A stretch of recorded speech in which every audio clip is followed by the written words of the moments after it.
The cerulean sky, the deep azure sea, and the aircraft gliding through the clouds, a robust man, standing at 170 centimeters and weighing 160 kilograms, exuding an air of sincerity, sat by the window, engrossed in his mobile device, one ear adorned with a headphone, listening to a gentle tune, occasionally emitting a soft tic-tac. Fortunately, his volume was low, and the surrounding passengers were in slumber. Otherwise, he might have attracted some remarks. Young lad, it's time to transcend. The sturdy man did not lift his gaze, remaining absorbed in his phone, perhaps lost in an anime. Muscular youth, look outside. The voice rang out again, this time raised in volume. The man remained unfazed, diligently perusing the text on his device, which detailed the chronicles penned by Master Schwanda. Roso, look outside. The voice intensified, laced with irritation. Roso, taken aback, thought to himself that he hadn't heard that nickname in many years. He glanced blankly out the window to behold an enormous mechanical visage, fixating intently on him. Oh dear, what the hell? Robots are invading Earth. The astonishment in Roso's expression swiftly morphed into dread, his confusion giving way to terror. Do not panic, young one. I am merely a business representative for Earth movers in this region. There's no need to inquire about my name. I am merely an agent. The mechanical face reassured him in a surprisingly gentle tone, despite its robotic timbre. Upon finishing his statement, a mechanical whirring emanated from the right side of that great visage. And within mere seconds, an enormous fist materialized. As the face and fist coalesced, Roso swiftly restored his phone to factory settings. Young friend, remember to give me a 5-star review. Oh, by the way, I just pulled your soul into the illusionary realm, so that recent phone memory wipe was futile. With that, the fist descended. It's over, Roso exclaimed, just before being sent flying, tracing a graceful parabolic arc, faintly hearing, old dang, I wish you never receive your salary. A merciless divide. Planet Vegeta, infant incubation chamber. The room was filled with approximately 500 incubation pods, nurturing infants under the age of 2. Lord Gurue, this year, 2 children have emerged from the pods. A diminutive winged creature reported to a muscular, bald, red-faced giant. How shall we proceed? 2, you say? Lord Gurue pondered for a moment. Lead the way I wish to see. The winged extraterrestrial nodded respectfully and led the way for about 30 seconds to the junction of red and blue incubation pods. What are their combat capabilities? Sir, the red pod contains a female infant, designated 9211, named Mangjia, with a power level of 101, classified as an elite warrior. Flipping through the data on his device, the winged creature continued. The blue pod harbors a male infant, designated 9527, named Pitaya, with a power level of 45, barely, qualifying as a mid-level warrior. Grue gazed thoughtfully at the blue pod. Is this the son of Prand? After a moment's contemplation, Grue decided the female infant will be dispatched, while the male will be sent to the training camp for 3 years. Under normal circumstances, the male infant would be dispatched due to his combat prowess, but Grue opted for a change. Considering the favor owed to the boy's deceased father, as for the nature of that favor, it was a long-forgotten matter, now irrelevant. Understood, my lord, the winged creature said, adjusting the settings on the incubation pods to approve their release and subsequent arrangements. I've heard that Prince Vegeta is also in this incubation pod? Gurue queried, perplexed. Wasn't he assigned to a more advanced pod? My lord, it is said that Prince Vegeta was sent here for safety while awaiting the arrival of King Frisia. The winged being replied, excitement creeping into his voice at the mention of Frisia. Let us go see what the future king is made of, Gurue remarked, somewhat unconvinced. As the two departed, Roso opened his eyes, still dazed and bewildered. Is this what it means to transcend? His daze and confusion were soon replaced by fury. That old dang, truly lacking in martial ethics, attacking from the shadows. How despicable. After cursing for a while, Roso began to examine his surroundings. Thankfully, his heirloom remained intact. Although he had heard their conversation, confirming it for himself was prudent. This nutrient pod was indeed remarkable. Despite being filled with liquid, he felt no obstruction upon opening his eyes. Akin to a fish in water. Vegeta has been born. Only about 5 years remain before the destruction of planet Vegeta. Time is of the essence. Roso felt a sense of urgency and helplessness. His knowledge stemmed from analyses by a myriad of online users and the recent release of Dragon Ball Super Broly, which provided a rough timeline indicating that Vegeta was born in the year 732, while Kakarot, known as Goku, was born 5 years later in 737. Though merely speculative, the timeline was unlikely to be far off. It was clear that following Goku's birth, Frieza, under Beerus' orders and driven by his fear of the Super Saiyan, resolved to annihilate planet Vegeta prematurely, albeit this was merely an alternate timeline construct. One wonders whether we are in the GT timeline or the Super timeline. If it's the GT timeline, that would be disastrous. Roso furrowed his brows, his tail thrashing about, causing bubbles to form within the nutrient pod. Reflecting on the GT timeline, Goku perished due to heart disease, while Vegeta, with his prideful nature, would not have escaped the onslaught of the androids. The fates of others were equally dismal. The only capable fighter remaining was Piccolo, that perpetually green Namekian, whose demise rendered Earth's Dragon Balls useless. And then there was Gohan, a half-breed with great potential, reduced to a bookworm by his upbringing. While not entirely blameworthy, given Shishi's insistence on academic pursuits, Goku was solely fixated on fighting, training, and eating, oblivious to all else. This place is utterly uninviting. 3 years in that training camp. Perhaps I can find equipment without a locator. Roso's expression hardened, his gaze resolutely fixed ahead. In his previous life, his parents never witnessed his accomplishments, and he pondered whether he would ever return. Sigh. The prevailing cultivation system here is Qi. One wonders if the Taoist practices from his past life can be applied here. This remains a question for when he emerges. It is prudent to avoid drawing attention without power. Survival is the true path. Chapter 2. Do you know how I have spent these past 3 years? The skies were not always clear, the earth barren and desolate, with only a few patches of trees dotting the landscape. On planet Vegeta, the training camp, located over 100 kilometers south of the royal palace, occupied an area roughly the size of 2 football fields. Pitaya, come here. At the entrance of the training camp, the furious Gurion, his face flushed more than usual, crossed his arms and bellowed. Startled, the other young Saiyans closest to the entrance turned instinctively to see who had uttered such a commanding voice. Gurion, what brings you here? This is not a place for your antics. A robust voice echoed from within a nearby building. In the north corner of the training camp, an oval-shaped structure emerged, modest in size with only 2 stories. A female Saiyan, approximately 163 meters tall, stepped out. A closer examination revealed a somewhat rugged face, marred by a scar about 10 centimeters long on her right cheek. Kunz, where's Pitaya? Call him out, Gurion stated directly upon seeing the training instructor. Among Saiyans, where power levels were comparable, formal greetings were seen as superfluous. It was typical for them to adopt a demeanor of superiority. Only when faced with much stronger adversaries, like Frieza, did the vast majority of Saiyans maintain a semblance of humility. That scoundrel injured Prince Vegeta the night before last, nearly crippling him. Now King Vegeta is searching for him, Gurion added tersely, providing little elaboration. Upon hearing this news, Gurion's expression had transformed dramatically. Shock, anger, helplessness, confusion, and bewilderment all mingled on his face in a most striking manner. Humph. The female Saiyan named Kunz narrowed her eyes, a look of disdain and contempt flashing within them. To blame others for one's own inadequacies and to whine about it.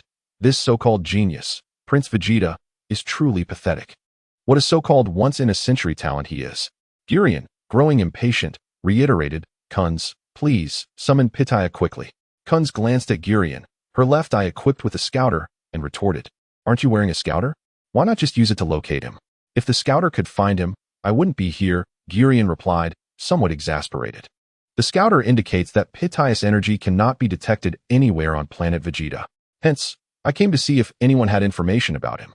It turned out that just the day before, Prince Vegeta had looked down upon the training camp, feeling superior due to his unmatched prowess there. His father was the strongest warrior on the planet, boasting a power level of 10,000. Roso had feigned defeat during a brief sparring session with Vegeta and had received some scolding, which was insignificant in the grand scheme of things. Although Roso had a modest reputation in the camp, it was not particularly commendable. Yet, upon further reflection, he found himself increasingly irate. He had endured for 3 years. What was a few more days? However, Upon returning to the house that Gurion had arranged for him after leaving the incubation pod, lying on the bed, his anger grew, making it increasingly difficult to sleep. After all, over the past 3 years, he had prepared extensively and accepted various missions. To suffer indignities before and after his crossing would render the journey meaningless. He had planned to make a significant statement before departing.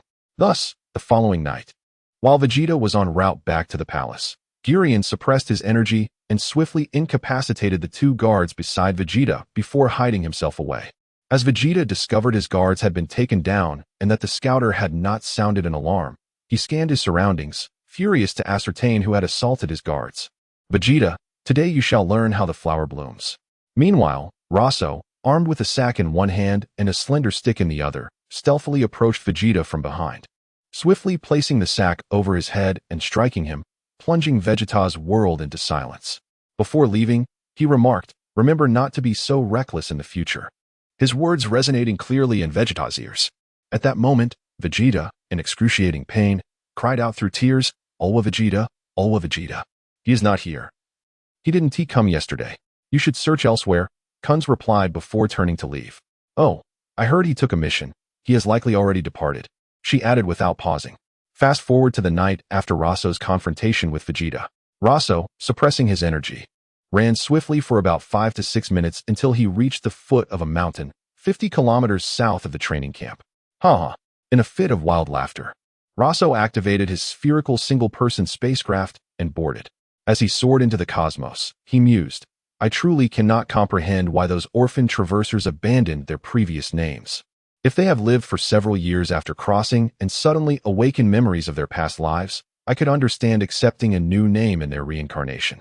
However, to accept the original name so soon after crossing is utterly perplexing. Regardless, I cannot seem to relinquish my previous name after these 3 years. Now that I have left planet Vegeta, I shall no longer be known as Pitaya." 2 days later, on the day Gurion sought out Roso, he visited the mission hall and discovered a note left by Roso. It contained but a single sentence. "Uncle Gu, I have hidden some black gold beneath the flower pot at home, which I obtained through fighting in the training camp. Thank you for your care over the years."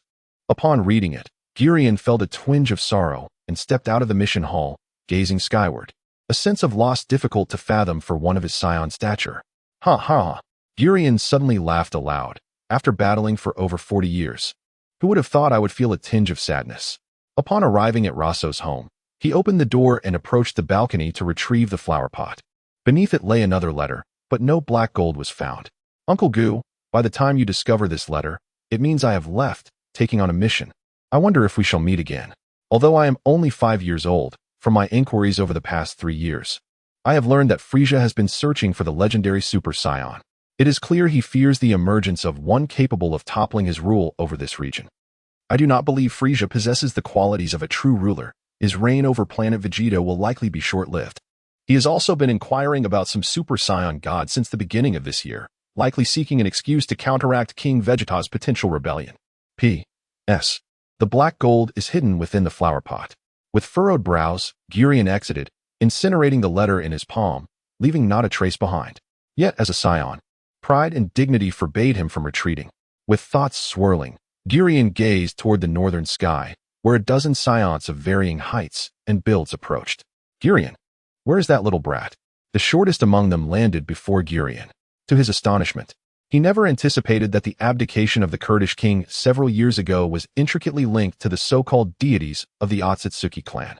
Roso, somewhat bewildered, gazed at the electronic screen aboard the spacecraft, where a message from the Black Market chat group in the southern galaxy illuminated the display. Chapter 3. Unexpected news and personal circumstances in the inky vastness of the universe. Distant points of light shimmer in hues of blue and green, while nearby, cosmic dust drifts languidly. A spherical spaceship streaks through this cloud of particles at incredible speed. It offers a variety of spacecraft components at reasonable prices, allowing patrons to browse at their leisure. The gossip hub peddles an array of information, assuring customers that they cannot be duped or deceived. A plethora of advertisements fills the space, capturing the attention of Roso, whose youthful visage still bears traces of baby fat. He is pleasantly surprised to discover that this spacecraft, built over a decade ago, remains impressively functional. With a smile, Roso scrolls through chat groups he had neglected for several days. Regrettably, lacking mechanical expertise means he cannot dismantle and modify the new type of detector in the equipment bay. The older model requires cumbersome transportation in a case. Whether it be the chat groups or the equipment, both have been seasoned through his second year in the training camp. Upon returning to his dwelling, he unexpectedly finds that Manka resides next door. Naturally, this leads to a cordial exchange to foster camaraderie. After some friendly interactions, Manka generously reciprocates. Let us not misconstrue the situation. Roso, merely 4 years old at the time, was just a child with no ill intentions.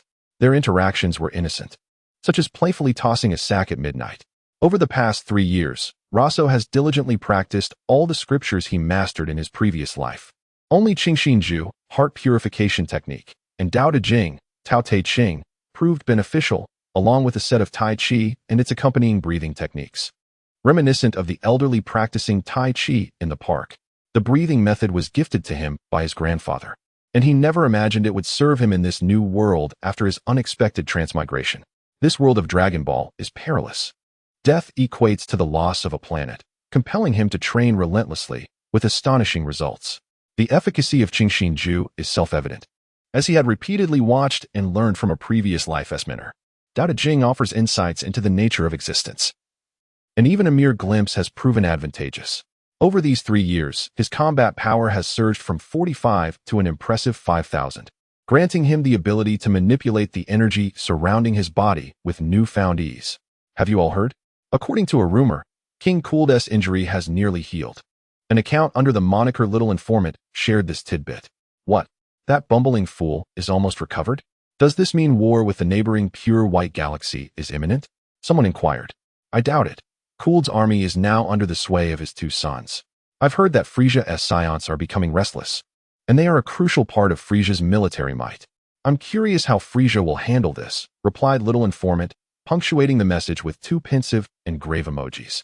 Moreover, since King Kurd stepped down, Gula has shifted most of his power to the southern galaxy, while the pure white galaxy is situated in the northern galaxy, making troop movements quite challenging.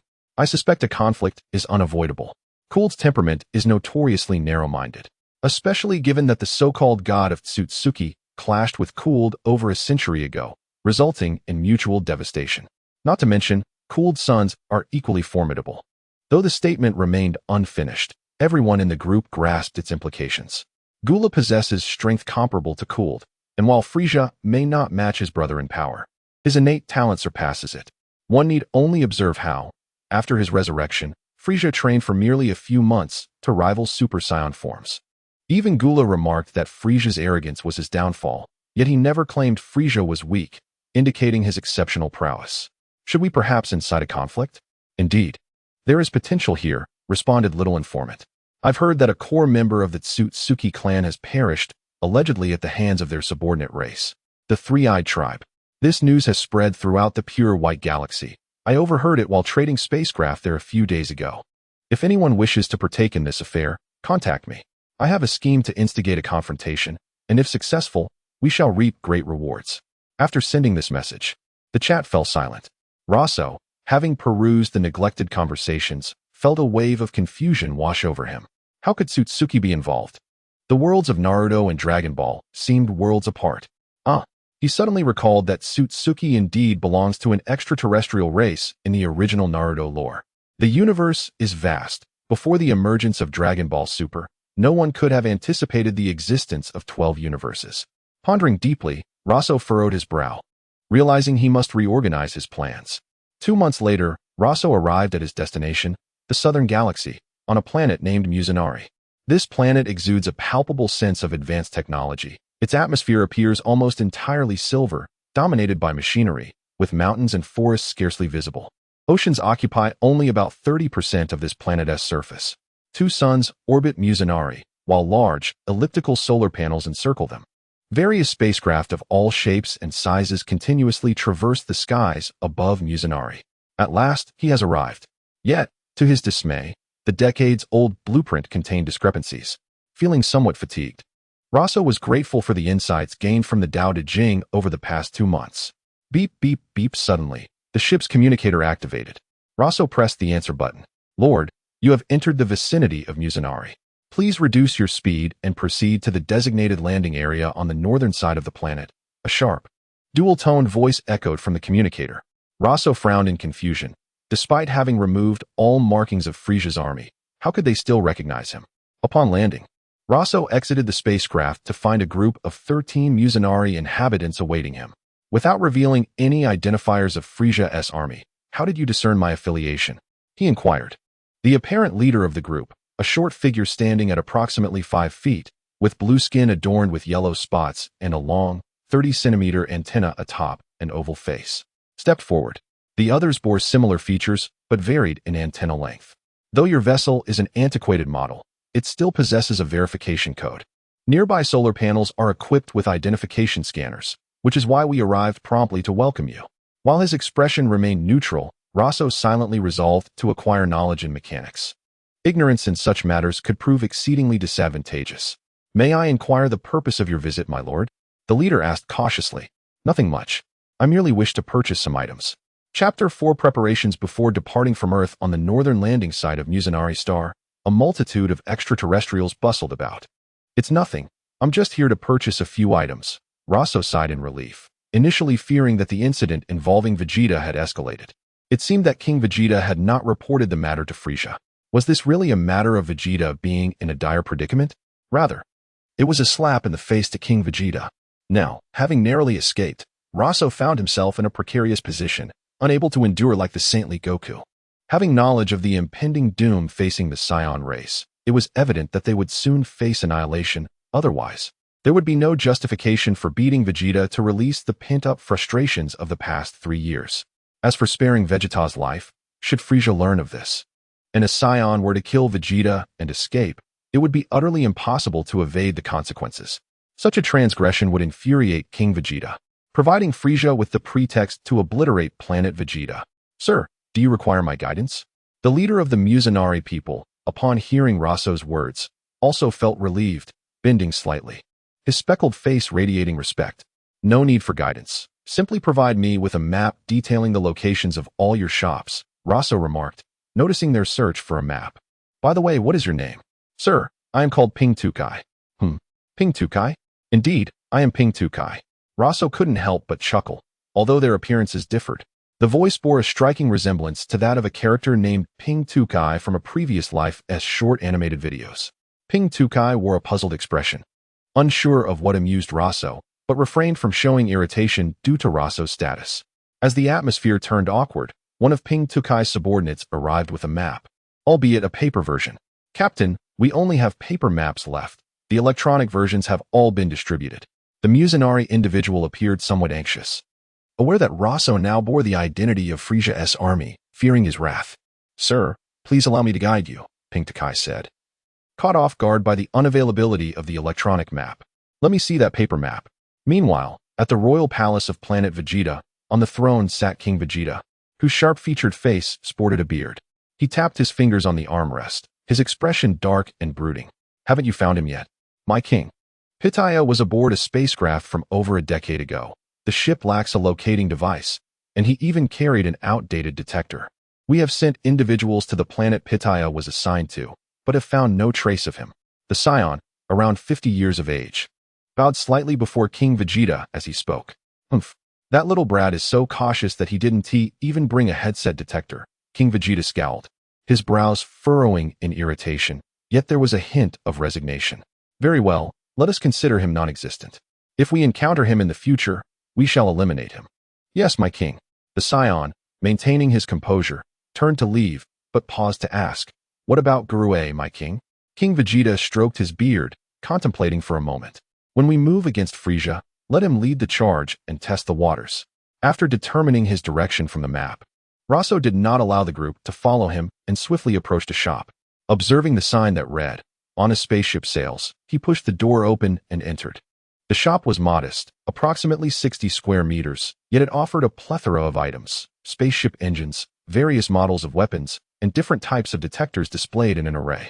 Roso even spotted signs indicating spaceship modifications and sales. Hello? Is anyone here? Roso called out with a youthful voice that still bore traces of childishness. Noticing the absence of any staff. Coming. A deep, somewhat clumsy voice emerged from behind the counter. Please wait a moment. From behind the counter emerged a diminutive figure, about 1 meter tall, with a hunched posture, waxy yellow skin, and sharp ears. His squinty eyes and sharp teeth contrasted sharply with his deep, resounding voice. Goodness! How ugly! The stark contrast startled Roso. He had expected a tall, robust individual given the voice, only to find someone even shorter than himself. At 5 years old, Roso stood at 1 meter and 50 centimeters, making the shopkeeper appear even smaller. What of it? Am I eating your food? The shopkeeper retorted, his voice a mix of clumsiness and slight annoyance. Ahem, pardon me. What are the prices for your spaceships and detectors? Roso, feeling a bit embarrassed, cleared his throat to ease the awkwardness, though he was unconcerned. Oh, I didn't expect someone so young to be able to purchase a spaceship. The shopkeeper replied with a hint of sarcasm, observing Roso's attire. You seem to be doing well in Frisia's army. Mind your own business. Roso snapped back, noticing the shopkeeper's lingering resentment over his earlier comment about his appearance. Roso raised his right hand, extending it to form a blade-like edge, clearly signaling that another word could lead to dire consequences. How much for a ship capable of carrying a single-person spacecraft, along with a detector? The shopkeeper, now aware of Roso's affiliation with Frisia's army and sensing his rising anger, recognized the potential danger. He noticed the tail coiled around Roso's waist, confirming his Saiyan heritage, and the yellow combat uniform indicated he was an elite warrior among Saiyans. This knowledge made the shopkeeper realize he could not provoke Roso. For a ship that accommodates a single-person spacecraft and a detector, you say? Let me see. The shopkeeper descended from the counter, rummaging beneath it, and produced several photographs, placing them on the counter, which was taller than him. This disc-shaped spacecraft can accommodate 5 individuals, with an additional 10-person lounge. Equipped with a single-person spacecraft buffer, 3 individual spacecraft storage compartments, and a utility room. As the shopkeeper detailed the specifications of several ships and detectors, Roso pondered how best to rob him, while the diminutive shopkeeper internally smirked, thinking, you may be part of Frisia's army, and thus publicly untouchable. But let us see how I can exploit you behind the scenes. The mutual understanding was clear. Chapter 5. Stealthy and Beware the Gun. In a realm where value meets quality, a diminutive figure with a sunken visage and a rather unremarkable complexion approached. This charming individual, whose demeanor exuded a blend of sincerity and cunning eloquence, assured Roso of the merits of his wares. Although the spacecraft offered in this establishment bore a slight premium of 10,000 units of black gold compared to competitors, the unparalleled quality rendered it a worthy investment. Additionally, 2 sets of advanced detectors capable of identifying forces up to 100,000 were included as a bonus. The short proprietor, with a knowing glance, emphasized the added benefit of spacecraft modification services. Roso, attuned to the underlying implications of the proprietor's words, understood that regardless of the origin of any spacecraft, if it lay within the influence of either the Frisia or cooler forces, a locator must be installed. Given the current dynamics of the galaxy, where 3 factions held sway, it was prudent to adhere to such measures. As the proprietor observed Roso's contemplative expression, a smirk of amusement flickered across his features, masked by a facade of earnestness that only amplified his grotesqueness. He mused to himself, confident that with his years of persuasive prowess, he would ensnare this young boy, even if it meant doubling the price for a mere 2,000 units of black gold. Black gold, a cylindrical commodity with a lustrous silver exterior, emerged from a unique forging process that yielded a black hue during creation and transformed into silver upon cooling. Its versatility rendered it superior to other materials, making it a coveted currency in the cosmos. How about this? Roso proposed, feigning regret. I haven't brought sufficient black gold today. I will return the day after tomorrow to procure the spacecraft depicted in the first image. He added, if the locator is absent, I shall offer you an additional 1,000. The proprietor's expression morphed into an exaggerated sincerity. Your generosity is commendable. Once the transaction was settled, Roso departed without further ado, pausing at the threshold to inquire. May I ask your esteemed name, proprietor?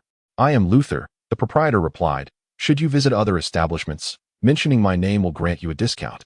Upon leaving the shop, Roso's youthful countenance bore a slight upward curve at the corners of his lips. Prior to his visit, he had already gleaned from the patrol captain, Flathead, that Luther was indeed a nefarious character, albeit with a beguiling voice. Roso, with a plan in mind, meandered to a secluded corner, unfastening the armor around his neck to retrieve the communicator bestowed upon him by Flathead. After a series of manipulations, the device emitted a series of beeps. "Flathead, where are you?" Roso inquired with a hint of cheerfulness upon establishing a connection. "I will send you my location. Come alone." Before long, Flathead appeared before Roso, bowing slightly in respect. "My lord, what is your command?" he queried. "I have heard that a certain establishment near the northern landing site is destined to catch fire shortly, and the proprietor will meet his demise in the ensuing explosion," Roso replied, his tone light and innocent. "After the blast, remnants will litter the ground, and unscathed goods will vanish, as if the proprietor had crossed the wrong individuals and paid the price." Flathead's expression contorted with internal conflict, yet he steeled himself and replied, "I understand what must be done, my lord." Despite knowing Luther was no virtuous man and that handling him would be uncomplicated, Flathead was wary of the repercussions should Luther's associates become aware of their actions. The highest combat power on this planet was a mere 1,000, while Luther's allies boasted nearly 10,000. As for Flathead's motivation to assist Roso, it stemmed from the realization that not all goods could be removed from the shop. And with Roso lacking a time-space capsule, he had promised to share the remaining items with Flathead. On the planet Musinari, the Pake News reported that a shop on Screw Street had suffered a catastrophic explosion due to unauthorized modifications made to a spacecraft, leading to its utter destruction and the untimely death of its proprietor. In a twist of fate, vigilant citizens had reported that prior to the explosion, the shopkeeper had inflated prices and sold illicit spacecraft, and before he could be apprehended, he met his end in a tragic accident. Under Roso's guidance, Flathead transformed into a concerned citizen, exposing the misdeeds of the unscrupulous. As for Luther's associates, Roso instructed Flathead to attribute the incident to the Frisia forces, ensuring that Roso's identity remained concealed. With new equipment acquired, Roso set forth toward the solar system. In the North Galaxy, on the balcony of Frisia's palace, Frisia addressed the feline-faced individual seated before him. "Lord Beerus, how may I serve you?" Frisia inquired with a polite demeanor. "I am returning to rest. Attend to matters concerning planet Vegeta with urgency." Beerus yawned, his energy waning. "I wish to see no more of that planet, teeming with those who know only the art of combat." With that, he rose, resting a hand on his attendant's shoulder, declaring, "Weiss, we are departing." Before Frisia could fully process the situation, Beerus had taken flight, leaving Frisia, a diminutive figure encased in exoskeletal armor adorned with the insignia of the Frisia forces, to settle back into his customary seat within the spacecraft. "Bella Bluzin, our esteemed guest has departed. You may approach," Frisia instructed, pressing the button of his earpiece. Shortly after, a blue-skinned, short-haired woman, standing less than a meter tall, approached Frisia's side. "Who was that esteemed guest that warranted such deference from you?" Bella Bluzin inquired, her gaze filled with curiosity. Having long served Frisia, she was well aware of his nature. Even in the presence of his father, King Kurd, Frisia exhibited little respect, often disregarding him entirely. "Bella Bluzin, refrain from asking questions that do not concern you. Even my father, King Kurd, would be treated similarly," Frisia replied, though fatigue weighed upon him. He remained patient and did not elaborate further. The conversation shifted to planet Vegeta. "What is the status there? Has King Vegeta made any moves?" Based on the discussions relayed through the detector, it seemed they had uncovered something significant, as there were monitoring devices present. Bella Bluzin reflected momentarily before responding. "Due to King Vegeta's deliberate efforts, we have not heard much lately. However, they appear to be behaving themselves for now." A smirk crossed Frisia's face, revealing a hidden secret of the universe. The Scions were the last to become aware of it. In an instant, his expression darkened. "Those wretched monkeys have certainly brought me considerable trouble." Chapter 6. Arrival at the Destination. On the fringes of the northern galaxy, beyond the Earth's atmosphere within the solar system, lies a desolate realm with scarce planets, abundant meteors, and dust. It is no wonder that Bardock dispatched Son Goku to Earth, as this place is exceedingly remote. After enduring a journey of over a year from the central southern galaxy to the edge of the northern galaxy, Roso finally arrived. Despite possessing a combat strength of merely 5,000 during this year-long journey, he discovered how to imbue his energy with attributes through the teachings of the Tao Te Ching. He also practiced Tai Chi and its accompanying breathing techniques, achieving a modest mastery of controlling his own energy to a refined level, undetectable even by sensors. A year ago, when he first departed from planet Vegeta, Roso meticulously controlled his energy to contract within his body each day. Now, He can summon every ounce of energy within him at will. The original story illustrates that if energy is not restrained, it can be detected by sensors. Most aliens outside the protagonist group can only manage a rough control of their energy. Conversely, the protagonists in the original tale can suppress their energy to such an extent that sensors register a value of 1 or fail to register at all, as they become inconsequential, unless someone intentionally looks for a fighter with a mere strength of 1. As for imbuing energy with attributes, Roso had yet to find the time to cultivate this ability. For now, survival remains paramount. As long as no deity of destruction or higher-level god scrutinizes him, he is unlikely to be discovered. Roso has not yet reached a level where even gods cannot discern his true capabilities, as their life stages are vastly different. Oh, it came to mind that Bardock, before returning to planet Vegeta, was likely invading another planet. Roso parked his spacecraft on the far side of the moon and sat in the cockpit, pondering as if he had been struck by a technique known as the Dream Fist, which allows glimpses into fragments of the future. He couldn't quite recall which alien race it belonged to, but it was of little consequence. He should have learned about Earth from those future insights. One cannot deny the enchanting nature of some techniques within Dragon Ball, which even possess rules akin to supernatural abilities. Though not overwhelmingly powerful, they are formidable in the hands of the inexperienced. After contemplating for 2 or 3 minutes, Roso expanded his sensory range to its maximum, yet could only encompass a quarter of the Earth. Thus, utilizing the moon's gravitational pull, he orbited the Earth twice. Naturally, one might question why he is so cautious, considering Earthlings possess a combat strength of merely 5. To this, I would respond, the Otsutsuki clan has emerged. Who knows what other changes may occur? It is entirely possible that an extraordinary individual will arise on Earth, a prodigy capable of overwhelming Roso in combat. Better safe than sorry, after all. There will be no one to wish for his revival upon his demise, nor any means akin to the Otsutsuki's ability to perfectly occupy another's body with a mere mark. Even lesser characters possess methods of resurrection, such as the infamous Carrick II, yet Roso lacks such advantages. Thus, his vigilance is far from excessive. Time is of the essence. Supplies are dwindling. After 2 orbits, it has nearly been a month. Even if sustenance were available, it is unlikely he could endure a month without training. Roso could even sense the divine palace where deities reside. He merely circled the outskirts of the palace, not out of fear. Well, perhaps a bit of fear. After all, Wu Tai-Do, that old man, created a formidable sealing technique known as Demon Sealing Wave. In the later stages of time and space, even the diminutive Frost could be sealed by it, and he is a counterpart to Frieza in the 6th universe. Although his combat strength is a mere 120 million, Roso only possesses 5,000. Should he provoke the gods, who knows how they might retaliate? It is better not to disturb them. As for why he had a brief escapade on Musinari Star earlier, it was due to a momentary lapse in judgment after departing from planet Vegeta.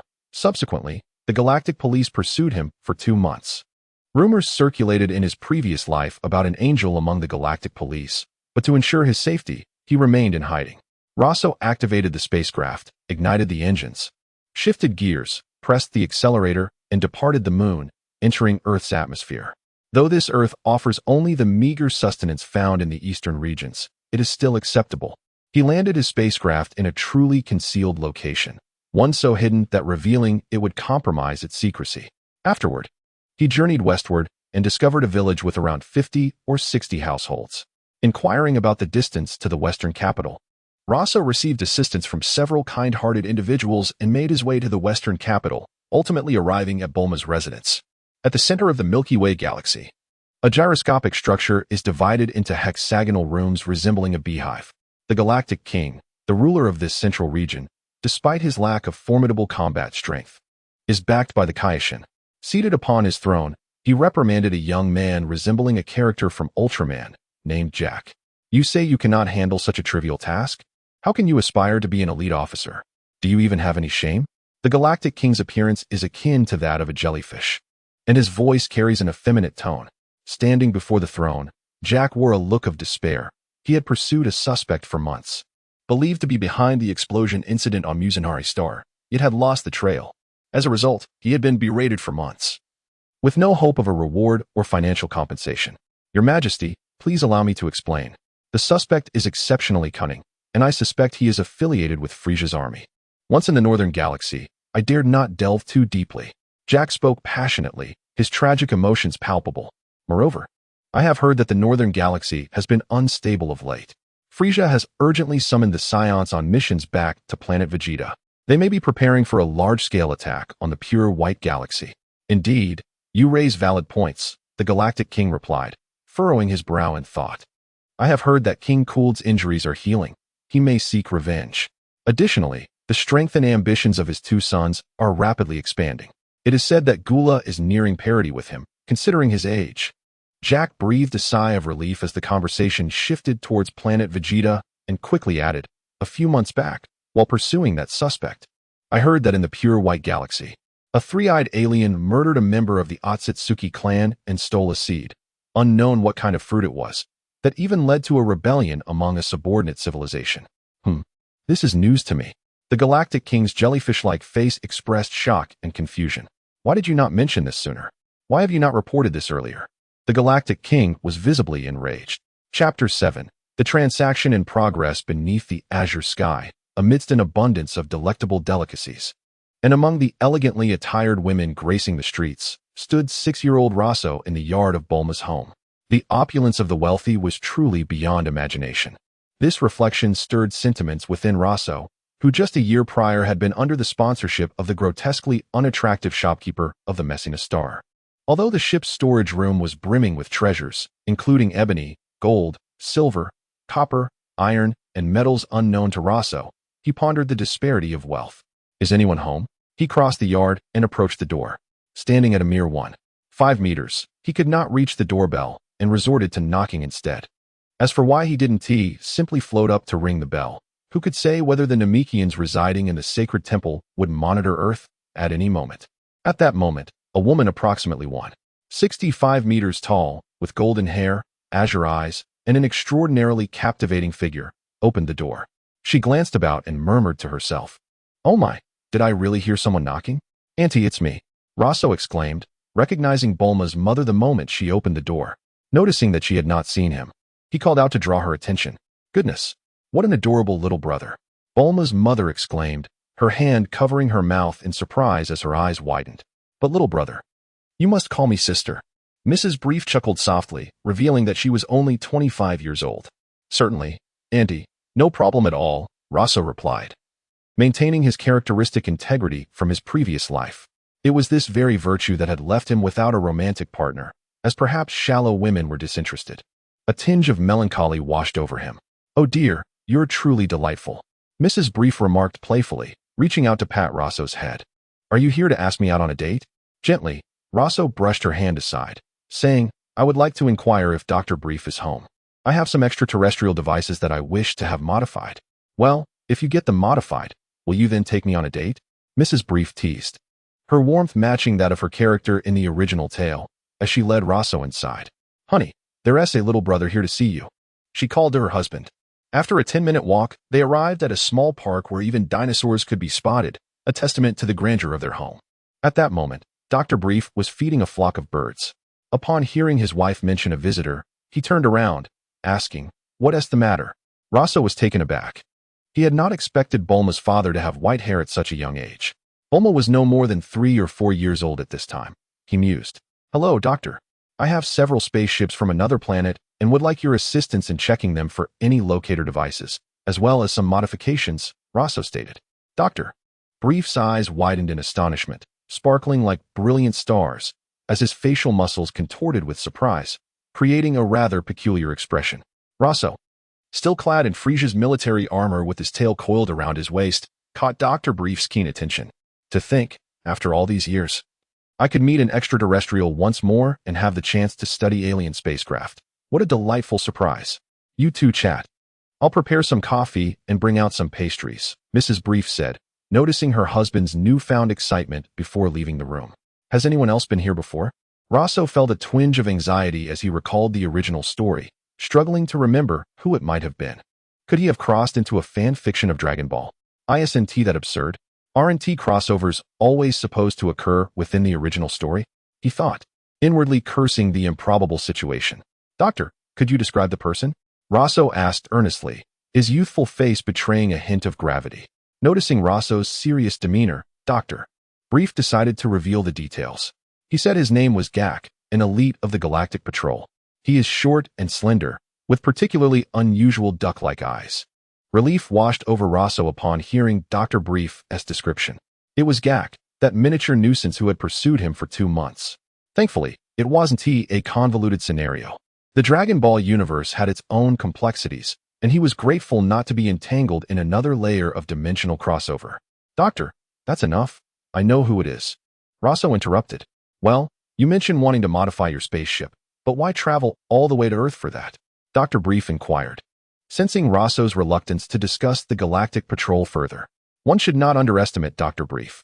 He was not merely a researcher oblivious to the intricacies of human nature and societal dangers. He had built his empire from the ground up and navigated perilous waters to become Earth's wealthiest individual. It was important to note that during this period, the Red Ribbon Army was a name that struck fear into many. In the heart of the Galactic Center, Gak, I am assigning you to the Northern Galaxy to gather intelligence on Frisia's forces. Do you have any objections? The Galactic King said, his ire still simmering. Hearing this, Gak felt deflated, as though his life were crumbling around him. He slumped to the ground, lamenting, Your Majesty, must I really go? I have a sister at home who depends on me. Is there no one else available? Your request is denied. Rest assured, I will take good care of your sister in your absence. If you return safely with significant intelligence, you will indeed be recognized as an elite patrol officer. And I will even consider promoting you to captain. Pack your things and depart immediately, the Galactic King replied coldly, offering no further words. Chapter 8. Merely artistic processing. Not an exaggeration of the truth. In a sprawling estate of several hundred acres in the western metropolis of Earth, within a guest room, an atmosphere of silence lingered between Roso and Dr. Brief. As Roso pondered how to fabricate an excuse, Mrs. Brief arrived with freshly brewed coffee and said, Oh, let us first enjoy a cup of coffee. Since you inquired, Doctor, I shall speak candidly. Roso, grappling with the urge to conjure a fabrication, took the coffee Mrs. Brief offered. Doctor, our planet is on the brink of war. They are even sending children to the battlefield. I detest warfare, so I seized the opportunity to escape. However, during my flight, I was pursued by the Galactic Patrol for 2 months due to my outdated spacecraft. After a year of misadventures, I finally arrived on Earth, where I learned that you are the foremost scientist on this planet. Roso passionately narrated the reasons for his arrival on Earth and his quest to find Dr. Brief. While there were slight embellishments, every word held a kernel of truth. Indeed, it was true that planet Vegeta was on the verge of conflict and that he was pursued for 2 months by the Galactic Patrol, though he omitted certain details. Thus, he sought the Doctor's assistance in examining his spacecraft to avoid capture by the Galactic Patrol. Of course, Doctor, regarding compensation, do not underestimate me. Over the past year, I have encountered some kind-hearted individuals who have supported me, so feel free to state your price. Upon finishing his coffee, Roso drank it in one swift motion. As for why he did not replicate the operation of the Namekian Dragon Balls, he had further plans in mind. After all, the time capsule was a fascinating contraption, unique to Earth in the entire universe, and forcibly seizing it was unnecessary. Speaking of Bulma, her intellect surpassed that of ordinary individuals. She could create a time machine, let alone other inventions. In summary, cooperation would yield numerous benefits, and he chose to trust the character exhibited by Bulma and her family in the original narrative. Besides, if he were truly deceived, it would merely culminate in a single energy blast incident. Is that so? Dr. Brief, having listened attentively, dispelled his doubts. Then bring your spacecraft over. Researching an alien vessel is indeed a first for me. As for the compensation, you may decide, as your spacecraft possesses research value. Previously, Goku had not allowed Dr. Brief to study his ship, insisting on the Galactic Patrol's equipment being off-limits. His eldest daughter had secretly followed him to the cosmos, claiming she needed inspiration for a grand masterpiece. By the way, Doctor, I would like to request the addition of a gravity device that can adjust to 100 times Earth's gravity on the spacecraft. As Roso stood, he seemed to remember something. Doctor, I have heard rumors of a bead on Earth that can grant wishes. Is it true? The bead supposedly contains stars numbered 1 to 7. Oh, now that you mention it, I do recall having one in the storage. It seems to be a 2-star Dragon Ball. Dr. Brief stroked his chin in contemplation. Wait here, I shall fetch it. All right, Doctor, while you search, I will retrieve my spacecraft. With that, Roso dashed out to find his ship. What a hasty fellow, Mrs. Brief remarked. I wonder if Bulma has awakened. I hope she hasn't been whisked away. Roso arrived at Dr. Brief's research facility with his spacecraft. Dr. Brief approached with the 2-star Dragon Ball. Here it is. However, I am curious, what wish do you intend to make? Roso took the 2-star Dragon Ball and replied, Doctor, I wish to use the Dragon Ball to acquire proficiency in various languages from other planets. It can be quite troublesome to encounter languages one does not understand while traveling. Is that so? Dr. Brief nodded, not delving further, and proceeded to examine the spacecraft. Roso's vessel resembled Frisia's ship, but was significantly smaller, accommodating around 15 individuals. It was a disc-shaped craft that extended mechanical tentacles for support during landing. Inside, it could house 3 small single-pod ships, included a small medical chamber, and had several storage rooms and sleeping quarters. After his inspection, Dr. Brief, with wide eyes and disbelief, exclaimed, I can't believe your spacecraft is so well equipped. Despite being outdated for decades, it far surpasses Earth technology. Aside from minor wear and tear, it requires no major repairs. However, if we were to add a gravity device that increases weight by 100 times, the ship would need to be enlarged. This is quite an undertaking. Doctor, how long will it take to complete? Roso inquired, somewhat impatiently. Approximately 3 to 4 months, I would estimate.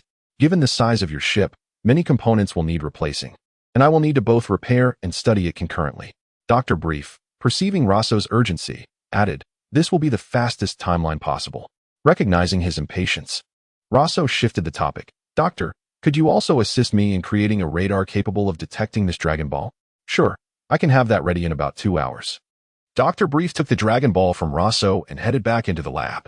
Meanwhile, as Dr. Brief worked on the Dragon Ball radar, Bulma, groggy from sleep, heard the commotion outside and ventured out. Upon seeing a spacecraft in her yard, her eyes lit up. Wow, is that an alien spaceship? How cool.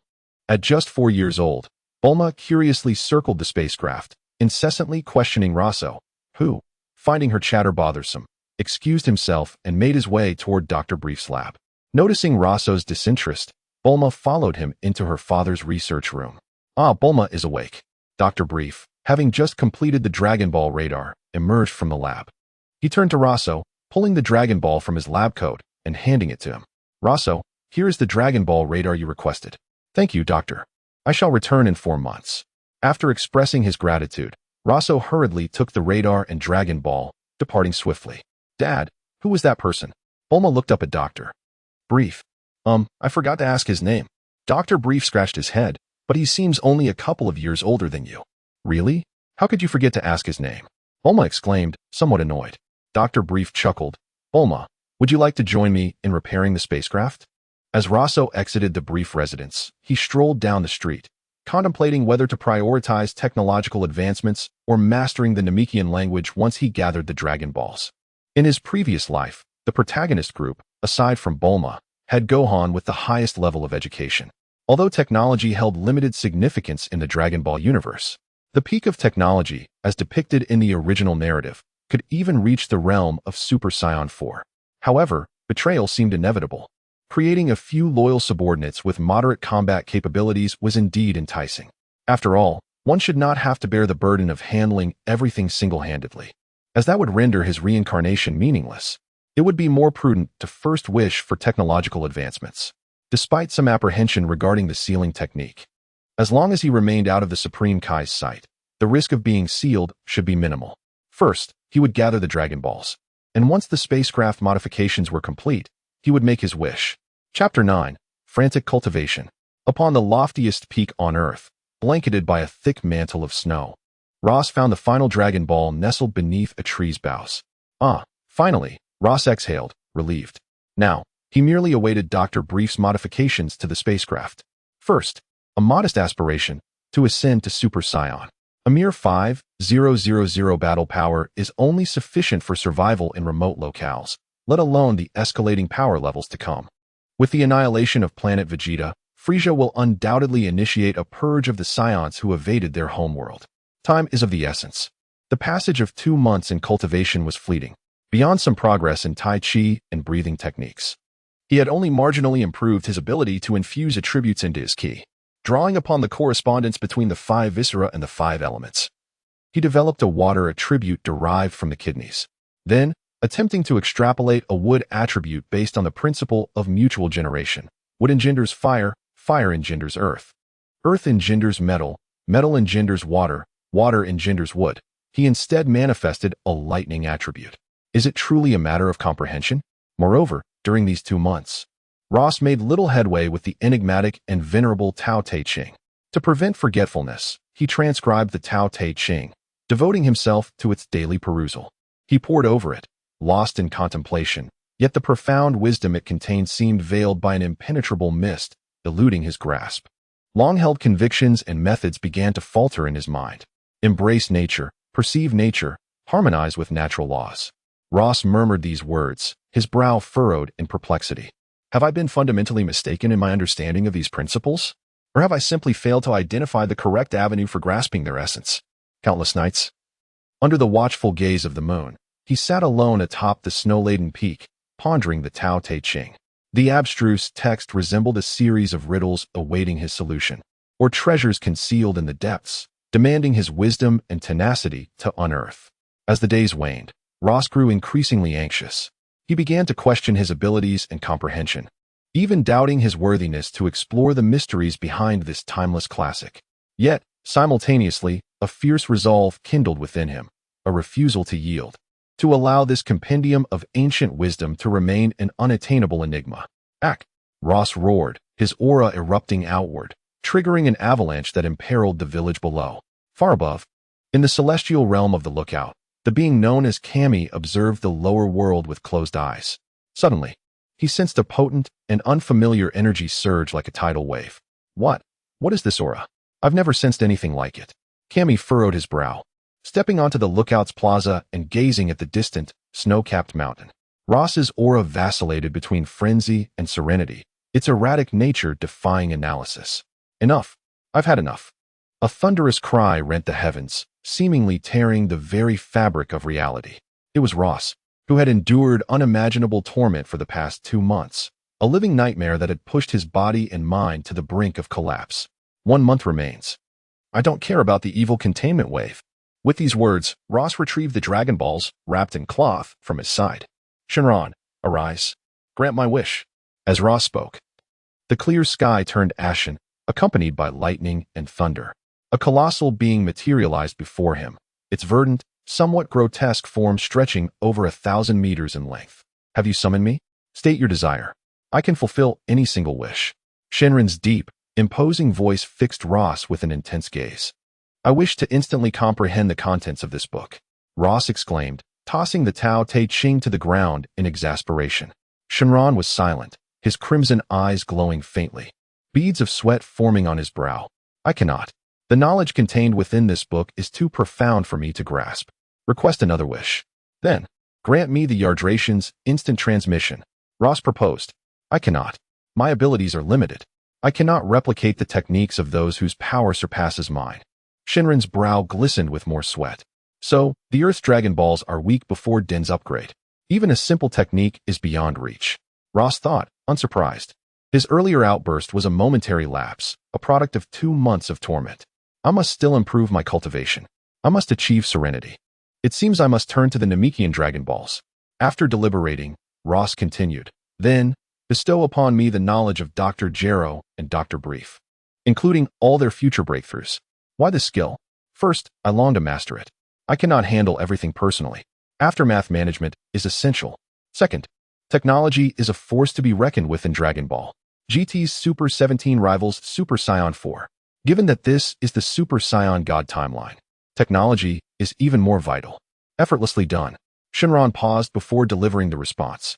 However, as it involves the future, there may be a slight delay. No more than a day or 2.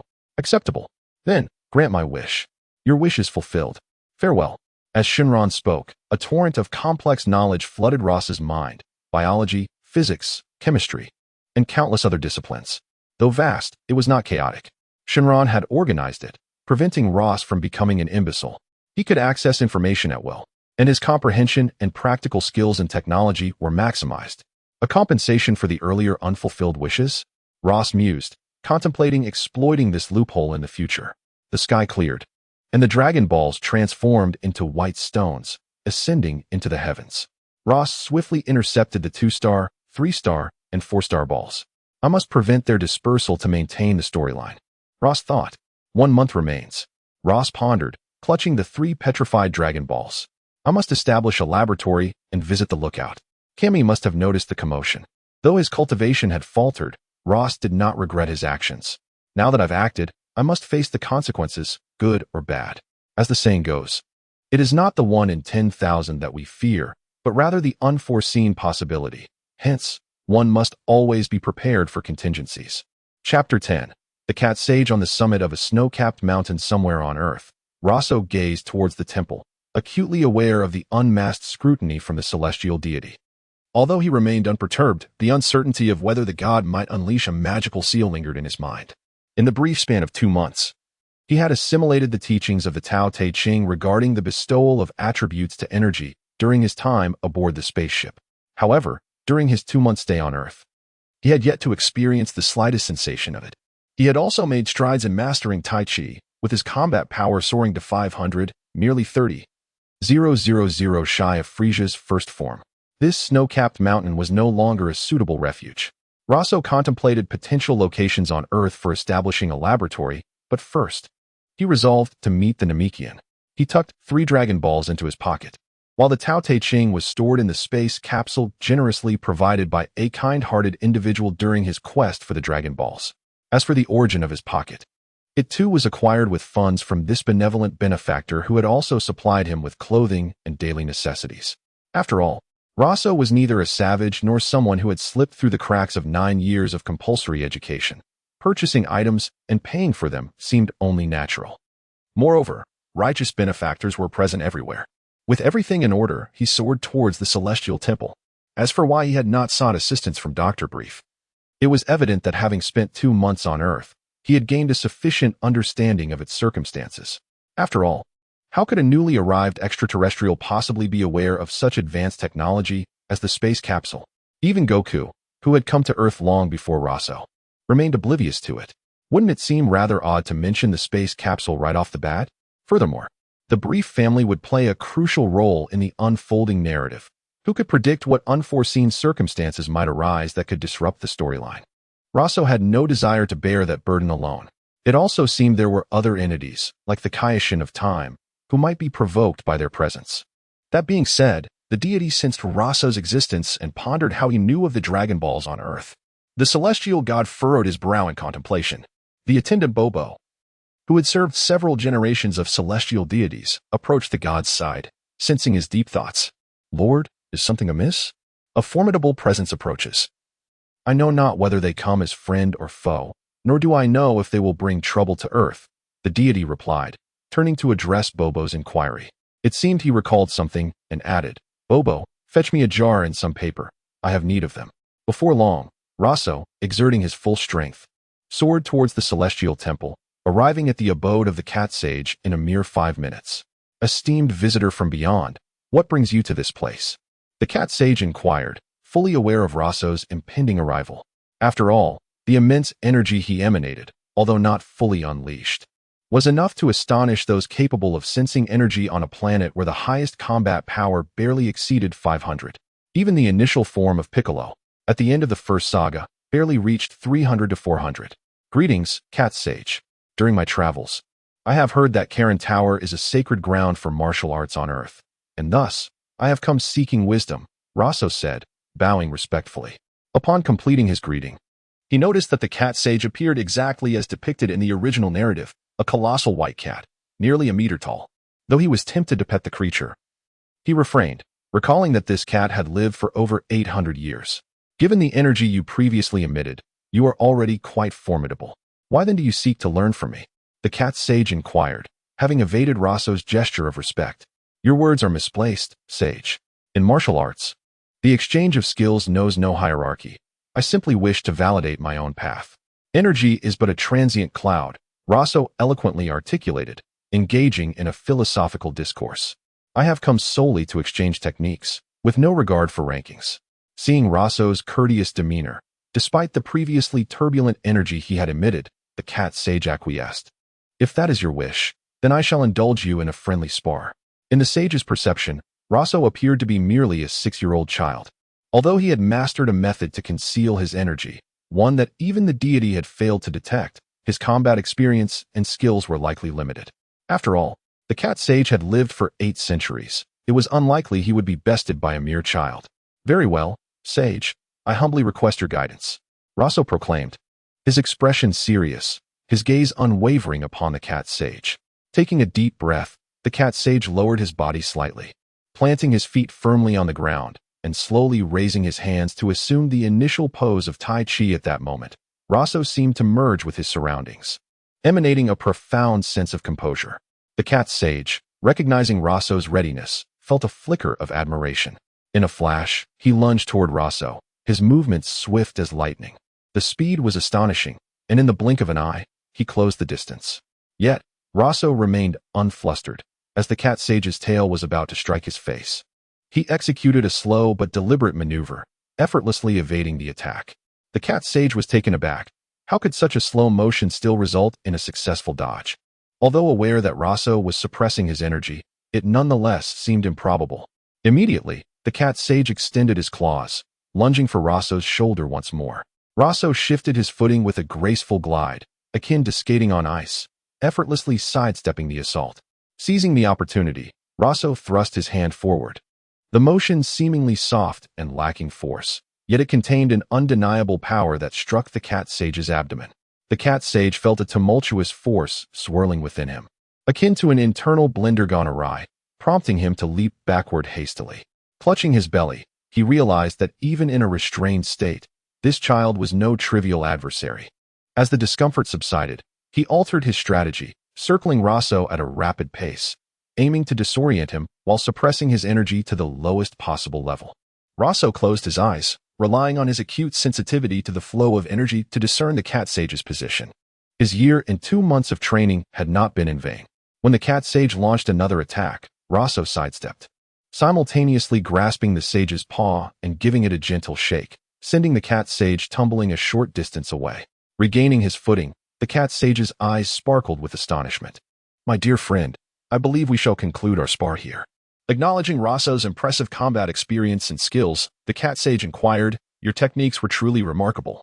May I ask if they are of your own creation? There is no need for such formalities. You need not keep addressing me as esteemed one, Roso replied, sensing the cat sage's continued politeness. To procure the coveted senza beans, he felt it prudent to foster a closer rapport. I have yet to introduce myself. My name is Roso. You may simply call me Roso. Roso? The cat sage stroked his whiskers, finding the name peculiar. Roso, such a verbose moniker. As for the techniques I utilized earlier, they are known as Tai Chi in my homeland. An eccentric elder who referred to himself as the 3 madmen taught me, recognizing my unusual physique. I practiced diligently for quite some time. I was only 5 years old at the time. He later took me on a journey through the cosmos, imparting his wisdom for a mere 6 months before declaring me ready to embark on my own. He left me on a foreign planet, piloting my own spaceship, and remarked that once I forgot these techniques, I would be able to attain perfection. Were it not for the assistance of a kind-hearted benefactor, I would still be on that distant planet. Chapter 11. The celestial being Karen, the guardian of Karen Tower, along with the feline sage within, displayed expressions of perplexity, stroking their whiskers. Such peculiar requests still exist? Indeed, during our recent sparring session, your movements appeared somewhat rigid. This marks Roso's inaugural attempt at utilizing Tai Chi in combat. Previously, in the training camp, he relied on less reputable techniques, never truly engaging in Tai Chi consequently. He was often looked down upon in the camp, with remarks about the pride and dignity of Saiyan, insisting that one must confront challenges head-on without resorting to ambushes. But one must consider, in a life-or-death confrontation, the essence lies in exploiting one's opponent's vulnerabilities. The first to falter is the first to fall, regardless of the means employed. Strange, the feline sage mused, but your sparring displayed considerable finesse. From my 8 centuries of experience, I discerned no significant flaws. Reflecting on the bout, the sage recalled Roso's seemingly simple yet effective techniques. The languid punches, appearing soft and feeble, yet imbued with a surprising strength, oscillating between rapidity and lethargy. A most curious combination. It felt as though your mentor, the so-called 3 mad Taoists, fought with an essence beyond mere techniques. He is undoubtedly a master. To think that such a few moves could be perceived so astutely. It seems the sage's 800 years were not spent in vain. Yet, despite Roso's modest accomplishments in Tai Chi, he had yet to reach such a realm of mastery. However, he couldn't shake the feeling that the old eccentric was merely spouting nonsense. Roso, arms crossed and puffing his youthful cheeks, appeared indignant but silently prayed for the forgiveness of the venerable Sanfeng, hoping to craft a tablet in his honor and offer daily incense and offerings, pleading not to be blamed. My dear Roso, the feline sage chuckled, this set of movements requires diligent practice. The benefits to your being are considerable. Taking the sage's words to heart, Roso felt reassured that acquiring the mystical beans would not pose an issue. By the way, esteemed sage, I have heard of beans that can sustain one for 10 days without sustenance. Might you possess any? Where did you hear such tales? What do you intend to do with them? The sage inquired, bemused.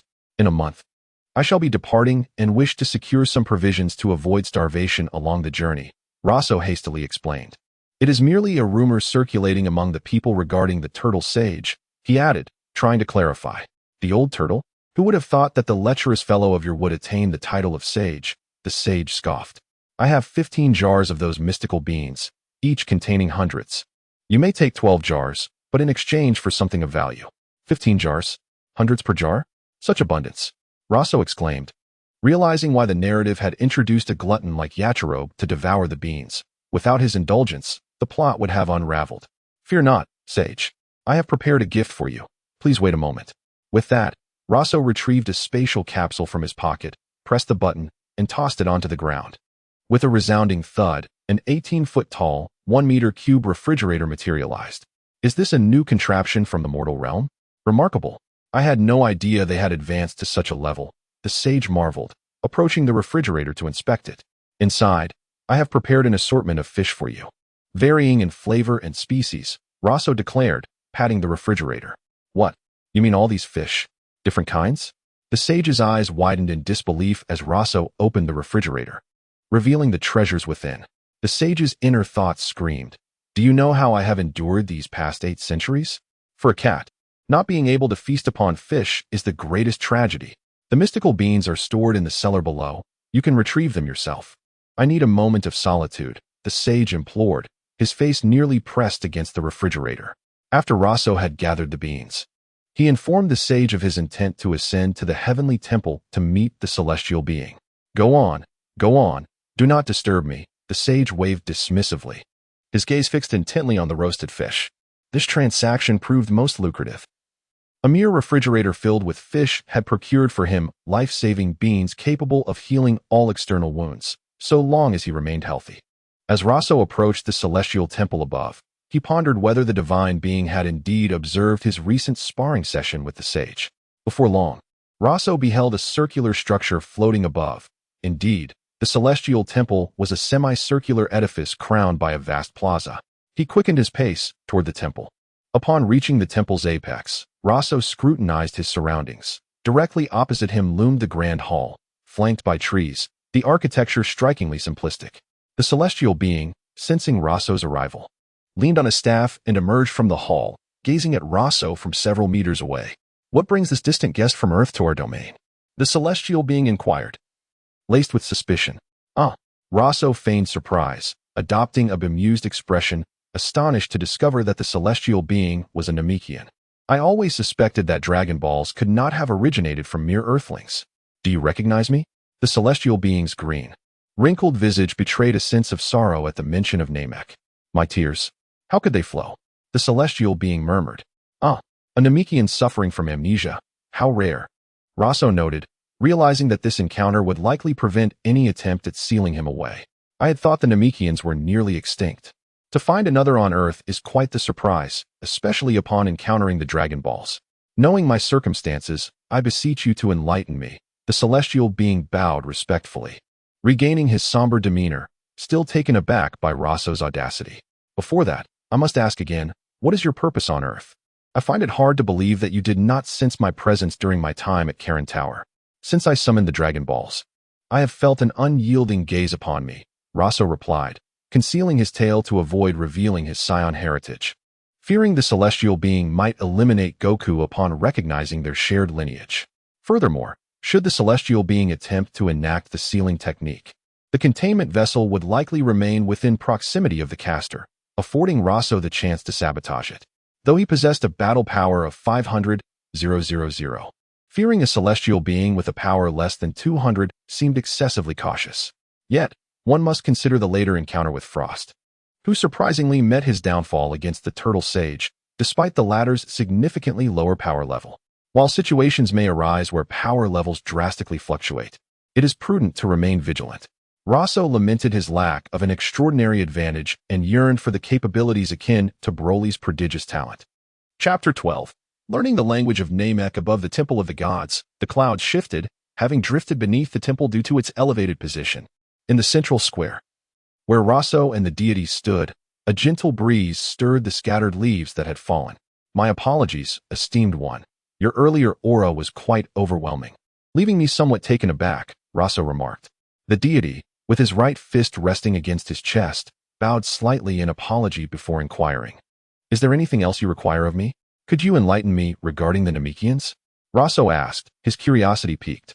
There's not much to share, the deity replied, as Roso wandered around, poking at the flora surrounding the temple. During this time, Roso heightened his senses, attempting to locate Bobo, the little coal-like creature. Roso flashed a grin at the deity, elongating his words playfully. The deity, feeling tense yet prepared for any outrageous requests, was caught off guard when Roso inquired. I've heard that Namekians lay eggs to reproduce. Is that true? What? You would ask such a question? The deity stumbled, his staff slipping from his grasp and clattering to the ground, leaving him momentarily speechless. If other Namekians resemble me, then yes, that is indeed the case. The deity stammered, clearly flustered. Roso, despite knowing the question was rather inappropriate, couldn't suppress a mischievous smile. After all, such inquiries were merely an exploration of nature, not lewdness. At that moment, Bobo, having heard the staff fall, hurried out of the temple. Lord Deity, are you all right? He asked, picking up the fallen staff and presenting it to the deity. He positioned himself protectively in front of the deity, his expression unreadable. You should proceed, master. I will hold the rear. There's no need for concern, Bobo. It was merely a slip. Please, prepare some food. Our guest must be hungry, the deity instructed. Indeed, Bobo is quite the kind-hearted one, Roso mused, feeling fortunate to encounter characters from the original tale during his journey on Earth. May I draw a vial of your blood?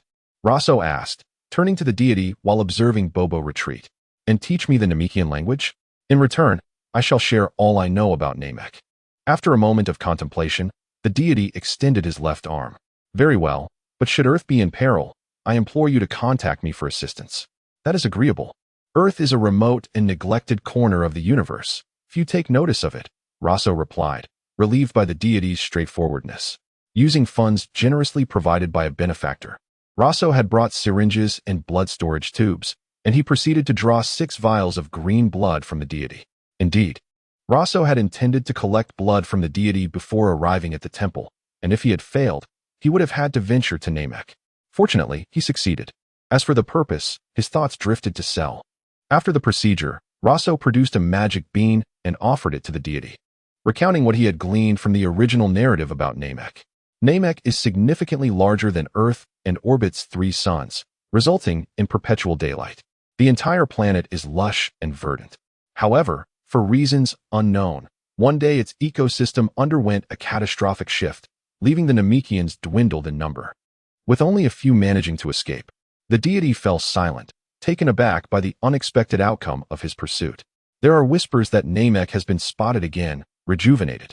But the veracity of such claims remains uncertain, Roso concluded, rising from the flower bed as he spotted Bobo approaching, presumably with the prepared meal.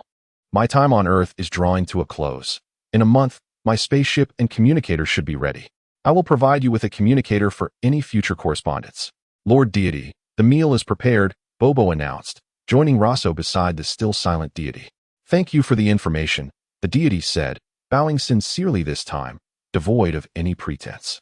After 28 days of diligent study, Roso had acquired a commendable grasp of the Namekian language. Although his proficiency was not exceptional, he managed daily conversations. The reason for his linguistic endeavor was clear. The Dragon Balls of Namek were far more comprehensive than those of Earth. Deity, would you care to join me on a cosmic journey? It would only be for a year and a half at most. Roso proposed as he descended from the Temple of the Gods. You must have guessed that my interest in the Namekian language stems from my desire to visit your homeland. Considering your advanced age, perhaps it would be wise to witness the grandeur of the universe before departing this life. Thank you. I require some time to ponder your invitation. The deity replied, intrigued by the proposition. Over the past 3 weeks, Roso had posed a variety of peculiar questions to the deity, such as, is it true that Namekians survive solely on water and sunlight without food? Can they endure the vacuum of space? Did Namekians originate from eggs or live births? If Namekians can choose the appearance of their offspring, why can they not select their gender? Such inquiries had the deity fidgeting in his shoes, nearly wearing them down to shreds. Let us revisit this matter when I depart. I eagerly await your answers, Roso declared before soaring down from the temple, heading towards Bowsy Mountain. Indeed, 3 months prior, during his quest for the Dragon Balls, he had discovered that the 4-star ball was already in the possession of Gohan. Roso had not anticipated that the 4-star ball would be claimed so swiftly. At Bowsy Mountain, on a winding forest path, Roso pondered the circumstances surrounding Gohan's demise at the hands of Kakarot's transformed giant ape form. Given his strength, survival should have been feasible. He could have severed Kakarot's tail to avert disaster. Walking along the trail frequently traversed by Gohan, Roso glanced ahead, noting that he was nearing Gohan's abode. Approximately 100 meters away, he hastened his pace, swiftly arriving at the entrance of the small courtyard. Old man's son, are you home? Roso called out, startling the nearby birds and insects into flight. Who is it? A warm yet aged voice emerged from within. Gohan stepped outside, recognizing the young boy who had taken a Dragon Ball from him months earlier. Ah, little one, you have returned. What brings you here this time? Gohan greeted with a smile. Old man, on a certain day 3 months ago, the sky inexplicably darkened at noon. Were you aware of this? Roso inquired as Gohan emerged. That event? I have some recollection of it. What about it? Gohan replied, noticing Roso's enthusiasm and not taking offense at the boy's directness. I must say, Master Roshi's teachings have proven effective, instilling sound values in his disciples. Save for the occasional rogue like the Bull Demon King, Gohan remarked, chuckling. The darkness that day was my doing. I had achieved mastery over my powers, causing the sky to dim and the earth to tremble. That Dragon Ball of yours aided me in my endeavors, but has now transformed into a mere white stone, Gohan continued. I see, Roso replied. The deity informed me that it will return to its original form in a year. Hence, I am returning the stone to you. It may prove beneficial for your grandson's training in the future. After finishing his words, Roso retrieved a 4-star Dragon Ball that he had kept in his pocket for a month, placing it in the hands of the ever-smiling Sun Wukong. The tale of the little boy remained as enchanting as ever. Sun Wukong chuckled heartily and teased Roso, asking whether he wished to train in martial arts with his grandfather. I certainly would not want to learn from a bachelor. Roso made a playful grimace, resembling a true child as he scampered away. In truth, during his previous visit, Roso had observed his surroundings and noted that there was a bus stop at the foot of Bowsy Mountain, leading to a nearby town. As for why he pretended to be an ordinary child in front of Sun Wukong, he wished to avoid any alterations to the narrative from the first part of Dragon Ball up to the Frieza saga. The events that transpired during this time, if recorded, would serve as a rather amusing chapter in their history. Roso chuckled at the thought, his laughter echoing through the forest, reminiscent of the mirth of the Uchiha Quartet. Ha ha ha, what a mischievous child he was. Sun Wukong, hearing the laughter, carried the now pale stone inside the house. After delivering the Dragon Ball to Sun Wukong, Roso did not linger. After walking a short distance, he soared towards Kame House, lacking any desire to meet the old turtle. He simply tossed the Dragon Ball onto the roof of the house before heading directly to Dr. Brief's residence. Chapter 13, Spatial Capsule in West City. Roso indulged in a delightful feast while eagerly awaiting the arrival of a young lady at Dr. Brief's residence. Despite being the home of Dr. Brief, its vastness never failed to astonish him, especially considering his modest dwelling on planet Vegeta. Upon entering the foyer, he noticed a dedicated reception desk, where several well-trained and courteous staff members were diligently attending to various tasks. Roso approached the front desk, standing on tiptoe to address the staff member seated behind it, inquiring, "Excuse me, is Dr. Brief available?" Just as the reception staff began to feel slightly disheartened, Dr. Brief fortuitously arrived. "Ah, young man. I knew you would come to see me sooner or later," Dr. Brief said with a smile, walking slowly towards Roso, his eyes glinting with a knowing expression. "You left in such a hurry the other day that you didn't leave any contact information, and I was left wondering how to reach you. Your spaceship has been modified for over 2 weeks now." Upon hearing Dr. Brief's words, Roso immediately ceased his idle chatter with the reception staff. He turned around, excitement bubbling within him at the mention of the completed spaceship modifications. "But didn't you say it would take 3 months?" Roso asked, eager to understand how it was ready so soon. Dr. Brief paused, his cap perched on his shoulder, and replied with a hint of pride, "I, too, did not expect it to be completed so quickly. My daughter provided some brilliant ideas that expedited the process. Come, let us take a look." Leading the way, Dr. Brief navigated through the twists and turns of the estate until they reached the spacious backyard. There, a colossal spaceship loomed before Roso, strikingly magnificent and reminiscent of a towering mountain peak piercing the clouds, delivering a powerful visual impact. Its height had significantly increased compared to before, compelling one to tilt their head back to grasp its entirety. Moreover, its original disc-like form had dramatically transformed into an oval shape, akin to a rugby ball, though with a flat base. As Roso stepped inside the spacecraft, he was astonished to discover that aside from the addition of an advanced gravity device and an expansion of space in the center, there were not many other noticeable alterations. Yet, it was these subtle yet crucial improvements that markedly enhanced the spaceship's performance. As he meticulously examined the interior, Roso's excitement surged, akin to witnessing the first ray of dawn breaking through the darkness. Turning eagerly to Dr. Brief, he could hardly contain himself, asking, "Doctor, while you were inspecting the spaceship and the detector, did you happen to find any sort of positioning device?" Dr. Brief, pausing from his playful interaction with the cat, replied, "I did not find any positioning devices. However, I have installed a spatial capsule on your spaceship. If you need to stay on another planet, you can retract the capsule, relieving you of the burden of maintaining the ship. The same goes for the several single-person spaceships." At the mention of the spatial capsule, Roso furrowed his brow slightly, contemplating for a moment before speaking. "Doctor, have you considered expanding the business of spatial capsules throughout the universe?" His gaze was fixed intently on Dr. Brief, anticipating a favorable response. Dr. Brief, upon hearing this, did not exhibit much surprise, but instead nodded thoughtfully and retorted, "Are you suggesting that you wish to obtain the agency for the universe?" His piercing gaze seemed capable of unraveling Roso's innermost thoughts. This unexpected inquiry left Roso momentarily flustered. His eyes widened, and he stammered, Doctor, why are you so direct? I thought you might want me to persuade you." Clearly, Roso had not anticipated Dr. Brief's straightforwardness. He reflected on his naivety in business matters, feeling like a blank slate, unable to save himself even with the Dragon Balls. Perhaps it would be better to enlist trustworthy individuals for assistance. He mused, if Frisia can establish himself as a renowned real estate mogul across the universe, why can't I? The universe is vast. Should I handle everything myself, it would be a wasted journey. I knew you would say that. When I started from scratch, many came to seek my expertise, Dr. Brief remarked, unfazed by the enormity of the cosmos. In this universe, the earnings are split 60-40. You receive 60. No contracts will be signed. Based on our interactions thus far, it's apparent you harbor no ill intentions towards your friends, and such agreements would be of little benefit to you. The spatial capsule is likely your means of winning hearts in the universe. You see through me, Doctor, Roso chuckled, extinguishing the energy blast he had been holding behind his back. Although, as Dr. Brief observed, Roso had initially approached with the intent to forge friendships. He was genuinely surprised that Dr. Brief could discern his deeper motives. As for why he extinguished the energy blast, he recalled Dr. Brief mentioning that his wife possessed a unique ability to glimpse fragments of the future. Though brief, it was enough to indicate that Roso was a decent person, albeit somewhat dark-hearted. "You are truly perceptive, Doctor." After a moment's pause, Roso added, "Once I establish myself, I will bring you what I've earned. I have some currency from the universe called Eugen in my ship's storage room, which I will present as a deposit." "Oh, so you have some currency amidst the clutter in your storage room?" "I'm relieved it wasn't disturbed," Dr. Brief replied, and Roso felt a wave of relief wash over him.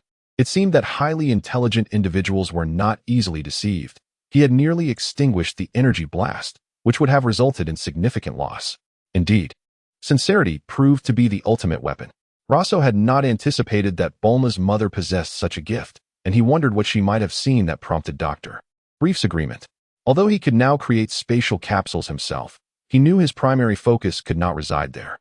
If he were like the Grand Elder of the Namekians, who could read memories through physical contact, he would have to produce the spatial capsules independently. Chapter 14. The Cloudy Bit Highlands. Having secured a year's worth of space capsules from Dr. Brief's abode, Roso felt a profound sense of satisfaction. The next step was to construct a laboratory. He piloted his spacecraft toward the far reaches of Earth, arriving at the Cloudy Bit Highlands, navigating through the desolate expanse. Roso found himself in a seemingly verdant area that, upon closer inspection, proved to be starkly barren, dominated by towering cliffs and devoid of life. The harshness of the environment was palpable. Had he not just departed from Dr. Brief's, he might have felt the presence of divine scrutiny. "Oh heavens! Surely you're not watching me every step of the way," Roso muttered under his breath, his gaze fixated on the Namekian spaceship displayed on the screen before him. Not far from his position, the vessel lay encrusted with a thick layer of moss, a testament to the fact that after dividing into his benevolent and malevolent aspects, Piccolo had likely not returned to this desolate place. Roso contemplated, "This is the perfect location to establish a laboratory. However, I shall need the assistance of a kind-hearted benefactor for the building materials." With this thought, a smug smile crept across his face. When he snapped back to reality, he realized the divine gaze remained fixed upon him. Rising from the control panel, Roso approached a large circular window and, lifting his head to the sky, bellowed, "Old light, are you still watching? Do you dare to challenge me, or shall I obliterate your old, weary eyes?" Startled by Roso's sudden outburst, the deity inquired, "Roso, what are you planning to do?" "I'm building a laboratory and creating some assistants. I cannot simply charge into the unknown alone to gather intelligence. What good would that do? If I find myself in peril, it would be a fool's errand. The cosmos is far more dangerous than this remote corner of Earth," Roso retorted in his mind. "And even if you were to accompany me on this cosmic journey, your meager combat prowess would hardly prove beneficial. Can one truly expect a frail old man like you to turn the tide in a crucial moment?" The deity chuckled politely. "Ah, I see. But why do you keep your eyes on my spaceship? Is there something special about it?" "Nothing of the sort. I am merely intrigued by the map contained within your vessel. It is no wonder you have been watching me so intently since I set course for this place." Roso mused. "Rest assured, I have no interest in your spacecraft, as it holds little research value." Rolling his eyes, he added, "What are your thoughts on accompanying me to Namek? My ship has been modified for rapid travel, and I estimate we shall arrive in 7 or 8 days." In truth, Roso hoped the deity would join him on this expedition. He envisioned a time when Piccolo, in his benevolent form, would regain youth and strength upon reaching Namek, leading to a reunion during the saga of Cell. What a delightful thought! He chuckled inwardly. "Very well, I shall accompany you," the deity finally responded, though he fell silent, contemplating his curiosity about Namek and concern for his kin. "I knew you would agree," Roso replied, unperturbed, understanding the allure of returning home was irresistible, even to the likes of the demon King Piccolo. Just as he finished speaking, the deity recalled Roso's earlier words, adding, "By the way, you should construct additional robots, leaving some behind to ensure Earth's safety." "I am already aware of that," Roso replied curtly. With that, Roso stored the spacecraft within the space capsule and began scouting the rugged plateau for an ideal site to establish his laboratory. Beneath a profound chasm, surrounded by an array of uniquely shaped boulders and towering trees, stood a laboratory discreetly nestled within this natural fortress. Inside the laboratory, an array of experimental apparatuses was meticulously arranged, all acquired through the generous patronage of kind souls since Roso's departure from Dr. Brief's. At this moment, Roso stood before a workstation, diligently manipulating a humanoid robot with a male visage, its heart encased behind a small square door, its core. His hands moved with the deftness of a magician, skillfully assembling intricate mechanical components. As time slipped away, each part was methodically affixed to the robot's core. After an indeterminate period, Roso wiped the sweat from his brow, exclaiming, "At last, the final piece is complete." "Feng Lu, come here." The summoned robot approached, standing with its right fist pressed to its left chest, bowing slightly. "Master, how may I serve you?" "Once it awakens, you shall be responsible for it," Roso instructed, gesturing toward the robot on the workstation. With that, Roso exited the laboratory, proceeding down the corridor. Over the past 6 months, he had embodied the spirit of a master craftsman, having constructed 20 robots. Perhaps due to the limitations of contemporary technology, unlike the peak craftsmanship of Dr. Gero in years to come, or perhaps due to subpar materials. Only the robot Feng Lu, the most costly of his creations, stood out like a brilliant gem among the rest. However, an unforeseen mishap had marred Feng Lu's visage, causing it to deform. Yet, after some tidying, the robot's complexion bore an uncanny resemblance to that of a dear friend from Roso's past. Thus, he bestowed upon it the surname of his companion, aptly naming it Feng Lu as it was the sixth to be created. Among the 20 robots, Feng Lu boasted the highest combat prowess, reaching an impressive 150,000, while the others ranged from a mere 500 to a maximum of 63,000. Roso ambled at a leisurely pace until he arrived at the corridor's end, where the spacecraft was stored.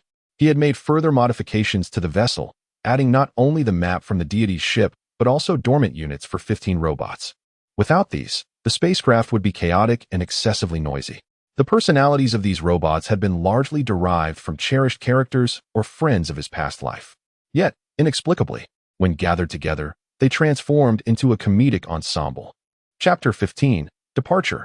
The sky was enveloped in an inky darkness, while the ground was littered with jagged rocks and unfathomable chasms surrounding them. Standing tall, with muscles as solid as steel, Feng Lu resembled a moving fortress, a veritable human shield. With resolute strides, he led the recently awakened robot, number 20, out of laboratory number 1, heading toward the corridor's end, the site where Roso had modified the spacecraft, the very place for its takeoff and landing. My lord, the artificial being designated as number 20 is yet to be named. I humbly request your grace to bestow a name upon it, Feng Lu said, bowing respectfully as he approached Roso. Roso had always struggled with naming, and thus the appearances of his creations were often molded after friends from previous lives or familiar anime characters, eliminating the anxiety of naming, though their personalities tended to be somewhat simplistic.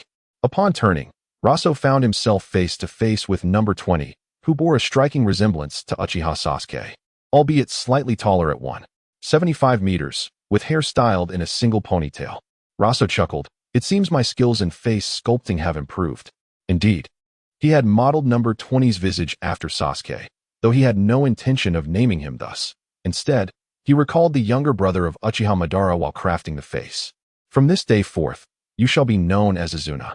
Yes, my lord, responded number 20, who had just received his name, mimicking Feng Lu's bow to Roso. Roso then shifted his gaze to Feng Lu. Have the B-shaped scouts been deployed? My lord, in accordance with your instructions, we have not only established safety measures around the base, but have also prepared the necessary probes for departure.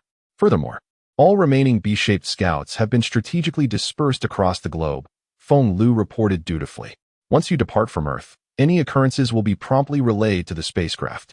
Additionally, the original plan to retain 3 personnel has been increased to 5, to address any sudden contingencies and maximize Earth's safety, Feng Lu elaborated. After listening to Feng Lu's report, Roso nodded slightly, a mischievous smile playing on his lips. Speaking of which, Water Yanghua and Waziki, they were compelled to stay behind due to a lost wager, weren't they? Are you planning to take them along? Feng Lu inquired. Let them remain. They would not be of significant assistance in space. A lesson will benefit them. Staying on Earth is for the best, Roso replied nonchalantly. Subsequently, Roso slowly turned his gaze toward the spacecraft station below. After a brief silence, he spoke. Since everything is in order, let us set the departure time for tomorrow noon. After half a year of preparation, while we cannot afford to act recklessly, it is indeed time to embark. The following day at noon, a tall figure clad in a bronze mask piloted the spacecraft to the plaza of the Divine Temple. Divine One, we are ready to set forth, Roso, now donned in armor, called out from the spacecraft's hatch to the approaching deity. This marks your first step toward home. How do you feel? Roso, I heard that another alien vessel descended upon Earth a fortnight ago. How did you perceive this event? The deity, slowly approaching, asked as he stood beside Roso. His sharp eyes, akin to those of a hawk, were fixated on the tail coiling around Roso's waist.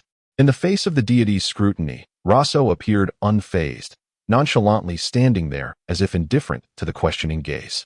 I have no particular thoughts. I am familiar with that spacecraft. Once we are aboard, I shall tell you more, he replied, turning to enter the spacecraft, with the deity following suit. Roso plopped down on the sofa in the lounge, pouring a glass of water for the deity seated opposite him, then called out to the cockpit, Tian Gang. We are ready to depart.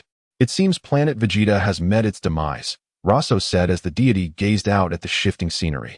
In truth, I was aware of the signs of destruction before I was taken from my homeland. And so, Roso imparted his knowledge of the universe to the deity, explaining how Frisia exploited planetary real estate and oppressed the inherently malevolent Saiyans to invade other worlds, while conspiring against Frisia's rule. He elucidated why Frisia had sought to obliterate planet Vegeta. Is this the universe? The deity pondered after Roso concluded his exposition.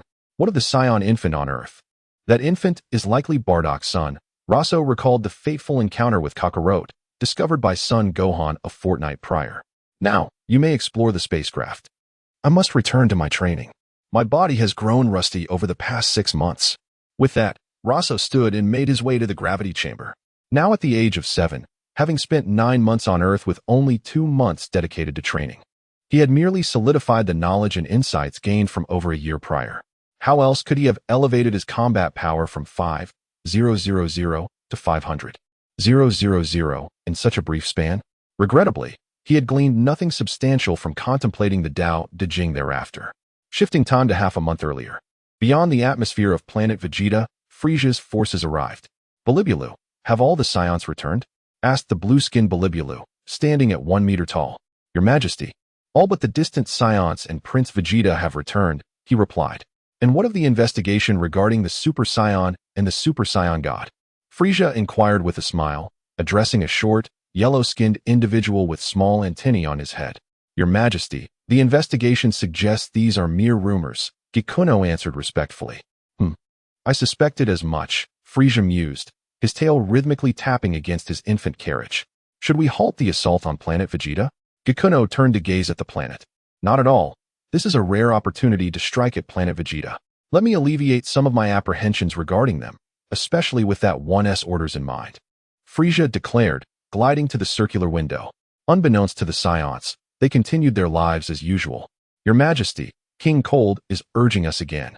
Bilibulu mentioned after Frisia concluded his remarks about planet Vegeta. Humph, Frisia coldly huffed. Send the Jinyu force with 20,000 troops. At once, Bilibulu replied, turning to depart. Chapter 16. Planet Namek. A watermelon was split in half. 1 half for you, 1 half for me. At this moment, in the gravity chamber, Roso practiced Tai Chi under 50 times the gravity while contemplating the Tao Te Ching. Sir, we have arrived at planet Namek, came the voice of Feng Lu from outside.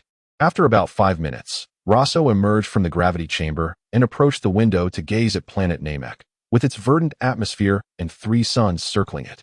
He mused. That fellow sun Wukong can adapt to 100 times the gravity in just 7 days. It truly is remarkable.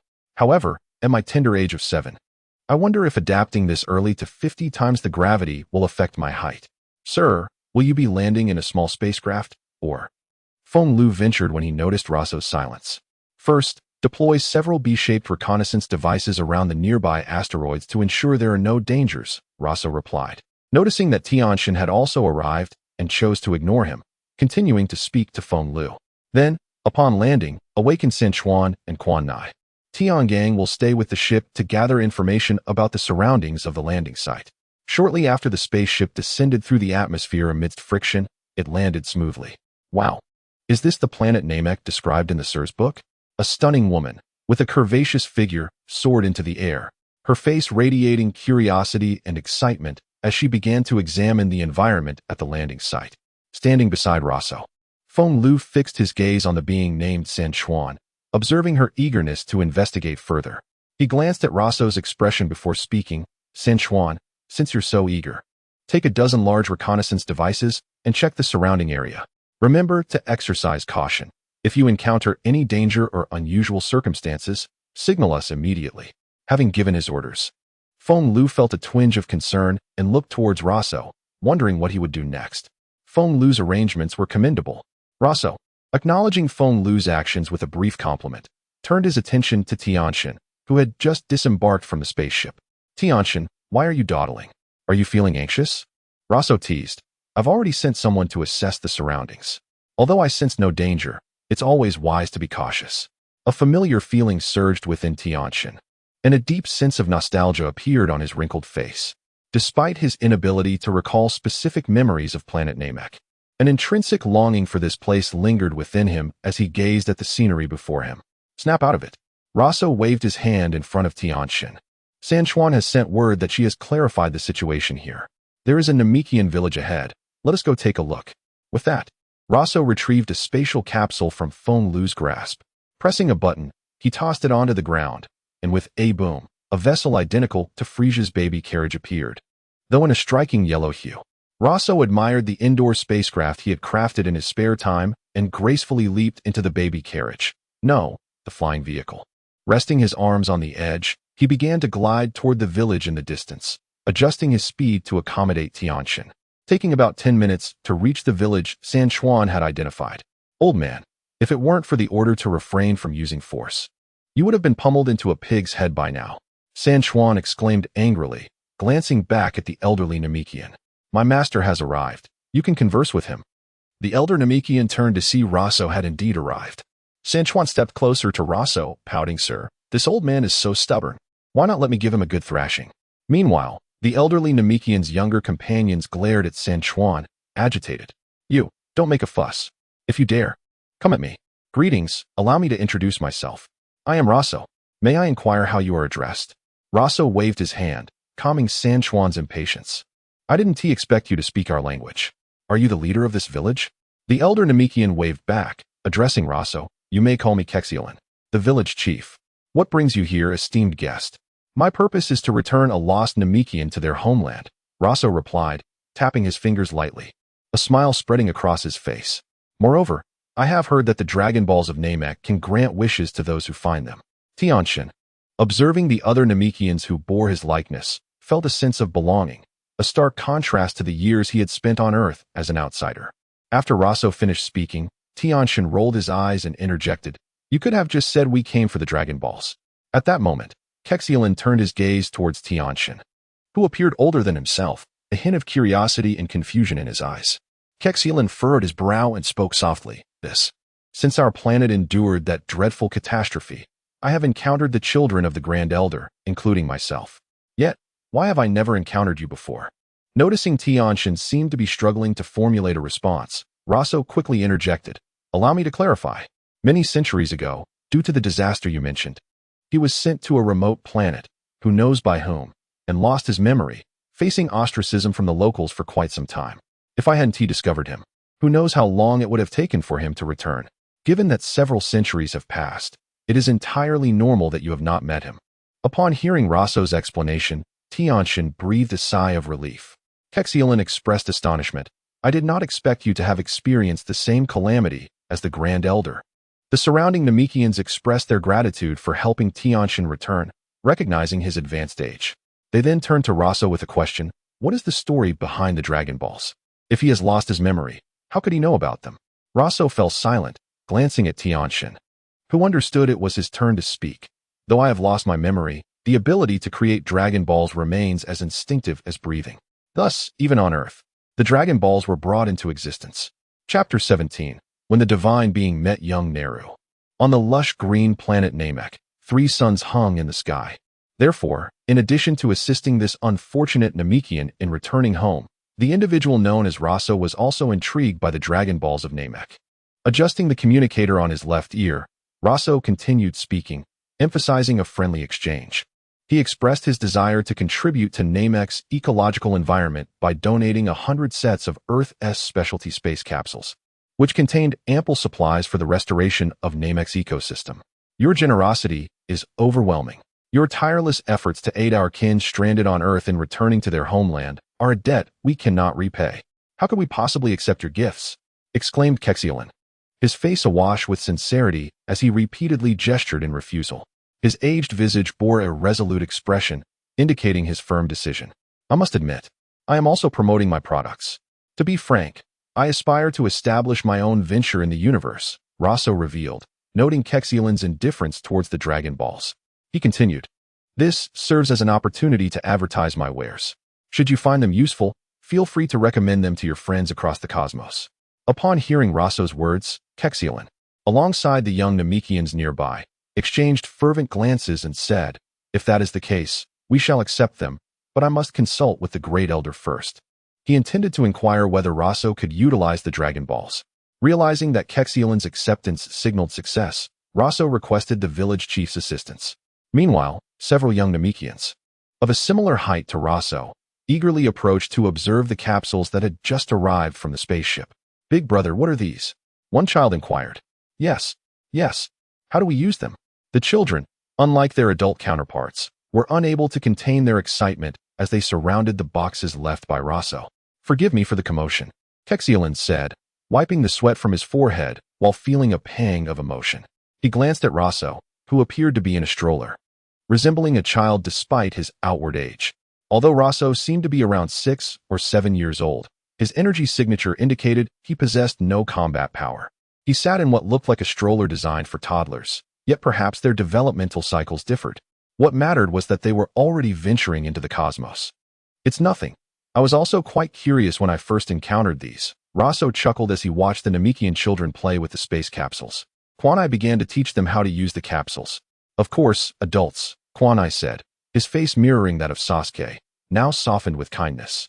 If Naruto were to witness this, he would surely be taken aback by Sasuke's unusual expression. "Everyone, please step back and make some space," Kwanai instructed.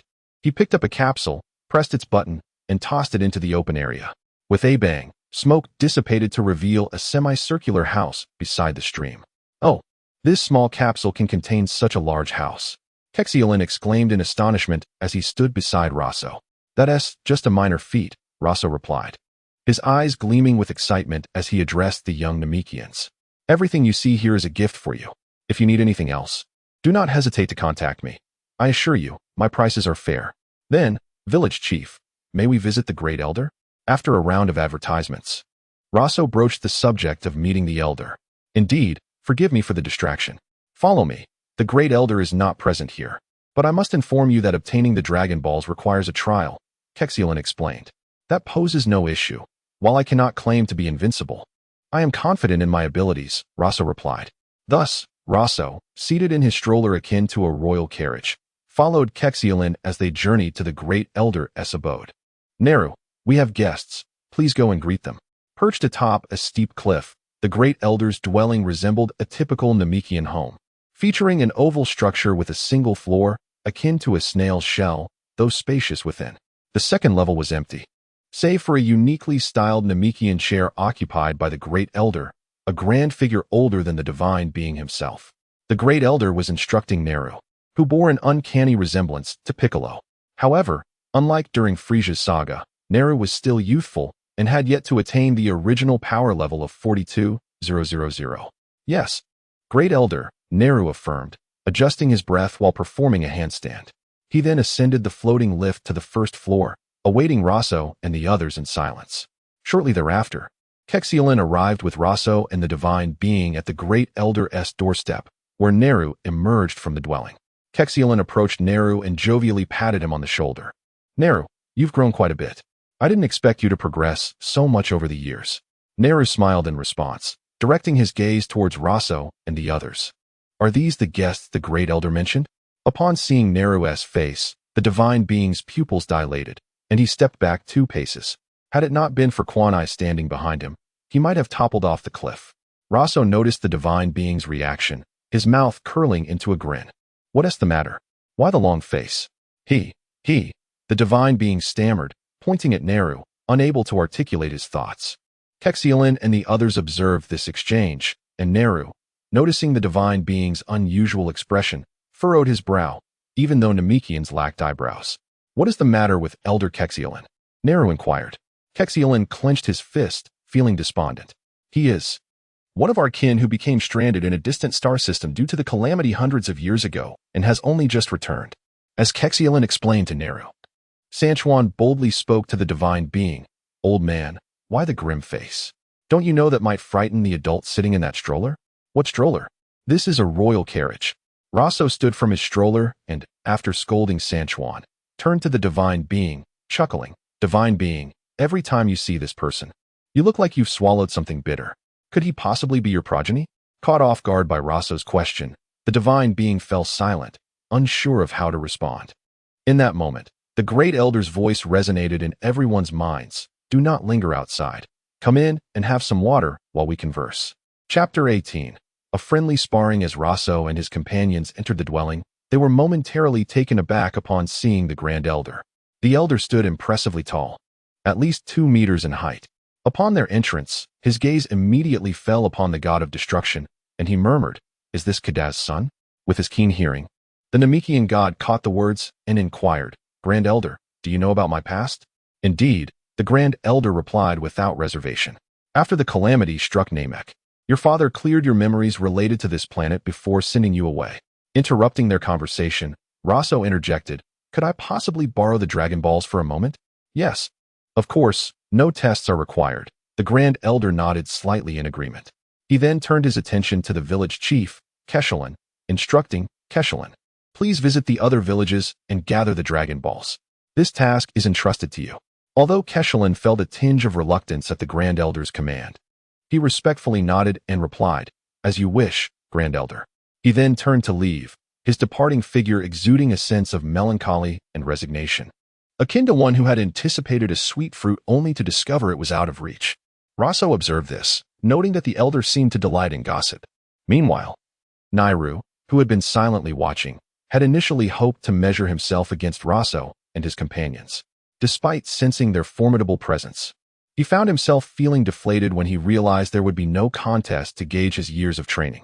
After some internal struggle, Nairu finally spoke up, "Grand Elder, I wish to challenge him." He gestured toward the imposing figure of Feng Lu nearby, his eyes aflame with determination and a desire for competition. Clearly, in Nairu's eyes, Roso, seated in a peculiar baby carriage, was merely a child. It was Feng Lu who was the true contender. "Ah, someone dares to challenge our leader," exclaimed Senchuan, her eyes sparkling with excitement as she grasped the arm of the nearby Quan Nai, unable to contain her exhilaration. Her brows danced with anticipation, and her laughter rang out joyously. Why was Senchuan so thrilled? Ever since the powerful Feng Lu had been created, the other androids, including herself, had found it hard to accept his superiority. As the third android ever created, she felt a sense of seniority, yet could not comprehend why Feng Lu should lead. In contests of pure skill, they had all inevitably lost. Since then, the androids Roso had manufactured, from number 7 to 20, had also faced Feng Lu's relentless onslaughts. After being bested by Feng Lu, Senchuan felt a strong urge to witness him in action, as others were bound to experience the same painful defeats she had endured. Observing Senchuan's fervent expression, Roso fell into contemplation. Had his programming for her malfunctioned? Or had Feng Lu truly driven her to madness? What a waste of her striking resemblance to a legendary figure from his past. "My lord, look." Feng Lu, having noticed Nairu's challenge, leaned toward Roso in inquiry. "Since he wishes to test his mettle, let us not disappoint him," Roso replied, casting a glance at the Grand Elder before instructing Feng Lu. "Ensure that you match his level and temper your strength. After all, our purpose here is amicable exchange." Although Roso's voice was low, as though seeking to keep their conversation private, the 3 attentive Namekians could easily overhear their dialogue. The god of destruction appeared poised to interject, but fell silent upon seeing Nairu's expression. At that moment, Roso, smiling, turned to the Grand Elder, who was still engaged in conversation with the god of destruction, and suggested, "Grand Elder, since both parties are eager to engage in this friendly spar, why not indulge their modest wish?" "Oh, if you are in agreement, then by all means, proceed," the Grand Elder replied, continuing his chat with the god of destruction. Nairu had initially assumed Feng Lu was the leader among the group, only to realize that it was Roso in the baby carriage. "Come, let us move outdoors," Nairu said to Feng Lu. With that, Roso and his companions followed Nairu outside, leaving the god of destruction and the Grand Elder behind. In the open area beneath the Grand Elder's residence, Nairu and Feng Lu faced each other. Feng Lu's fair complexion remained unchanged as he regarded Nairu with an air of nonchalance. Suddenly, Feng Lu darted toward Nairu with remarkable speed, launching a series of underhanded attacks. First, he executed a sneaky maneuver, taking advantage of Nairu's defensive posture to aim 2 fingers toward his eyes. Nairu was caught off guard. Sparring was typically a straightforward affair, and such ruthless tactics were unexpected, even in a life-and-death scenario. However, Nairu quickly regained his composure and began to counter Feng Lu's relentless onslaught. Yet, Feng Lu, like a ravenous hyena, relentlessly targeted Nairu's vulnerabilities, employing an array of unscrupulous techniques. He launched energy blasts mimicking drilling heads toward Nairu's most sensitive areas, while simultaneously employing devious kicks aimed at undermining his opponent's dignity. The scene was quite distressing to behold. From his vantage point in the baby carriage, Roso clutched his head in exasperation, exclaiming, "Feng Lu, what are you doing? This is merely a spar, not a fight to the death. You are supposed to match his level without resorting to such tactics. Did I not teach you Tai Chi?" Meanwhile, San Chuan and Quan Nai, standing beside Roso, wore expressions of delight, their joy evident as they swiftly retrieved cameras from their pockets. Having frequently documented their sparring sessions back on Earth, they were eager to capture this peculiar display, turning on their devices and aiming them at the unfolding spectacle. As they recorded every detail, they reveled in the thought, at last, another victim has fallen to this sinister style of combat. This approach had only been fully embraced by Feng Lu among Roso's creations. Chapter 19. The troubled Nairu under a sky reminiscent of Namek, painted in shades of green. Feng Lu, adhering to Roso's instructions, restrained his combat power as he battled Nairu, moving from south to north, from the earth to the heavens. Just as their clash reached an intense crescendo, Ku Xiaolin, in a flurry, returned from her quest for Dragon Balls, clutching two radiant orbs tightly in her embrace. She was met with a bewildering sight. Nairu, caught in a peculiar stance, was sent crashing into a lake by a resounding slap from Feng Lu. The sharp crack echoed through the air as Nairu, akin to a meteor, was propelled into the water, creating a magnificent splash. Following Ku Xiaolin were several younger Namekians, each differing in height and build, also cradling Dragon Balls. They stood frozen in astonishment at the unfolding scene, involuntarily swallowing hard. Clearly, these young Namekians had not anticipated witnessing Nairu in a rather undignified manner, clutching his rear after being struck into the lake.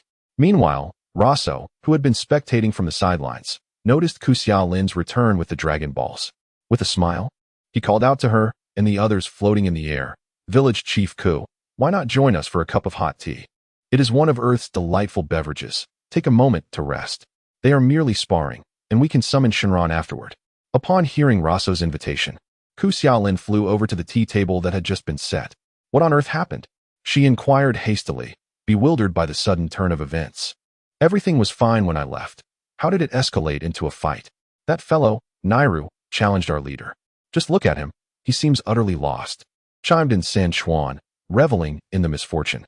However, before she could finish, her companion, Quan Nai, swiftly covered her mouth.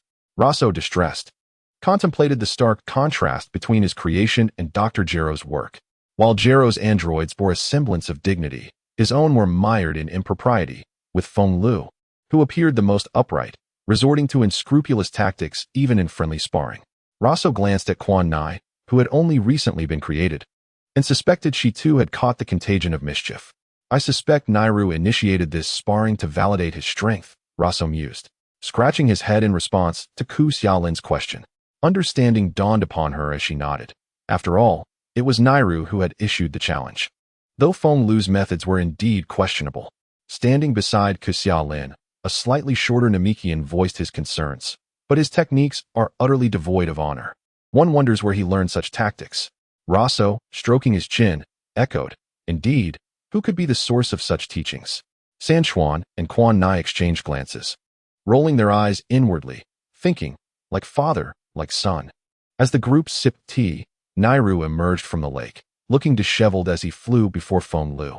With a cheerful demeanor, Feng Lu landed gracefully, asking, "Shall we continue?" His relaxed tone suggested that the previous engagement had been merely playful. "Humph, is this how Earthlings fight?" Nairu expressed his dissatisfaction, drying his clothes with the heat of his aura. San Chuan, indignant, retorted, "Don't generalize based on one person's behavior." Despite their forms being crafted by Roso, they identified as Earthlings, acknowledging their alien creator only as their father. Roso had instilled in them a moral compass reflective of virtuous individuals. Albeit with a hint of darkness, he was determined to avoid a fate similar to Dr. Gero's. "Huh. It's a strategy in its own right," Feng Lu replied nonchalantly. "Though you lack honor, I sensed you were holding back." Nairu's leg twitched, curiosity piqued. "May I inquire how much power you utilized during our exchange?" Feng Lu hesitated. It was meant to be a friendly exchange, and revealing too much could be detrimental. Observing the expressions of the surrounding Namekians, it was clear that Nairu was the strongest among them. Just then, Quan Nai, seeing Feng Lu's reluctance, interjected, based on my analysis. Our leader only exerted 20% of his strength. 20%? Nairu's expression shifted to one of sheer panic. You fought with merely 20% of your power and displayed such dishonor. Feng Lu wore an expression of knowing amusement, delivering a line that caught Roso off guard. It's all thanks to the excellent teachings of adults. Roso's cheeks flushed, and he quickly retorted. What do you mean by excellent teachings? I never said such a thing. That was merely a spar, not a life-and-death struggle. Is that how your programming interprets to use what is necessary and to refrain from the unnecessary? As Roso lamented over the need to reprogram Feng Lu, Nairu faced a crisis of confidence. Despite Feng Lu's unscrupulous tactics, he had presumed their strengths to be evenly matched. Hearing that Feng Lu had only exerted 20% left Nairu in turmoil. Why would I, with such inferior strength, engage him head-on? Am I overly cautious? Or have they advanced too rapidly? Has this remote Earth truly reached such heights? Should I learn from them? Witnessing Nairu's dismay, Ku Xiaolin and the other Namekians gathered around, striving to comfort Nairu as he grappled with his shattered warrior spirit. Nairu, Ku Xiaolin gently reassured him. You are already incredibly formidable. Do not lose heart simply because your opponent lacks honor. Remember, failure is the mother of success. As long as you persist and train diligently, you shall surely triumph next time. The others chimed in. Indeed, Nairu, you must have faith in your own abilities. A minor setback is nothing to fret over. Yet, still hanging his head low, Nairu shot back at the one who had dismissed his struggles. Why don't you give it a try then? What do you mean by it's no big deal? Seeing that Nairu remained ensnared in his gloom, Roso hastily shifted the topic. Now that their sparring has concluded, we can prepare to summon Shinran. Observing Roso's diversion, Ku Xiaolin and the others refrained from speaking further, though their expressions were sour as they placed the dragon balls upon the ground, chanting in Namekian, Come forth, Shinran, grant my wish. Under the watchful gaze of Namek's 3 sons, the sky gradually darkened, and amidst the lightning, the dragon of Namek emerged. Chapter 20. The Dragon of Namek. Porunga in the perpetually sunlit Namek, today heralded the arrival of night. As the dragon emerged amidst thunder and lightning, the deity gracefully stepped out from the Grand Elder's abode, soaring to stand beside Roso beneath the Dragon Balls. As he gazed upon the authentic Dragon Balls of Namek, which were significantly larger than those of Earth, he looked up at the summoned dragon, equally grand in stature, murmuring to himself, It is truly unexpected. The Dragon Balls and the Dragon of Namek surpassed those I have created in both size and appearance. The Dragon of Namek possessed a humanoid body and arms, adorned with long horns on its shoulders, its entire form covered in green scales. Fish fins graced its back, while 4 horns were distributed across its head and ears, culminating in a serpentine lower half. Roso turned his head, sharing his thoughts with the deity. Divine One, your crafted dragon is far more aesthetically pleasing. I implore you, do not allow the dragon of Earth to undergo any cosmetic alterations. The dragon, keenly aware of the conversation between Roso and the deity, blinked its crimson eyes, briefly contemplating the appearance of the Earth Dragon. It was renowned as the most handsome among the dragons of Namek. How could it possibly be compared to the Earth Dragon? Ignoring their conversation, it intoned solemnly, Gatherers of the Dragon Balls, speak your wishes. I can grant any 3 of your desires. 3 wishes, you say? The deity pondered the dragon's proclamation. Might I inquire what you wish for? Asked Keshelin, standing beside Roso. This is the dragon of Namek, Porunga, whose name translates to God of Dreams. Wishes must be articulated in the Namekian language. Other tongues will not suffice. So, what desires do you wish to convey? I can assist in relaying them. The deity furrowed his brow, devoid of any hair, voicing his confusion. Roso, you learned the Namekian language from me for the express purpose of making wishes before the dragon of Namek, did you not? How could I possibly know? Roso replied innocently, his tone imbued with sincerity. After a brief pause, he continued, I merely encountered relevant information in the ship's records, which clearly stated that Namekians only converse in their native tongue. How was I to know they would also understand the universal languages? Yet, the deity remained skeptical, his brow still furrowed. Did you also learn the Namekian language? Keshelin retreated, remaining silent. Porunga, for my first wish, I desire to master the instantaneous movement of the Yardrat people. Roso articulated his wish in Namekian. Instantaneous movement, an unparalleled technique within the Dragon Ball universe, allowed one to arrive at another's side merely by sensing their energy signature. With ease, Porunga granted Roso's first wish, stating, "Now, declare your second wish." "For my second wish, I want the ability to breathe freely in the cosmos," Roso declared. The reasoning behind this wish stemmed from the need to confront formidable foes without succumbing to their overwhelming power, should they choose to obliterate a planet. He could match their survival capabilities in the void of space. "I can breathe in the cosmos while they suffocate in the vacuum." "Granted. Now, reveal your final wish." Porunga's crimson eyes gleamed once more. As for the second wish, why not request immortality? Roso possessed confidence in achieving longevity, believing that through the teachings of the Tao Te Ching, he could cultivate his spirit in a world devoid of extraordinary powers. Yet, the Dragon Ball universe boasted a complex cultivation system, dominated by ki, magic, and supernatural abilities. The emergence of the Otsutsuki clan introduced natural energy and chakra. With the Otsutsuki's lifespan exceeding a millennium, and even the magical being Majin Buu proving formidable, Roso was convinced that mastering the Tao Te Ching and seizing the Otsutsuki's divine tree would eventually allow him to transcend even the king of all. Why, oh why? Did that large-faced entity not grant me a cheat? "For my third wish, I wish to instantly comprehend the contents of this book," Roso proclaimed, producing the Tao Te Ching from the armor's compartment, reminiscent of his inadvertent actions on Earth, prompting the dragon to consider unforeseen additions to his next wish. Porunga's eyes radiated brightly, a sheen of sweat forming on its brow, hands trembling as it spoke. "I regret to inform you that this wish is exceedingly difficult to fulfill." Upon hearing Porunga's words, Roso exhaled in relief, confirming his suspicion that the Dragon Balls of Namek lacked comprehension of the Tao Te Ching, thus anticipating the next wish would be secure. "What is the meaning of this, Porunga?" Keshalin and the other Namekians, eyes wide and mouths agape, eagerly inquired.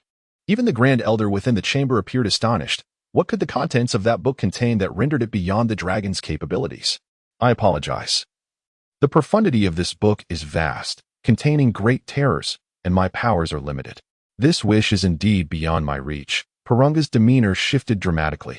"Please, state your next wish." Why did the Earth Dragon not mention any great terrors?" Roso mused, stroking his chin, recalling the previous encounter. "Perhaps I was too weak to possess the discernment I have now." Porunga felt a twinge of pride. Roso did not even qualify to confront such terrors. Having achieved his objective, Roso continued, "For my third wish, I desire a portable pocket dimension where humanity can thrive. Ensure it is sturdy, allowing me to open a spatial portal wherever I please, with an area equivalent to that of Earth, enabling me to manipulate the gravity within at will." This was akin to the hyperbolic time chamber within the deity's palace. Porunga, this time, did not refuse. After approximately 5 minutes, he gestured an OK sign, replying, "As per your request. The pocket dimension is complete. Due to the previous wish's failure, I have made enhancements. Regardless of the challenges it endures, as long as the core remains intact, it will automatically restore itself. The air within is abundant, ensuring no risk of asphyxiation. I have also incorporated a flourishing ecological environment with ample natural energy, which replenishes itself as consumed. You should be able to control the gravity as intended for your training purposes. I have arranged for an abundance of food and water within the palace, inexhaustible in supply. The gravity can be stacked without limits, and the flow of time within will be such that 1 year inside equates to 1 day outside. This can be adjusted according to your will, but only within the maximum of 1 year, such as a ratio of 1, 60 days, 1, 183 days, etc. Should an individual exceed 2 years within, aside from a one-time flow, it may adversely affect their lifespan, so please use caution. During your training, the ecological environment can adjust autonomously, manifesting any desired conditions, though you will need to capture any creatures you wish to inhabit the space. Is it truly this magnificent? While Roso initially harbored the intention to exploit the dragon for benefits akin to those on Earth, he began to wonder if this was an excessive boon. Gazing intently at Porunga, he inquired, "Porunga, what have you gleaned from my book to inspire you to enhance my wish to such an extent?" "I am unable to articulate it. You must discern it for yourself." Porunga fell silent, vanishing with the parting words, "Until next we meet." It was surprising that even Porunga had wishes he could not fulfill. The surrounding Namekians all turned their heads to gaze at Roso, and the deity was no exception. Chapter 21. The portable spirit time house. After fulfilling Roso's wish, the divine dragon transformed into 7 luminous white orbs and soared in various directions across the planet Namek. The previously darkened sky returned to its vibrant green hue. Everyone's gaze turned towards the book held by Roso. Unable to contain her curiosity, Kexielin was the first to speak. Forgive my boldness, dear Roso, but I am genuinely intrigued. Since the Elder's creation of the Dragon Balls, there have been few wishes that Porunga could not grant.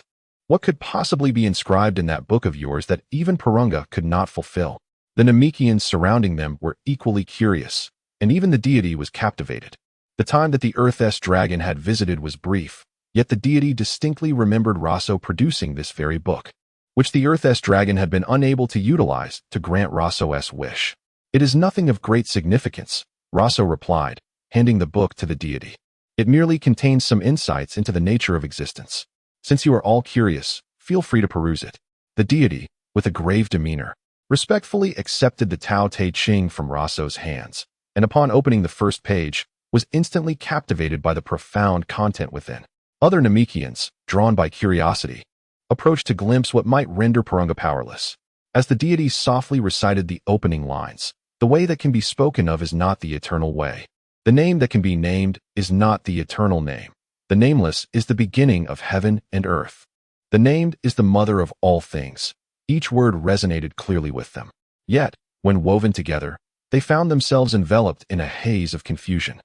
As they yearned to turn to the next page, the deity abruptly closed the book as if grasping an epiphany. He inhaled deeply several times, striving to calm the tumult of emotions swirling within him. His previously steady hands trembled slightly, but after regaining composure, he cautiously returned the book to Roso. The younger Namekians, witnessing the deity closing the book, exclaimed, "Why have you closed it? We wish to see what follows." They looked at the deity with puzzled expressions. Only Kexielin remained silent. Her eyes closed in contemplation, recognizing that understanding the opening lines alone would require considerable effort and time. At that moment, she mused silently.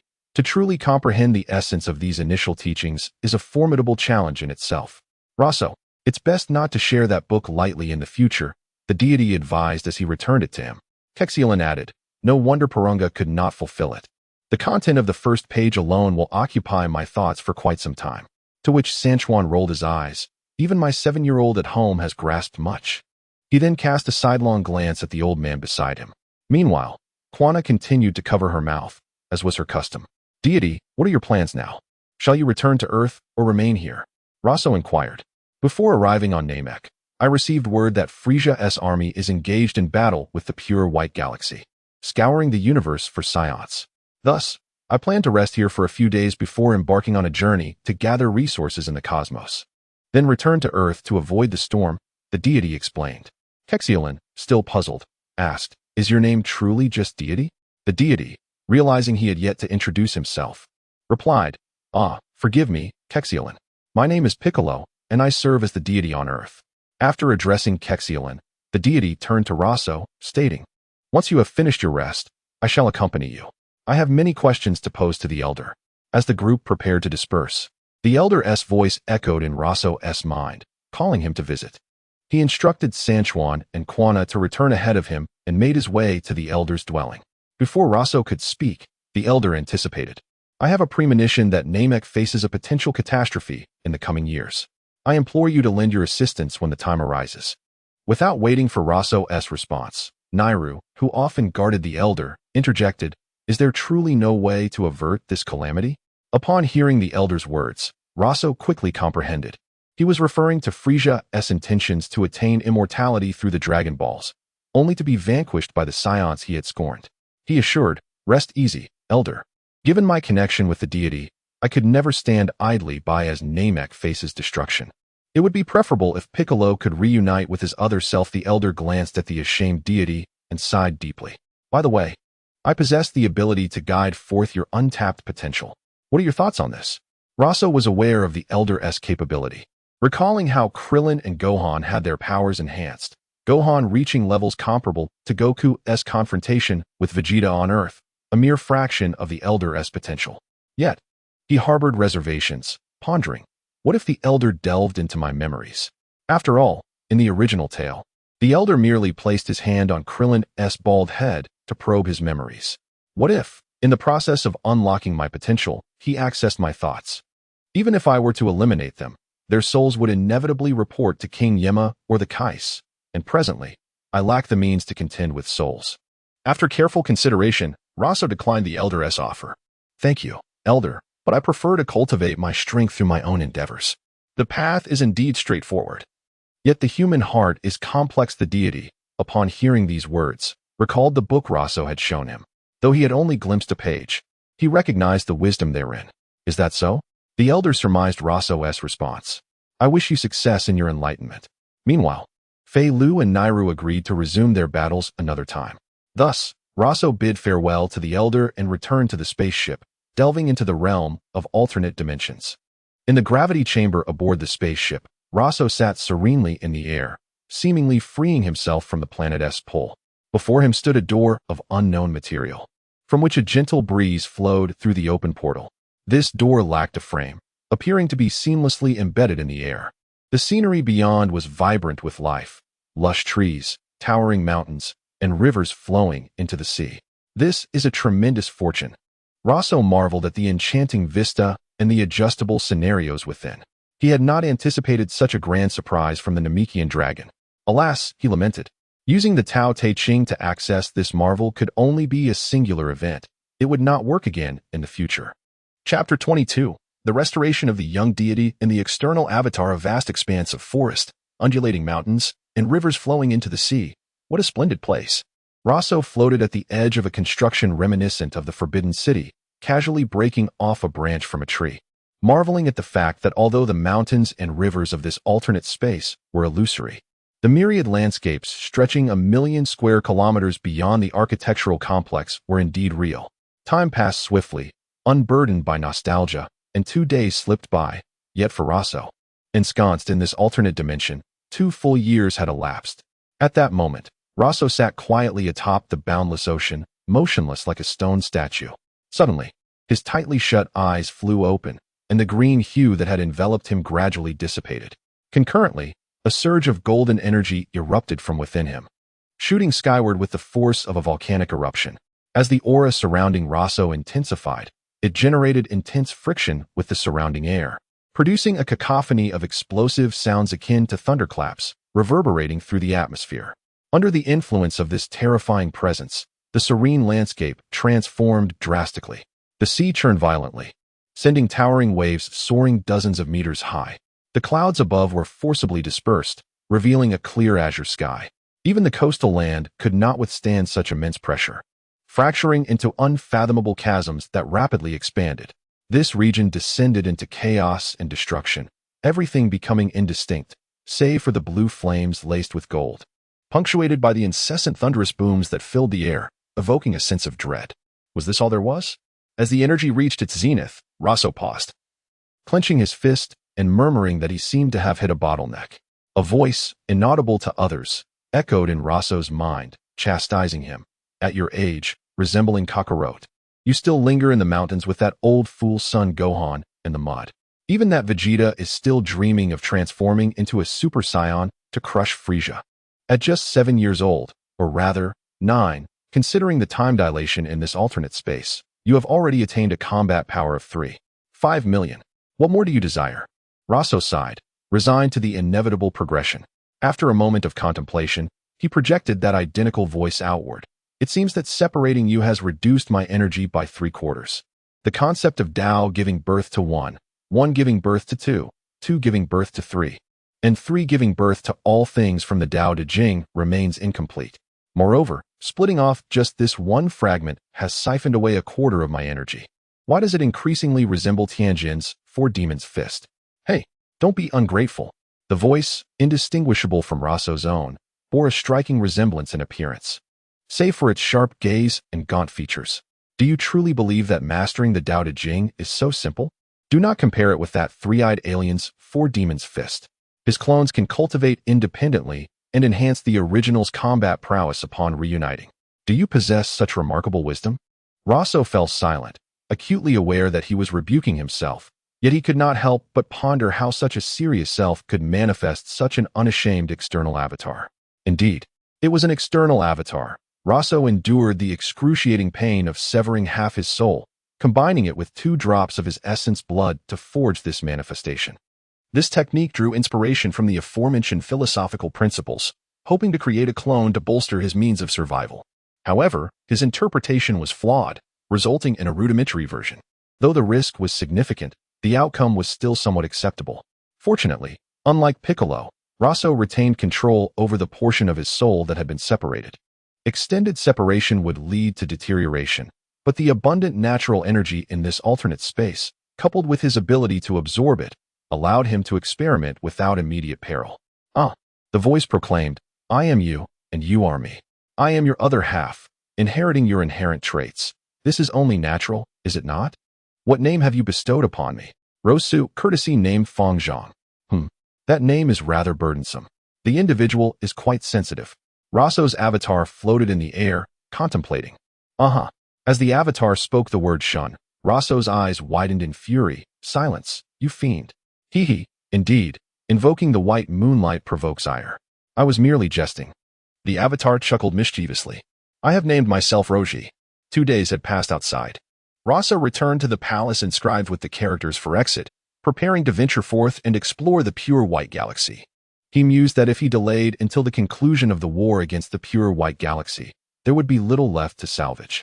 "All right, you shall remain here to continue your cultivation," Roso instructed before pushing Roji into the alternate space.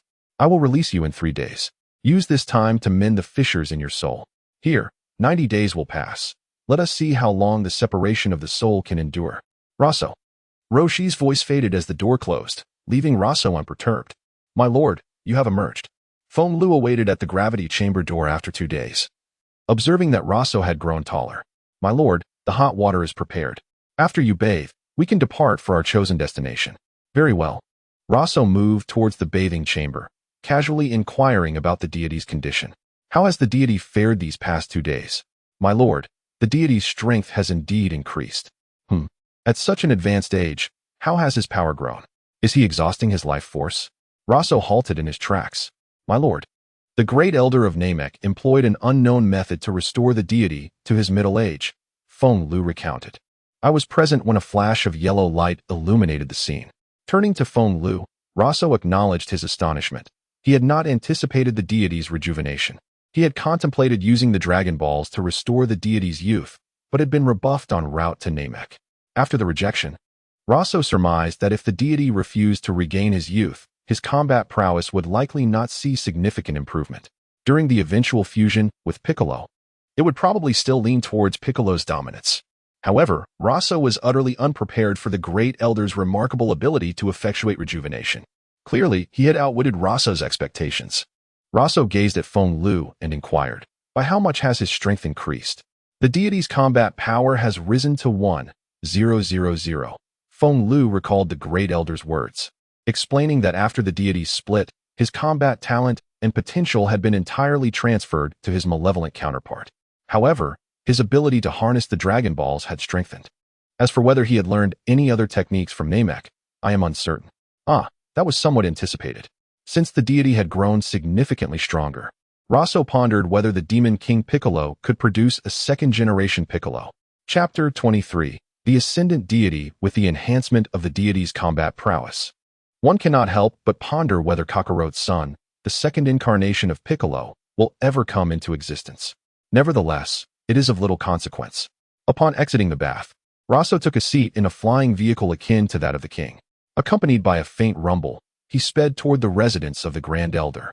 Shortly thereafter, while seated in the vehicle, Roso caught sight of an open area nearby where the deity was engaged in a fierce battle with another Namekian. The exchange of blows echoed through the air, a cacophony of thuds and crashes. Yet, a closer inspection revealed that the Namekian, whose name the author could not be bothered to devise, was clearly dominating the fight. Despite this, he refrained from unleashing his full power, seemingly guiding the deity on how to defend and when to strike. He interspersed his attacks with verbal instructions. Focus on your breathing, maintain your rhythm, strike swiftly, and keep your footing steady. Although the deity had acquired numerous combat skills over the centuries on Earth, the martial expertise and experience of the Namekian had been passed on to Piccolo. Coupled with amnesia, the deity found himself rather inept. Moreover, the fighting techniques he once mastered were now obsolete. It must be noted that his prior combat strength was merely 100 or so, which sufficed against ordinary foes. However, now that the Grand Elder had unlocked such formidable power within him, he needed to relearn everything. It was akin to someone who could pilot a spaceship suddenly returning to driving a car. The speed had dramatically increased, and the methods of control were vastly different. Thus, adapting to this newfound strength and adjusting his previous combat skills became imperative. The deity was fully engrossed in countering his opponent's offensive, striving to modify his movements in accordance with the guidance of the passerby. Although currently at a disadvantage, his combat experience was evidently on the rise. "How long have they been fighting?" inquired Feng Lu, standing beside Roso, addressing Sin Chuan, who had been watching for nearly half a day. Since the colossal Namekian had enhanced the deity's strength yesterday, he had not paused for breath. San Chuan, sipping a drink of indeterminate origin, replied with a lackluster demeanor. In a moment of respite, the deity noticed Roso and called for a halt to the nearly 2-day tutoring. With a light leap, he landed before Roso and inquired, "Roso, are we ready to depart? You mentioned you wouldn't revert to youth." Roso chuckled, teasingly questioning the sudden change in stance. Could it be that the deity has laid an egg, giving birth to you as a second incarnation? "Enough of that," the deity retorted, recognizing Roso's jest but remaining unperturbed. He was about to ask when they would leave, but halted upon observing Roso's expression, gazing intently at him. "Roso, have you encountered issues in your training?" Roso reminded the deity of his former self prior to their division. "It's nothing. I will recover in due time." Sensing that he had drawn attention, Roso opted to change the subject. "After bidding farewell to the Grand Elder, we shall depart immediately."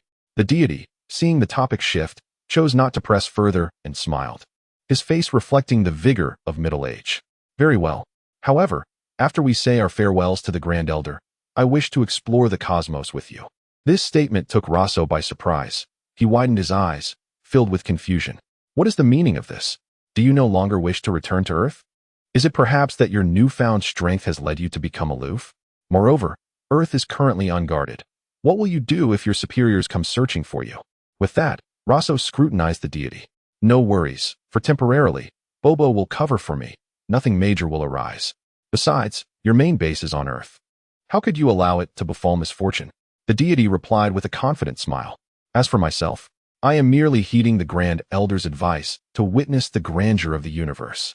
Roso, rendered speechless, replied, "We had agreed that this journey would likely last 1.5 years before returning to Earth. I intend to capitalize on the wars raging in the cosmos to profit, promoting spatial capsules across the universe. Additionally, it is hardly safe. You are aware of Frisia's relentless pursuit of the remaining Saiyans amidst the chaos. With you leading the charge, I have nothing to fear." The deity reassured Roso while observing him in the vehicle, attempting to dissuade him with just that remark. After bidding farewell to the Grand Elder and the other Namekians, Roso embarked on his journey into the cosmos. Frisia's planet, Frisia's palace. "My lord, aside from the Vegeta squad, the remaining Saiyans in the universe have been largely eradicated," Jacano reported as he approached Frisia. "Ahaha, well done, Jacano. By the way, where is my brother, Cooler?" Frisia inquired, his jovial demeanor shifting to curiosity. Jacano slightly raised his head, directing his gaze toward the seated Frisia in the vehicle, and respectfully replied, "Aside from the special forces and vanguard troops dispatched to the front lines a month ago, there have been no further developments. Moreover, it has come to my attention that they are searching for something in the southern galaxy." At this, Frisia let out a cold snort, his expression darkening with dissatisfaction. He narrowed his eyes, fixating on Jacano, and his tone turned frigid as he questioned, "What has my father indicated regarding this matter?" King Kurd heard of the situation and personally contacted King Cooler at the front lines. "I am unaware of their discussion thereafter," Jacano concluded, stepping aside and falling silent. "How outrageous." Frisia's furious roar swept through the chamber, accompanied by a gust of wind that shattered glass and sent the guards stationed at the door tumbling.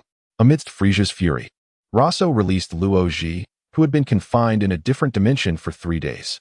Upon the door's opening, Luo lunged toward Roso in the vehicle, aiming to deliver a punch to his face, all the while shouting, "You fool! I've endured your nonsense for far too long. Do you have any idea how I've spent the last 3 months?"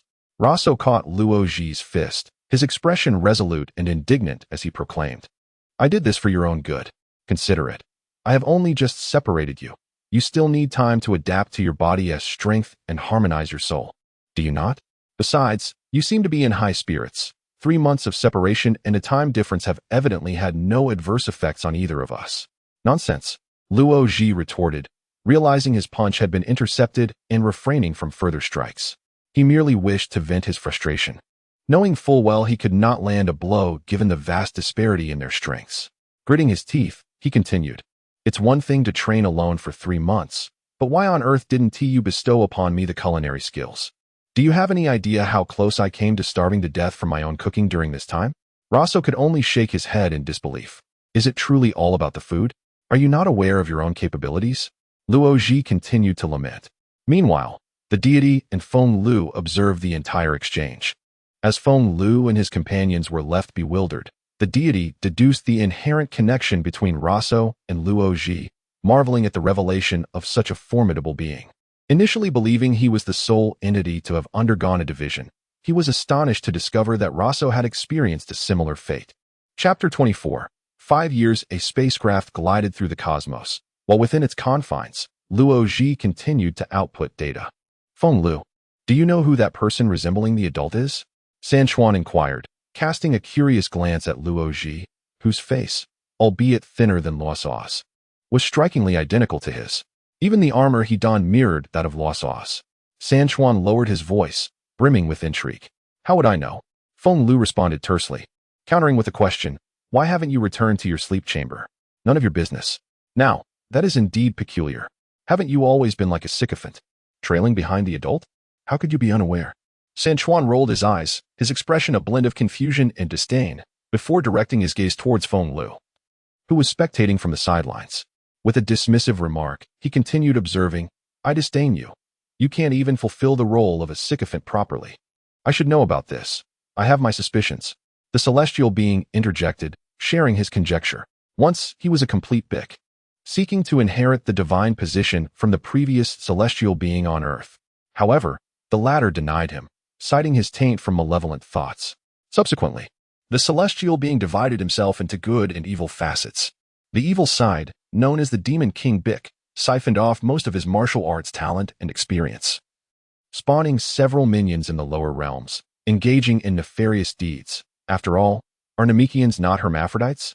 The martial experts of the lower realms were nearly obliterated, and although a martial champion emerged, he could not prevail and fled to cultivate in seclusion, eventually creating the sealing technique Demon Sealing Wave, which led to his own confinement.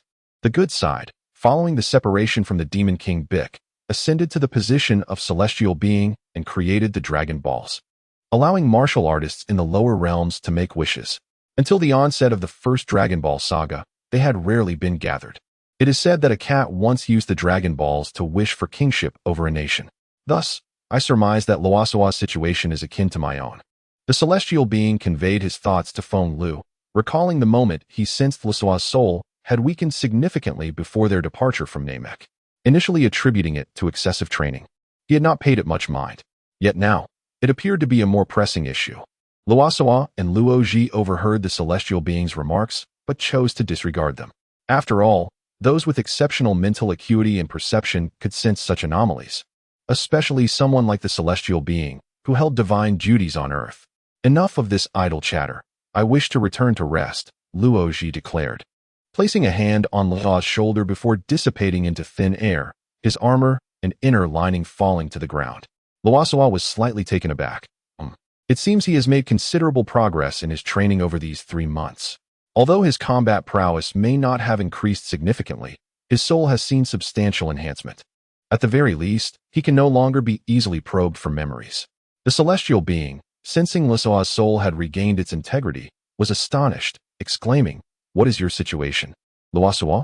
Half a month later, Luosua and his companions finally arrived at a planet adorned with twinkling lights.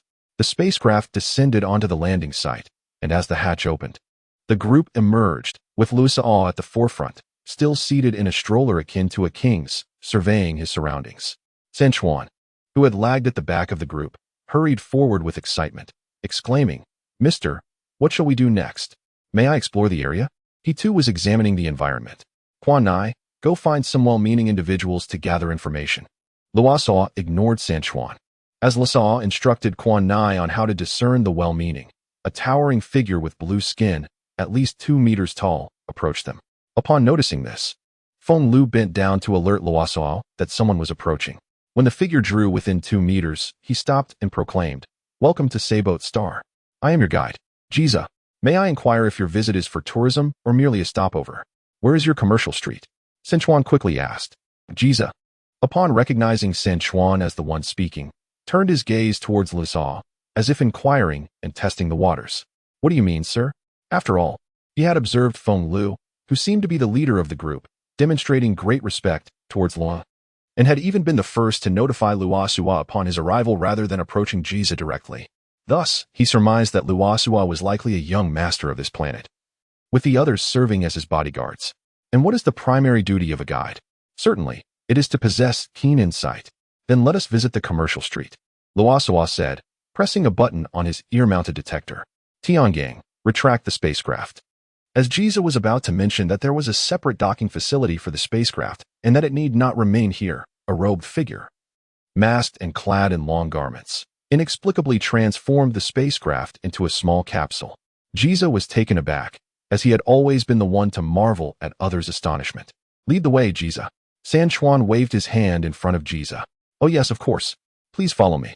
Jiza guided them, introducing the specialties and commercial districts of Vegeta Star. Vegeta Star is a commercial planet situated near the edge of the North Galaxy, famed for a fruit known as Kira, which has significantly boosted its commerce. While introducing Luoso and his companions to the planet's offerings, Jiza could not help but ponder how that spacecraft managed to transform into a capsule. It was a mystery that eluded him. Upon reaching the commercial street, Jiza could no longer contain his curiosity and asked, "Forgive my bluntness, but how did that large spacecraft transform into such a small capsule?" "I knew you wouldn't be able to resist asking," San Chuan chimed in, having received Luoso's permission to engage in conversation, as Luo was rather inexperienced in business matters. After an extensive discussion on space capsules and the intention to promote them across the universe from Vegeta Star, Jiza understood that his earlier assumptions were correct. They were second-generation heirs launching a venture.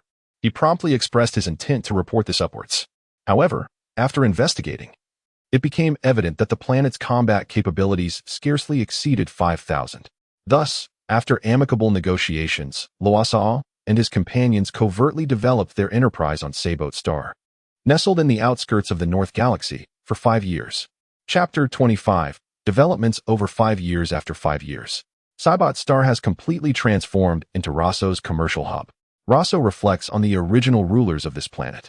Upon witnessing the promising prospects of Roso's space capsules in the cosmos, they promptly decided to invest in Roso and reincarnated themselves. In essence, they attempted to seize the space capsules from Roso, but were ultimately defeated. The military on this planet has undergone training, resulting in a slight enhancement of its combat capabilities, which Roso allocated to numerous androids. Recently, a report from Quan Nai indicated that Frisia's forces have withdrawn from the border of the pure white galaxy. The robust man, Feng Lu, with his striking pale complexion, approached Roso, who was seated in a stroller, gazing at the starry sky outside. Roso turned the spacecraft towards Feng Lu, inquiring with surprise, "What does Kurd think?" Among his 2 sons, only Frisia is somewhat obedient. Is it true that Gula has taken charge? Not quite. The majority of Gula's forces remain inactive in the southern galaxy. It appears they are merely observing a temporary ceasefire for unknown reasons, Feng Lu continued. Additionally, the Galactic Patrol has placed another order for ship capsules and various everyday items. Over the past 5 years, Roso, using Vegeta Star as a base, established the Capsule Corporation under the name conjured by Dr. Brief on Earth, distributing space capsules throughout the northern galaxy. In the initial stages, there were attempts to seize them. In the 7th universe, where most of the lower-tier warriors lacked even 50,000 combat power, Feng Lu's 150,000 combat power was sufficient to dominate. Later, the captain of Frisia's Jinyu force, after resting from the front lines, learned about the remarkable space capsules and sought trouble with Feng Lu, accompanied by his 4 teammates, Raikum, Buddha, Jeez, and Guldo. Initially, the detector indicated Feng Lu's combat power as 0, leading to bizarre poses that resulted in Feng Lu educating them about the intricacies of combat. Upon returning, they reported to Frisia. Despite Jinyu's combat power reaching 120,000, a mere 30,000 less than Feng Lu, the latter's mastery of Roso's techniques proved overwhelming. Jinyu found himself defenseless against Feng Lu's relentless assault, and he was reluctant to resort to his transformation unless absolutely necessary. Upon learning of these events, Frisia, who prided himself on being a civilized individual, attempted to recruit Feng Lu, only to be politely declined. Rather than being angered, Frisia collaborated with Feng Lu, mistakenly believing him to be the owner of the Capsule Corporation. Had he known that the true owner was Roso, a Saiyan, he would have acted sooner to seize control. Although he had yet to be defeated by Kakarot, he already harbored disdain for Saiyans. It must be noted that Frisia stands out among all Dragon Ball villains for his civility and courtesy towards his subordinates. However, after being defeated by Kakarot, his blood pressure soared at the mere mention of Saiyans, yet his popularity remained undiminished. Even Cell, a creation superior to Frisia, had not been resurrected, suggesting Frisia's enduring appeal. Other factions with power surpassing Feng Lu's also regarded the Capsule Corporation's partnership with Frisia with great respect. Since a ceasefire is in effect, shall we set forth to the pure white galaxy? A cheeky voice chimed in, breaking Roso's silence. Until now, he had been unable to seize an opportunity due to Frisia's forces being nearby, but the ceasefire presented a perfect chance. You are correct, and my training has yielded little progress. Roso concurred with the earlier remarks. Moreover, as the Dragon Ball saga had yet to begin, he considered searching the pure white galaxy for any solitary members of the Otsutsuki clan and perhaps even explore the ninja realm. By the way, Feng Lu, during our 5 years collaborating with Frisia's army, have you uncovered any information regarding the Three-Eyed clan? What did they steal from the Otsutsuki clan back then? Feng Lu recognized this as a fragment of Roso's other self, Weaving's voice. Lord Weaving, it is said to be a potion for prolonging life. Furthermore, the last known appearance of that three-eyed individual was 3 years ago, near the center of the galaxy. The three-eyed individual must have been after the fruit of the divine tree. Yet, with so many searching for him, finding him will likely prove arduous. Do not dwell on it. Roso stood, addressing Feng Lu. I shall upgrade you to oversee the headquarters of the Capsule Corporation. After your upgrade, I will venture to the pure white galaxy in due time. In these 5 years, Gallo's advancements in android development have significantly progressed. Indeed, Earth's technology in this field is unparalleled across the universe. However, there is often a 2-day delay before Roso receives shared information, a minor inconvenience. Dr. Brief, after studying Roso's spacecraft, has managed to share some civilian technologies, but it is clear that Gallo's innovations hold greater promise. 5 days later, 1 million, impressive. Roso observed the numbers on his computer, a smile gracing his lips. I am nearly ready to contend with Frisia's second form. Meanwhile, the newly upgraded Feng Lu practiced his newfound strength, swinging his fists and feet to adapt to the enhanced power. Master, I wish to spar with you, Feng Lu expressed, maintaining his customary respect towards Roso with a slight bow. Feeling a surge of power, are we? Roso remarked with a smirk. Not at all, Master, Feng Lu hastily clarified, aware that the creator of his creator had misinterpreted his intentions. I simply wish to gauge the current disparity between us. Although I understand that as a machine, I cannot improve through training, I possess a desire to grow stronger and keep pace with you. Your desire is commendable, yet your explanation feels rather insincere. While the computer verifies your claims, I remain unconvinced. Provide me with another reason shortly. Roso leaped down from the control panel onto the broad surface below. Thus commenced a battle devoid of martial ethics. Feng Lu fixated on Roso, whom he could rightfully call father. Standing several dozen meters away, Roso appeared remarkably relaxed, with his hands casually tucked into his pockets, maintaining a steady stance. In the blink of an eye, Feng Lu lunged forward, propelled by the sound of air friction, hurtling towards Roso with his right fist raised, ready to deliver a formidable blow aimed at Roso's face. Yet, faced with this onslaught, Roso exhibited no inclination to evade.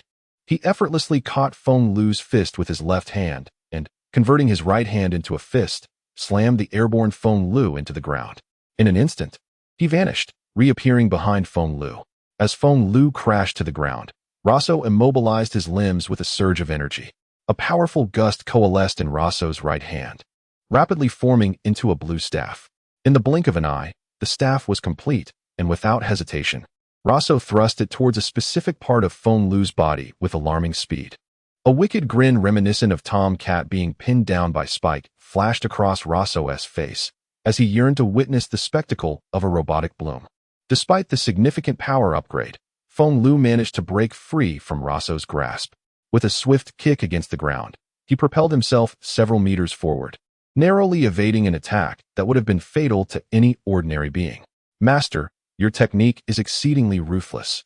We are merely sparring. Feng Lu exclaimed, bewildered. Oh, did you not wish to comprehend the gap between us? This is only the beginning. Roso tightened his grip on the blue staff, inhaling deeply and relaxing his body as if shedding a burden. Suddenly, Feng Lu adopted a horse stance, feeling an overwhelming heaviness enveloping his body. As the joints emitted creaking sounds, each step he had intended to take towards Loha during his speech now required immense effort. Nevertheless, his gaze remained resolute as the core energy within him surged forth, defiantly resisting the force of gravity, propelling him once more towards Loha. Loasa's lips curved into an amused smile, reminiscent of the Uchiha clan, as he laughed heartily. Ha ha ha.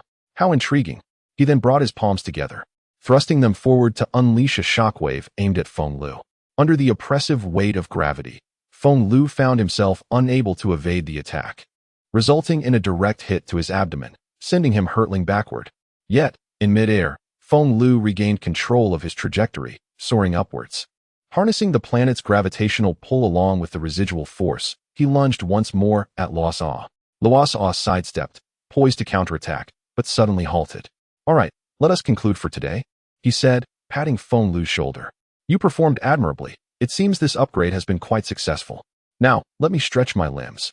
Feng Lu exhaled in relief and respectfully replied, Thank you, my lord, for your mercy. Beyond the Seapot Star's atmosphere, a colossal, disc-shaped spacecraft lingered, attended by nearly 100 smaller vessels. Lord Frisia, we have arrived at Seapot, Kikono announced reverently to Frisia, who was lounging on the edge of his conveyance. I have already apprised Chieftain Feng, who is preparing to receive you. Oh ho ho ho, Kikono-san, Frisia chuckled. Do you suppose Chieftain Feng will take umbrage at my sudden arrival? One cannot be certain, Bella Blue mused from Frisia's other side.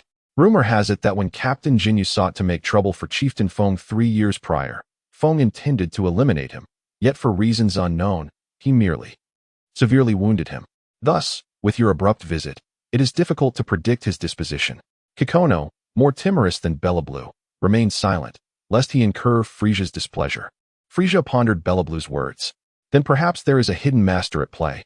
Below the laboratory, sensing Frisia's approach, Luo Suo halted his work. Feng Lu. Frisia has arrived. Greet him and ascertain his intentions. Why does he arrive so unexpectedly? Feng Lu lamented, changing into a fresh set of clothes before departing. A slender soldier with violet skin and an enormous head hurried into Frisia's ship, his eyes wide with reverence as he knelt before Frisia.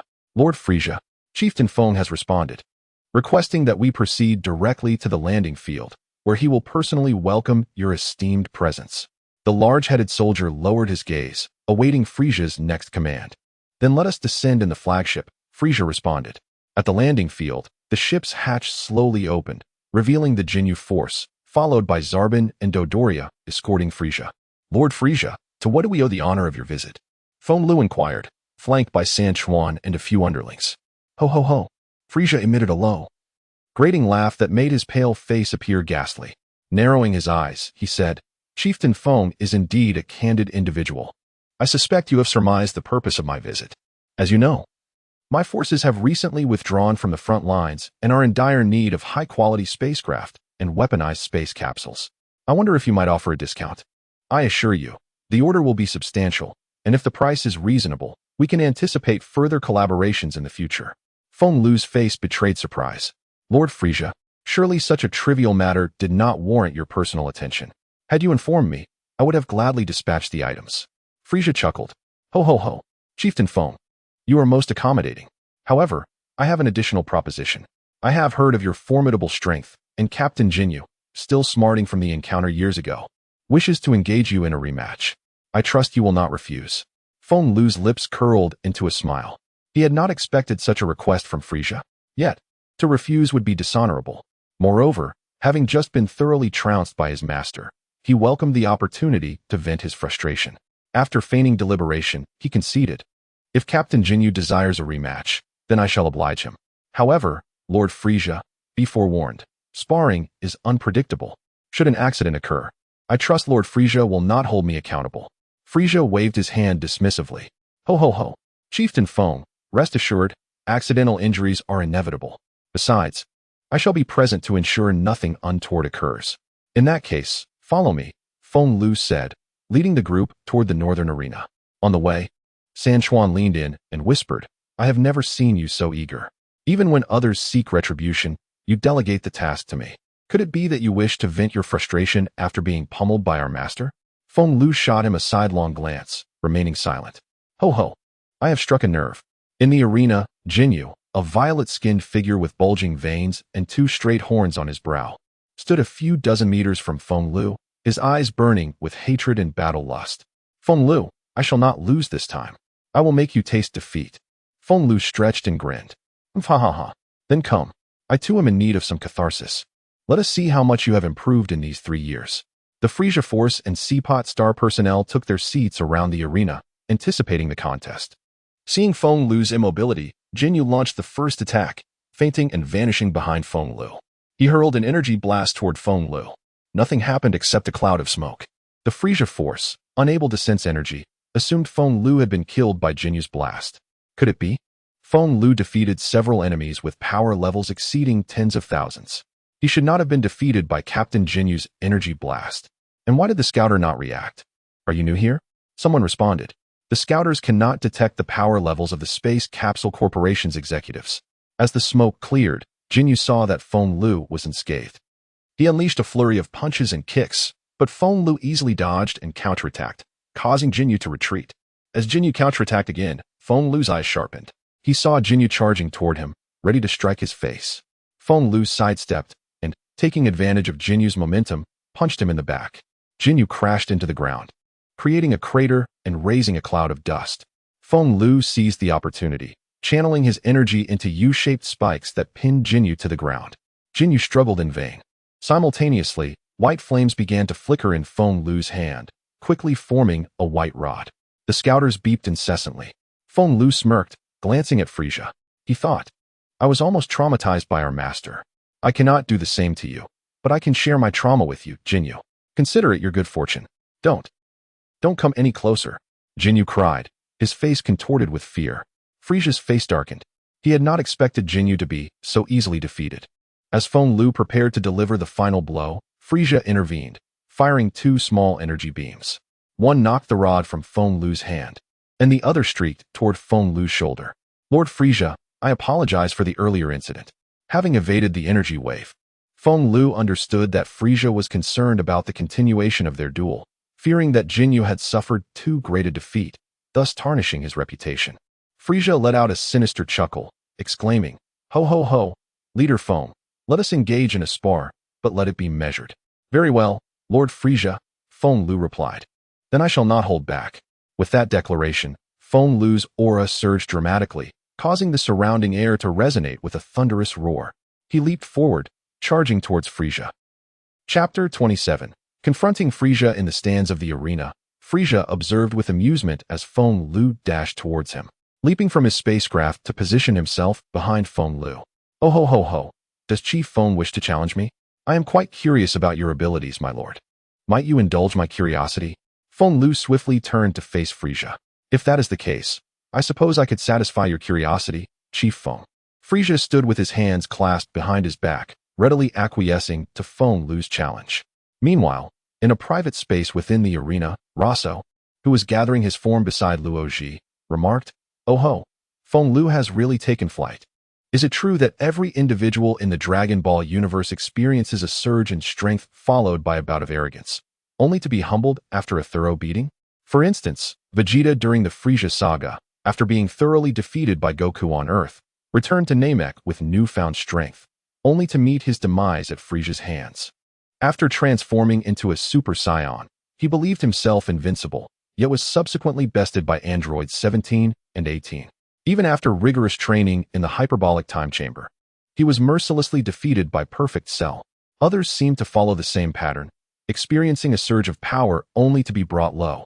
Since Majin Buu reduced the 5 Supreme Kais to just 1, the 7th universe has certainly faced its share of challenges. Roso continued to speculate. Alas, Feng Lu has sustained several wounds. Is he truly unable to endure any longer? Why does he not step down?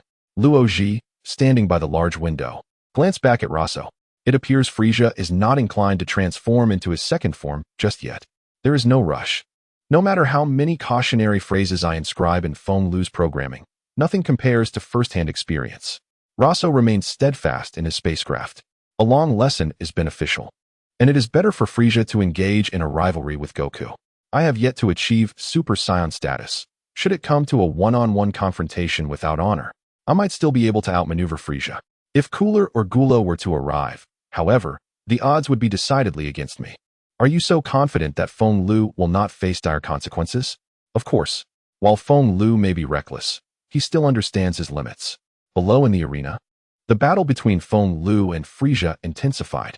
Frieza deftly evaded Feng Lu's clumsy attacks while inflicting numerous energy blasts upon him, leaving multiple wounds. An ordinary person would have succumbed long ago. Ho ho ho! Frieza's shrill and peculiar laughter echoed throughout the arena. Tilting his head slightly, he squinted, contemplating something while scrutinizing Feng Lu. Frieza's latest model armor was in tatters, revealing the crimson skin beneath. Maintaining his poise, he covered his mouth and chuckled. Chief Feng, you are quite impressive. I did not expect such progress in just 3 years. Although he felt a twinge of caution, it was the peculiar absence of blood from Feng Lu's wounds that captured Frieza's attention. Your limbs may be prosthetic, which would explain the lack of blood. But why do other vital areas remain unblemished?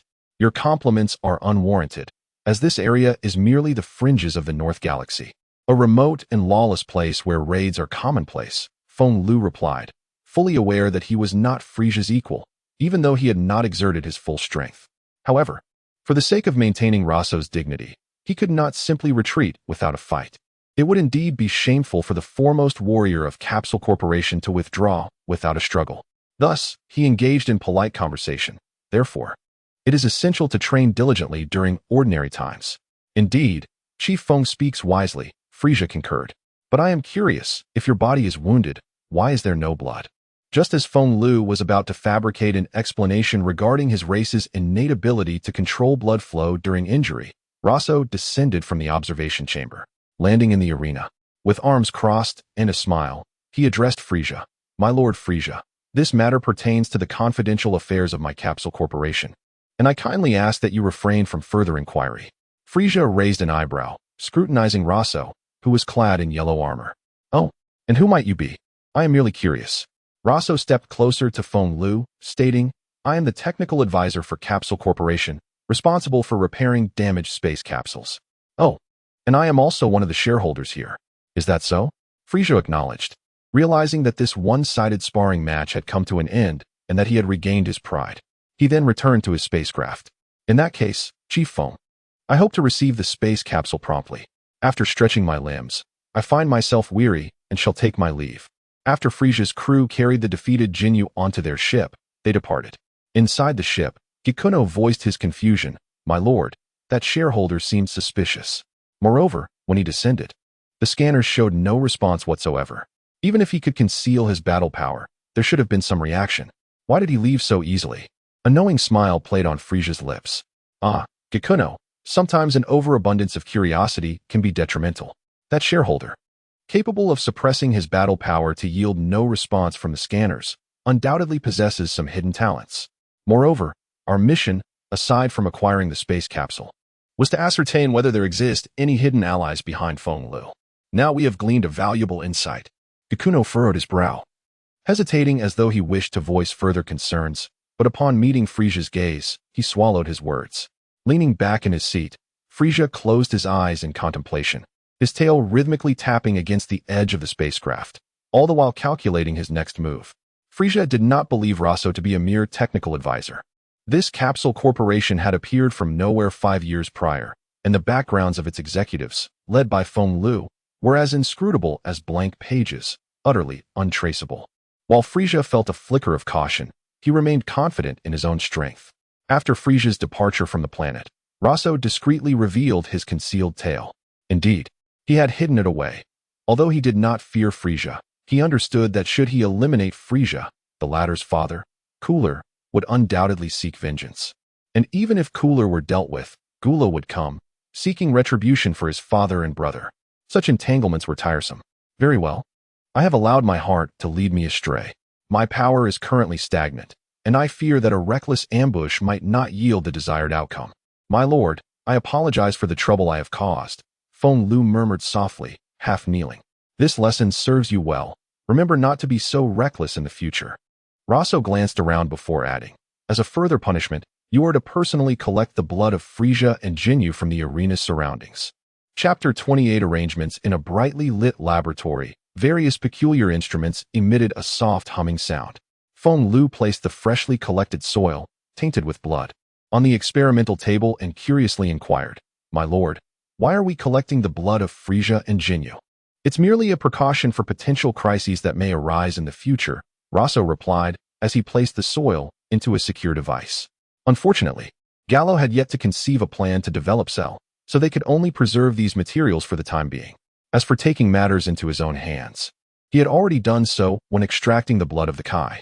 The result was a group of beings reminiscent of the cultivation subjects Vegeta had brought forth upon his arrival on Earth, those green-hued plant-like entities.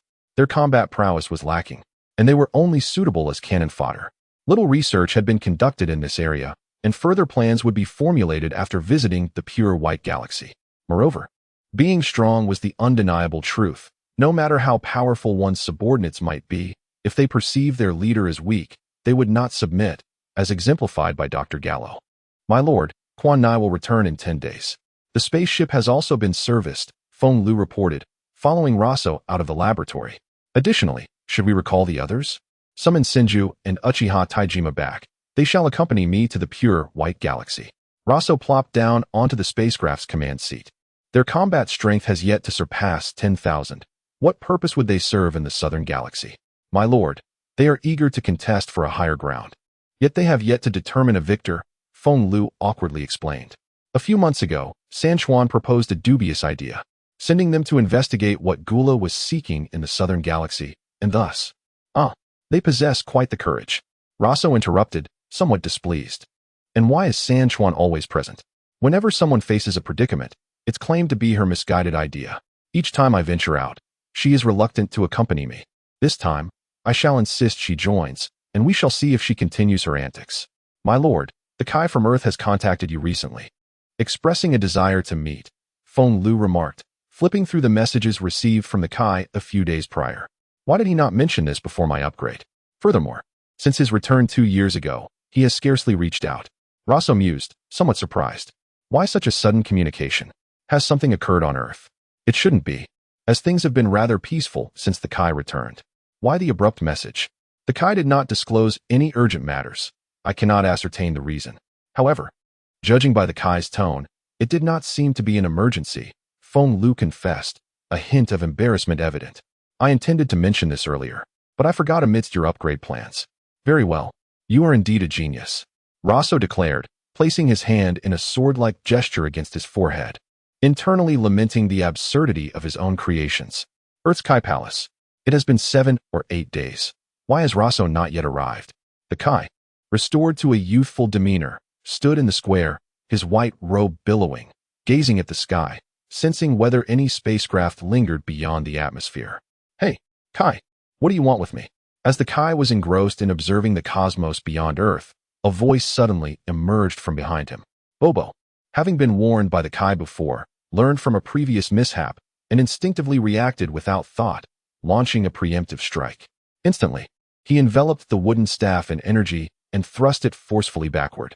At that moment, Roso stood behind the Kai, intending to surprise him. Yet, who could have predicted that regardless of intent, be it friend or foe, if anyone spoke from behind without the Kai's prior knowledge, his reflexive tendencies remained unaltered. Roso deftly maneuvered the spacecraft to the right, and with a whoosh, the wooden staff whizzed past, creating a sharp, piercing sound, indicating that the strike had ruptured the air. Seeing the Kai's vigorous thrust, Roso raised his voice, exclaiming, Hey, Kai, when will you overcome this reflex? It's always the same. Had it not been me today, someone weaker would have been brought to their knees, pleading for mercy. They might even file a complaint in the afterlife about your penchant for poking people with a stick.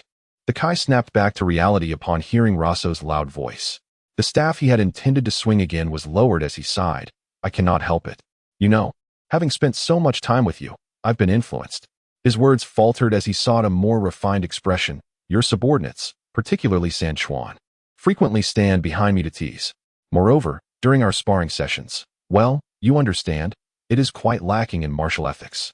This instinctive reaction had long since become a habit, one he found difficult to change, and perhaps did not wish to. Thus, when you suddenly appeared behind me and spoke, my body reacted instinctively. Roso was left speechless, pondering whether this was truly the reason you sought to return to Earth. I must admit, your offspring mirrors you remarkably well.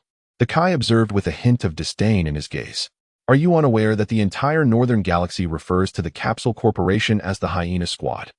Do not inquire if hyenas exist in the universe. There is a nameless Namekian who has introduced the concept of hyenas in the grand chat groups across the Northern Galaxy. The atmosphere fell into a contemplative silence. After a moment, Roso shifted the conversation, asking what the Kai sought from him. Indeed, as you know, I once divided my malevolent thoughts to secure the position of Kai, leading to my current incomplete state. I have grown significantly stronger and wish to reclaim what I lost. However, the artificial beings you left behind were instructed not to let anyone approach them. The Kai had not anticipated this. Initially, he had seen no malice in Roso's intentions toward Earth, and after 5 years of amicable relations, he had considered Roso a friend. He believed that although Roso's methods were unorthodox, his character was commendable, and he sought to find a protector for Earth. Little did he expect that even his own half would become a target. Yes, that is indeed the case, Roso acknowledged, sensing the Kai's discomfort. The earlier incident had likely served as a means for the Kai to vent his frustrations. Ah, dear nephew, you must express your gratitude. I have gone to great lengths to safeguard your father. Observe my grand deception. Kai, I empathize with your sentiments, yet you must understand that I am not always present on Earth. My endeavors in the cosmos demand my attention. Although I once regarded Earth as my most cherished stronghold, it has since become my home. Raising his head at a 45-degree angle, he continued, I aspire to cultivate another powerful yet virtuous warrior for Earth as a safeguard during my absences. Thus, I have focused on your other half as the ultimate boss, serving as a sharpening stone. Rest assured, I have arranged everything meticulously. Your other half shall remain unharmed. And Earth will not suffer any destruction. After all, we have the Dragon Balls, do we not? The Kai contemplated Roso's words, pondering deeply for a moment. Are you referring to your kin? Indeed, it is he, Roso confirmed, noticing the Kai's realization and seizing the moment to acknowledge it. I hope that once your other half emerges, you can assist me in guiding my kin. However, I have heard from Bobo that your kin was not always a compliant individual. It was only after falling into a ravine while foraging for food with a martial artist named Sun Wukong that he became more subdued. The Kai regarded Roso, who remained seated within the spacecraft. Chapter 29 Departure to the Pure White Galaxy. The Celestial being scrutinized Roso, who sat within the spacecraft, his gaze penetrating and unwavering. Roso, feeling the intensity of the stare, furrowed his brow and remarked, Old man, your gaze is quite unsettling. Let me speak candidly. You have traversed the Northern Galaxy and are well aware of the Frisia family's influence in the cosmos, are you not? Indeed. As long as they exist, peace in the universe remains an elusive dream. The celestial being, intrigued by Ross's mention of the universe, inquired, What does this concern Earth? It is merely a remote region, far from the bustling centers, lacking in developmental value and precious resources. However, Frisia will eventually turn his attention to Earth. Let us not forget it harbors the Dragon Balls, Roso replied with a smile. If he were to discover this, it would spell tremendous trouble. Furthermore, there is no one to rely upon. Even the King of the Universe is helpless against them. Should we then place our hopes in the Galactic Patrol, which has long been ensconced in the Cosmos Central region? Thus, I must cultivate powerful and virtuous champions of justice to overthrow the Frisia family's reign. Indeed, this is still a ruse, positioning oneself on the side of righteousness to persuade the morally upright to concede to less extreme demands, a strategy Roso fully understood. But how can you be certain that Son Goku is such a virtuous individual? Upon hearing the mention of the Dragon Balls, the celestial being acknowledged the truth of the matter. Indeed, there are no secrets that remain hidden. He even felt a twinge of regret for having created the Dragon Balls. I initially held no expectations of him, but after witnessing his drastic change following his fall from a cliff, I advised those remaining on Earth, including Mujichi, to keep a vigilant watch over your counterpart, serving as Son Goku's final trial on Earth. Roso earnestly persuaded. Merely allowing Earth to unfold as depicted in the original narrative. Once your counterpart emerges, provide Son Goku with some guidance, and concern yourself with nothing else. Upon hearing Rasu's words, the celestial being remained somewhat apprehensive. But how can you be so sure that Son Goku can confront the Frieza family? As you mentioned, even the king of the universe is powerless against them.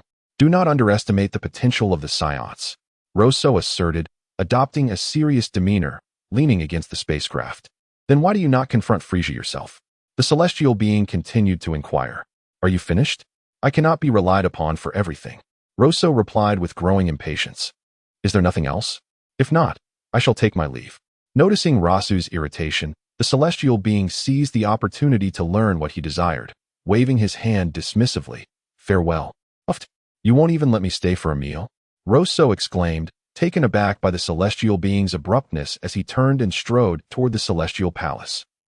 13 days later, the returning Qian-Nai, Senju Buddha, Uchiha Tanegashima, and the unwillingly recruited San Chuan embarked toward the pure white galaxy.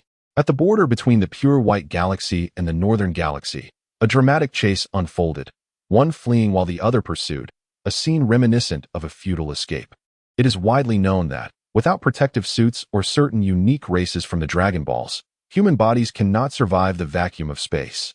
Amidst a belt of asteroids, remnants of previous explosions, two individuals clad entirely in white darted forward and backward at astonishing speeds. The larger of the two, his clothing stained with dust and blood, bore a frantic expression, beads of sweat rolling down his forehead as he glanced back at the relentless pursuers. In an unexpected turn, amidst the silence of the cosmic void, the burly man shouted urgently to the figure ahead, "My lord, reinforcements are on the way."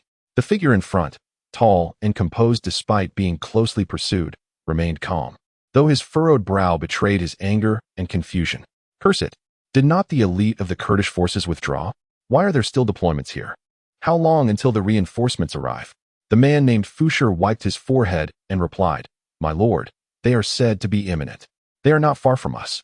No sooner had Fushir finished speaking than 5 or 6 spacecraft materialized between the two, effectively separating them.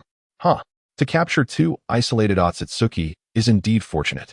Indeed, these 2 were of the Otsutsuki clan, who had assumed that with the cessation of hostilities, the Kurdish elite would have retreated, prompting them to explore the galaxy for planets abundant in natural energy. Instead, they found themselves ensnared. As the 2 Otsutsuki witnessed the swift arrival of their pursuers, their expressions darkened. The Clich D scenario of "My lord, you go ahead, I will hold them off," began to unfold. Just as both parties reached an impasse, Roso, having traversed this border after a month, since the unfolding events and promptly instructed Qian-Nai and Uchiha Tanegashima to resolve the situation. Upon seeing Qian-Nai and Tanegashima emerge, the 2 Otsutsuki breathed a sigh of relief, believing reinforcement had arrived. "My lord, reinforcements have come. Hold on a little longer," Fushir exclaimed, observing Tanegashima and Qian-Nai breathing freely in the vacuum of space without any protective gear, mistakenly thinking they were the reinforcements. With their arrival, the Kurdish forces began to falter. Their spacecraft erupted in explosions, claiming the lives of those inside. After dispatching the Kurdish forces, Tanegashima and Qian-Nai approached the 2 Otsutsuki. "Are you from that affiliated planet?" the tall Otsutsuki inquired, seizing a large floating asteroid to sit upon, disregarding his appearance. Without further ado, the 2 swiftly incapacitated the Otsutsuki and brought them aboard their spacecraft. "Ha ha ha!" With a resemblance to Uchiha Madara, Tanegashima declared triumphantly, "Buddha, this time I have won. You shall not surpass me in gaining the Lord's favor." "Humph, boring," Buddha retorted as he dragged Fushir toward the control room. Kurdish fleet. Kurdish sat upon his throne, swirling a goblet filled with crimson liquid, listening to the reports of those kneeling before him. "My king, we have lost contact with 6 spacecraft at the border." "Oh, were we not on the verge of capturing 2 Otsutsuki?" Kurdish mused, his tone grim. "Could it be that their reinforcements have arrived?" "My king, their original reinforcements have already been exterminated. It is an unknown third party. Send someone to investigate." Since they have slain my men, they cannot simply depart without consequence. Chapter 30. A fortuitous encounter at the boundary between the Milky Way and the pure white galaxy. Countless remnants of ships and fragments of asteroids floated, occasionally colliding with one another. Inside one of the vessels, the individual who had made Fu willingly sacrifice himself was bound in a manner reminiscent of educational films, glaring intensely at Roso, who sat in a flying craft similar to that of the king. The imprint of a slap from Taijima still lingered painfully on his face, causing involuntary twitches from time to time. Growing impatient with Roso's silence, he squirmed like a worm, shifted his posture, gritted his teeth, his eyes brimming with insult and fury, and inquired, "Who are you, my lord? If you are not with the Kurdish forces, why have you captured me? I thought you would keep your composure for a while longer." Standing beside Roso, Sanchuan stepped forward and poked at the slap mark on the man's face, saying, "Taijima, look, you've left him disfigured. It's his own folly for not being able to distinguish between allies and foes." Taijima, who was arguing with Buddha nearby, did not even glance at the bound individual and retorted, "Shouldn't you have introduced yourself before inquiring about my lord?" Sanchuan ceased his poking and returned to Roso's side, continuing to massage him. "Your subordinate is truly uncouth," the bound individual remarked, fully aware that he was at the mercy of others. Moreover, he found himself unable to break free from the energy-formed ropes. "I am named Daytonmo Lansher, a junior member of the Daytonmo clan." Upon hearing this, Roso's interest was piqued. He had unexpectedly stumbled upon a valuable find, an unexpected boon. Though merely a junior member, he surely bore within him the seed of the so-called divine tree of the Daytonmo clan. After feigning shock, a smile spread across Roso's face. "Oh, so you are indeed a junior member of the Daytonmo clan. I am honored. But why are only the two of you here in the Northern Galaxy? Surely, you are not attempting to deceive me. I initially led a team of 12, but unexpectedly, the elite of the Kurdish forces did not withdraw, as you must know. Now, only this one beside me remains." Lansher, seeing Roso's skepticism, quickly explained, "Is that so? Then I reluctantly believe you." Roso stretched lazily, halting Sanchuan's massage. "But I haven't introduced myself. I am a shareholder of the capsule company." Lansher's expression turned peculiar upon hearing this. The reputation of the capsule company had reached even the pure white galaxy, and their space capsules were highly sought after in the cosmos. However, what truly alarmed him was their notorious reputation for ruthlessness, earning them the moniker of the Hyena Brigade. After all, just moments ago, the two arguing nearby had displayed their treacherous dealings with the Kurdish forces. If he fell into their hands, it would surely spell disaster. Lansher's eyes darted around, feigning calmness. "So you are indeed a shareholder of the capsule company. I presume you intend to travel to the pure white galaxy. If you release me, I can guide you there." Roso's lips curled into a smirk, his interest piqued. "Oh, but I have already purchased a star map regarding the pure white galaxy from elsewhere. It seems I have no need for your services. Moreover, I am still only tentatively believing you are a junior member of the Daytonmo clan." Lansher's face stiffened, and he hurriedly proclaimed, "I can prove my identity. Furthermore, that star map is outdated, containing inaccuracies, 6 falsehoods among 4 truths. If you release me, I can point out the errors on the map and guide you." Roso observed that this junior member seemed rather dim-witted, perhaps a novice on his first venture outside.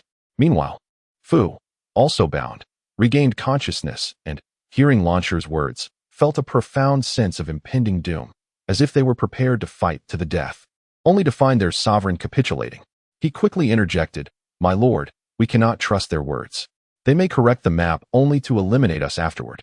"Oh, you have awoken," Sanchuan exclaimed, crossing his arms and turning to Buddha.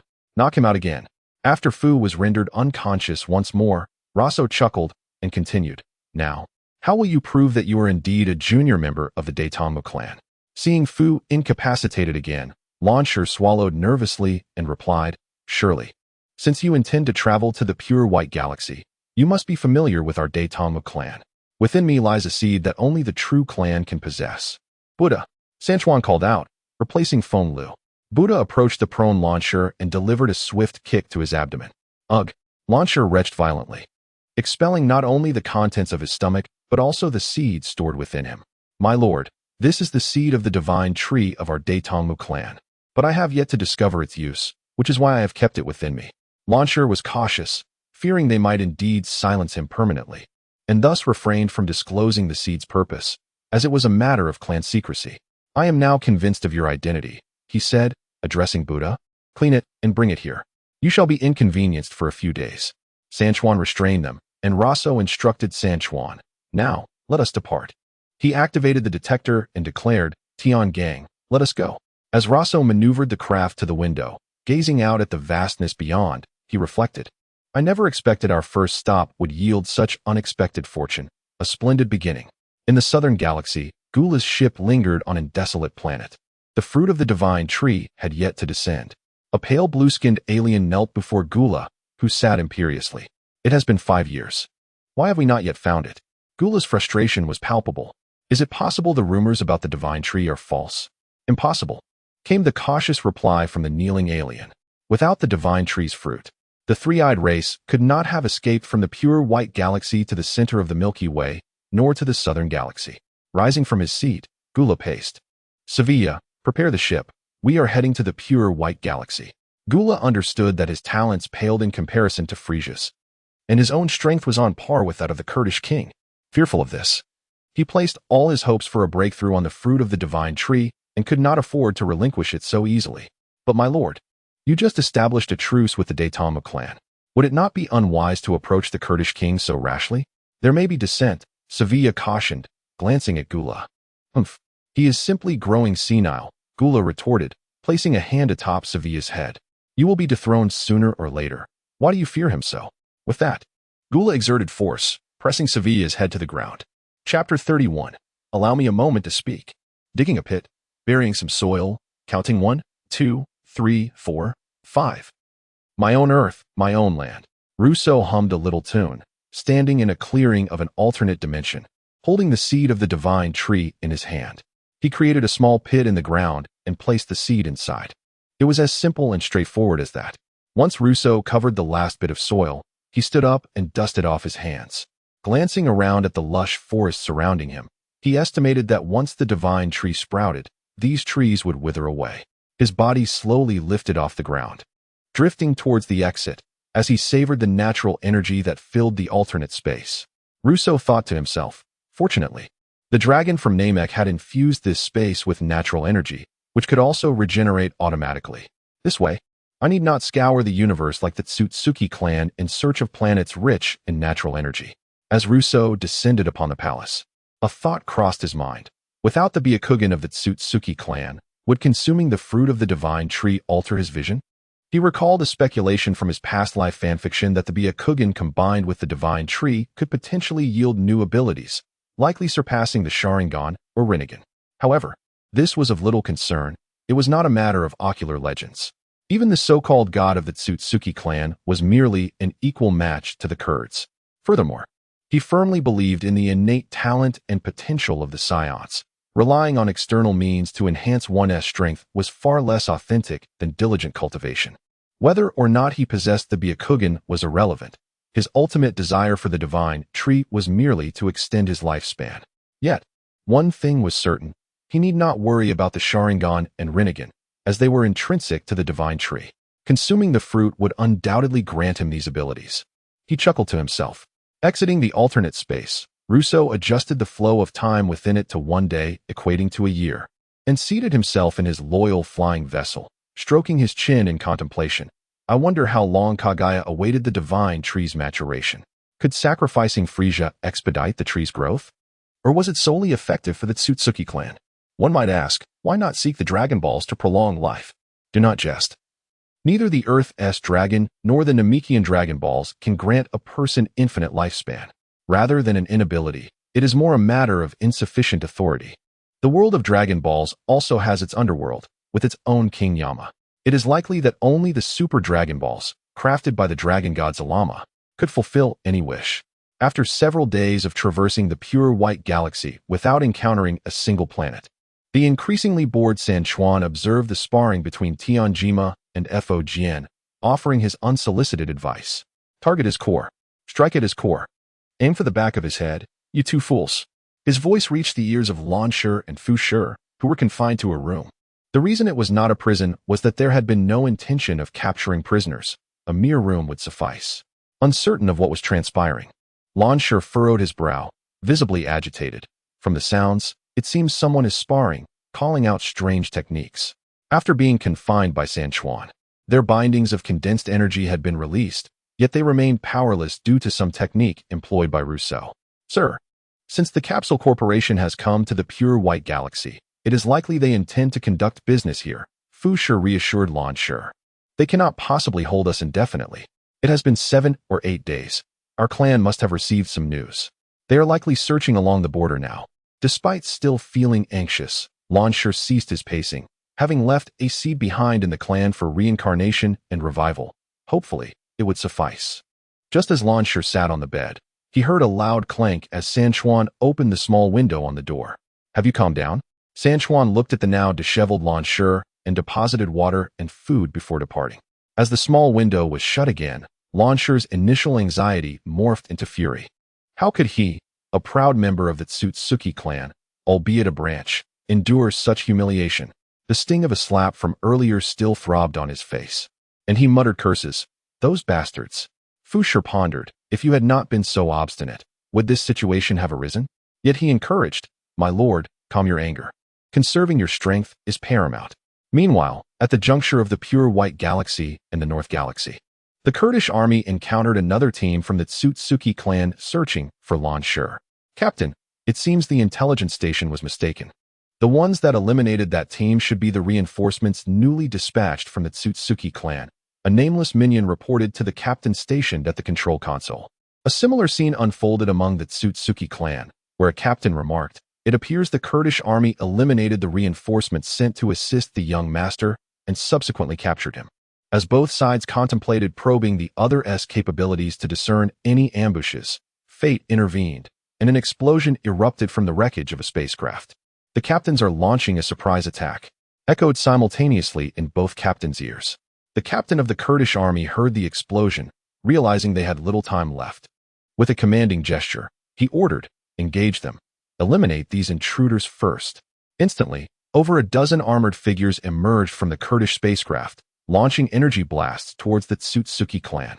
The 12-member team of the Otsutsuki clan responded in kind, as their captain commanded them to unleash their abilities, sending forth beams and weapons forged from natural energy to meet the Kurdish assault. The battle was fiercely contested, with the Kurdish army enjoying an advantage due to their superior weaponry and physical prowess. However, the Otsutsuki clan, renowned for their dominance in the pure white galaxy, was not easily defeated. Heavenly Spear. The captain of the Otsutsuki clan opened a blue eye on his forehead. As the eye unveiled itself, a massive black spear formed instantaneously, aimed directly at the Kurdish spacecraft. Unbeknownst to the captain, having consumed the fruit of the divine tree, the blue eye on his forehead was indeed the Rinnegan. Much to the astonishment of the remaining Otsutsuki, the Kurdish captain's expression shifted to one of alarm, disregarding the stunned pilot. He grasped the control stick to maneuver the spacecraft away while ordering his subordinates to intensify their counterattack. After issuing his commands and donning a shield, he exited the craft. Captain, that Otsutsuki captain's attack is too fierce. The ship has sustained severe damage. A subordinate exclaimed anxiously. Clenching his teeth, the Kurdish captain resolved to face him personally, instructing the rest to concentrate their fire on other Otsutsuki members. As the standoff continued, a flying vessel resembling a baby carriage, akin to Roso's, emerged from a nearby asteroid belt. A figure strikingly similar to Roso, unencumbered by protective gear, boldly navigated through space towards the battlefield. Observing the clash, he stroked his nearly bald head and remarked, I cannot miss this spectacle. Indeed, this figure was Luoji, as the Otsutsuki captain wielded the heavenly spear. Pursuing the Kurdish captain, he glanced elsewhere and spotted Luoji approaching. Seizing the opportunity, Luoji launched a beam towards the Otsutsuki captain, sending him hurtling away.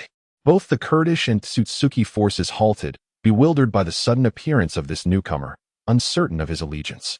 Luoji hovered at the edge of their battlefield and proclaimed with a smile, Ladies and gentlemen, allow me a moment to speak. I have something to convey. Chapter 32. The surprise attack. Ladies and gentlemen, allow me a moment of your attention. In the airless void of space, a thunderous shout from Luoji resonated directly within their minds, causing a momentary disorientation.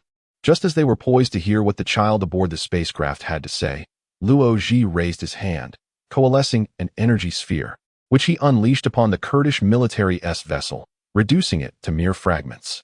The energy sphere, having obliterated the Kurdish ship, transformed into a slender thread, weaving around the captain of the Otsutsuki clan and swiftly traversing the minds of all present. That concludes my speech. Thank you all for your attention.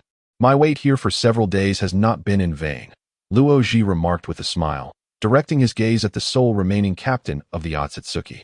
Reverting to the day when Lan Shi and Fu Shi were apprehended, after Luo Sha's departure, Luo-ji remained behind to ascertain the presence of any pursuers, preparing for unforeseen circumstances.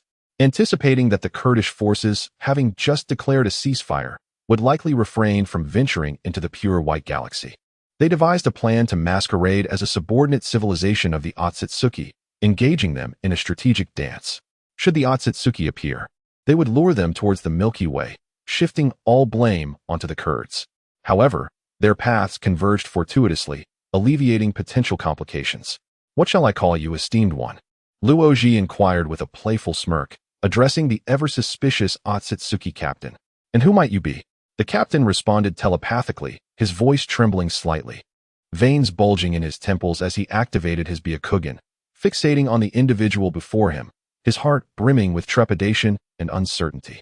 He mused internally, judging that this seemingly diminutive child possessed an unassailable power, evidenced by the effortless dispatch of everyone present, save himself, indicating a prowess akin to that of a branch leader of the Otsutsuki. The captain gripped the Tensigan spear tightly, his palms slick with sweat. He dared not relax, fearing an abrupt assault from the child. Why has he spared me? Various thoughts raced through the captain's mind. Could it be he seeks a guide to the pure white galaxy? Or is he also in pursuit of the spirit tree's fruit? The notion quickened his heartbeat. Observing the captain's anxious demeanor, Luo-ji realized that eliciting a response was futile. In a flash, he materialized behind him, delivering a swift strike that rendered him unconscious. Why must I bear the brunt of this labor? Luo-ji grumbled, irritated at having to perform the arduous tasks while confined to that wretched baby carriage. Reverting to a similar infantile vessel, Luo-ji expressed his grievances, before meticulously packaging the remains of the fallen Otsutsuki. With a flick of his wrist, he activated his teleportation ability.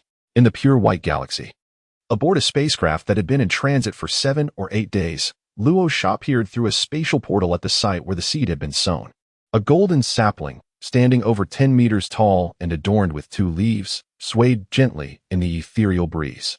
Observing the lack of change, he felt a twinge of frustration. 8 years had elapsed in this alternate dimension, and yet the sapling remained in its nascent stage despite the abundant natural energy. Upon returning to the spacecraft, Luo-ji found Luo Sha slumped in a state of discontent. With a chuckle, he remarked, "Quit sulking. I've brought back the spoils." Along with some unexpected gains. Rising from his seat, he unceremoniously tossed the unconscious Otsutsuki captain to the ground.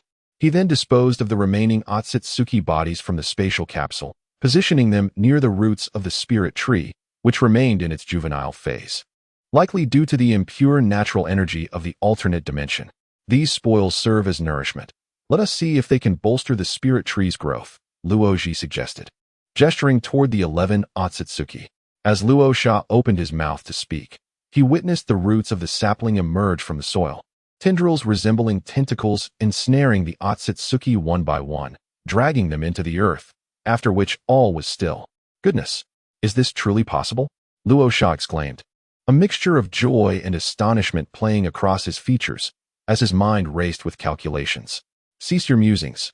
I have consulted with the dragon, Luo-ji responded, aware of Luo Sha's thoughts. This spirit tree is intrinsically linked to the realm of the Kaishin. It was inadvertently pilfered from their domain. Although the earlier scenario may accelerate the tree's growth and enhance its potency post-consumption, the fruits it bears will undoubtedly have repercussions on those who partake of them. Besides, one must consider that the Kaishin would not resort to such sanguinary methods. Should the Omni King become aware, he would likely intervene personally. Listening to the explanation, Luo Sha tilted his head, perplexed. Then why did you still choose to cast them in? Upon your return, I heard your complaints about the sluggish pace, Luo-ji replied, placing a hand on Luo Sha's shoulder as he began to fade from view. Consider this a means to expedite matters, no need for gratitude. By the heavens, Luo Sha had never encountered a situation where he had inadvertently sabotaged himself. He then turned his attention to the unconscious Otsutsuki, contemplating how best to deal with him. In the laboratory, Luo Sha mused to Luo-ji, It appears that the launcher is indeed a subordinate of the Otsutsuki branch. Or else they would not have dispatched this Otsutsuki, who consumed the spirit tree's fruit, to pursue him. Meanwhile, Luo Sha continued his work, extracting 5 or 6 vials of blood from the Otsutsuki, removing the blue Tensigen from his forehead along with his Byakugan, and discarding them to the spirit tree. The implications of his earlier statements seemed irrelevant now. With 11 already disposed of, one more would not make a difference. After all, they had already ventured into the pure white galaxy. It would be easy enough to seek out more later. Why were you skeptical at the outset? Luo Ji's voice echoed. In the northern galaxy, aboard the Kurdish military vessel, my lord, according to reports from our undercover agents in the southern galaxy, King Gula has recently ventured to the pure white galaxy. A subordinate half-kneeled before the Kurdish king. The Kurdish king abruptly rose from his seat. Contemplating that Gula was evidently eager to incite rebellion, he pressed on. Do we have any information regarding Gula's purpose for such a visit? None. All we know is that a tremendous commotion erupted within King Gula's chamber before his subordinate, Shavi, hastily exited, the minion conveyed faithfully. Noticing the Kurdish king's prolonged silence, he continued, additionally, the team dispatched to the border of the northern galaxy and the pure white galaxy has gone missing following an altercation with the Otsutsuki clan. Having anticipated favorable news, the Kurdish king could no longer contain his frustration. He approached the messenger and, with a single punch, sent a wave of yellow mist cascading through the room. Chapter 33. Local Customs and Culture. Why have you not practiced in the past few months? After emerging from the laboratory aboard the spacecraft, Roso finally relinquished his position on the flying apparatus and settled comfortably into a rocking chair within the control room. Practicing? The nearby Roso, sipping on a beverage, merely chuckled at the remark. It's all the fault of the Tao Te Ching. My cultivation has stagnated. I have come to understand that the essence of the Tao Te Ching lies in going with the flow, rather than enduring a dreary and arduous practice. One ought to savor life's pleasures. With that, Roso took another swig of his sugary drink and let out a satisfied belch. Yet, isn't cultivation akin to rowing upstream? If one does not advance, one inevitably regresses? Roso's companion, Luo Ji, interjected. One more sip of that drink. I haven't quite savored its flavor. Damn. Roso lifted the sugary drink to his lips once again and continued. I have been in this world for 12 years now. I am still a child. Am I not entitled to enjoy myself?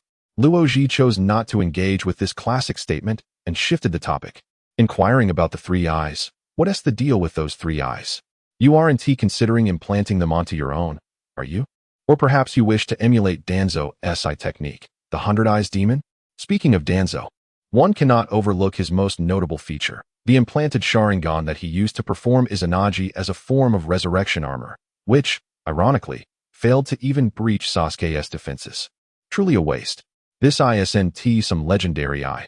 It's merely an obsession with collecting, Roso replied leisurely. As they conversed, the spacecraft suddenly trembled violently. Roso, caught off guard while sipping his drink, nearly choked and pressed the communicator, exclaiming, Senchuan, what is going on? Are you recklessly piloting the ship again? The communicator crackled as Sanchuan responded, My lord, we are almost there. We are descending through the atmosphere. As the spacecraft continued its descent, the sound of friction against the atmosphere diminished, landing in an open area. The planet was predominantly covered in lush greenery, with water occupying only 30% of its surface. Not far from the landing site stood some peculiar structures. Why does this place feel reminiscent of Namek? The hatch slowly opened, and after disposing of the 2 large containers into a spatial rift, Roso reboarded his favorite flying vehicle and descended from the spacecraft, accompanied by 3 others. Roso passed through the city gates, surveying the surroundings filled with rows of buildings reminiscent of those found in the land of the rising sun, with various shops lining the streets selling an array of goods. Kurd military communicators, affordable and practical. The weapons-grade spatial capsules from the North Galaxy Hyena Brigade. Just 10,000 black gold. New customers receive discounts. The ancient D-Jutsu Clan's tree planting manual. Don't miss out as you pass by. Before long, the group arrived at a tavern, securing a private room. Sanchuan leaned against the window, eyes sparkling at the novel sights below. Upon hearing the mention of the Hyena Brigade, Roso's expression darkened. It appeared the divine had not been mistaken, as this name had even permeated the pure white galaxy. My lord, why must we come to this tavern instead of simply asking a kind soul for information? Sanchuan queried, glancing at the food on the table. That's why you can't keep up with Feng Lu. I had even crafted a program for you, yet you've neglected to review it, Roso stated, picking up a dish as he spoke. Take your time eating, my lord. Sanchuan awkwardly adjusted his hair. Meanwhile, Uchiha Tanijima interjected. Our attire is too conspicuous. We are out of place here. If we were to approach a kind stranger, the likelihood of attracting unwanted attention is high. Senju Buddha nodded in agreement, noting that several gazes had been directed at them as they entered through the city gates. According to the information provided by my lord, in situations where we cannot find or are unable to locate a benevolent soul, it is best to seek a bustling location. This maximizes our chances of overhearing the desired information. Indeed, this was a principle Roso had derived from his previous life, based on martial arts novels. In the absence of long-distance communication, taverns became social hubs where one could glean a plethora of information, regardless of its veracity, amidst the clamor of patrons. At that moment, the first floor was abuzz with discussions about the Dijutsu clan. Did you hear? The branch heir of the Dijutsu clan has been missing since venturing to the border. It has been nearly a month without word of his fate. Who says he hasn't been rescued? My aunt's son's friend's brother-in-law claims he was captured by the Kurdish military. So was he not saved? He was, indeed. 2 groups went after him. One group perished, while the other remains unaccounted for. As these discussions unfolded, a pale-skinned individual with 3 eyes entered the tavern. Hey, hold on. There's a 3-eyed alien. One of the gossipers was alerted by his companion. The 3-eyed alien, however, showed no inclination to engage with them, proceeding directly to the counter to order a bottle of liquor before departing. Once the 3-eyed alien exited, the hall resumed its chatter. The individual named E patted his chest. That startled me. What is so frightening about a 3-eyed alien? A diminutive figure with horns above his forehead inquired. It's evident you're not from the pure white galaxy. He then elaborated. This 3-eyed alien was once a close kin of the Dijutsu clan.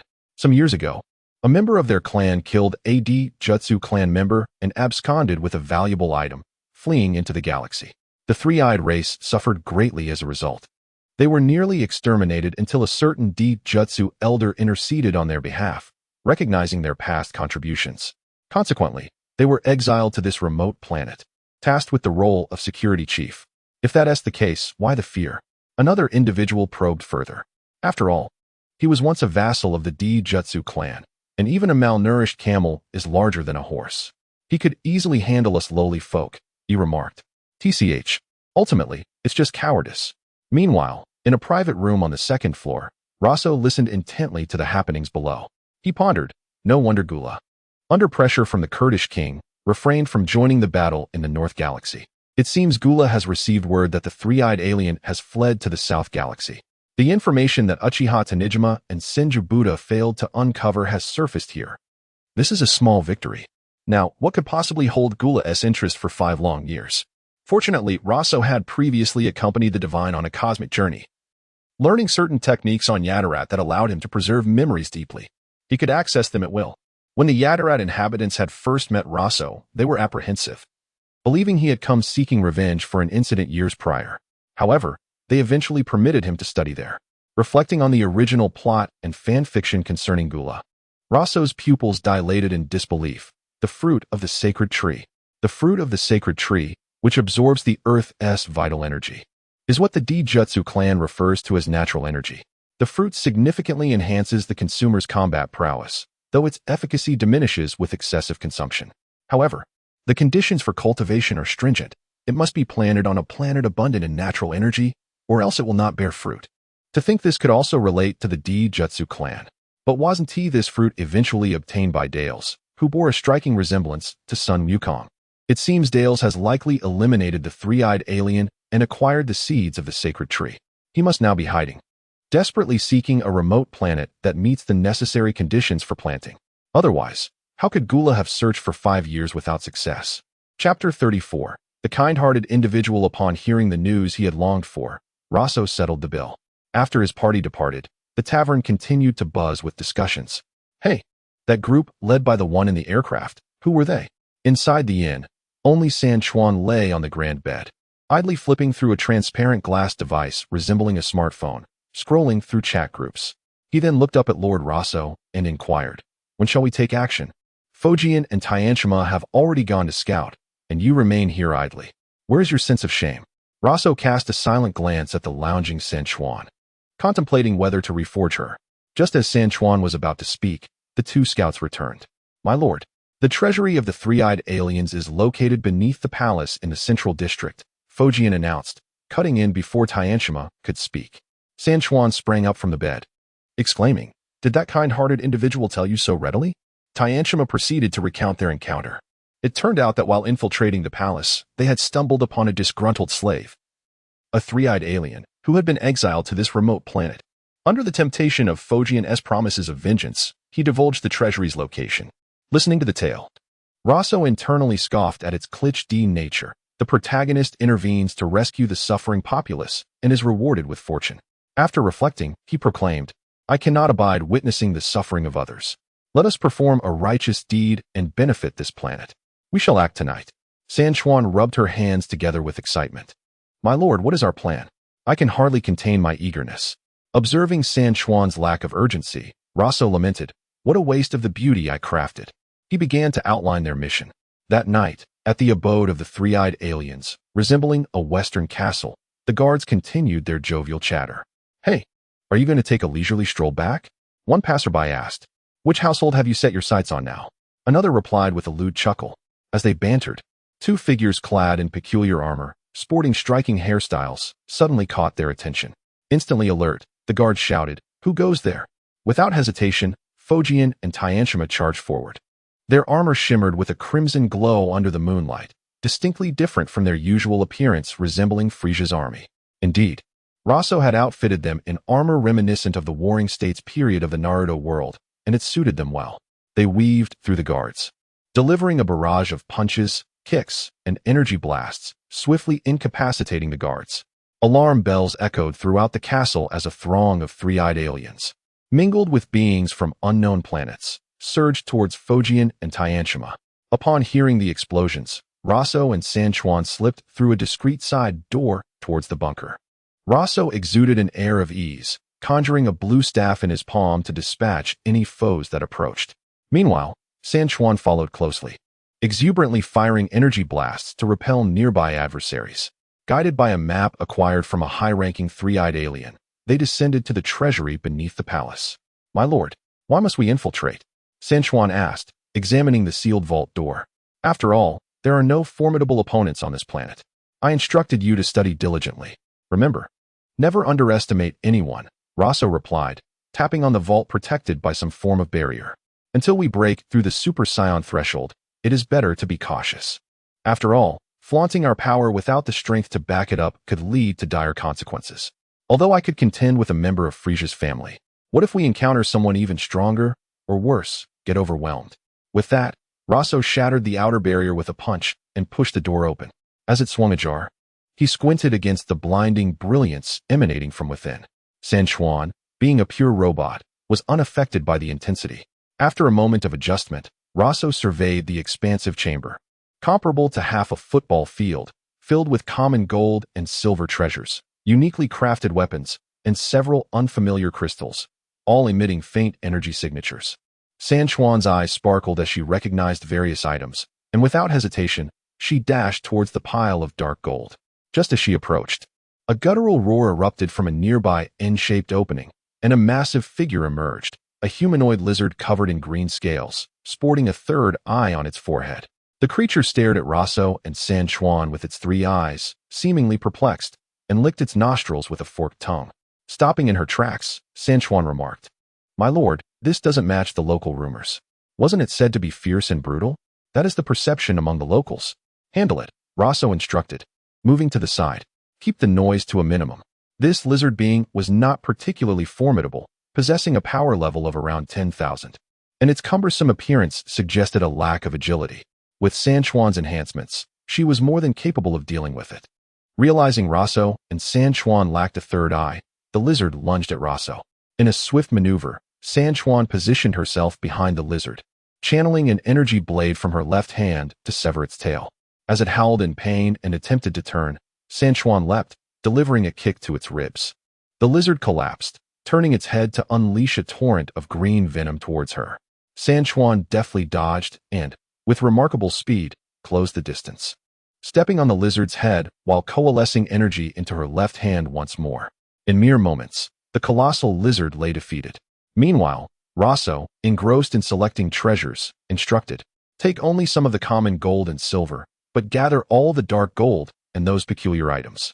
With excitement, San Chuan began collecting various treasures, while Roso meticulously examined the faintly glowing crystals, storing any that appeared useful into a nearby chest. The following noon, after returning from the inn late at night, Roso concluded his meal as Fujian reported the intelligence gathered. "My lord, the leader of the three-eyed aliens sought to impose martial law across the planet yesterday.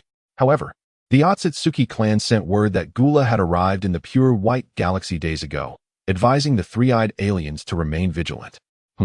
Roso furrowed his brow, suspecting that Gula, unable to locate the Tree of Might in the southern galaxy, was growing anxious and considering a confrontation with the Otsutsuki deity, perhaps hoping for fortune in the pure white galaxy. Wiping his mouth, he inquired, "Where is Gula now?" "I have heard that Gula is currently in a nearby star system, capable of reaching us in a day or two with full speed." Fujian conveyed the information he had acquired. Surprised by the proximity, Roso stroked his chin, contemplating. It seemed the rumors of Gula plotting against his father were indeed true. Gula would likely arrive at the three-eyed star within a few days. Thus, it was imperative for them to depart soon. Roso's expression shifted from one of satisfaction over the treasures found in the three-eyed star's treasury to one of seriousness. Currently, there is little hope against Gula. Who knows if he has more forms than Frisia now? If he did, Gula would have already rebelled. Let's first retreat. The situation is quite troublesome. After evading the detection of the three-eyed aliens, they continued deeper into the pure white galaxy aboard their spaceship. "Your Majesty, we are nearing the vicinity of the three-eyed star.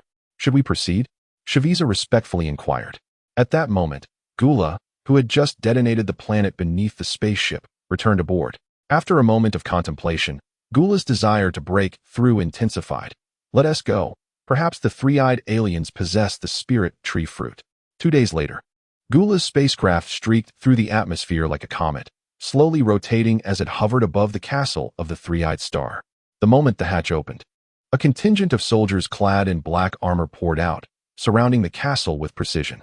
In mere minutes, reinforcements emerged, effectively securing complete control over the three-eyed star. Gula, seated in the flying craft, disembarked and landed in the castle's courtyard. "Lord Gula, do you intend to wage war against the pure white galaxy again?" The leader of the three-eyed star, now in a state of panic, attempted to maintain his composure while addressing Gula. Gula scoffed, "War? I have no interest in that.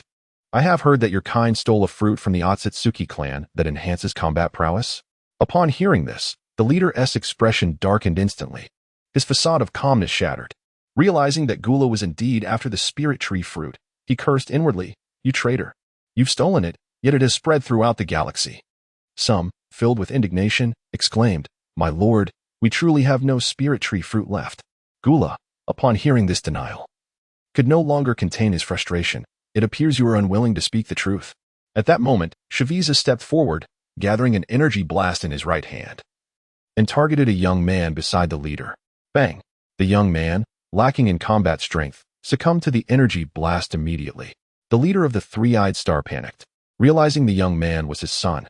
As Shavisa aimed at another person nearby, the leader hastily pleaded, "My lord, we genuinely do not have any. Ever since that traitor killed the Otsutsuki clan members and fled, our clan has been implicated. If it weren't for the second elder's plea, we would not have been exiled to this planet." Seeing Shavisa's unyielding demeanor, the leader hastily devised a plan. "My lord, we indeed have a spirit tree fruit." Shavisa retracted the energy blast, and Gula finally heard the answer he sought, smiling as he said, "In that case, I kindly ask you to hand it over." The leader of the three-eyed star quickly recounted the events from a few nights prior when their treasury was raided, adding his speculation, after they left.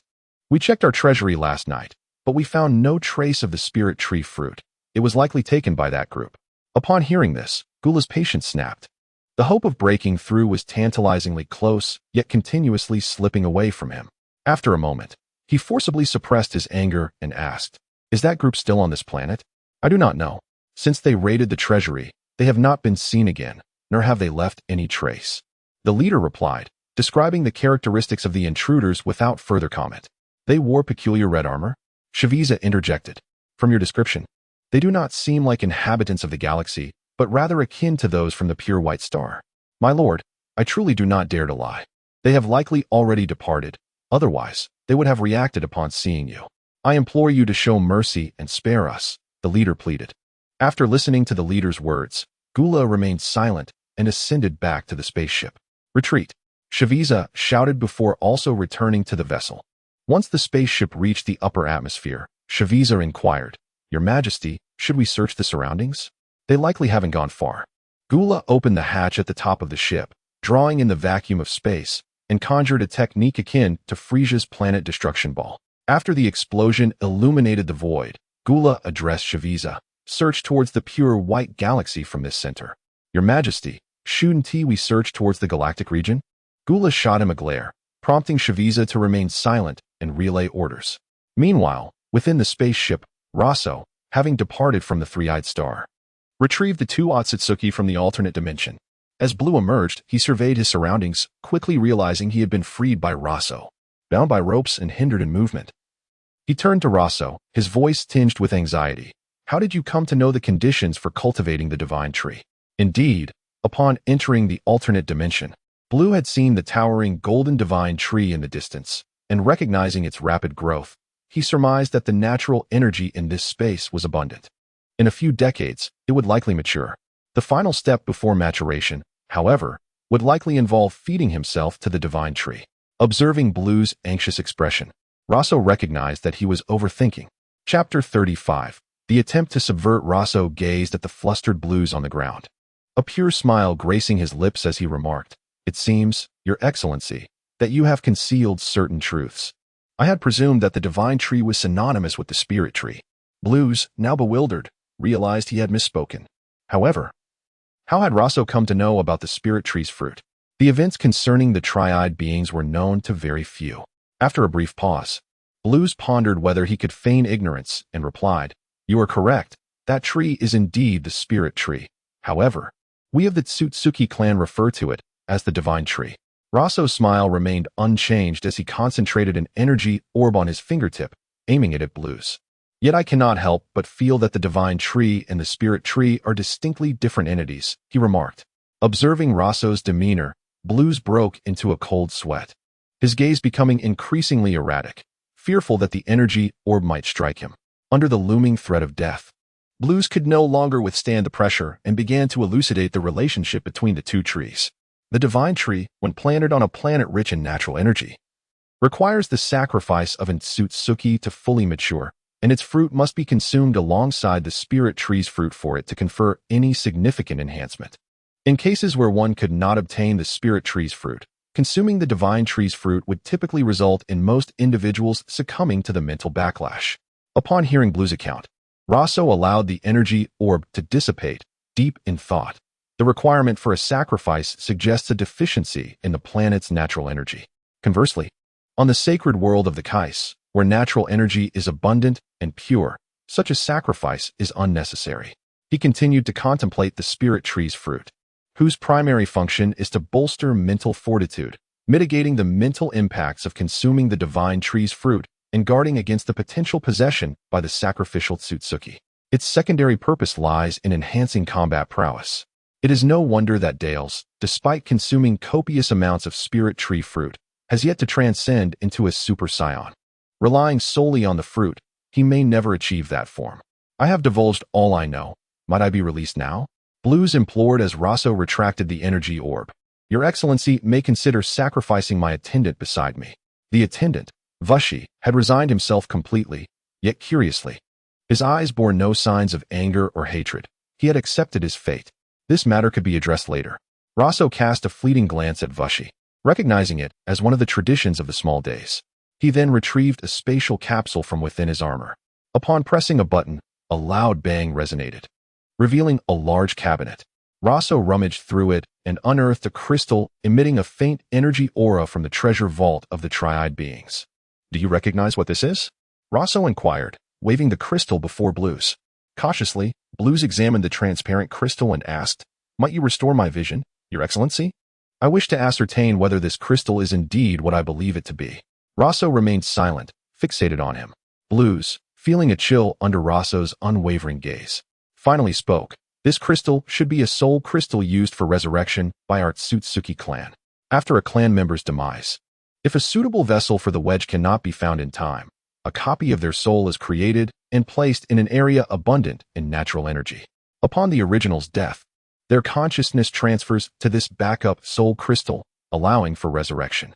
The cost, however, is that the resurrected individual's strength is reduced to approximately 20% of their original capacity. Yet it is preferable to not being resurrected at all. However, these crystals are scarce, with most allocated to the main family. Roso's eyes gleamed with intrigue.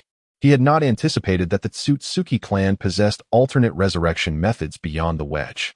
The wedge resurrection process resembles soul possession. Before death, a soul marker is inscribed on a chosen individual, referred to as the vessel. By using the wedge, the soul occupies the vessel's body, entirely eclipsing the vessel's consciousness, thus achieving a true resurrection. This, however, carries significant risks, as exemplified by Ishiki and Mamashiki, certainly far superior to the crystals. For further details, one could refer to the Unburnable Chronicles, and I shall refrain from elaborating further. Your Excellency, how did you acquire this soul crystal? Blues inquired, his gaze fixed intently on the crystal in Roso's hand. Roso did not respond to his question and instead asked, how does one utilize this soul crystal? Blues answered candidly. One must fill the crystal with their own natural energy or potent aura and then infuse a small portion of their soul. Roso toyed with the soul crystal, contemplating its potential. He glanced at Blues and stated, Your Excellency, I have taken a liking to your attendant. Might you part with him? Without hesitation, Blues acquiesced, turning to Vushi and declaring, from this moment on, you shall serve the gentleman before you. Roso recalled the caged birds of the Hyuga clan in Naruto and inquired, does your attendant bear any restrictions? You are so readily relinquishing him? Are you not concerned about the repercussions upon your return? Rest assured, upon my return, I shall claim he perished valiantly protecting me. It is of no consequence, Blues assured. As for restrictions, none exist, once deemed inferior. One is bound to follow the orders of either the branch or the main family, eliminating any concerns of rebellion. Does the Otsutsuki clan have a hierarchy as well? Roso queried, surprise evident in his tone. Could it be that the Otsutsuki in this pure white galaxy also had a classification akin to the Saiyans? Indeed, Your Excellency. We modeled our structure after the Galactic Federation. The elite are the main family, the intermediates are the branches, and the inferiors are the sub-branches, Blues explained. Upon hearing Blues' explanation, Roso chuckled, since you are so generous, I am not one to be stingy. With that, Roso flashed a grin, and Blues, upon witnessing it, felt a sense of relief wash over him. Roso then raised his right hand, a blue point of light coalescing at his fingertip. In the blink of an eye, that light shot forth like a shooting star towards Blues. The previously relieved Blues widened his eyes in horror, his body trembling uncontrollably. He attempted to rise and flee, but he was bound and powerless. The light enveloped him entirely. As Blues was engulfed, Roso lifted him into the air, and Blues pleaded for mercy, desperately imploring Roso to spare him. In the midst of Blues' supplications, Roso opened a spatial portal and unhesitatingly discarded Blues like refuse beside the divine tree. Vushi, witnessing the entire spectacle, was filled with rage and despair, struggling against his bonds on the ground. Once Roso released Vushi from his restraints, Vushi, relying solely on his formidable physical prowess, charged towards Blues, who was nearly ensnared by the divine tree's tendrils, and pulled him aside. With a fierce glint in his eye, Blues forcefully pushed Vushi towards the divine tree, hoping to buy himself some time. Vushi, taken aback by Blues' actions, steeled himself for the inevitable, feeling a profound sense of despair towards Blues' betrayal as the divine tree's vines began to drag him back, just as Vushi was about to be ensnared. Roso appeared before the divine tree, pulling Vushi up and swiftly transporting him to the exit of the alternate space. With a kick, he sent Blues tumbling beside the divine tree, watching as the tendrils began to pull him underground. As Blues pleaded for mercy, Roso closed the portal to the alternate space, leaving Vushi grappling with conflicting feelings of anger towards Blues' betrayal and the indoctrinated belief in obedience imparted by his father, a tumultuous struggle within him. Once back in the spacecraft, Roso floated over and patted Vushi's shoulder, saying, from this moment forth, you shall accompany me. You need not adhere to the rigid hierarchy of the Otsutsuki. Apart from my commands, you may act as you wish. Fear not, I shall ensure you are treated well. Fu nodded slightly, fully aware that there was no turning back. With Lan deceased, returning alone would undoubtedly lead to his execution by the clan. In his youth, he had once questioned the rationale behind the necessity to obey the commands of the main family or its branches after being deemed inferior. However, after absorbing the wisdom imparted by his father, he ceased to resist. Now, as he continued alongside Luosuo, he regained his freedom. Chapter 36. The Retreat of Gula. My lord, a ship bearing the insignia of Gula has been detected not far behind, reported Sanchuan as he monitored the scanner. Rossi, who was inquiring about the Otsutsuki with Vushi, furrowed his brow in concern. What is going on? Gula shouldn't have caught up with us so swiftly, he pondered. Could it be that the three-eyed aliens are misleading Gula, claiming I have taken the fruit of the sacred tree? He dismissed the thought, reasoning that he merely wished to avoid being at the forefront of future confrontations. It was not that he feared trouble. Additionally, this was beyond the Milky Way, allowing for a slight relaxation of caution. He commanded, Sanchuan, go down and handle it. Taijima, assist Fukin with the situation. Sanchuan directed Taijima and Fukin to proceed. In the meantime, Rossi listened in disbelief as Sanchuan's orders were relayed through the scanner. Vushi, eager to assert his authority, interjected, my lord. I can take care of this. As a member of the Otsutsuki clan, I could even frame the Otsutsuki for this. He suggested they continue their discussion later. At that moment, the advance team quickly approached the ship where Rossi and his companions were stationed, effectively trapping them. Without hesitation, Taijima and Fukin opened the hatch of their vessel and soared out to undertake the task that Sanchuan had initially been assigned. As they emerged, they were immediately engulfed by the firepower of Gula's advance team, while energy beams rained down upon them. The duo adeptly evaded the onslaught while swiftly closing in on the enemy ships. Fukin unleashed a massive wave of energy towards several of the enemy vessels. Predictably, even with their energy shields activated, those ships succumbed to destruction. Meanwhile, Taijima targeted another group of ships, conjuring a colossal hand of energy that flattened the unsuspecting Gula soldiers within. Back on the ship, Vushi stared at the display screen, momentarily stunned, unable to believe how effortlessly they had succeeded. Sanchuan, having changed directions, notified Quina of their new location. Rossi glanced at Vushi's astonished expression and remarked, stop staring, with effort. You two may find the opportunity to grow stronger. My lord, we have lost contact with the advance team ahead, reported Shaviza, bowing before Gula. Gula's brow furrowed, a flicker of displeasure crossing his face. A bunch of useless fools. We must press deeper and secure them. But my lord, we cannot advance further. The god of Otsutsuki has communicated with King Kurd. If we venture deeper, the god of Otsutsuki will intervene personally. Shaviza urgently cautioned. Hearing this, Gula's expression darkened. Yet he resignedly replied, retreat. Back to the borders of the northern galaxy. On planet Frisia in the northern galaxy, Frisia sat upon his throne, smiling as he listened to the report from Giacono. My lord, based on reliable information from King Kurd, Gula has entered the pure white galaxy with a select elite team and seems to have encountered some unforeseen complications. Giacono cautiously continued. It is said they have lost a portion of their elite advance team. If not for the god of Otsutsuki stepping in personally, Gula would not have returned. Frisia's face briefly registered surprise before being replaced by his characteristic sinister smile. Oh ho ho, to think my arrogant brother could falter. How delightful, he inquired. What has my father said about this? Giacono replied, I am uncertain. I suspect King Kurd was angered upon learning of Gula's venture into the pure white galaxy, and he may have wished for Gula to fend for himself after hearing of his failure.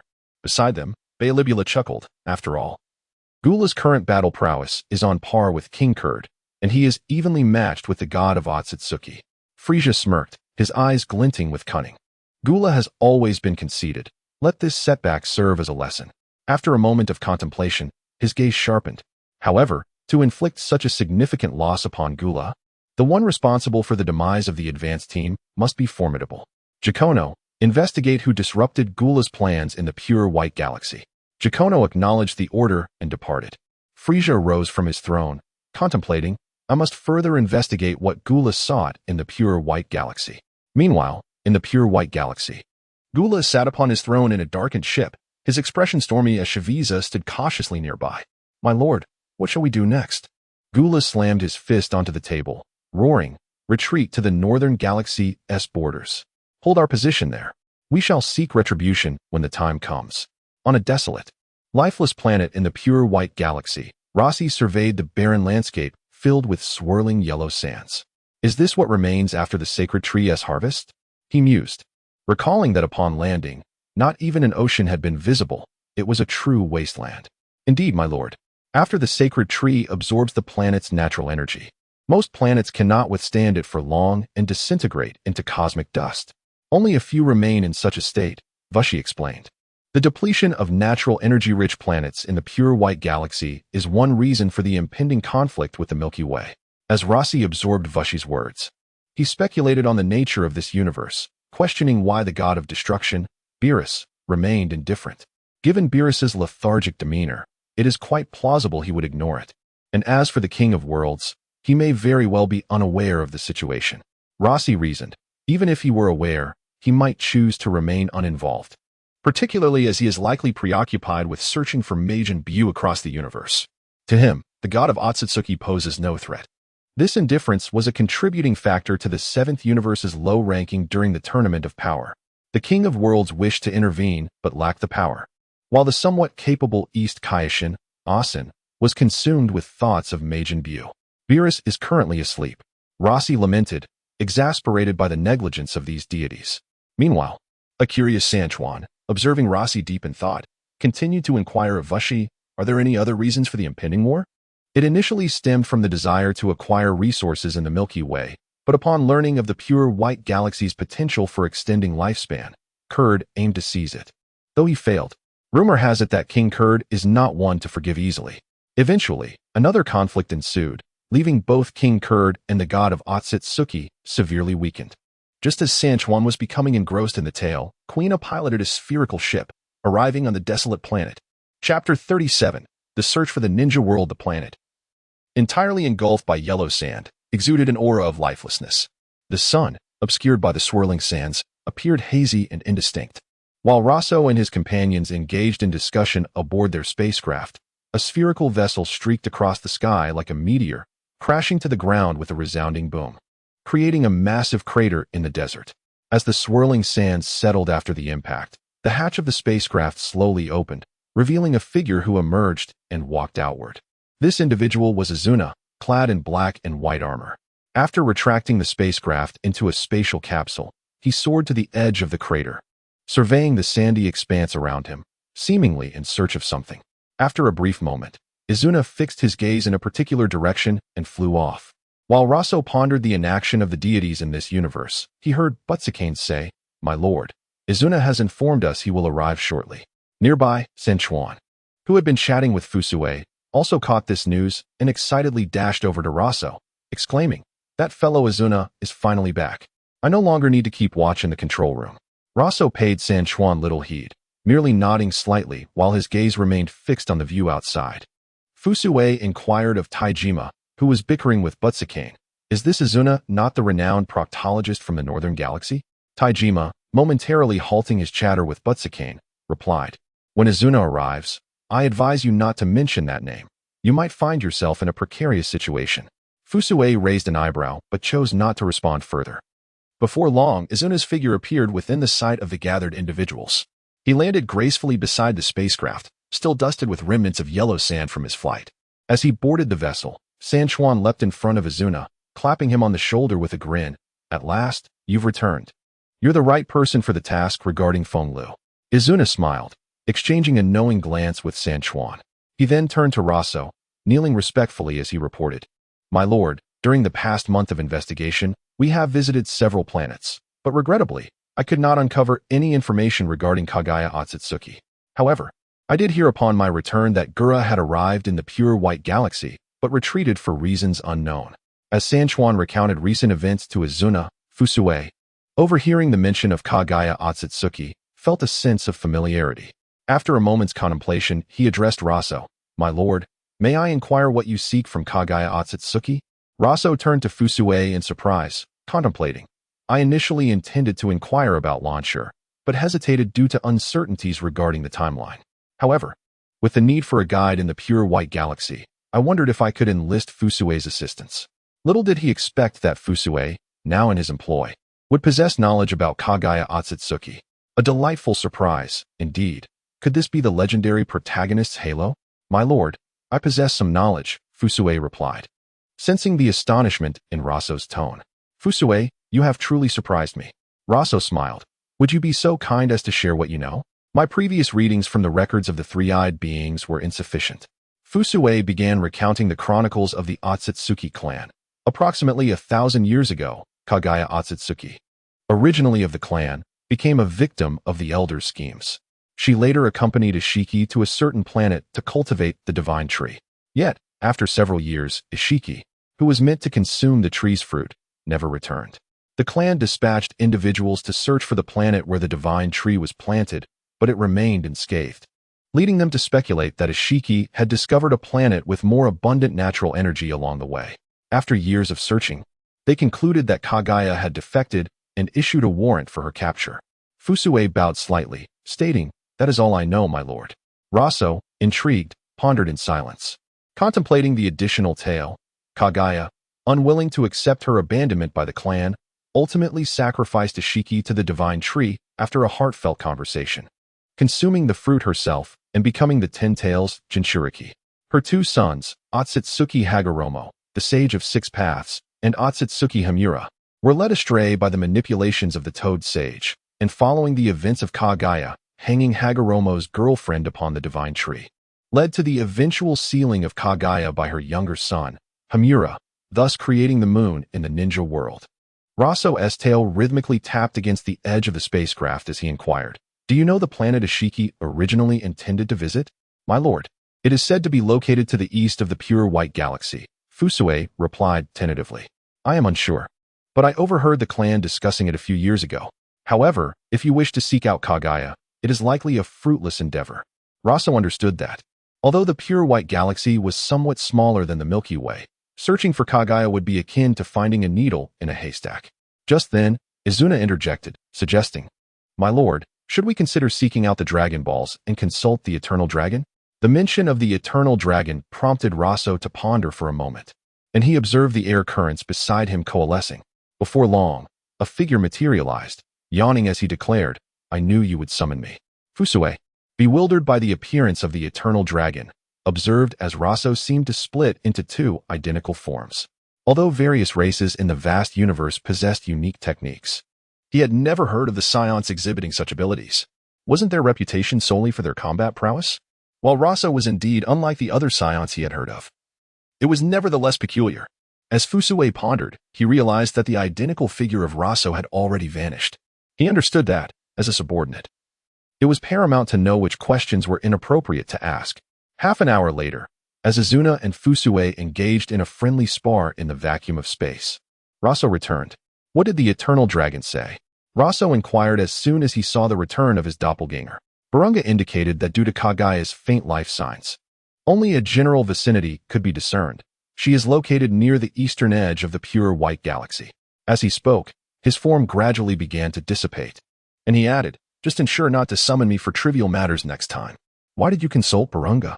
Roso questioned, bemused. "The Eternal Dragon of Earth is utterly unreliable. Even the Kaioshin refuses to upgrade him." A somewhat mischievous voice echoed, "Do not forget, the plot of Dragon Ball 1 is about to commence. Do not forget to deploy the microsensors."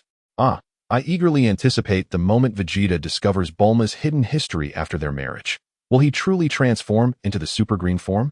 Roso also found himself curious. Aside from Broly, would Vegeta, in a fit of rage, unexpectedly change his hair color to green? Before long, after Izuna and Fusue concluded their sparring, Roso and his companions set forth towards the eastern region of the pure white galaxy. Chapter 38. 3 years and finally found.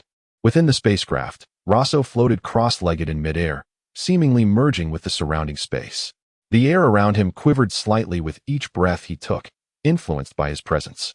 Simultaneously, tendrils of blue energy emanated from his body, occasionally creating explosive sounds as they interacted with the air. Even more astonishing, whenever these explosive sounds occurred, golden wisps would intermittently flicker within the blue aura enveloping Roso. After a while, Roso closed his eyes, attuning himself to every subtle change within his body, murmuring to himself, "Has it really been 3 years, and I am still just short?" At 15 years of age, Roso still sported a buzz cut, and his height remained unchanged. characteristic of Saiyan adolescence, only to surge dramatically in his youth. Could it be that I lack a certain stimulus?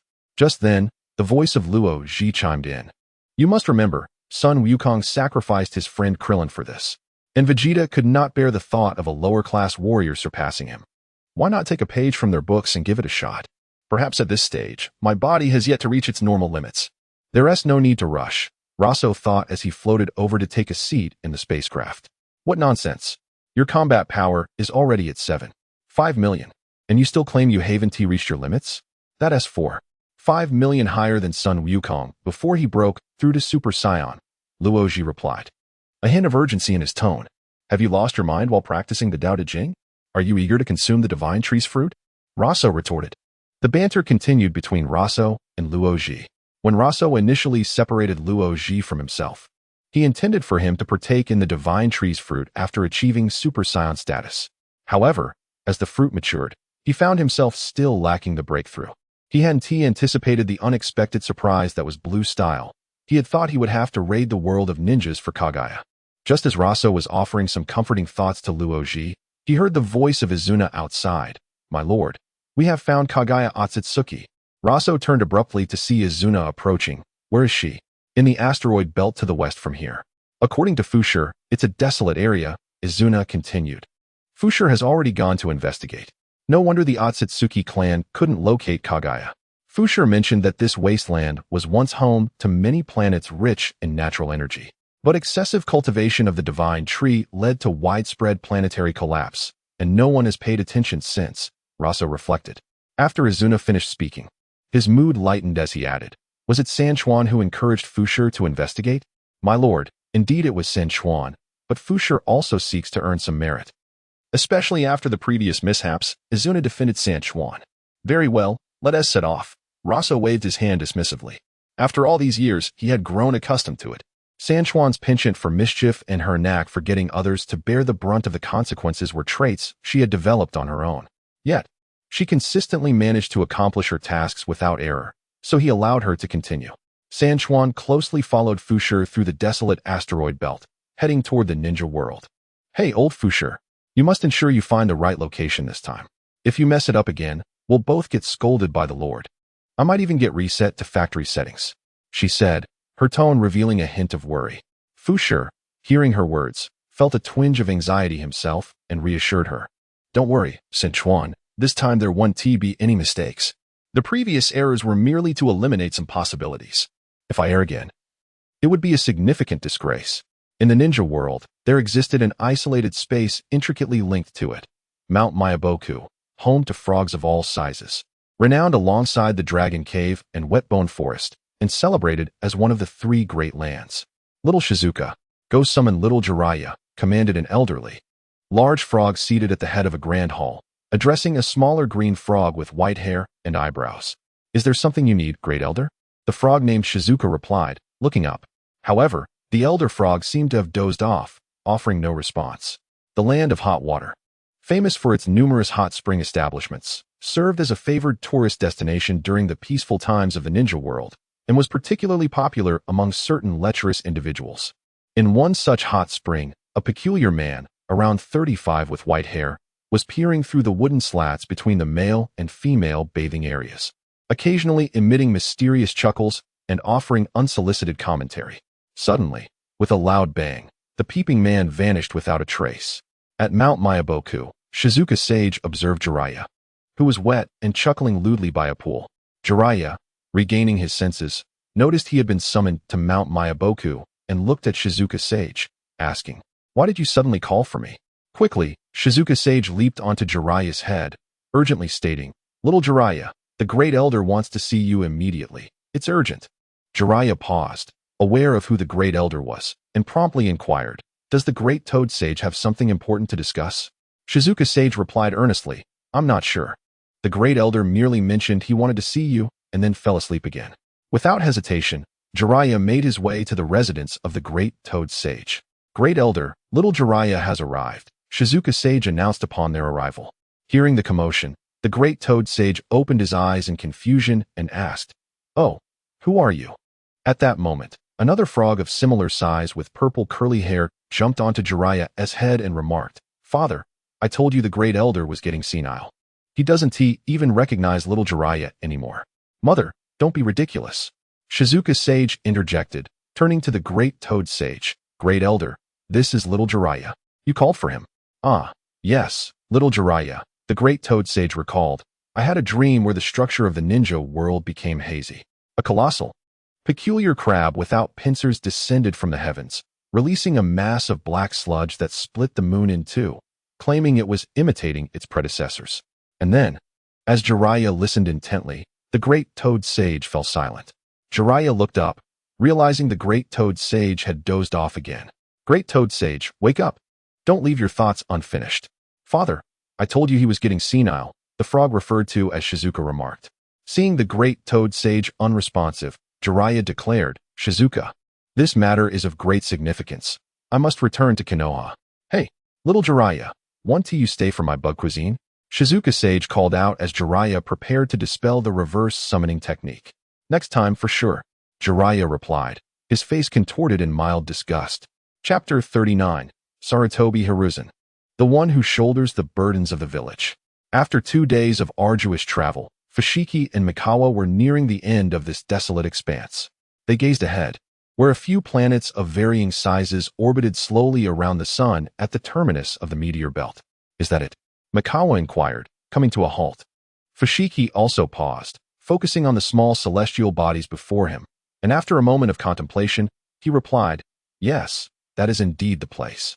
The aura, though faint, confirms it. His voice exuded certainty and confidence, as if he were completely assured of his judgment. The news regarding Otsutsuki Ishiki and Otsutsuki Kagaya was considered an open secret among the Otsutsuki clan, following their disappearance. Had it not been for the intervention of the Otsutsuki deity, the entire clan might have embarked on a search, albeit exaggeratedly, for the sake of their dignity and the perceptions of their subordinate civilizations. However, the Otsutsuki clan never anticipated that Ishiki and Kagaya would divert to this barren land to cultivate trees. During the search, numerous teams were dispatched, yet they subconsciously overlooked this location. Finally, we have arrived.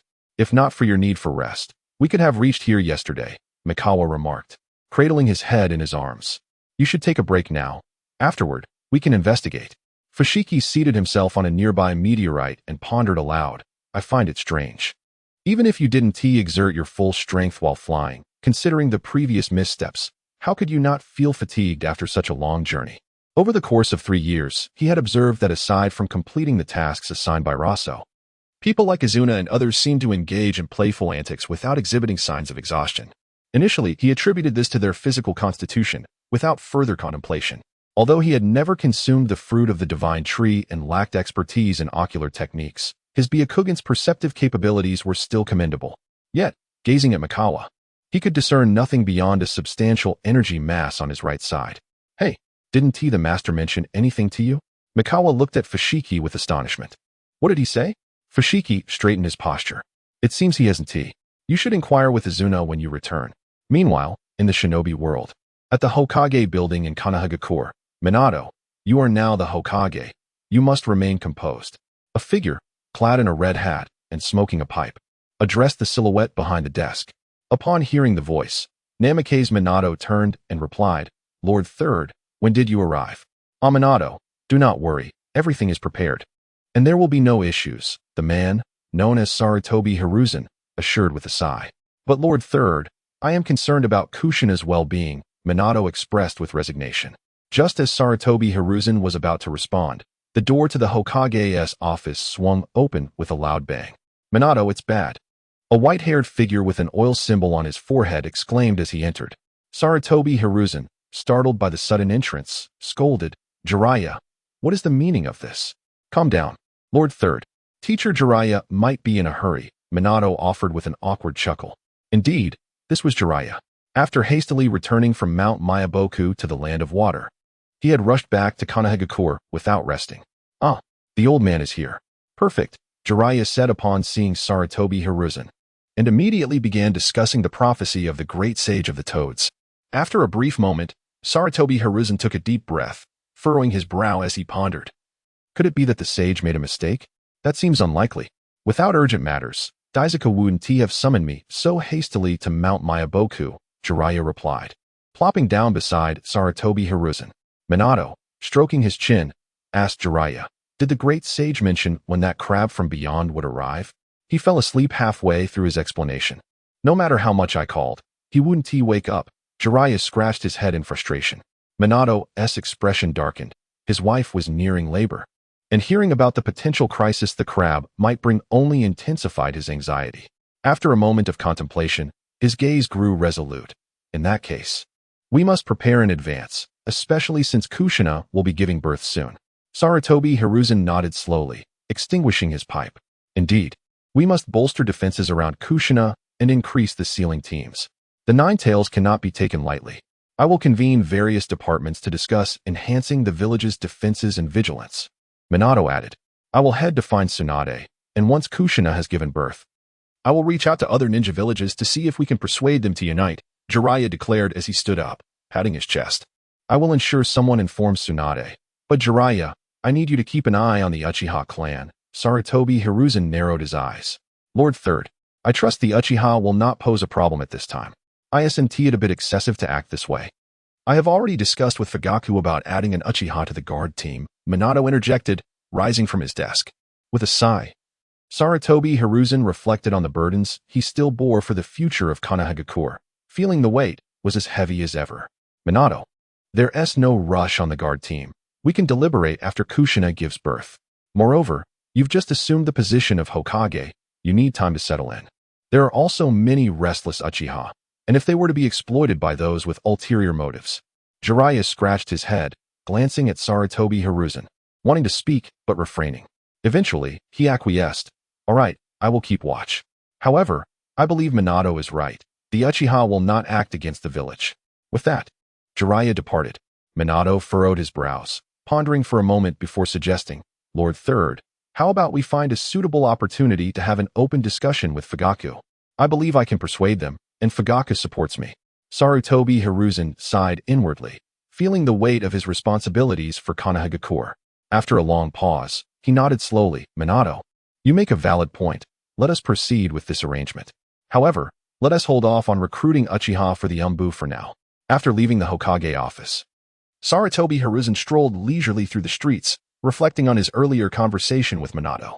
He couldn't help but feel a myriad of emotions. Minato was an exceptionally talented and promising ninja. His strength and intellect were truly remarkable.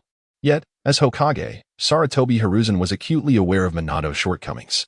Despite his youth and accomplishments, he still exhibited naivety in managing complex political matters and interpersonal relationships with the Uchiha.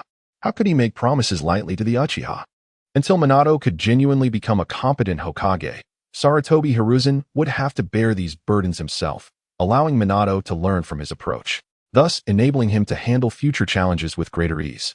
Sarutobi Hiruzen wished for Minato to continuously learn and grow, overcoming his deficiencies to become a great Hokage. With a sigh, he mused, it seems that Minato's path as Hokage still has a considerable distance to traverse. Chapter 40. The Silver Wheel Rebirth. On the pockmarked surface of the moon, a man and a woman stood before a grand palace. Old fool, are you certain this is the place? The somewhat dispirited San Chuan inquired, pointing at the palace. Indeed, this is the location, Fu Shi replied. His Byakugan activated as he scrutinized the palace ahead. But apart from one feeble life form inside, there is no one else here, San Chuan remarked, scanning the surroundings. Have you made another mistake? Internally, San Chuan lamented the unreliability of this Otsutsuki clan member, fearing yet another reprimand awaited him. There is no error. And in addition to that individual, there is a sealed child, Fu Shi stated as he stepped towards the interior of the palace. Sealed? San Chuan echoed, following closely. Well then, your Byakugan certainly excels in detail perception. As they entered, a group of bandage-clad figures suddenly surged from the corridor's end, charging toward Fu Shi and San Chuan. They quickly leapt back, encircled by these strange beings. Why can't I sense any life signs? San Chuan mumbled. Fu Shi, silent, activated his Byakugan to examine the figures. Then informed San Chuan, these individuals appear to be puppets. Without uttering a word, the bandaged figures raised their arms and launched an assault on the two. The encircled duo remained motionless, watching as energy projectiles were unleashed upon them. Moments later, dust and smoke enveloped their position, and the puppets ceased their attack. As is well known in various manga and novels, the law of smoke without harm was at play. Just as one puppet approached to investigate, a female voice exclaimed, "So weak. Not even a defense breached." As the smoke cleared, Fu Shi and San Chuan remained in their poses. San Chuan nudged Fu Shi and said, "Fu Shi, it's your moment to shine. Deal with them." Seeing this, Fu Shi summoned a crescent blade and charged at the puppets. Like slicing through vegetables, he dispatched them with ease, not flinching as they were scattered. Deep within the palace, a middle-aged man clad in blue, with hollow eye sockets, grimly sensed the situation outside. Cold dread washed over him. He hadn't anticipated that the puppets he controlled would be so swiftly eradicated. His expression fluctuated, and with gritted teeth, he turned deeper into the palace. San Chuan gazed at the disassembled puppets on the ground and remarked, "Wow, you've become remarkably adept with that blade. Thanks to my master, my growth over the past 3 years has surpassed all expectations," Fu Shi replied, reflecting on his own progress. "Perhaps this time, if the master is pleased, you may advance even further in a short span," San Chuan said, patting Fu Shi on the shoulder. "Now, let us proceed and see what that person is up to." The duo ventured deeper into the palace, soon arriving at a vast hall where a colossal blue eyeball was enshrined at its center. San Chuan stared at the enormous eye in astonishment, his mouth forming an O. "Fu Shi, you belong to the Otsutsuki clan. Please elucidate what this is." Fu Shi examined the eye and replied, "This entity appears to be a fusion of hundreds of Byakugan, yet it seems to still be in a developmental stage. Is this the source of the power you sensed in space earlier?" San Chuan inquired, moving closer to inspect. "No," but just as Fu Shi began to respond and grasped San Chuan's arm to pull him back, the ground shook violently, and more bandage-wrapped large puppets erupted from below, brandishing an array of weapons aimed at the two. Fu Shi and San Chuan swiftly dodged apart, frustrated by these nuisances. San Chuan gathered energy orbs that dispersed into several beams, targeting the puppets' cores. Meanwhile, Fu Shi wielded his crescent blade with agility, weaving through the puppet horde. Just as the last puppet was about to be vanquished, the sightless middle-aged man suddenly appeared before the massive eyeball in the hall, forming a hand seal. A cyan ray emanated from the eye, enveloping him. As the light faded, a horn sprouted from the man's forehead, and he was entirely encased in a blue energy that formed a protective armor. Simultaneously, his eye sockets produced a blue and white orb identical to the great eye. 6 pitch-black spheres materialized behind him. If Roso were present, he would instantly recognize this as the rebirth eye chakra mode. However, the 6 orbs behind this man were notably smaller than those of the original Otsutsuki clan member. "Silver will rebirth explosion," the middle-aged man bellowed, and the 6 orbs were drawn swiftly to his right hand. In an instant, the once black orbs transformed into a radiant azure, emitting a dazzling glow. As the orbs spun rapidly before him, they formed a colossal azure ring, suspended in front of the man. From within the ring surged a storm that barreled toward Fu Shi, carving a deep trench into the ground as it passed. Having just dispatched the last puppet, Fu Shi felt the commotion beside him and leapt back to evade the oncoming assault. To his surprise, the storm curved and aimed back at him.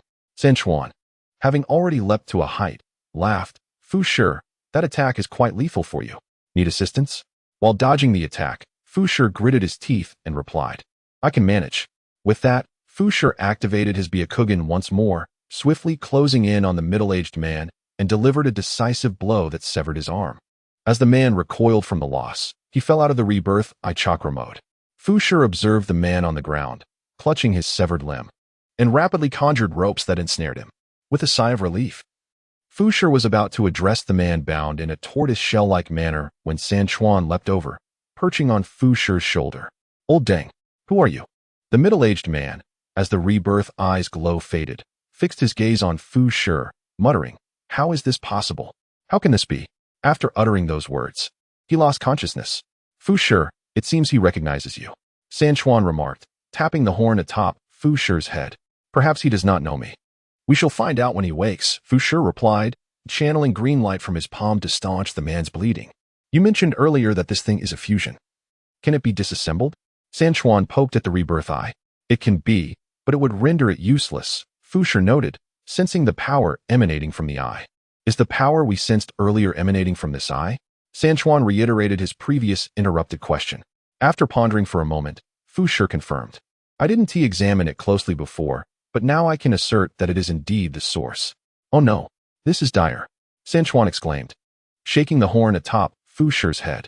Just then, the middle-aged man opened his vacant eyes, realizing he was propped against the wall. He sensed his surroundings and turned to the two individuals standing beside the rebirth eye. Chapter 41. Otsutsuki Yumura within the vast hall. Only Fushigi and Mitsukawa engaged in conversation before the Rinnegan. Meanwhile, the middle-aged man, previously positioned against the wall, stirred slightly. The muscles on his face trembled incessantly, and in a short while, his hollow eye sockets adapted once more to their sightless state. After surveying his surroundings, he directed his awareness towards Fushigi. Despite the absence of eyeballs, he appeared able to perceive Fushigi's presence.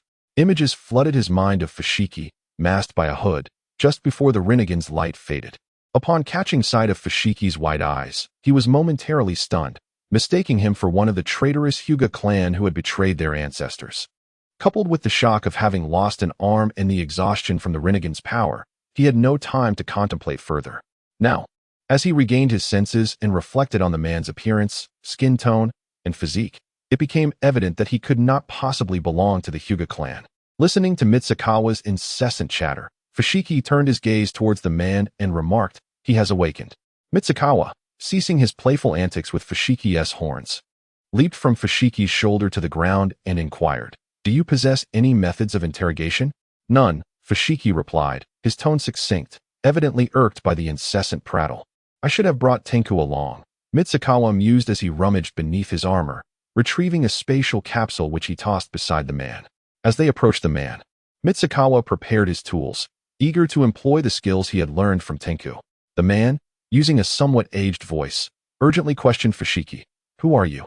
Mitsukawa, pointing towards the ninja world outside the hall, replied in an alluring tone, "Then you should first speak of this small planet and all that resides upon it. It would be even better if you could gather those things." Fushigi was equally astonished. While the Otsutsuki clan possessed interrogation tools, none compared to the array within Mitsukawa's capsule. Moreover, most clan members specialized in genjutsu, often leading to confessions with a single illusion. The man snorted, struggling slightly before stating, "Extracting information from me will not be that simple." At this moment, Mitsukawa smiled, resorting to the typical villainous tactics. He stepped forward, bending slightly, and said, "Old man, surely you would not wish for that child to come to harm?" The man, his previously closed eyelids suddenly springing open, stared wide-eyed at Fushigi, ignoring his identity entirely, and shouted, "You traitor who has betrayed the will of our ancestors." Fushigi, taken aback, retorted, "Ancestors? How did this become about the ancestors? The progenitor of the Otsutsuki clan is still alive. What concern is their will to me, a branch member?" Mitsukawa interjected, "He is not one of your natives. You should consider that child as well." Under pressure, the man began recounting the history of the ninja world, detailing the conflicts that arose a few years prior between the main and branch families over differing ideologies. Ultimately, during the branch's victory, an unknown party stole the outer paths figure left behind by the Sage of Six Paths, causing quite a disturbance. Upon concluding his tale, Mitsukawa turned to Fushigi, exclaiming, "I never imagined your clan's descendants were so adept at mischief." Fushigi, disregarding Mitsukawa's taunts, inquired, "Should we break the seal on the moon and release Kagaya?" "The master should arrive by tomorrow. Let us discuss it then," Mitsukawa replied, moving closer to the Rinnegan, continuing to ponder how to resize the eye. The man, now more confused than before, asked, "May I inquire as to who you truly are?" Just as he finished his question, the large Rinnegan ignited with light. As the brilliance faded, a tall, handsome elder, approximately 6 feet in height, appeared beside Mitsukawa, possessing the same white eyes as Fushigi, along with 2 slender horns. "Before you even reached the moon, I sensed your presence, and I am quite curious about your identities," the elder remarked. Without hesitation, Mitsukawa launched a fist towards him, exclaiming, "Emerging without a sound is rather rude." However, his fist passed straight through the elder's form, causing Mitsukawa to stumble. "A spirit?" Mitsukawa regained his balance, leaping back in contemplation. "This shouldn't be possible. I have fought spirits before, and with my chakra enveloping my hand, I should be able to strike without issue. If chakra would not suffice, perhaps natural energy would do the trick." He turned to Fushigi and commanded, "Fushigi, deal with him." Upon witnessing Mitsukawa's attack fail, Fushigi prepared to assist. After Mitsukawa's command, he pressed his hands together, channeling natural energy into a green crescent blade, which he hurled at the elder. Yet, the crescent blade also passed harmlessly through the elder's spectral form, achieving nothing. The elder smiled faintly, saying, "Your attacks hold no efficacy against me. This body is merely an illusion." At that moment, the middle-aged man, previously restrained, suddenly deduced something and excitedly exclaimed, "It is the ancestor of Yumura." The ancestors. As he attempted to continue speaking, Mitsukawa unleashed a purple energy wave directed at the man's face. Just as the energy wave was about to strike, the Rinnegan behind the elder glowed once more. A similarly sized energy beam erupted from the Rinnegan, colliding with Mitsukawa's purple wave midair. Instantly, the two powerful energies clashed, creating a crater the size of a basketball upon the ground. "Impressive, old man," Mitsukawa remarked, surprised that the elder had managed to block his attack. The Rinnegan indeed possessed power, yet the middle-aged man had failed to harness his full potential. "Are you the brother of the Sage of Six Paths?" Mitsukawa leaped onto Fushiki's shoulder and inquired. "But I thought you had perished?" Yumura smiled and nodded. "You are quite direct, young lady. Indeed, I have been gone for a millennium, yet my soul resides in the underworld. This body is but a projection conjured by the Rinnegan." He then turned his gaze towards Fushiki, stating, "If I am not mistaken, you should belong to the Otsutsuki clan. May I inquire as to your purpose here?" Before Fushiki and Mitsukawa approached the ninja world, both the Sage of Six Paths and Yumura had sensed their presence. Later, upon descending to the moon and observing Fushiki's form and the natural energy he wielded, Yumura recalled what Kagaya had spoken about the Otsutsuki clan a millennium ago. Fushiki narrowed his eyes and declared, "Let me put it this way. We have come in pursuit of Kagaya and the Tintails." Chapter 42. Arrival. As Fushir finished speaking, the figure perched upon his shoulder, San Chuan, lightly tapped Fushir's horn and remarked, "Oh dear, must you be so direct? It sounds as though we are planning a heist. Let us not forget that we are respectable businessmen." He then smiled at the imposing figure of Otsutsuki Yumura, floating before them, adding, "We need not resort to forceful measures." Upon hearing San Chuan declare himself a merchant, Otsutsuki Yumura's curiosity was piqued, and he inquired, "May I ask how you two are addressed?" "Oh dear, it is entirely my fault, Yumura-sama. I nearly forgot to introduce myself. I am San Chuan from the Capsule Corporation," he said, absently twirling his hair, his tone casual. Fushir felt a twinge of embarrassment, pondering his discomfort with San Chuan's ever-shifting demeanor, when he felt another tap on his horn. "Hyena," Fushir began to mutter, but quickly corrected himself. "Capsule Corporation, Fushir of the Otsutsuki clan." After a brief moment, San Chuan elaborated on the distribution of power within the cosmos for Otsutsuki Yumura. "Is there anything else you wish to inquire about, Yumura-sama?" Yumura furrowed his brow in contemplation and asked, "Given that your company has only recently established itself in the Northern Galaxy, and considering what you mentioned about Frisia's combat power being over 12 million, capable of obliterating planets with ease, how does your Capsule Corporation manage to thrive in such an environment?" San Chuan, twirling his hair confidently, replied, "Fear not, Yumura-sama.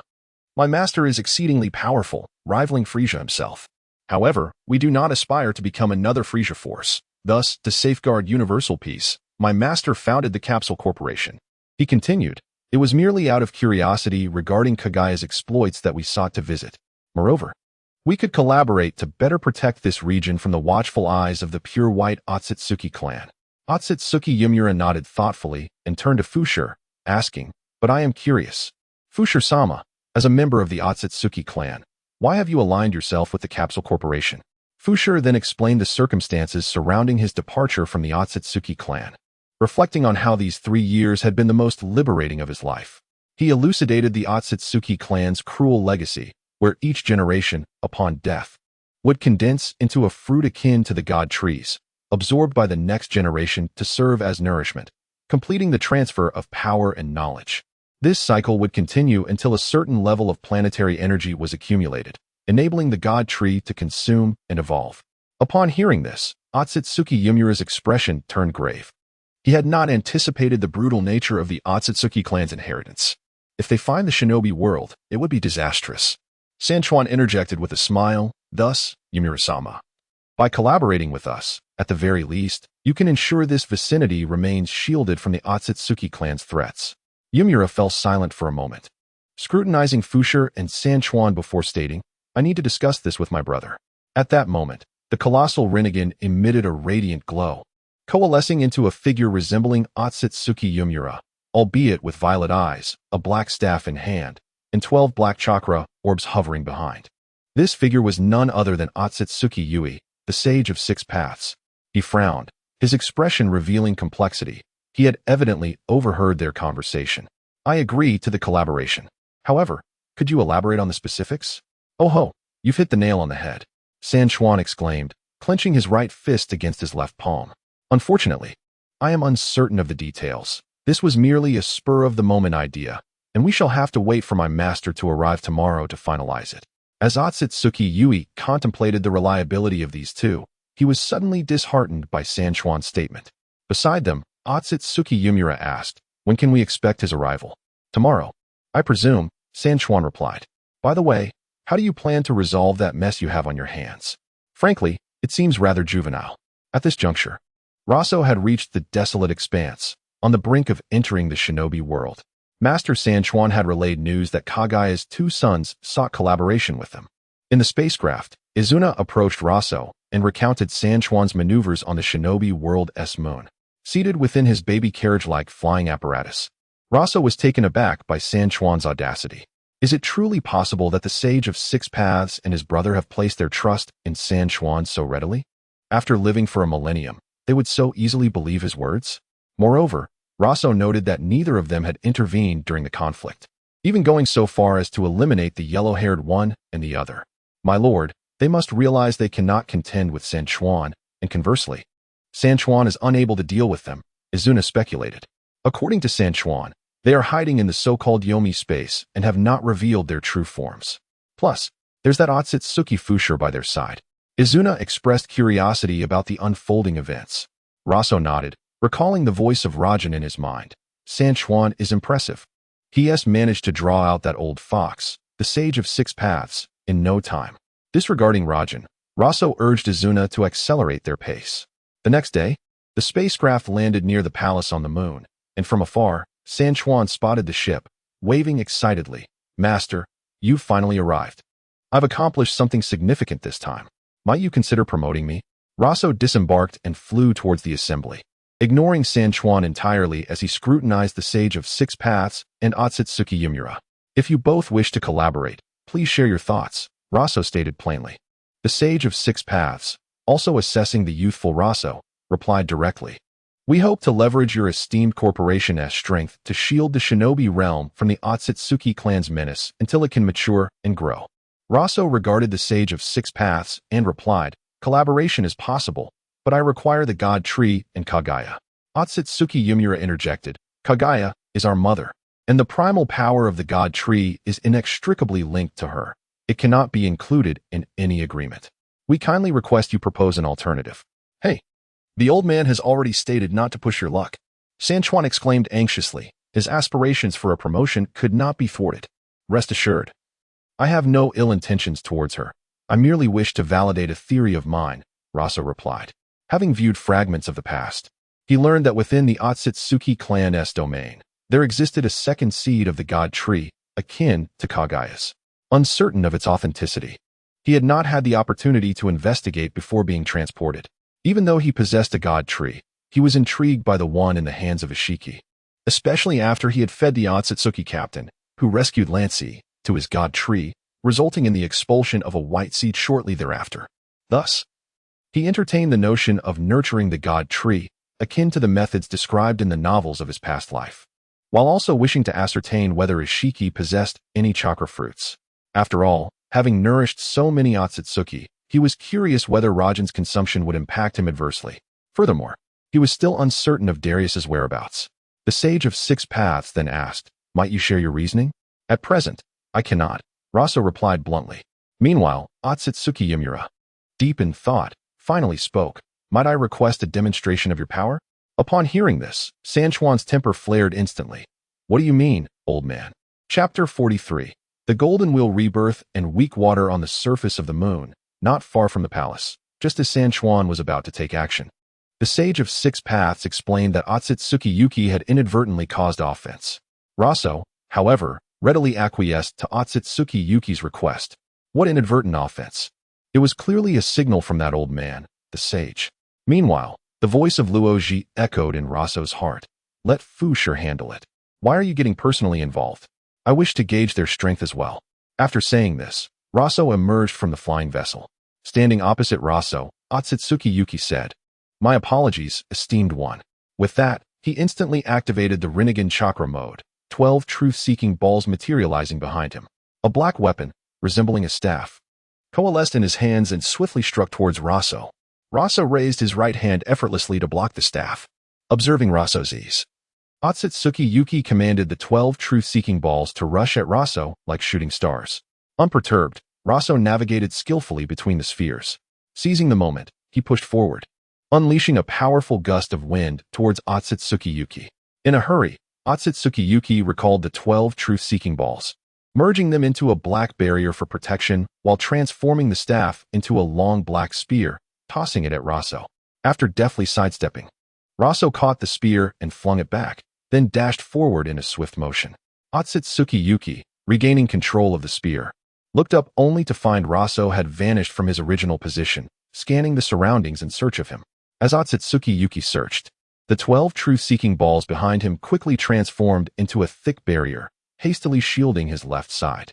With a resounding crash, Otsutsuki Yuki turned his head to the left, discovering a hole had been punched through the barrier by Roso's fist, startling him. In an instant, he opened a space portal behind him, retreating to a safe distance from Roso. Remarkable. I didn't anticipate these truth-seeking balls could autonomously protect their master.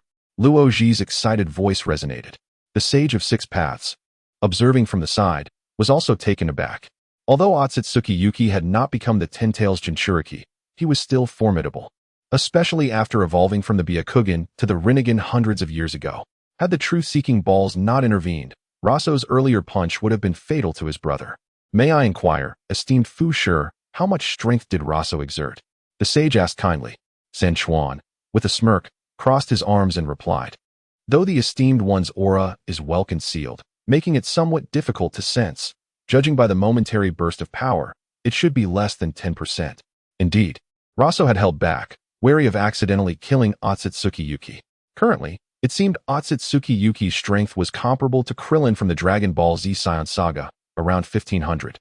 Otsutsuki Yuki, having distanced himself from Roso, ascended into the air. The Rinnegan in his eyes contracted rapidly, and the green chakra enveloping him blazed with intensity, becoming even more brilliant. The originally black 12 truth-seeking balls transformed into a vivid green, swirling before his right hand, forming a green halo as the surrounding space began to warp. Silver will rebirth explosion. The green halo before Otsutsuki Yuki morphed into a colossal storm, speeding towards Roso. The rocky terrain of the moon's surface began to fracture under the onslaught of this giant tempest. Oh wow, this is leagues beyond that blinded middle-aged man. San Chuan recalled the individual he had fought with Fu Shi the day before. Fu Shi nodded in agreement, stating, Indeed, the power is not even on the same scale. As Roso remained motionless before the massive storm, Luoji remarked, This is significantly stronger than the Otsutsuki Shuren's attack in the original story. At that moment, Roso raised his left hand, forming a sword-like gesture, and launched a basketball-sized energy orb towards the approaching storm. Just as the energy orb neared the tempest, it suddenly split into 12 sword-shaped droplets, blue on the outside with black cores, shooting directly towards the truth-seeking balls within the storm. With a resounding explosion, the truth-seeking balls came to a grinding halt from the violent impact. The raging storm also dissipated as the spheres settled to the ground, losing their support. What is happening? Otsutsuki Yuki wondered, attempting to retrieve the truth-seeking balls, only to find them exceedingly heavy, draining his chakra with every movement. Realizing he could not reclaim the truth-seeking balls, he utilized his staff to form 3 new green spheres. After swirling together, they fused into a massive golden chakra pillar, which he thrust towards Roso. The green chakra enveloping Otsutsuki Yuki blazed with renewed vigor as he bellowed, Roso, this is my final move. The golden will rebirth explosion. Prepare to clash. Move to the right now? Luoji teased from within. Roso raised his right hand, gathering a slightly larger blue-black energy orb, declaring, Shut your mouth. With that, the energy orb transformed into a radiant beam, surging to meet the golden chakra. The collision of these energy beams created a deep crater, with both sides continuously pouring forth their power, causing the chasm to expand. Though the esteemed one is holding back, Otsutsuki Yuki is formidable, Sanchuan observed. Now seated on Fu Shi's shoulder. Fu Shi, once your battle prowess breaks through its limits, consuming the god tree's fruit should render you even stronger, correct? Fu Shi remained silent, gazing intently ahead, as the golden wheel rebirth explosion collided with Roso's blue-black energy orb.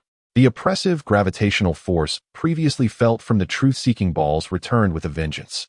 The longer the confrontation lasted, the more unbearable the gravitational pressure became. Before long, Otsutsuki Yuki could no longer maintain his stance, retreating from the Rinnegan chakra mode and collapsing onto the ground. With wide eyes, he watched as the energy wave approached, only to see it dissipate before it reached him.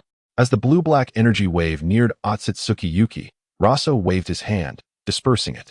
The Sage of Six Paths hurriedly approached, helping Otsutsuki Yuki to his feet and turning to the peculiar flying vessel from which Roso was descending, saying, "Thank you, esteemed one, for your mercy.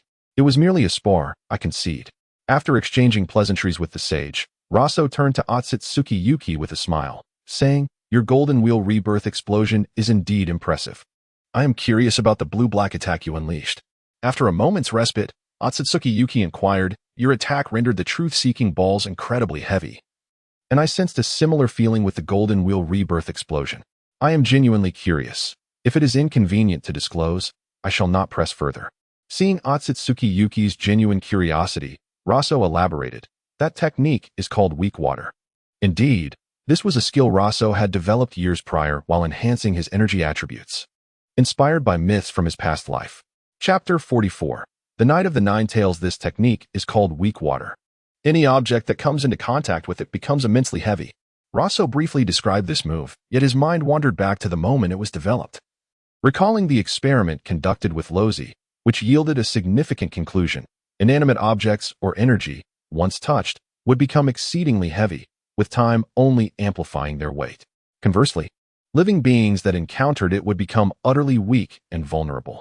While this technique is undeniably powerful, it requires a moment of preparation to compress the water attribute energy within the body for sustained output. Furthermore, the additional gravity does not discriminate between friend and foe, which is quite the drawback. No wonder, Roso mused. Recalling the recent spar, it was no surprise that the golden wheel rebirth explosion grew increasingly heavier, rendering him immobile when attempting to retrieve the seeking ball. At that moment, the Sage of the Six Paths inquired, "What are your plans now, my lord?" Roso gazed towards the ninja world and replied, "I intend to visit the ninja realm to seek out Kagaya's former companion." Upon hearing Roso mention Kagaya's ally, the sage recognized the individual, having heard Kagaya speak of him before. He speculated that what Roso sought likely resided with that person, with his mother merely serving as bait to lure him out. Thus, he suggested, there exists a teleportation passage on the moon that can take you to the ninja realm. Recalling that the yellow-haired individual had indeed arrived on the moon via the ninja realm's teleportation array, Roso realized that the moon's portal could indeed lead to the ninja realm. In that case, let us depart. In the land of fire, outside Konoha village, within a cavern that could accommodate several individuals, anguished cries echoed. "Minato, I can't hold on any longer." Minato tightly grasped Kushina's hand, his face etched with urgency as he addressed a woman beside him, Lady Biwako. "Is she truly all right?" Indeed, the woman was Sarutobi Hiruzen's wife, Sarutobi Biwako. Meanwhile, Kushina was drenched in sweat, her hair clinging to her cheeks as she gritted her teeth, her nails digging deep into Minato's palm. Sarutobi Biwako offered a comforting word to Kushina before turning to Minato. "Very well, Minato, you may step outside now. The moment is upon us." Once Minato exited, he heard Kushina's agonizing screams. He looked up at the moon in the sky, lost in thought. Inside the cave, chaos reigned as Sarutobi Biwako continued to provide reassurance. After what felt like an eternity, Kushina fell silent, only to be replaced by the sound of a newborn's cries. Wah wah wah as Minato re-entered the cave to restore the nine-tailed seal on Kushina. The space beside him warped ominously.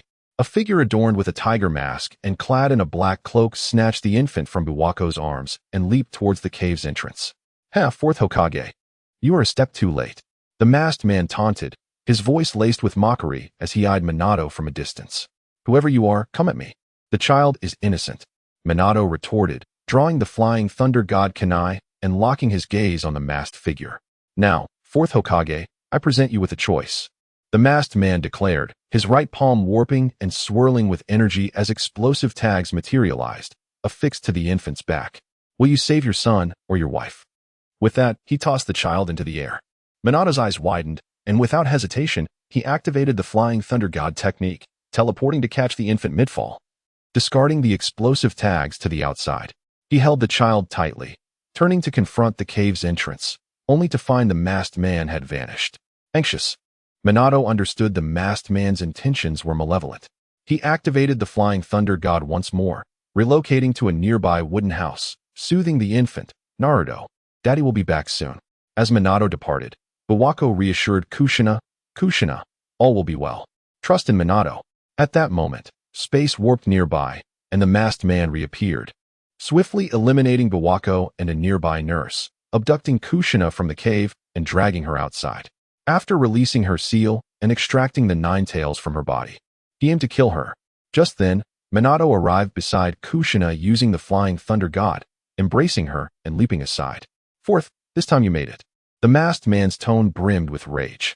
Minato remained silent, transporting Kushina to the wooden house where he had previously placed Naruto. After Minato's departure, the masked man's surrounding space twisted and vanished. Across from the Hokage Rock in Konoha village, the masked man materialized in the middle of the street, performing hand seals before slamming his palms to the ground. Summoning technique.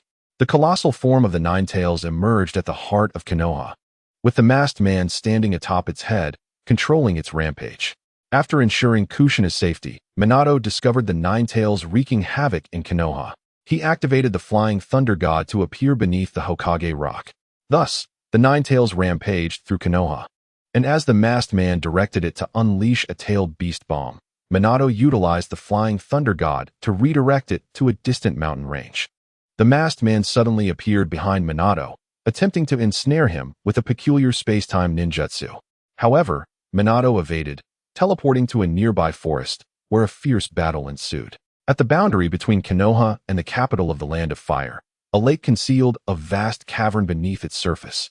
In this previously dark cavern, radiant light erupted, revealing two figures, one tall and one short. As the light faded, the cavern returned to darkness. The taller figure summoned a brilliant glow, followed by a distinct sound. Ugh! Indeed, the sound of retching came from Roso, who leaned out of the vessel, expelling the contents of his stomach. Beside him, Fushir gently patted Roso's back. This teleportation passage is utterly unreliable, Roso lamented after regaining composure. It cannot compare to instantaneous movement. He thought to himself, no matter how formidable one may be, the sensation of seasickness is truly unbearable. Once Roso ceased his retching, Fushir remarked, "My lord, there is a unique energy conglomerate not far from here." In that direction? Roso pondered for a moment before asking. Fushir pointed ahead. "My lord, this way, it lies not far from us." Roso extended his perception in the direction indicated by Fushir. Moments later, a smile broke across his face. He had fortuitously arrived just in time for the chaos of the Nine Tails. Without delay, he positioned his right hand in a sword-like gesture against his forehead, instructing, "Fushir, place your hand on the vessel." Fushir complied. And as he laid his hand upon the vessel, the two vanished in an instant, leaving the cavern to succumb once more to darkness. Chapter 45. Tom's Heroic Deed in the Dance of the Gyo-Lama.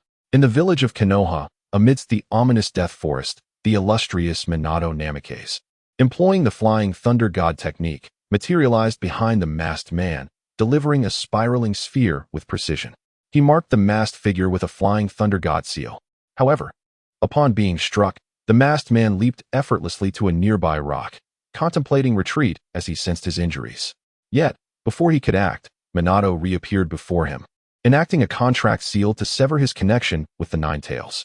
After executing the contract seal, Minato aimed to unleash another spiraling sphere. The masked man, seizing the moment of Minato's vulnerability, entered a state of intangibility, evading the attack and swiftly creating distance. Observing the severance of his connection to the Nine Tails, the masked man remarked, "A contract seal, is it? Fourth Hokage, I shall return." With this iconic declaration, the space around him twisted and he vanished. Within Konoha, as the three Tomo in the Nine Tails' eyes gradually faded, it regained its senses and let out a formidable roar. Just as it unleashed its pent-up fury from years of confinement and recent control, Roso and Vushies hovered above, witnessing the enraged beast. Below, Sarutobi Hiruzen gripped his staff tightly, pondering Minato's whereabouts.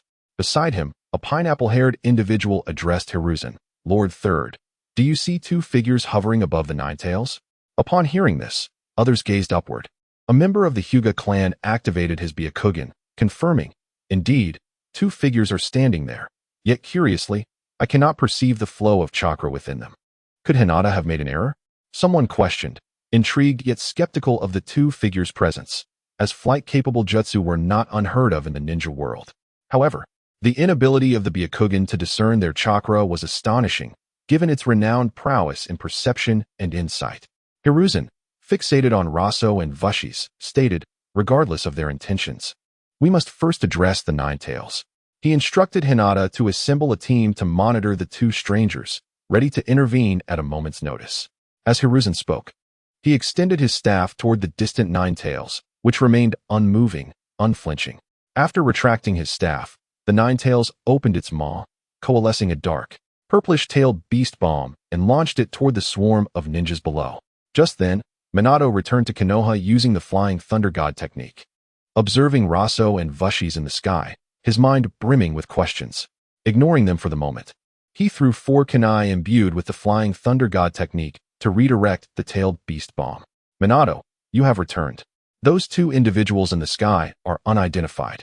Let us focus on the Ninetales first, Hiruzen advised as he joined Minato. Nodding in agreement, Minato completed the final hand sign for the summoning jutsu.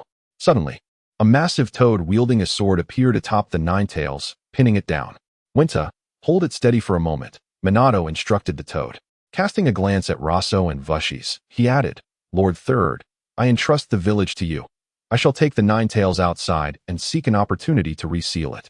Hiruzen, understanding Minato's intent, cautioned, be safe. Without hesitation, Minato leaped onto the Ninetales' head and utilized the Flying Thunder God technique to transport it away, causing Winta the toad to dissipate into smoke. Meanwhile, Roso and Vushies remained suspended in the air, observing the unfolding events below. Hiruzen leaped closer to Roso and Vushies, gripping his staff tightly, and called out, Gentlemen, shall we not descend and converse? The surrounding ninjas prepared for battle, their tensions palpable. Vushies, entertain them for a moment. I shall deal with that orange beast, Roso instructed before vanishing from sight, leaving the onlookers bewildered. What just transpired? Did he employ a space-time ninjutsu akin to the Flying Thunder God? The crowd was thrown into disarray, searching for answers, struggling to comprehend how someone could vanish without a trace amidst so many. No, this is not space ninjutsu. There are no spatial fluctuations or traces of chakra movement. This resembles taijutsu, a Hyuga clan member noted. Hiruzen, hearing this, glowered at Vushies as he descended, readying himself. What is the meaning of your companion's actions? Are you seeking conflict with Konoha? Vushies ignored Hiruzen, sprinting towards him, and at the last moment, conjured a rope of natural energy that ensnared Hiruzen securely, even silencing him with a green orb. The onlookers gasped as they witnessed Hiruzen subdued in an instant. Is this strength excessive? A pineapple-haired individual expressed fearfully to his companion. Hinata, did you see his movements? Not at all. His approach was entirely undetectable. Hinata's veins throbbed as he glared at the figure. If earlier it was understandable that Vushi's distance had obscured his actions and chakra flow, the current situation, with no visibility at all, was intolerable. The pineapple-haired individual, realizing this, took charge in Hiruzen's stead. Without further hesitation, the group surged forward, collaborating to unleash a torrent of techniques against Vushies. Yet, in the face of their overwhelming onslaught, Vushies remained remarkably composed. He extended his arms, rapidly conjuring 2 new ropes, longer and seemingly imbued with life, dancing gracefully under his command. Vushies evaded their attacks with agile movements, and his ropes, akin to venomous serpents, lunged toward the group. Before they could react, the ropes ensnared them, tightening swiftly and binding them in a manner akin to Hiruzen's previous entrapment. What peculiar affinity does our master possess? Vushies mused as he swiftly subdued the group. He then retrieved a camera, beginning to take photographs of each captured ninja, starting with Hiruzen, while the extras posed for a collective shot. Outraged, those not silenced like Hiruzen shouted in unison, to die is one thing, but to suffer such humiliation is intolerable. You shall not escape unscathed for this affront. Not only the supporting characters, but the one who suffered the most was Sarutobi Hiruzen, the third Hokage. In front of so many people, he was the first to be bound like this, his mouth sealed. He had seen such things before. In short, he was experiencing the most humiliating moment of his life. Meanwhile, Roso soared towards a location not far from the hidden leaf village. Of course, that distance was trivial for him, but for those people, it would take a while to run. Roso observed the scene below, where Namekian's Minato held a newborn, and Uzumaki Kushina emerged from behind, bound by several chains, restraining the nine tails. Is that the little sun and the little pepper? The child in Minato's arms must be the prince of the leaf village, Roso mused, glancing at the nine tails. At that moment, the nine tails, ensnared by chains, sensed Roso's sudden presence nearby, feeling a threat reminiscent of the legendary Senju Hashirama. Its nine tails bristled and let out a low growl.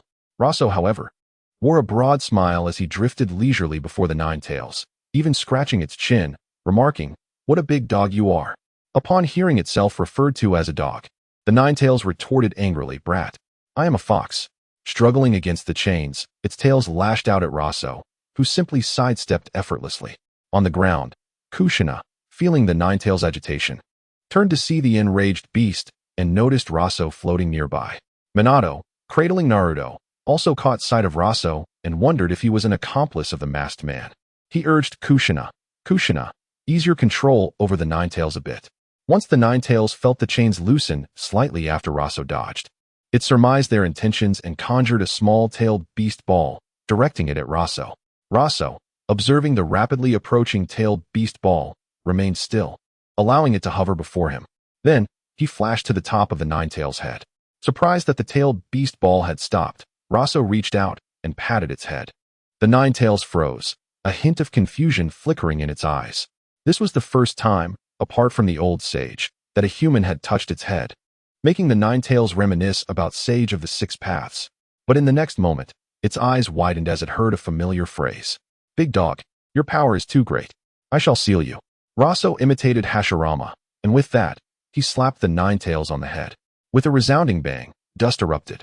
Minato and Kushina, witnessing the nine tails being slammed to the ground, were left utterly astonished, while Minato remained oblivious to Naruto's accident in his arms. Roso then retrieved a spatial capsule, producing a modest cabinet, rummaging through it until he selected a small glass vial. After uncorking it, he set the vial down and gathered green energy in his palm, exclaiming, "Sealing wave." Instantly, his hands were enveloped in the green energy, surging towards the immense form of the nine tails, which spiraled rapidly like a tornado, forming a colossal green vortex. Just before the vortex struck the nine tails, Kushina quickly retracted the chains binding the beast, fearing she would be affected by the green energy. The nine tails, caught in the vortex, spun uncontrollably as if caught in a washing machine, struggling fiercely, yet unable to escape the vortex's grip. As the vortex constricted, the nine tails' form diminished, and just before being sucked into the vial, it recalled the words spoken by Roso, reminiscent of Hashirama's voice, and roared, "Hashirama, even in death, you will not let me go." Ultimately, the nine tails was forcibly contained within the small glass vial. Without hesitation, Roso swiftly sealed the vial. He then produced a yellow paper tag inscribed with sealing characters, licking its surface before affixing it to the vial's mouth. After sealing the nine tails, Roso stored the cabinet away and returned to his flying vessel, idly toying with the vial containing the sealed beast. Reflecting on the sensation of using the sealing wave, he understood why Master Roshi had perished after sealing King Piccolo. The technique was extraordinarily taxing. For those with limited chakra, its use would be fatal. At that moment, Minato heard the nine tails' final words before its sealing. Glancing at Roso, he compared their strengths to Hashirama's and then gently placed Naruto beside the unconscious Kushina, moving towards Roso. After all, if the nine tails could be resealed within Kushina, there might still be hope for her. Meanwhile, within the Leaf Village, the bound ninjas, particularly the Hyuga clan members facing outward, shouted upon witnessing the nine tails' immense form vanish. The nine tails has been sealed. The fourth Hokage has sealed the nine tails. This news spread, and joy sparkled in the eyes of the onlookers. Finally, someone had come to their aid. Leaning against a nearby shop, Sarutobi Hiruzen's face darkened, resembling that of a donkey. He pondered how Jiraiya had come to provide support but was also ensnared here, and wondered why Danzo had not yet arrived. Just then, He heard the shout about the nine-tail ceiling, and his expression lightened considerably. Fusuk glanced towards the spot where the nine tails had vanished and subsequently disappeared from sight. Simultaneously, Uchiha Fugaku, blocked at the entrance of the Uchiha clan's territory, exhaled in relief upon seeing the nine tails disappear, then gazed pensively at the root members before him. The villagers of the Leaf Village, realizing the nine tails' fearsome roar had ceased, cautiously peered out, erupting in cheers and cries that resonated throughout the village. Outside the Leaf Village, Minato approached Roso, bowing respectfully. "Thank you for your assistance. You have saved my family." "No need for such formality, Hokage-sama," Roso replied with a smile. "Might I inquire if you have any insights regarding the sudden loosening of the chains on that large dog?" After speaking, he gestured towards the floating-tailed beast ball. As he did, it shrank in size, reducing from the size of several basketballs to that of a marble, which he then grasped in his hand. Minato chuckled awkwardly, scratching his head, and bowed once more. "My apologies. I initially thought you were allied with the one who attacked my wife." In his heart, he mused. This individual's strength is likely on par with the fourth Raikage of the Lightning Village, and he possesses the ability to fly. Furthermore, the sealing technique he employed was formidable, comparable to the 8-trigram seal and Kushina's diamond lock. Roso, observing Minato's repeated bows, sighed, "Truly a little son. His demeanor in social interactions is commendable." "All right, Hokage-sama. I was merely jesting. Before discerning friend from foe, it is only natural to be cautious." Rising from his vessel, Roso helped Minato up, who was still bowing deeply. Just as Minato was about to speak, he was unexpectedly kicked from his right side. Before he could crash into a nearby tree, he utilized the Flying Thunder God technique to teleport beside Kushina. He turned to see a figure over 2 meters tall, clad in white robes and a hooded cloak. "Fusuk, what are you up to?" Roso exclaimed, forcefully slapping Fusuk's arm, which was thicker than his own. "I was having a conversation with Hokage-sama." Simultaneously, Roso used his telepathy to convey to Fusuk, "Well done." Minato, observing Roso, struck Fusuk with equal force as Roso had struck the nine tails. Realizing it was merely a misunderstanding, he chuckled and remarked, "Ah, it is indeed a misunderstanding, nothing to be concerned about." After alleviating the tension, Namekian's Minato raised the kunai in his hand and inquired about the fate of the third Hokage, glancing at Fushur. Fushur retrieved a camera and handed it to Roso. Upon receiving the camera, Roso's expression brightened instantly as he laughed heartily. "Indeed, this is precisely it. Fushur, you are a genius." Meanwhile, Fushur tugged at his hood, reflecting on how Shan Chuan was right. Sometimes, adults can be exceedingly reckless. Roso tossed the camera to Namekian's Minato, saying, "Take a look at this." As Namekian's Minato accepted the rather peculiar camera, he gazed at the screen displaying Sarutobi Hiruzen in a rather embarrassing pose. The kunai slipped from his grasp and fell to the ground as he stifled a laugh, covering his mouth. After a brief pause, he furrowed his brow and questioned, "Isn't this a bit excessive, my lord?" "Well, they initiated it first." Beside him, Fushur had completely concealed his face beneath his hood. "All right, this was merely a misunderstanding. Let us set aside the photographs." Namekian's Minato continued, acknowledging that Fushur was also compelled, yet he could not help but feel a sense of satisfaction. He then inquired, "Might I ask if it is possible to release the Ninetails?" Chapter 46. Once, Tom cleaved a great tree. Now, the Ninetails dances to the festivities. In a subterranean base of the Hidden Leaf Village, a gaunt middle-aged man with a bandaged right eye and a forked scar on his chin sat in the high seat of the hall, his expression dark and brooding. Lord Danzo, the Ninetails has been resealed, reported a kneeling figure adorned with a cat mask, addressing Shimura Danzo with utmost reverence. At that moment, Danzo was engrossed in the documents pertaining to the wood release experiments. He paused briefly at the masked man's words before returning to his reading, inquiring, "What is the current state of the village?" The man hesitated for a moment, contemplating how best to describe the scene he had witnessed, before recounting the events. Upon hearing that Sarutobi Hiruzen, along with nearly 100 elite shinobi, had been instantaneously defeated, and that Jiraiya, who had gone to their aid, met the same fate, Danzo sprang from his seat, disregarding the wood release reports in his hands.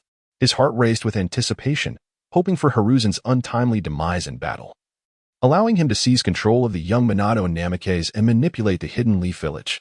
"What were the casualties?" he demanded. "My lord, there were no casualties, only." The man hesitated again, only that the assailant bound everyone in a humiliating manner. Subsequently, with the Ninetales' disappearance, they faded as well. Danzo's expression twisted in discomfort as he commanded, inform Oil Girl Ryoma and lead the Elite Team 5 to rescue the third Hokage. Yes, outside the Hidden Leaf Village, Roso, having heard Minato Namekian's words, glanced at the distant figures of Kushina, Uzumaki, and Naruto. He immediately understood. My timely arrival subdued the Ninetales and temporarily eliminated the threat posed by Uchiha Obito, leading Minato to abandon his intent to seal the beast within his wife once more. Well, it seems I have inadvertently become a caretaker for the prince. However, I cannot play the role of a mere caretaker without compensation, Roso mused, feigning confusion as he queried, why is the Hokage doing this? That orange beast poses a significant danger to you. Minato scratched his face awkwardly, realizing this was the first time someone referred to the Ninetales as a dog. After pondering his words, he explained to Roso the rationale behind releasing the Ninetales. The Jinchuriki dies immediately after separating from the tailed beast. Were it not for Kushina's strong vitality as a member of the Uzumaki clan, she would have perished instantly upon the extraction of the Ninetales. Therefore, I intend to reseal the Ninetales back within her. Upon hearing this, Roso confirmed his understanding and pretended to be enlightened, saying, in that case, I can release the Ninetales, but you must agree to two of my requests. Please, speak. Minato replied, relieved. As long as they are not excessive and within reason, I can acquiesce. Since the Hokage is so agreeable, I shall first release the Ninetales, and we can discuss the terms afterward, Roso declared, handing Minato a glass vial. Thank you, Minato said, taking the vial and examining it closely. How do I open this seal? Simply tear off the paper at the mouth of the vial and unscrew the cap, Roso instructed. Minato was taken aback. Such a formidable seal could be undone so effortlessly? Observing Minato's expression, Roso reassured him, it truly is that simple. Without hesitation, Minato tore the yellow paper and unscrewed the cap. In that instant, a peculiar energy surged forth from the vial, akin to a volcanic eruption. A brilliant red light erupted from the opening, vivid as blood and unsettling to behold. In the blink of an eye, this crimson light swiftly ascended into the sky, coalescing into a massive sphere of red energy, rolling and bubbling ominously, producing a gurgling sound. Before long, this sphere of crimson energy solidified into the immense form of the Ninetales. As it descended from the sky, a deafening roar reverberated through the air. Roar! Minato, witnessing the Ninetales bellowing, sensed impending doom. He swiftly turned to Roso, employing the Flying Thunder God technique to bring the wailing Naruto and the groggy Kushina behind him for protection. Damn you little brat! Cursed Senju Hashirama! The Ninetales roared, lowering its head to search for the one who had sealed it away, oblivious to why it had been released, yet consumed by thoughts of vengeance. What are you doing, Hokage? Roso observed as Minato shielded Naruto and Kushina behind him, chuckling. Minato, feeling embarrassed, replied, please, assist me in watching over my wife and child while I confront the Ninetales. With that, he instantly appeared above the Ninetales, channeling a Rasengan in his right hand and aimed it at the beast's head.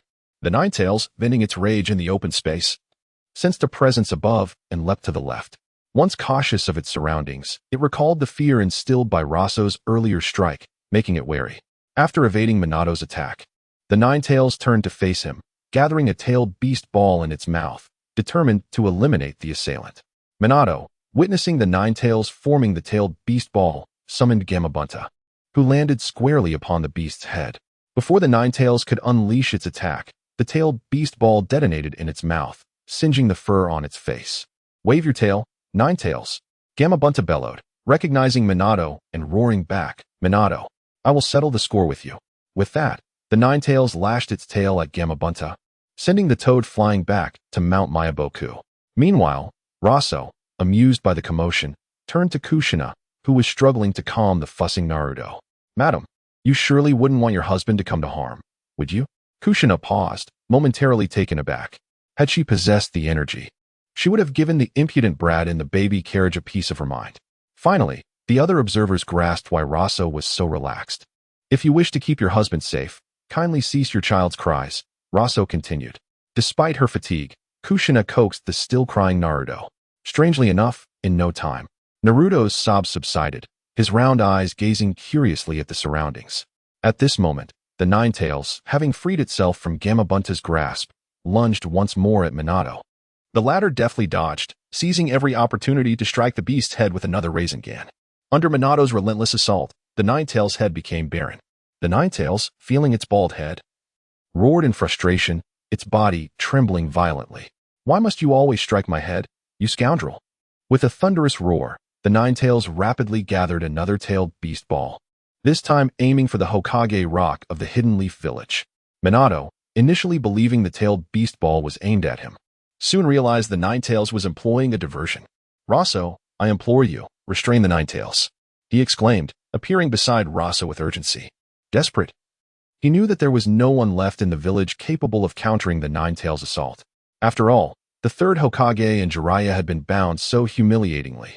Relying on Danzo was out of the question. As the Ninetales, realizing Minato had vanished, glared down at Roso, it snarled, "You little brat. It's your turn." The stench emanating from the Ninetales as it spoke was utterly foul. Roso, wrinkling his nose at the sight of the beast, declared, "How repugnant." At that moment, a whimsical thought struck Roso, causing him to chuckle.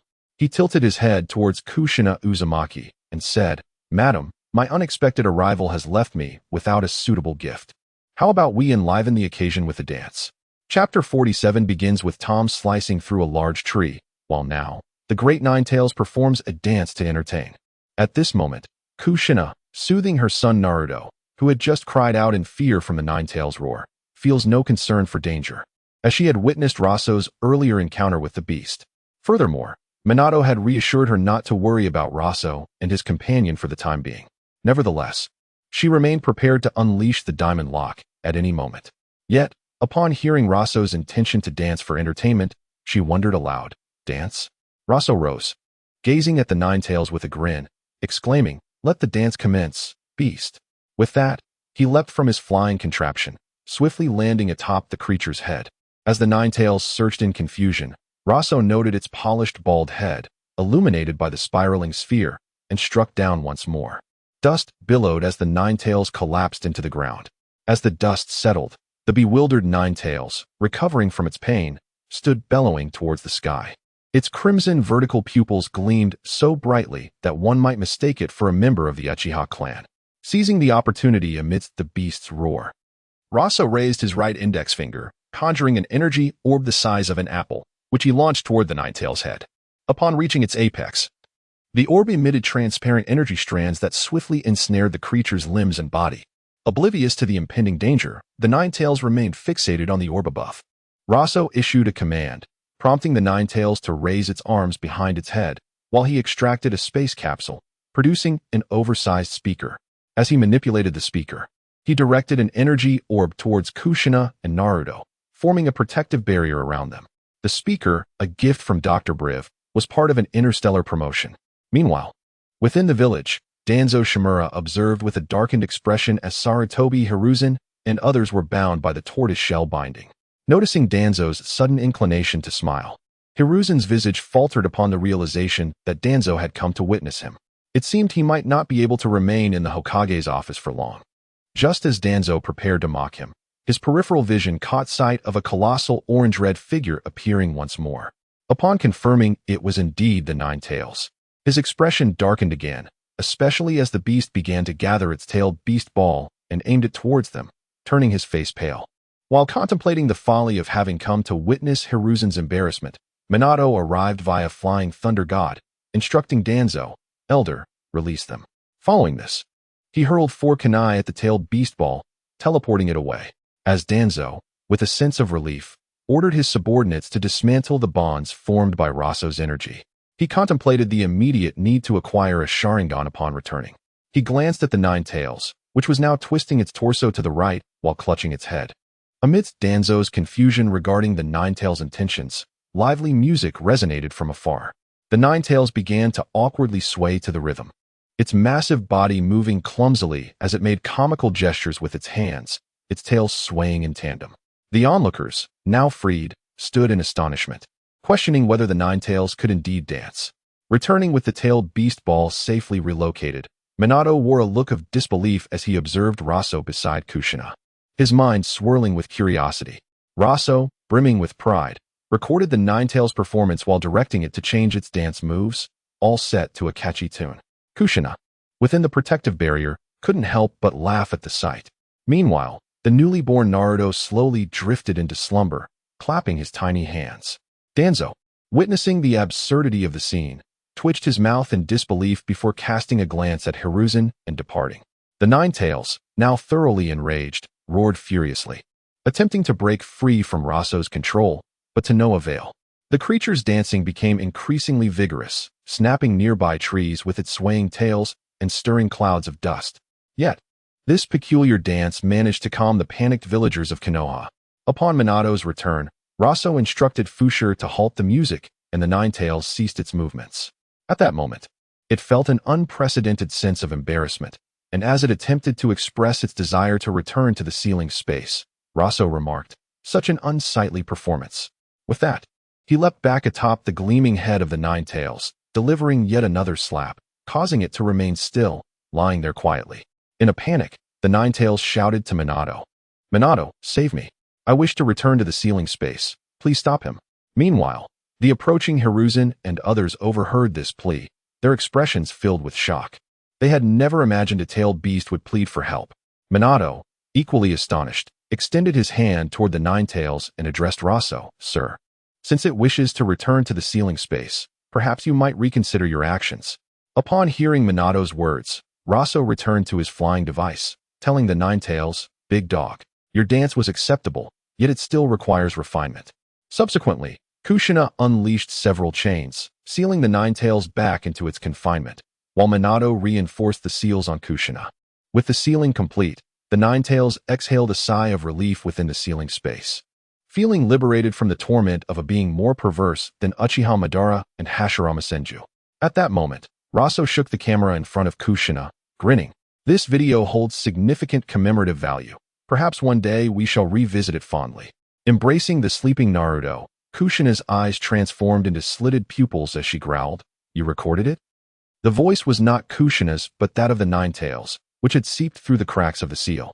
The Nine Tails, well aware of the device Roso held, having witnessed the founding of Konoha, expressed its frustration. As Kushina, with tears in her eyes, repaired the last gap in the ceiling space, the sealing concluded. Minato approached Roso, inquiring, "Might I ask your name?" "I am Roso, a merchant," he replied with a smile. "And I am Fushire, the attendant of my lord," Fushire added after Roso's introduction. Minato then asked, "Might I inquire whether you come to Konoha for business or leisure?" As Roso began to explain that he was merely passing through and wished to visit Konoha, Hiruzen and a contingent of 100 individuals arrived on the scene. Following this farcical episode, the villagers of Konoha commenced rebuilding their home and observed a moment of silence for those who had fallen during the Nine Tails rampage. In the aftermath, the townsfolk found themselves with an amusing anecdote about the Nine Tails dance to share over tea and meals. Chapter 48, The Night of the Nine Tails. Year 63 of Konoha. In the aftermath of the Nine Tails incident, Sarutobi Hiruzen voluntarily resigned from his position as Hokage advisor. Roso established a capsule company in Konoha, yet drew the attention of Danzo. After informing Namekian's Minato, Fushin dealt with Danzo, leaving him incapacitated. Subsequently, Minato conducted a raid on the Rude organization, exposing Shimura Danzo's inhumane experiments, which extinguished the flames of vengeance burning within the hearts of Sarutobi and his companions. In the year 54 of Konoha, the Cloud Village dispatched an envoy to negotiate peace with Konoha. While publicly termed a peace talk, they secretly harbored intentions to abduct Hinata Hyuga, the heiress of the Hyuga clan. However, she was rescued by none other than the gluttonous Naruto Uzumaki, who had ventured out under the cover of night. Indeed, this Naruto was the son of Minato and Kushina, both of whom had survived the Nine Tails' wrath, inheriting his father's talents and the bloodline of the Uzumaki clan. Complemented by their guidance, Naruto proved to be quite formidable. After rescuing Hinata from the clutches of the Cloud Ninjas, he made a hasty retreat, drawing the attention of the pursuing Hyuga clan leader, Hyuga Hayashi. Although Hayashi met his end, as in the original tale, Minato disregarded Hiruzen's counsel and decisively declared war against the Cloud Village, refusing to let the Hyuga clan bear the brunt of Danzo's actions. Consequently, Hayashi's brother, Hinata Hisashi, was not sacrificed as a scapegoat. Days later, witnessing his daughter's forlorn demeanor upon her return, Hayashi realized that she had fallen for the Hokage's son. Rumors had it that Minato had similarly wooed Kushina in their youth. Hayashi felt a pang of despair, recognizing the striking resemblance between Minato and his own daughter's infatuation. From the years 55 to 58 of Konoha, Uchiha Itachi was recruited into the Umbu by Minato, diverging from the original narrative where Fugaku sent him undercover. Due to Danzo's hasty demise, Uchiha Shursui did not meet his tragic end, but instead was welcomed into the Shadow Guard, which greatly pleased the Uchiha clan. Itachi, therefore, was spared the trauma of witnessing Shursui's death and did not awaken his Mangeki Sharingan, thanks to Minato's series of policies that endeared him to various clans. The Uchiha were spared from annihilation, and the Hyuga clan did not betray Hisashi. During the conflict with the Cloud Village, Minato led the charge, swiftly concluding the war within a year. By the year 63 of Konoha, a child with golden hair and 6 whisker-like markings on his face approached a shop, calling out, "Uncle Roso, please hold a copy of the latest Dragon Ball." This child was indeed Naruto Uzumaki, Minato's son, and he was followed closely by a girl with white eyes. From within the shop, a tall man with a buzz cut, standing at 185 meters and bearing a striking resemblance to the readers present, exclaimed, "Ah, Naruto."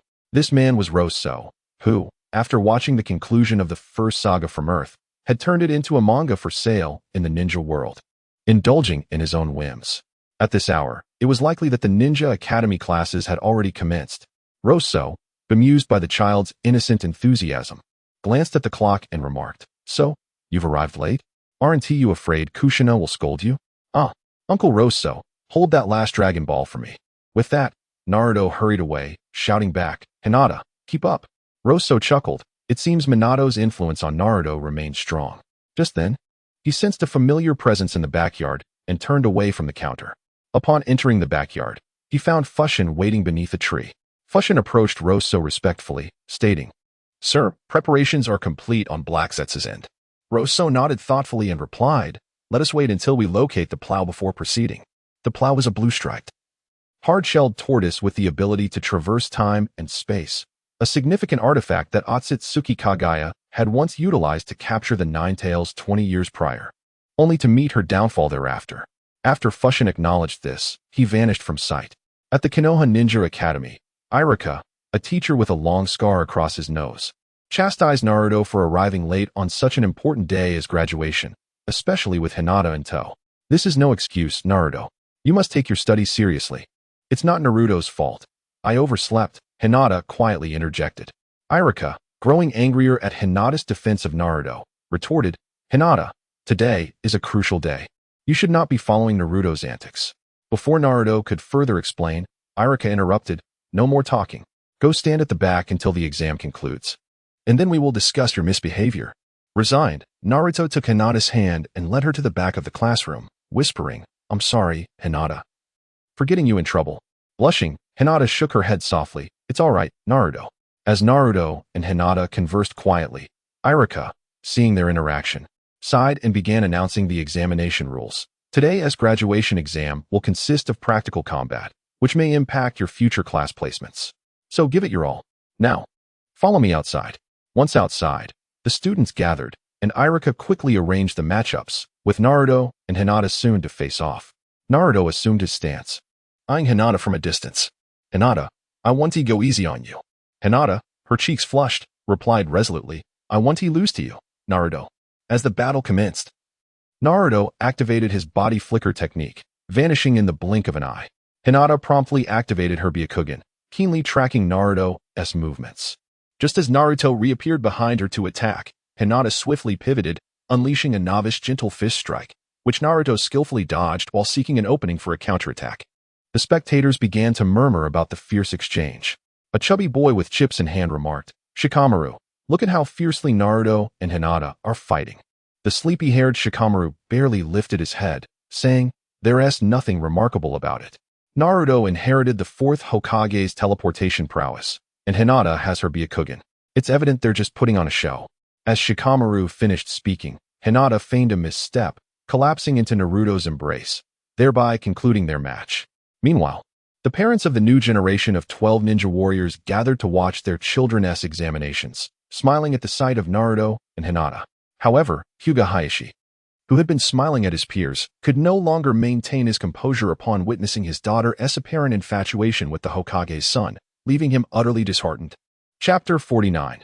The Black Absolute's moon cleaving to save his mother in the 64th year of Konoha, within a half-moon-shaped structure that stood in stark contrast to the surrounding buildings. Roso sat beneath a tree in the backyard, observing the approaching Fushi. Master, I have located the information regarding Plow. Although it remains uncertain, Fushi stated as he approached Roso. The Firefly people claim to have seen something similar in the possession of a monk. However, as they attempted to pursue, they lost track of him. These fireflies were a product of Roso's ingenious experimentation, crafted from branches of the god tree infused with a drop of Namekian blood, mimicking the creation of white Zetsu. While they could not rival the previously cultivated beings, they possessed remarkable intelligence, an embodiment of the principle of exchanging brute strength for cunning. Both the fireflies and the replicas of cultivated beings were subsequently sold throughout the cosmos. Roso mused that Plow indeed resided with Fushi. He then rose and commanded, in that case, let Black Absolute prepare for action.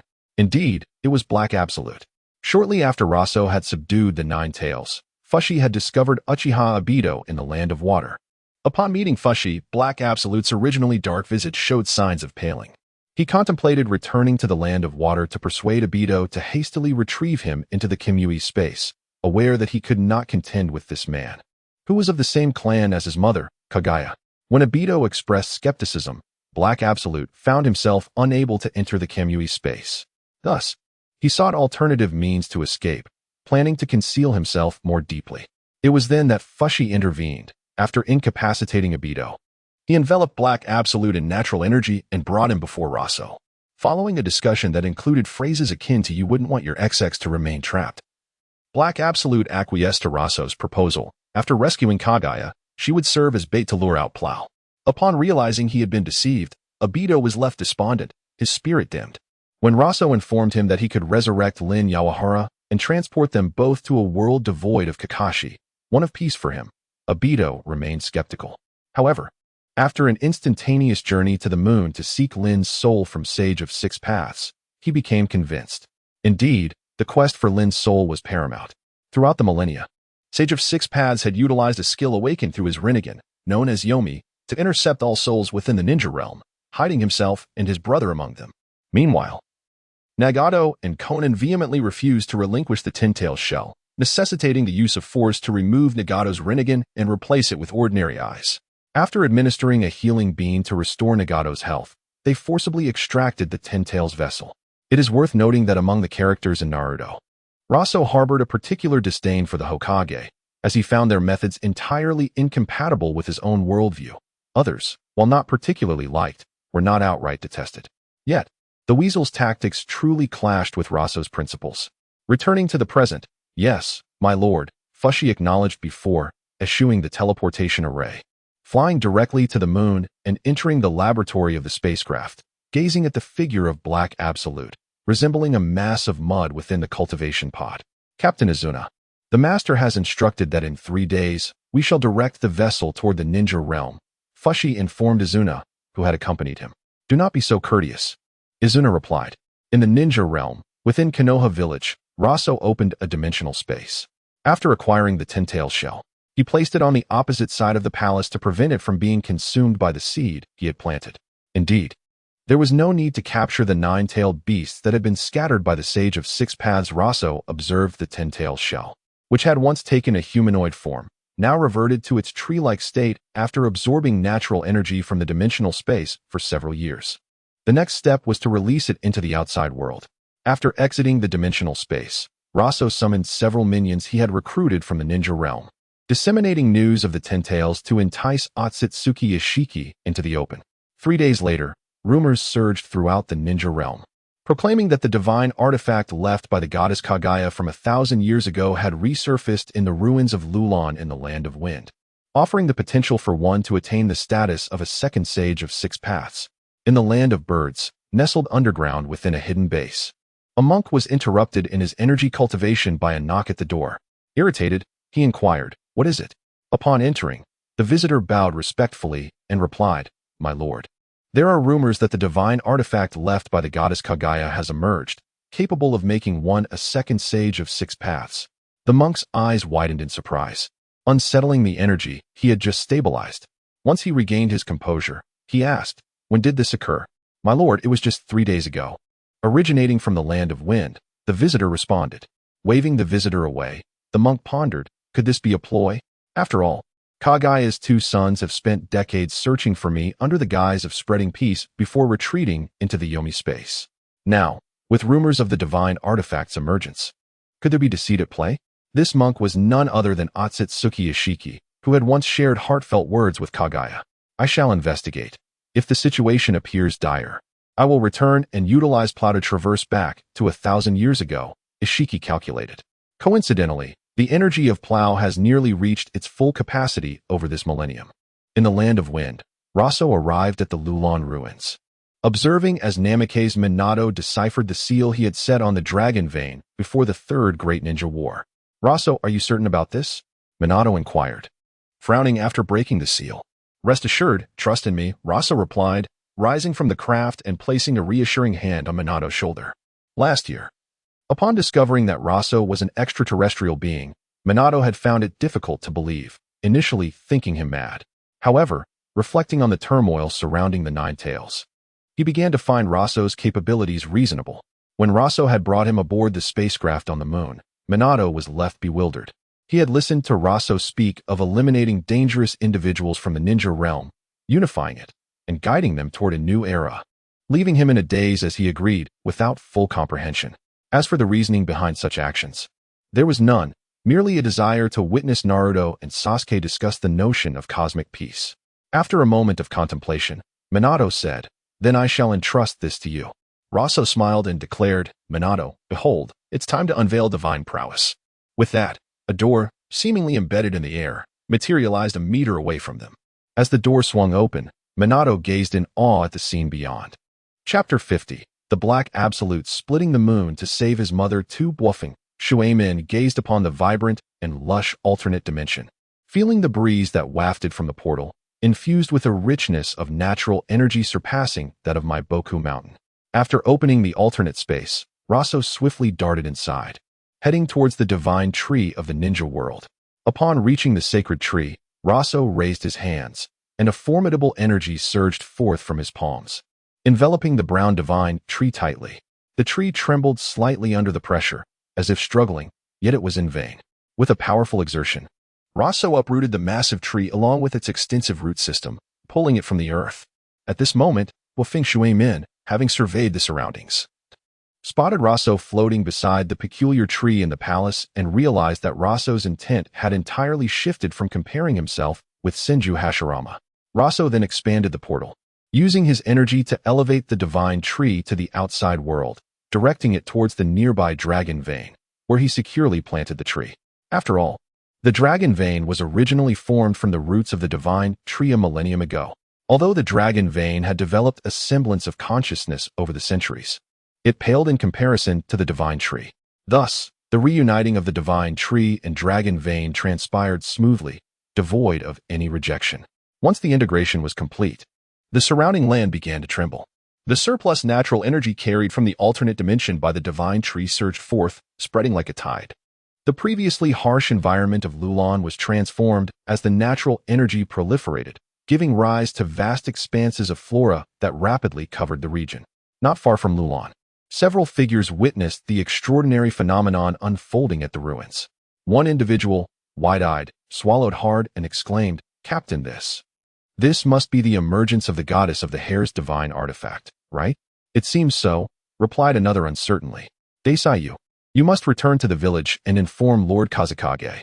The individual, regaining composure, urged anxiously, "Otherwise, it will be too late once the spies from other ninja villages discover it." Upon hearing the captain's command, the ninja named Desai swiftly made his way back to Sunagakure. Simultaneously, other spies lurking in the land of wind, upon witnessing the changes at the Lulan ruins, began to mobilize, each transmitting news of the extraordinary occurrence to their respective ninja villages. Upon receiving the alerts, Iwagakure, Kumogakure, and Kirigakure immediately assembled their troops and set forth for Lulan. At that moment, Rasha, leading a contingent of over 100 ninjas, had just arrived at Lulan. Suddenly, an individual dashed before Rasha, kneeling to report, "Lord Kazekage, we have spotted Iwagakure's forces not far ahead." As this person spoke, Rasha sensed something amiss and looked up to the sky, spotting a diminutive old man flying towards Lulan. Below him was the Iwagakure army, their numbers roughly equal to his own. Rasha internally lamented his late arrival. He had intended to get there early, but had not anticipated the swift arrival of Noki, that old man. Moments later, the diminutive figure descended a few meters away from Rasha, stooping slightly as he addressed him. Age has taken its toll. Such a distance is no longer easy for me. Rasha, has Chio the old hag not come? Given Nakis nearly 80 years. It was not surprising for him to refer to Rasha as a young brat. Rasha, avoiding Nakis' inquiry, immediately accused him. Lord Suchikich, have you entered the land of wind without permission? Do you seek war? Following Rasha's statement, the Iwagakure forces behind Noki arrived at the ruins of Lulan. Meanwhile, on the other side of the Iwagakure and Sunagakure forces, Bluffing Shuemin had teleported to the borders of Kanahagakure using the Flying Thunder God technique, bringing his troops along. After all, a performance must be complete. If Kanahagakure did not send any personnel, what if something fell amiss? With the situation growing increasingly precarious, the fourth Reikage, A, and Killer B from Kumogakure utilized a time-space ninjutsu, heavenly transport technique, to arrive, while a significant portion of their forces arrived via hot air balloons. Albeit with fewer numbers compared to the others. Indeed, you read that correctly. Hot air balloons, which were present in the original narrative. As the Reikage arrived, the four great ninja villages commenced combat. Simultaneously, the Mist Ninja, having stealthily infiltrated the land of wind after arriving in the Tea Country, found their numbers fewer than those from Kumogakure. Upon witnessing the skirmish between the four villages, they sought to benefit from the chaos, only to be discovered by Sunagakure forces, leading them to join the fray. Meanwhile, in the land of rice, the Sound Village, established by Orochimaru after his defection from Kanahagakure, served as a convenient base for him to consolidate his subordinates and acquire experimental materials. After developing an insatiable desire for Nagato's Rinnegan, he joined the Akatsuki in the land of rain. However, Roso descended from the heavens, seizing the Rinnegan and leading to the disbandment of the Akatsuki. In the ensuing chaos, Orochimaru fled back to the Sound Village, dedicating his efforts to the Edo Tensei experiments. Orochimaru had witnessed Roso's strength firsthand and heard tales of how he forced the Nine Tails to dance, prompting the beast to voluntarily return to its ceiling space for survival. This piqued Orochimaru's interest in Roso, yet he felt powerless to confront him. After years of experimentation, Orochimaru perfected the incomplete Edo Tensei devised by the second Hokage, Senju Tobarama. During his quests for materials, he encountered a child capable of perfectly absorbing natural energy. Through relentless research, Orochimaru attained the sage mode that had eluded him in the original narrative. My lord Orochimaru, an anomaly has occurred at the Lulan ruins, reported a figure with 6 arms, kneeling behind a pale-skinned individual in the laboratory. After relaying the news of the Lulan ruins, Orochimaru paused his experiments, turning to the informant. When did this happen? My lord Orochimaru, it was earlier today, the 6-armed individual replied. As soon as the anomaly ceased, I rushed back to report. Oh, that person will undoubtedly head to the Lulan ruins. I wonder if the Shura of the ninja world and the god of the ninja world can withstand it. Orochimaru chuckled eerily. He instructed the individual to bring forth experiment number 1 before exiting the laboratory, making his way to the depths of the passageway. Chapter 51, Black Absolute's Lunar Strike to Save His Mother 3. Senju Hashirama and Uchiha Madara. In the land of wind, atop the hills surrounding the Lulan ruins, a monk adorned with a straw hat gazed intently at the great divine tree at the heart of the ruins. Indeed, it appeared to be the divine tree. This monk was none other than Jiraiya, who, a millennium prior, had hastily activated the wedge to seek a vessel known as Chisen. Jiraiya cast his eyes downward towards the battlefield where the 5 great nations were embroiled in chaos, then descended the slope, moving in the opposite direction of the Lulan ruins. What, do you no longer wish to be revived? Chisen inquired. After being possessed by Jiraiya, Chisen's consciousness remained intact. Not yet. Let us first find a suitable place to assess the situation. Jiraiya's voice emerged through Chisen's lips. To an outsider, it would appear as though Chisen were suffering from a split personality. However, Jiraiya felt a tinge of unease. After all, this was the son of that wretched Kaguya, and he feared it might be a ruse to draw him out. Thus, caution was prudent. On the other side of the battlefield, behind towering rocks, a figure adorned with white scales and golden slit pupils observed the towering, grotesque tree at Lolon's center. This figure was Orochimaru, who had hastened to the location upon receiving word of the ruins. He too had set his sights on the divine tree. Eager to discover what could grant someone the power of a second sage of 6 paths, Orochimaru, driven by a desire for immortality, sought to unearth ancient secrets tied to this mysterious artifact. Several hours later, as the conflict among the 5 great nations reached a fever pitch, a dark spot began to expand ominously in the sky above Lulon, finally halting as it neared the ruins. The shinobi of the 5 nations were not blind. As it drew closer, they ceased their attacks, gazing upward at the peculiar object hovering above. "What in the world is that?" a shinobi from the sand village asked, swallowing hard in confusion. I don't know, but it resembles a crab," a shinobi from the mist village responded, equally bewildered. In the center of Lulon, Roso, noticing Jiraiya's delayed arrival, instructed Izuna to pilot a small spacecraft towards the scene. At the spacecraft's hatch, Fushir addressed the black mud beside him, "Black Absolute. It is your time to make an entrance." With that, he opened the hatch and kicked Black Absolute out. As Black Absolute descended, his form writhed, and upon hitting the ground, a cloud of dust erupted. As the dust settled, the shinobi of the 5 nations were left in stunned silence. For Black Absolute had transformed into a muscular figure cloaked in black, wielding a massive axe upon his shoulder. Long antennae adorned his head, and his collarbone and arms bore exhaust ports, while a Rinnegan, the eye of Uchiha Madara, glimmered ominously on his forehead. His height and musculature were even more exaggerated than that of the Raikage. Indeed, after capturing Black Absolute, Roso had hoped to fashion him into a low-tier version of Majin Buu, but predictably, this endeavor had failed. While the appearance bore resemblance, the enhancements included genes from the Otsutsuki clan and the Rinnegan, for without these, how could he cleave the moon to rescue his mother? Was he to rely solely on a mere heart extraction? On the battlefield, Minato Namekase, witnessing this scene, recalled Jiraiya's words from over a decade prior. A crab without pincers released a torrent of black mud. He then thought of Roso, feeling a disarray of emotions. Realizing that the puppeteer was right beside him, he swiftly commanded the Leaf Village shinobi to gather their fallen comrades and retreat, fervently hoping that Roso would keep his word. At that moment, Black Absolute surveyed the battlefield and unleashed a deep roar, charging toward Lulon, cleaving through the remaining shinobi of the 4 nations as if they were mere twigs. Orochimaru watched this spectacle with a glint of excitement in his eyes, grinning as he remarked, "How fascinating. Black Absolute has transformed into this." Meanwhile, Jiraiya observed from a distance, furrowing his brows as he regarded the floating spacecraft above. This was undoubtedly a product of Kagaya's yin-yang release before her sealing. Yet, how had he become like this? As Black Absolute felled the shinobi and approached Lulon, Orochimaru could no longer remain passive. He swiftly positioned himself in front of Black Absolute, grinning as he gazed at the Rinnegan on his forehead. "Black Absolute, long time no see." Black Absolute halted, readjusting the axe on his shoulder, his voice heavy and altered. "Orochimaru, so, you two have set your sights on the divine tree?" Orochimaru, noting Black Absolute's drastic transformation, wore a peculiar expression before reverting to his usual grin. "Ah, so that tree is called the divine tree?" Without further ado, Black Absolute lunged at Orochimaru, cleaving downward with his axe. Orochimaru swiftly dodged, leaping backward while forming hand seals, grinning wickedly. Edo Tensei, originally intended for Roso. He had not anticipated Black Absolute to emerge instead. Upon completing the seals mid-air, Orochimaru landed a short distance away and struck the ground. Instantly, 2 coffins rose before him.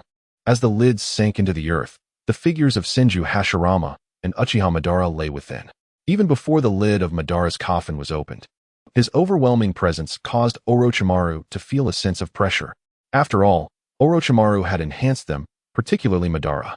The moment Senju Hashirama opened his eyes, his pupils transformed into the iconic 3-tomo Sharingan. Uchiha Madara's eyes transitioned into the purple Rinnegan, swiftly enveloping his original black irises. Before the coffin could fully sink, it shattered dramatically as he crossed his arms and inquired, "Did Nagato succeed?" Orochimaru gazed at his creation with a sense of satisfaction, then turned his attention back to Black Absolute, pondering, "How will you respond now?" As for how it had come to this, Orochimaru had discovered, through the remnants of Madara's body obtained from the Kage, that Madara had likely awakened the Rinnegan prior to his demise. His DNA differed from that of ordinary Uchiha. And recalling how Obito had claimed to be Madara before Roso exposed him, Orochimaru speculated that Madara had survived the battle at the Valley of the End. It was highly probable that Nagato's Rinnegan had belonged to Madara. As for Senju Hashirama, Orochimaru had bestowed upon him a pair of 3 Tomo Sharingan, derived from Black Absolute, courtesy of the experimental materials provided by the Kage. In summary, for every unresolved issue, lay the blame squarely on Shimura Danzo. Chapter 52, Kurizetsu's Moon-Cleaving Rescue in the Land of Wind. At the ruins of Lulan, Orochimaru truly is a remarkable talent. Ras, seated high above in the central district of Lulan, immediately rose to his feet upon witnessing Uchiha Madara and Senju Hashirama emerge. He had initially planned to let Kurizetsu rescue Kagaya Otsutsuki, allowing the Sage of Six Paths to engage her in battle until they were both gravely injured. Then seized the opportunity to strike, ultimately eliminating Kurizetsu. Although he was not entirely confident in this plan, he had a secondary strategy if Kurizetsu did not appear. He would resurrect Uchiha Madara, and once again let the Sage of Six Paths and Kagaya exhaust each other, seizing the chance to weaken Madara before controlling the divine tree to turn against him, compelling him to flee with the wounded Kagaya. Thus, Kurizetsu would inevitably intervene amidst their injuries. However, Orochimaru had not anticipated the delightful surprise that awaited him. Despite disrupting his plans, it was not entirely unwelcome. Now, he merely needed to observe the unfolding events. Years ago, when he ventured to the Land of Rain, Ras had taken note of Orochimaru, the sole individual in the ninja world at the forefront of technological advancement. Yet, he had no intention of recruiting him, as his own technological prowess far surpassed that of Orochimaru. However, that was now a matter to contemplate. At the edge of the Lulan ruins, Senju Hashirama, upon regaining consciousness, appeared somewhat bewildered. Yet, upon hearing Madara's voice, a smile broke across his cracked face. Madara, upon hearing a familiar voice, furrowed his brow in disbelief, pondering, "Why do I hear Hashirama's voice?" As he turned to investigate, his Rinnegan flickered with disbelief. Hashirama, upon seeing the Sharingan in Hashirama's eyes, Madara felt a wave of confusion wash over him, speculating that this must be the wicked Senju with white hair who had conducted human experiments on Hashirama before his demise. His Eye of the Moon plan had never included Hashirama. Could it be that Obito and Nagato had botched things up? That shouldn't be possible. Kurizetsu is my conscious manifestation. This situation cannot be compromised. Madara inquired, "How did you end up here?" Hashirama scratched his head, equally perplexed. After surveying his surroundings, he sensed something was amiss but smiled at Madara, saying, "I do not know, but it's truly wonderful to see you again." Madara shot him a sidelong glance, ignoring Hashirama's ramblings, focusing instead on the realization that he was in a reanimated form, feeling a surge of displeasure. It seemed Nagato and Obito had indeed failed. His gaze drifted to the imposing figure in the distance, a black man wielding an axe, contemplating where Kurizetsu had vanished to and who had used the Edo Tensei on him. Suddenly, a sinister chuckle echoed from behind. "Hee, now is not the time for reminiscing. Gentlemen." Madara turned to face the source of the voice, remarking, "Oh, the mouse has emerged." Hashirama, meanwhile, directed his attention to the ship soaring above them, questioning Madara. "What is that up there?" Orochimaru, with a smirk, flicked out his long tongue and pointed to Kurizetsu nearby, stating, "You may call me Orochimaru. The reason I summoned you too is that the one known as Kurizetsu intends to obliterate the ninja world." After speaking, Orochimaru leapt onto a nearby rock, ceasing further conversation, as he sensed a threat emanating from Madara, realizing he could not maintain control, even in sage mode. Kurizetsu, well aware of the Edo Tensei technique, was taken aback by how adeptly Orochimaru had developed this jutsu, bringing Madara back with Rinnegan intact. Madara, gazing at Kurizetsu, felt incredulous.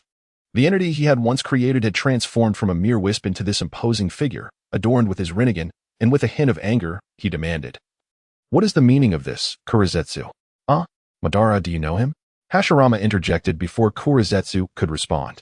"Hashirama, be quiet," Madara shouted at Hashirama, then turned his focus back to Kurizetsu. Kurizetsu ceased his pretense, grinning broadly. "Madara, did you truly believe you created me? I merely wished to exploit you back then. But I no longer require your assistance." As Madara absorbed Kurizetsu's words, his expression grew increasingly menacing, a surge of formidable chakra erupting from him, his Rinnegan glowing ominously. Although Hashirama yearned to inquire further, he remained silent, his demeanor shifting to one of seriousness as he clapped his hands together, gathering chakra. Kurizetsu, observing the situation, ceased his hesitations and charged forward, rapidly closing the distance between himself and the two, channeling chakra into the axe he wielded to sharpen its edge. Madara coldly scoffed, unleashing gravitational force towards Kurizetsu, while Hashirama simultaneously summoned thick roots from the earth, ensnaring Kurizetsu. Kurizetsu, unfazed, conjured a massive shield of dark substance to deflect the oncoming assault. As the roots made contact, they transformed into a protective membrane, allowing Kurizetsu to emerge unscathed. Having retreated from the battlefield, Orochimaru observed Kurizetsu's current state with a twisted grin, licking his lips in anticipation. Who could have enhanced Kurizetsu so remarkably? I am eager to uncover the truth. Meanwhile, Kurizetsu, having dismissed the dark mist, laughed heartily, addressing Madara and Hashirama. That was invigorating. Now it's my turn. Madara, regarding Kurizetsu, whose form had drastically altered, furrowed his brow deeper. Hashirama, witnessing Kurizetsu's transformation, raised his left hand in a sword-like gesture, exclaiming, Mist Sea Mode. Instantly, a gray substance poured from Kurizetsu's pores, enveloping him, while two flat horns sprouted from either side of his forehead. This form resembled the chakra mode of the Rinnegan, a result of Ras augmenting Kurizetsu with Otsutsuki genes, amplifying his speed and strength by 1 to 3-fold, depending on his physical condition. Kurizetsu, glancing at Madara within his Susanoo, vanished in an instant, reappearing before him, and struck down with his axe. Madara attempted to defend, but was a moment too late, receiving a blow that cleaved through half of his Susanoo. Upon witnessing the severed form of his dear companion, Senju Hashirama felt an unsettling pang in his heart. Despite the awareness that this was his brother Tobirama's creation, the reanimation jutsu, endowed with the trait of immortality. Nevertheless, a sense of discomfort stirred within him.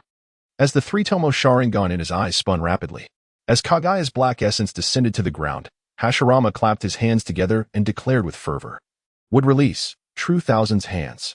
Immediately, a colossal Buddha statue rose beneath his feet, its back adorned with a multitude of arms, numbering in the thousands. In the central district of Lulan, Roso, through his heightened perception, discerned the ominous trend of Hashirama's Sharingan, which appeared poised to unite into a singular formation. A wave of dread washed over him as he contemplated, is it possible for the Sharingan of this reanimated body to evolve? What enhancements has Orochimaru bestowed upon the reanimation's offering? Such ferocity. Chapter 53.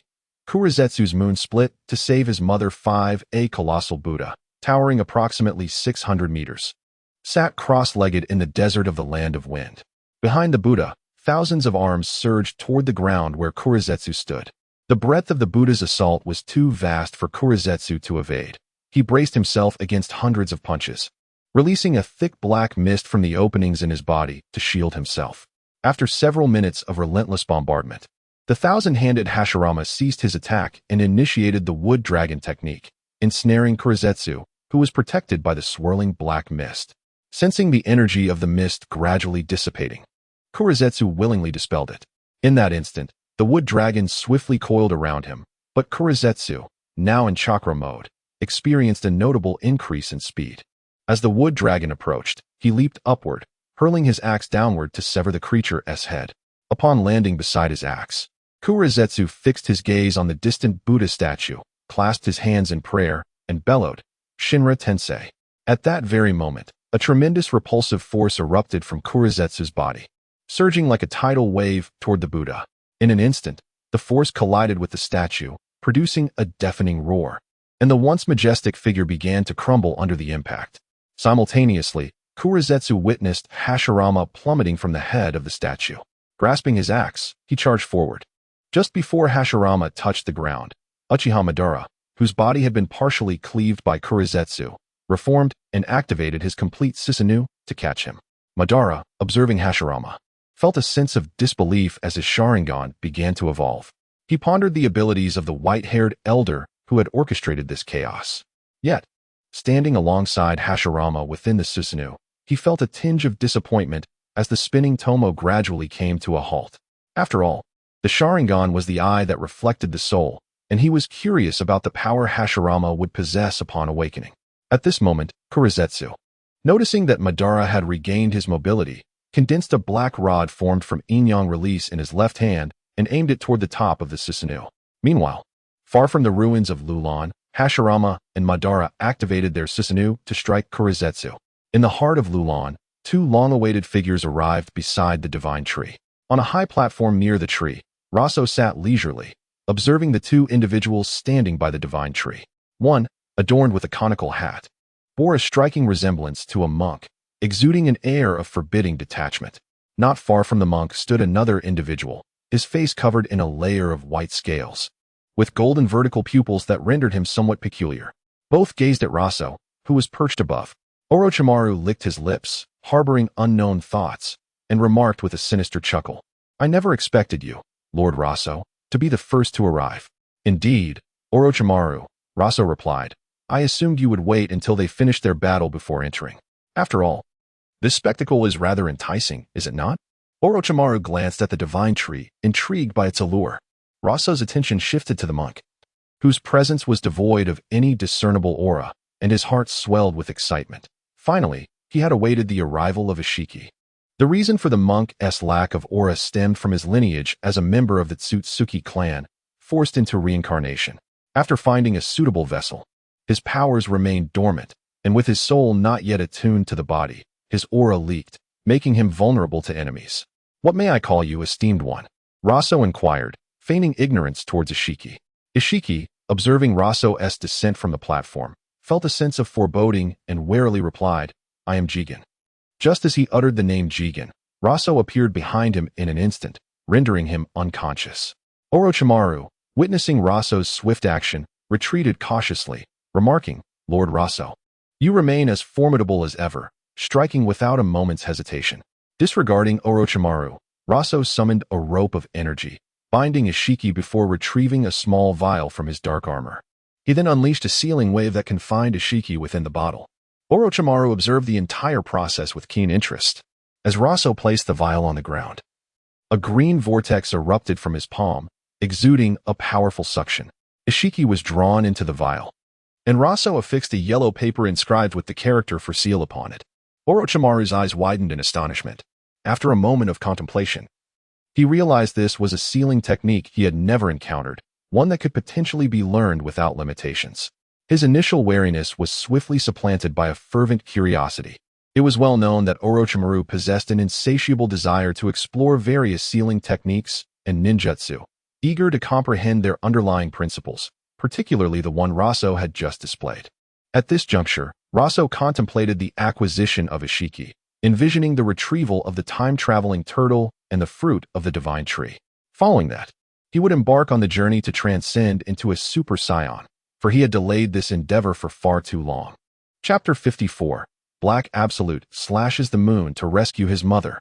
After 13 years of accumulation, Roso's combat power escalated from 7 million to an astounding 10 million, reaching the pinnacle before breaking through the Super Saiyan levels. However, each attempt to transcend the limits of Super Saiyan ended in near success, yet ultimately failed. Even when Roso separated Luo-Ji from his body to cultivate in a different realm, the progress remained painfully slow. Frustrated, Luo-Ji scolded Roso, reminding him that Saiyans are inherently a warrior race. When enough power is amassed, one must break through the physical limits through battle rather than through solitary contemplation. After sealing his technique, Roso sensed Black Absolute nearby, utilizing yin-yang release to create a dark rod that pinned Uchiha Obito and Senju Hashirama to the ground. He then soared towards the god tree. "Madara, you." At that moment, Hashirama, pinned to the ground, began to speak, only to be interrupted by a disheartened Obito, who was also restrained. "Silence. I do not require your consolation." Seeing his dear friend reluctant to discuss the matter, Hashirama pondered for a moment. Previously, when Obito was reforming his body, he had noticed a face resembling his own on Obito's heart. Curiously, he inquired, "Madara, why does your heart bear my face?" As Obito lay there speechless, a pair of feet suddenly appeared before him. Shortly thereafter, Black Absolute approached Roso nervously and asked, "My lord, what is the next step in our plan?" Observing Black Absolute's anxiety, Roso smiled. "It seems you have an idea. Do share." "My lord." I wish to absorb the God tree and allow my mother's consciousness to manifest within my body. This would not only help her adapt to the God tree's power upon revival, but also delay that ungrateful son, UE, from detecting her resurrection. Black Absolute articulated his plan. Do you recall what I mentioned to you?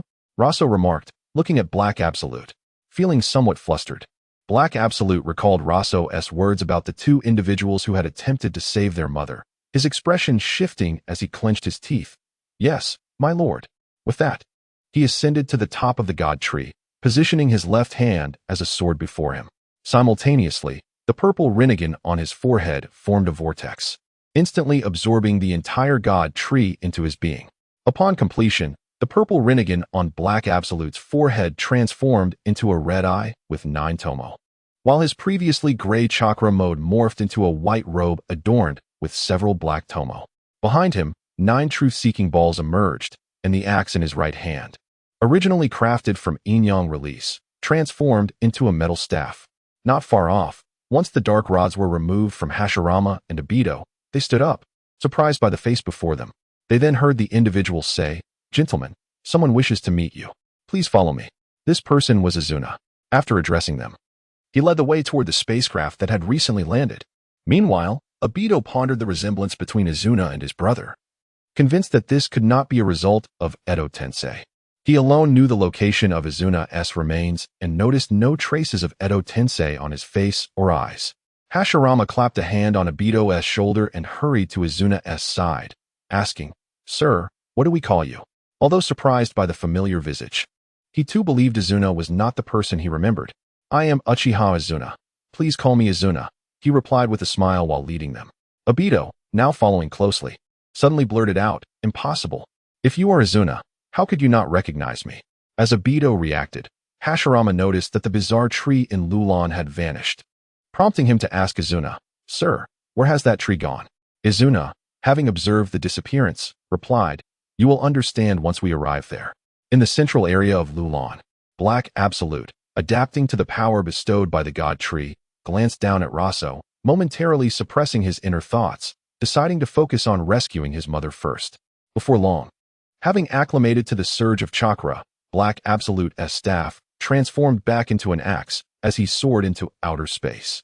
Upon witnessing Black Absolute's departure, Roso turned to Orochimaru, who was hiding behind him, saying, "Orochimaru, are you interested in experiencing the sights beyond the ninja world?"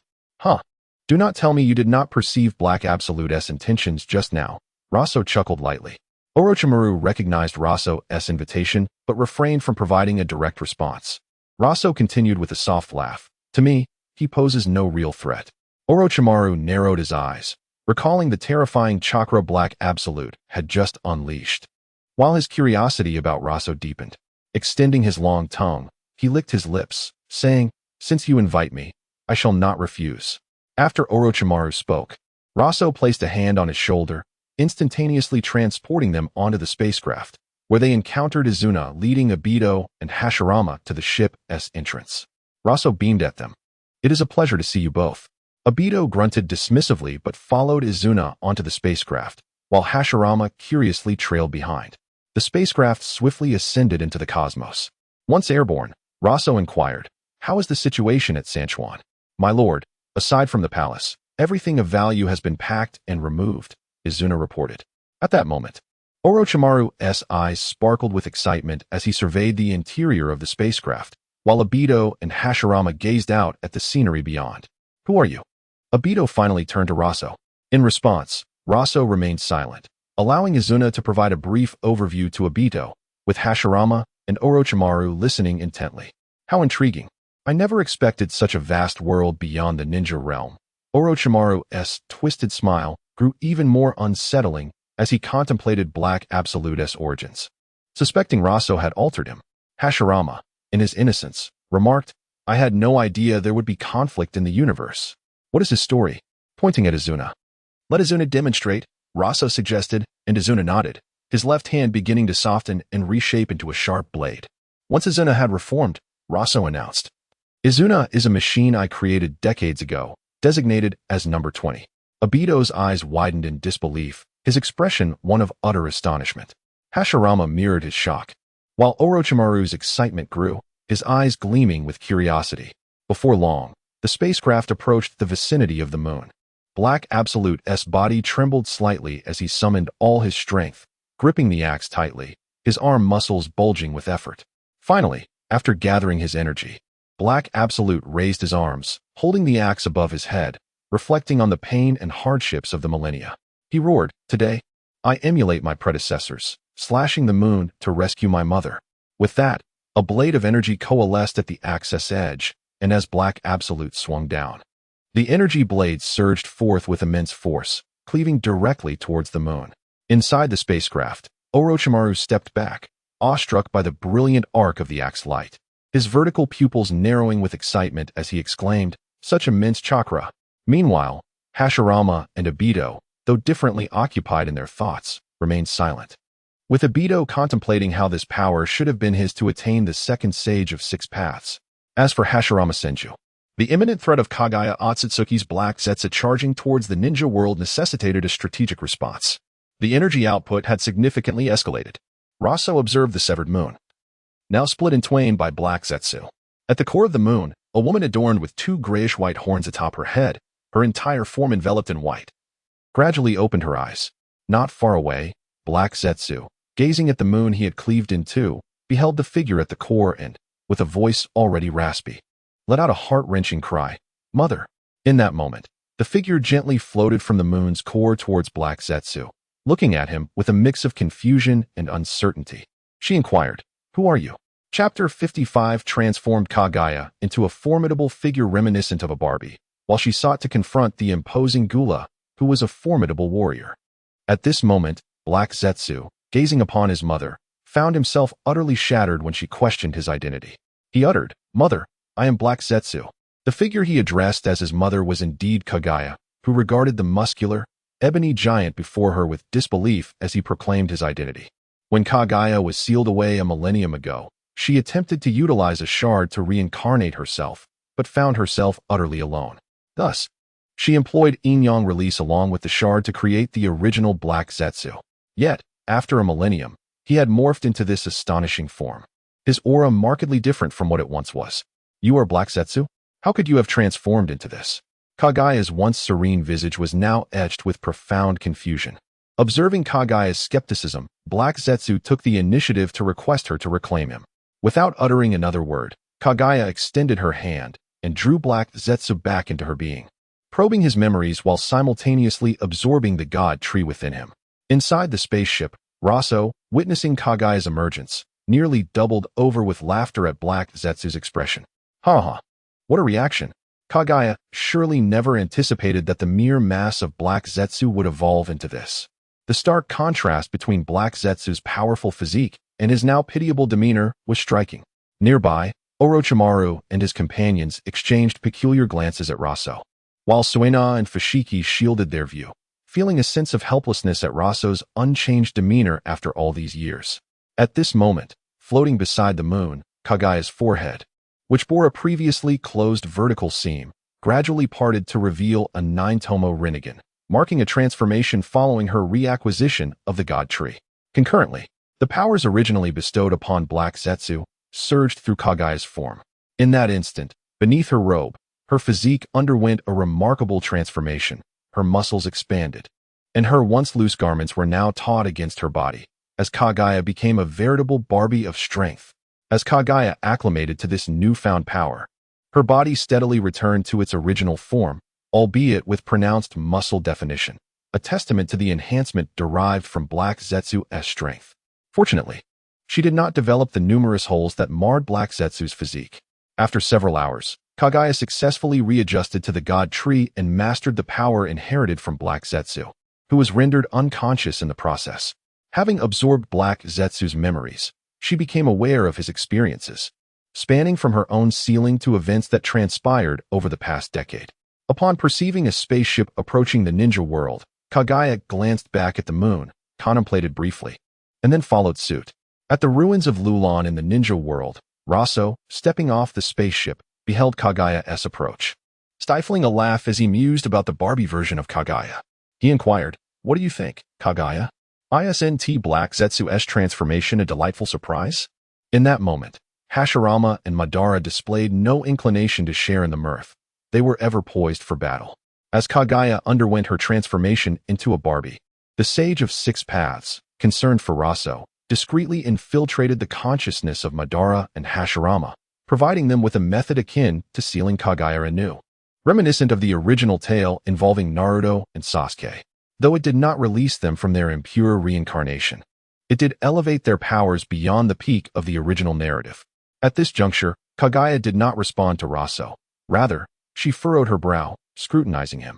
Within Black Zetsu's memories, she discerned the presence of a large Otsutsuki behind Roso, prompting her to tense and inquire, "Are you of the main family or a branch?" Her question stemmed from the understanding that only the main family would be accompanied by a branch, while those of the branch would be flanked by the cadet family, who were often sacrificial offerings. Roso chuckled lightly, loosening the tail coiled around his waist, and replied, "Is this clear enough?" Kaguya fixated on the swaying tail behind Roso. Grave in her assessment, remarked, "Saiyan?" The name Saiyan was not unfamiliar to Kaguya. She had heard of their exploits, particularly tales of their subjugation by Kurd, the son of the frozen demon clan named Delta.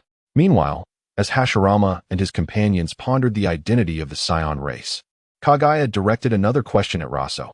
"Has Delta invaded the pure White Star system? Who is Delta?" Roso countered. He genuinely did not know.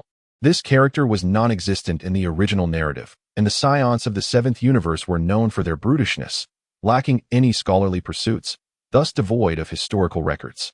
In the original tale, only Goku's son, Goten, was recognized for his academic prowess. Presently, in the galaxy, Kurd was considered the most powerful figure. However, rumors suggested that his eldest son Gula sought to confront him in the northern galaxy. Roso chuckled, sharing this tidbit. Chapter 56. Kaguya with the axe and the divine plow. For 13 years, Gula had been waiting at the edge of the North Galaxy for Roso and his companions. He heard rumors of an auction held on a planet at the junction of the North and East Galaxies, where two spiky, crimson fruits were discovered. Gula confirmed that these were indeed the fruits of the Tree of Spirit and immediately dispatched individuals to seize them. After consuming the fruits, Gula underwent a transformation. For horns sprouted from his head, and the lower half of his face was concealed by a mask-like structure, his body having increased in size. This marked Gula's fifth form. And as he reveled in his newfound power, he contemplated rebelling against his father, Kurd. However, Kurd, having risen from rebellion himself, was not without his defenses. Following a session of education from Kurd, Gula ceased his rebellious thoughts and continued to wait for Roso and his companions on the North Galaxy's border.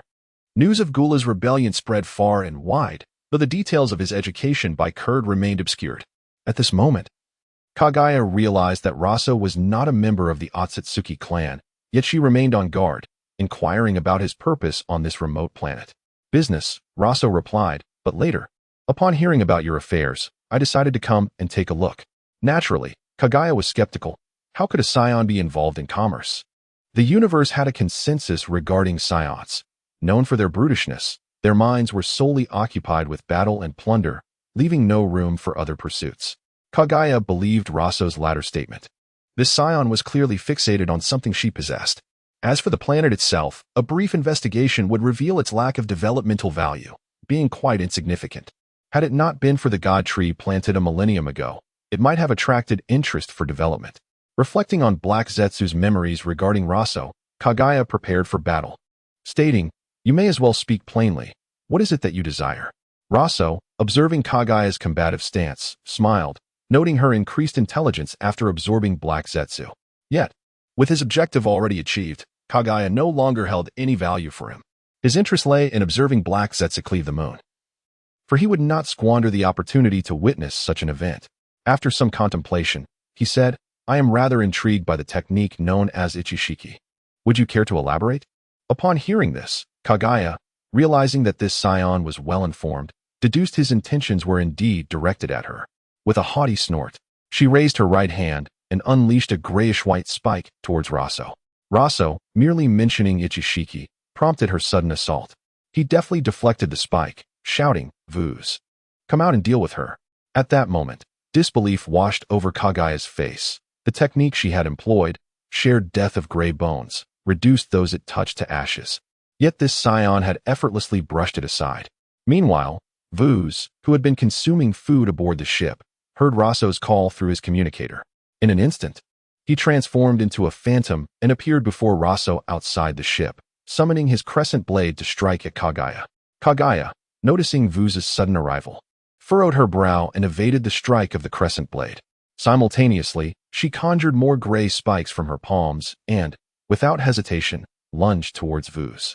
However, to her astonishment, Vuz did not dodge. The sound of impact echoed as the spike collided with an energy shield surrounding Vuz, failing to breach his defenses or inflict any significant harm. Seizing the opportunity, Vuz swung his crescent blade toward Kaguya. In a flash, Kaguya retreated through a suddenly opened black spatial gate. Once the gate closed behind her, she opened another not far from a rocky outcrop, stepping through to observe Vuz below. With his Byakugan activated, Vuz blinked and instantly appeared before Kaguya, once more aiming his crescent blade at her. Kaguya sidestepped the attack and, summoning a black truth-seeking orb with her left hand, hurled it at Vuz. As it flew, the orb rapidly expanded. Vuz blocked the orb with his blade, but upon impact, the orb detonated, forcing him to stagger back slightly. Kaguya seized this moment to appear behind Vuz, transforming the orb into a great axe, aiming for his neck. Yet Vuz became an illusion, and Kaguya's axe passed through him. As Vuz reformed, he swung his blade at Kaguya, who hurriedly released her grip on the axe and retreated. Roso, observing Kaguya once again conjuring her axe to strike at Vuz, mused, "I never anticipated Black Zetsu would have such a profound effect on her, even prompting her to wield an axe. Moreover, her combat power has seemingly risen to around 3,000. Meanwhile, Senju Hashirama and Uchiha Madara, watching the duel unfold, speculated whether Kaguya and Vuz would swiftly conclude the encounter. At that moment, Vuz began to comprehend the feeling he had when sparring with Azuna. Yet he soon found it lacking in excitement.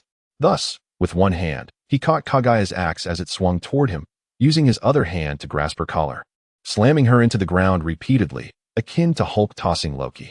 Moments later, bound and bewildered, Kaguya gazed up at the sky, contemplating how this had transpired.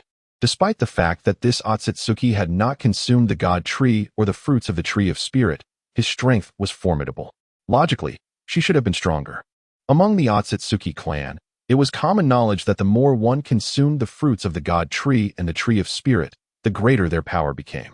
Yet here was Vuz, who had never tasted either, surpassing her in strength, leaving her perplexed. Roso, observing Kaguya brought before him, now visibly distraught, inquired, "Kaguya, can you now discuss Ichishiki?"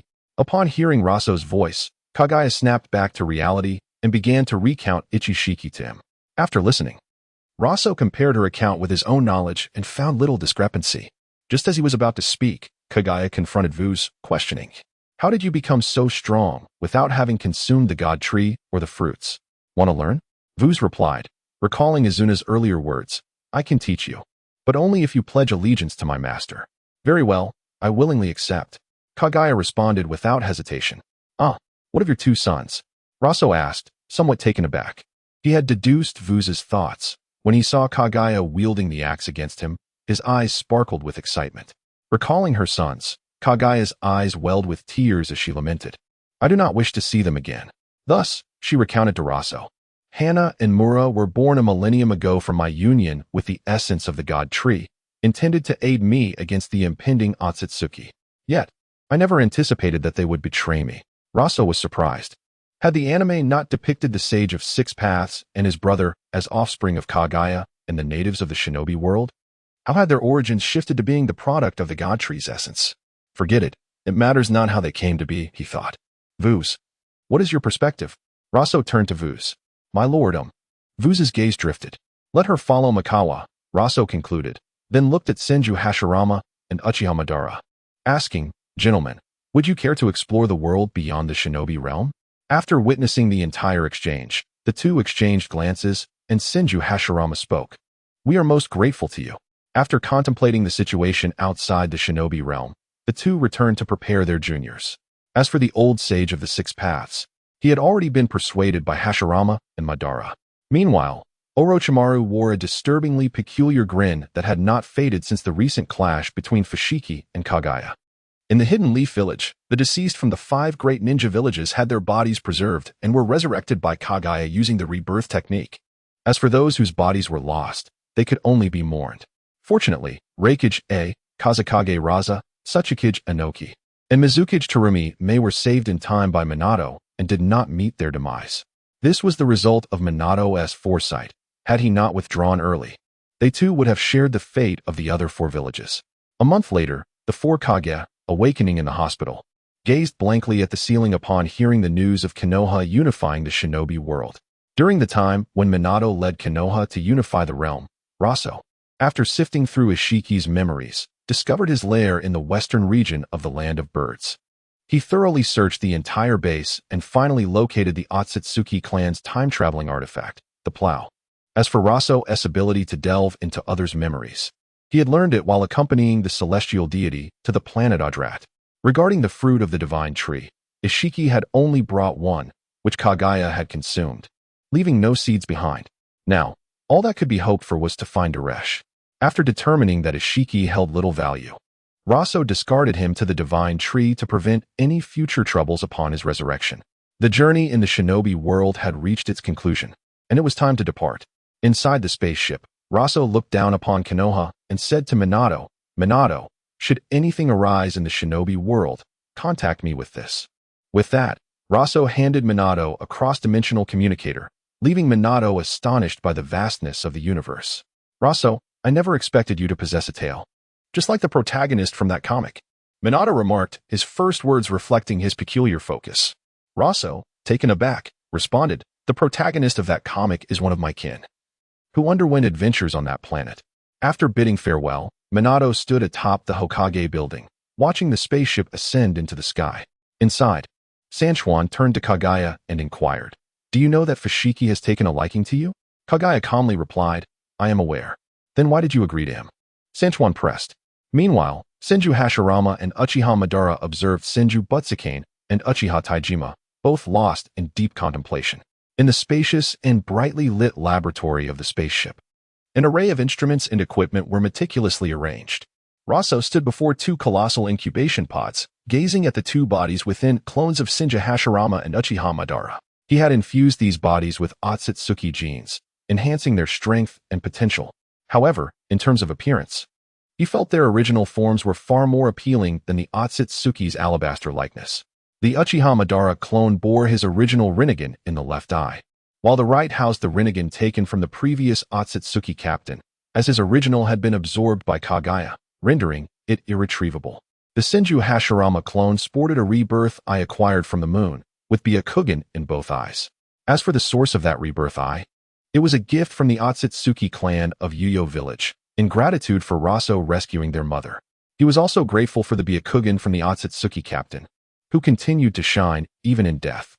Why did Roso choose to implant these eyes? Though he had previously mentioned collecting them, utilizing them for research was far more beneficial than allowing them to gather dust. Meanwhile, Orochimaru, present in the lab, exhibited an increasingly twisted excitement, expressing his desire to continue learning techniques from Roso. Roso, however, did not respond, indicating that conducting an experiment was less worthwhile than training. He gestured towards the door, saying, "Go fetch those 2 outside. It is time for them to change bodies." Orochimaru exited the lab and called to the 2 who had been silenced by Taijima and Butsukane. "Lord Hashirama, Lord Madara, please come in." Half an hour later, Senju Hashirama and Uchiha Madara emerged from the incubation pods, donning clothing and acclimating to their new physical strength.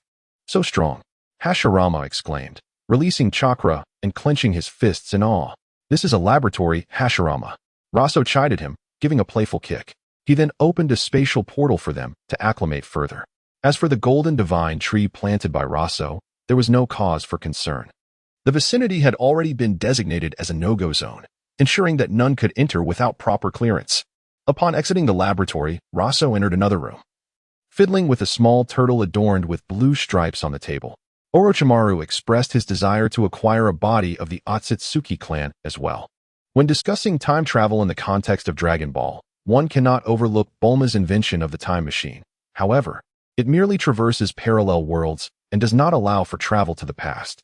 In the realm of Naruto, The two primary methods of time travel are the Dragon Veins and the artifact plow from the Flame Transmission.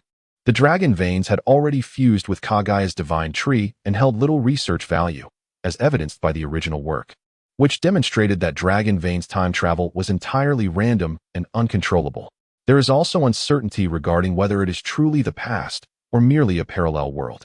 Conversely, the second method, the artifact plow, allows for controlled time travel and guarantees genuine passage into the past, rather than to a parallel world. However, restrictions on changing history render such travel seemingly futile. It remains uncertain whether one could select a parallel world. Chapter 57. Experiment. As Roso infused energy into the turtle, he witnessed the plow spring to life, the turtle's head emerging to gaze at him. It proclaimed, "Activation confirmed. I am the treasured artifact, plow. Allow me to present the precautions for usage. Now, I will confirm the operational procedure. Any deviation in sequence may affect functionality." A look of astonishment crossed Roso's face as he inquired, "Is your energy fully charged?"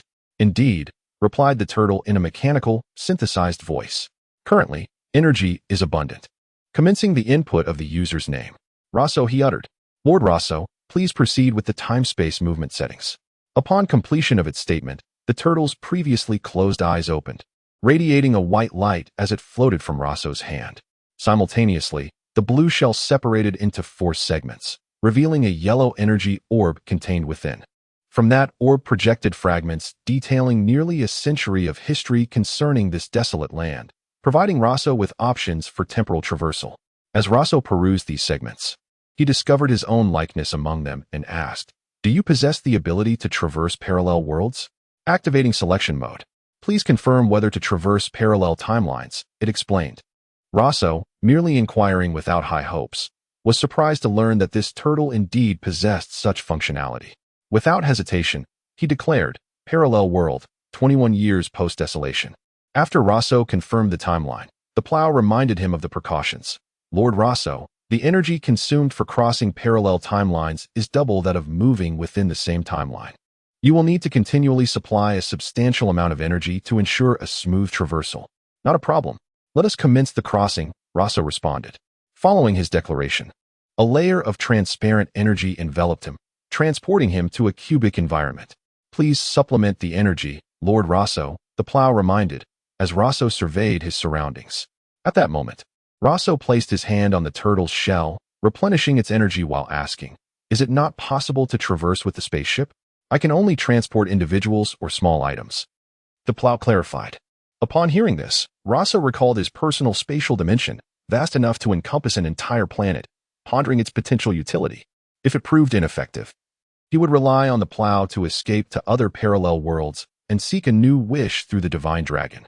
In the parallel world, upon a massive meteorite, a thin, semicircular protective shield suddenly materialized, only to vanish shortly thereafter. "Fortunately, I can breathe in the vacuum of space. Otherwise, I would be in dire straits," Roso thought.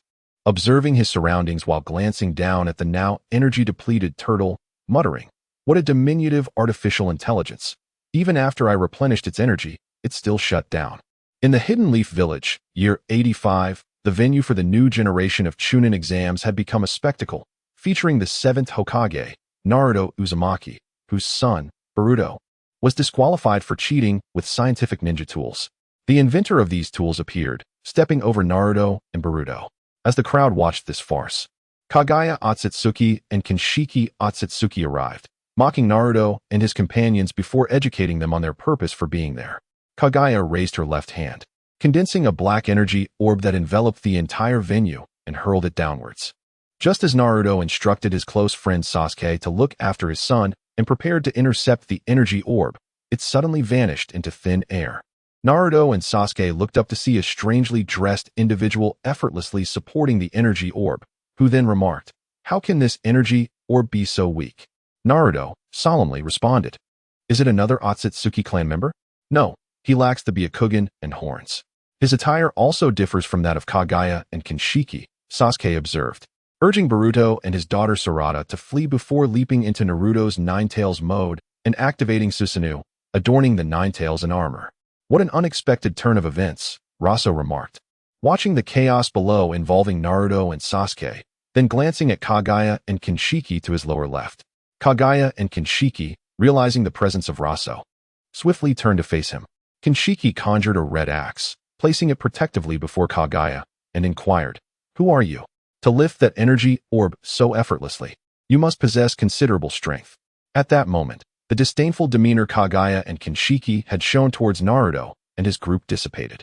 Roso furrowed his brow, contemplating, "This is peculiar. Even in the pure white galaxy, they should recognize my armor, which resembles that of Frisia's army. Do you not recognize my armor?" Roso queried, flinging the energy orb skyward. As it detonated, he addressed Kinshiki. Kinshiki, wary, replied, "I have never seen it before. This planet is coveted by the Otsutsuki clan. I kindly ask you to depart." Ignoring him, Roso pondered, sensing that the combat prowess of Kagaya and Kinshiki was far below 500. He recalled that Kagaya's combat strength had been 2,000 when he last sparred with her over a decade ago. Could it be that this parallel world was merely a simplified version of the Naruto universe? He would have to wait for the turtle to awaken to inquire further. Kagaya narrowed her eyes, scrutinizing Roso as she declared, "Regardless of your identity, if you disrupt my plans, you shall not leave here alive." Upon uttering this, Kagaya raised her right hand, conjuring numerous small black energy orbs and directing them towards Roso. With a disdainful snort, Roso caused the energy orbs to hover in midair before reversing direction and hurtling back toward Kagaya and Kinshiki. Meanwhile, he opened a portal to his spatial dimension, from which Hashirama Senju and Madara Uchiha emerged, levitating behind Roso. It seemed that the spatial dimension remained intact, unaffected by the traversal. "Roso, did we not leave the ninja realm? Why are we back?" Hashirama asked, bewildered as he surveyed the surroundings. Madara, silent, observed Kagaya and Kinshiki evading his attacks. "I will explain later. For now, apprehend them," Roso instructed, gesturing toward Kagaya and Kinshiki. Upon hearing Roso's command, Hashirama clapped his hands, proclaiming, "Wood release, birth of the deep forest." Towering trees sprouted rapidly from the ground surrounding the venue, ensnaring Kagaya and Kinshiki. Simultaneously, Madara summoned 6 heavenly spear-like weapons, combining them with wood release to strike at the two. Kagaya and Kinshiki, caught off guard by the onslaught from Madara and Hashirama, were soon ensnared. Nearby, Kagaya's brother, Urashiki Otsutsuki, witnessing their capture, attempted to open a portal to escape. Unfortunately, Madara countered Urashiki's portal, creating one of his own, delivering a swift kick to Urashiki's head, rendering him unconscious and dragging him before Roso, affording him no opportunity to retaliate. Naruto and Sasuke, upon seeing Hashirama and Madara, were momentarily stunned. They quickly shifted to a serious demeanor, recognizing Madara's Rinnegan and speculating that it was logical for him to possess it after being reincarnated. However, they were perplexed by Hashirama's appearance. The Edo Tensei technique did not typically manifest in such a manner, with an additional eye on his forehead and his eyes transformed into Byakugan. But as they descended to the ground, they realized that neither of them had been summoned through the Edo Tensei technique at all. Sasuke assumed a defensive stance, fully prepared for battle.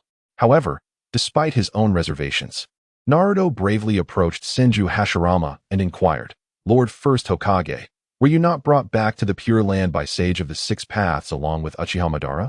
Chapter 58. Encountering Gula. "Who are you?"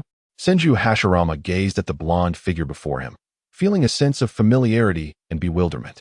Uzumaki Naruto furrowed his brow, pondering the situation. Had that individual manipulated the soul of the first Hokage upon his resurrection? "Lord First, I am Uzumaki Naruto," he stated. Uchiha Madara glanced at the Hokage rock and suddenly comprehended the situation. He turned to Hashirama and remarked, "This young blonde is the son of Minato Namekase." But that boy from the Minato household just graduated from the Ninja Academy, and his surname is different," Hashirama replied in disbelief. Sasuke, upon hearing Madara's words, seemed to grasp a crucial point and began formulating a hypothesis, albeit uncertain. "What is going on?" Hashirama inquired, directing his question at Roso. At that moment, Roso had just incapacitated Peach and was sifting through his memories, discovering that they were in a universe dominated by the Otsutsuki, specifically the pure white galaxy. A smirk crept across Roso's face as he thought, "This is intriguing. It's reminiscent of GT. Perhaps we could venture into the GT timeline?" After reviewing Peach's memories, Roso acknowledged Hashirama's question, saying, "We are currently situated in a parallel timeline. Here, it is the year 85 of Konoha." Hashirama scratched his head in confusion. Parallel timeline. What does that mean? Uchiha Madara frowned, contemplating this unfamiliar concept, as the technological understanding of the ninja world was limited. Roso continued to elucidate in simple terms. It's akin to two leaves. This realm resembles our original world yet differs in certain aspects. For instance, in the original world, Naruto was merely 13, while the Naruto before us has already become a father. Ah, I see. Hashirama exclaimed, enlightenment dawning upon him. He then addressed Naruto. I just heard someone refer to you as the 7th Hokage. Well done. Naruto's eyes sparkled with excitement as he replied, haha. It's all thanks to everyone's efforts that I attained the position of Hokage. Sasuke fell into contemplation, recognizing that Roso had not only resurrected Hashirama in that timeline, but had also subdued Madara. This individual was undoubtedly perilous. He fixed his gaze on Roso and directly asked, what is your purpose for coming here? Observing Sasuke's expression, Roso grinned and produced a technologically advanced phone from beneath his armor. He opened the album and scrolled through it. Moments later, a 3D holographic image projected, showcasing a young Sasuke dressed in a lowly outfit. Of course, I came to show you this. Nearby, the ninjas who were clearing the battlefield caught sight of the scene and nearly burst into laughter, only to quickly cover their mouths. Sasuke's expression darkened instantaneously. Veins bulged on his forehead, chakra surged around him, and his left eye's six-pointed Sharingan glimmered with a purple hue. You bastard! He roared, activating Susanoo and drawing his sword to strike at Roso. Before Roso could react, Madara also activated Susanoo, blocking Sasuke's attack. Humph, do you wish to dance as well, brat? Madara uttered his classic line. The two colossal Susanoo figures towered in the arena, leaving the unknowing ninjas bewildered by the unfolding events. Observing the escalating tension, Naruto swiftly leaped between the two, arms outstretched, exclaiming, Sasuke, calm down. This is not the time for infighting. Hashirama stepped forward to advise Madara, Madara, do not act rashly. Konoha has just endured a fierce battle. Sasuke gritted his teeth, glaring at Roso, but ultimately dispelled Susanoo. Simultaneously, Madara also released his Susanoo and inquired, where did you acquire your Rinnegan, brat? Sasuke, ignoring Madara, turned and walked away. Roso stowed his phone and addressed Naruto. Naruto, would you like this? After pocketing the photo, Naruto suggested, gentlemen, this is not the place for discussion. Shall we relocate?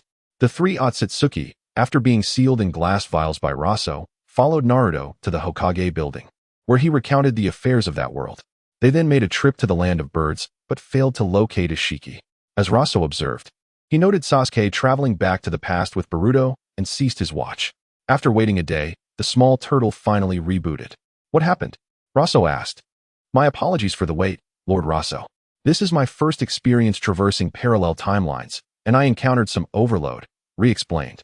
Have you never attempted it before? Roso inquired. Puzzled. Never, as time travel is prohibited in the universe, which is why the other Otsutsuki rarely utilized me, re-replied. Upon returning to the original timeline, Roso ceased conversing with the small turtle, issued commands, and brought Hashirama and Madara back to their original timeline. On the spacecraft, Roso stored the now dormant turtle into a pocket dimension and exited the room with the two behind him. Lord, why was I unable to sense your presence just now? Sankawa inquired as Roso emerged. Where's Fushigi? Roso ignored Sankawa's question and proceeded to the ship's main hall, taking a seat at the head of the table. As for that infant carriage akin to the king's, he had outgrown it years ago. After all, he was not a king. And riding the contraption in his still short stature would be quite jarring. Fushigi is currently training with Kagaya, Sankawa replied, sitting cross-legged on the ground. Give this to Fushigi. He will know what to do, Roso instructed, producing a glass vial sealed with Urashiki. Indeed, Roso intended for Fushigi to absorb this Otsutsuki Urashiki to enhance his combat prowess, as Fushigi had been with him for many years and deserved some benefits. After Sankawa led Hashirama and Madara away, Roso contemplated the impending Saiyan arc. Eager to reunite with Vegeta, recalling the substantial psychological shadow he had cast decades ago a fortnight later, at the junction of the pure white galaxy and the northern galaxy. Lord, Gula remains at the battlefield on the edge of the pure white galaxy, Izuna hastily reported to Roso. I understand. Even before Izuna's report, Roso had already sensed it. It seemed that leaving Gula's advance forces in the pure white galaxy over a decade ago had not been forgotten. Chapter 59, Confrontation with Gula. Breaking through to Super Saiyan within a disc-shaped spacecraft, a horned figure hurriedly approached Gula, kneeling partially as he reported, "My lord, we have located the ship that attacked the advanced troops 13 years ago." Gula, seated in his command chair, narrowed his eyes upon hearing this news and inquired, "Where is it?" As Gula's words faded, a screen nearby flickered to life, revealing an oval spacecraft hovering in the cosmos. Gula's gaze hardened as he contemplated the vessel. Although it had led him to the fruit of the spirit tree, it had also brought him humiliation. Since taking command of a portion of the Kurdish army, he had never suffered such a significant loss. "Shaviza, lead the team to capture those aboard," Gula commanded in a low, menacing tone. Meanwhile, within the ship, Roso observed Gula's vessel from afar. He noticed a blue-skinned figure with yellow hair, accompanied by two unsightly individuals, leading a group of approximately 100 towards them. "Isn't that Gula's so-called mech army?" Roso pondered before instructing, "Quina, take Fushar and a few others to meet them. It will be an excellent opportunity for Hashirama and Madara to acclimate to the mainstream combat style of the universe." "Understood, my lord." Quina replied before opening the hatch at the top of the ship and leading her companions toward Gula's mech army. Several years prior, Roso had promoted Quina, and within moments, she had effortlessly obliterated Shaviza and his companions with a Kamehameha wave, before watching Hashirama and Madara weave through the crowd. Utilizing the combat techniques taught by Fushar, Hashirama engaged in battle, activating his rebirth Eye Chakra mode.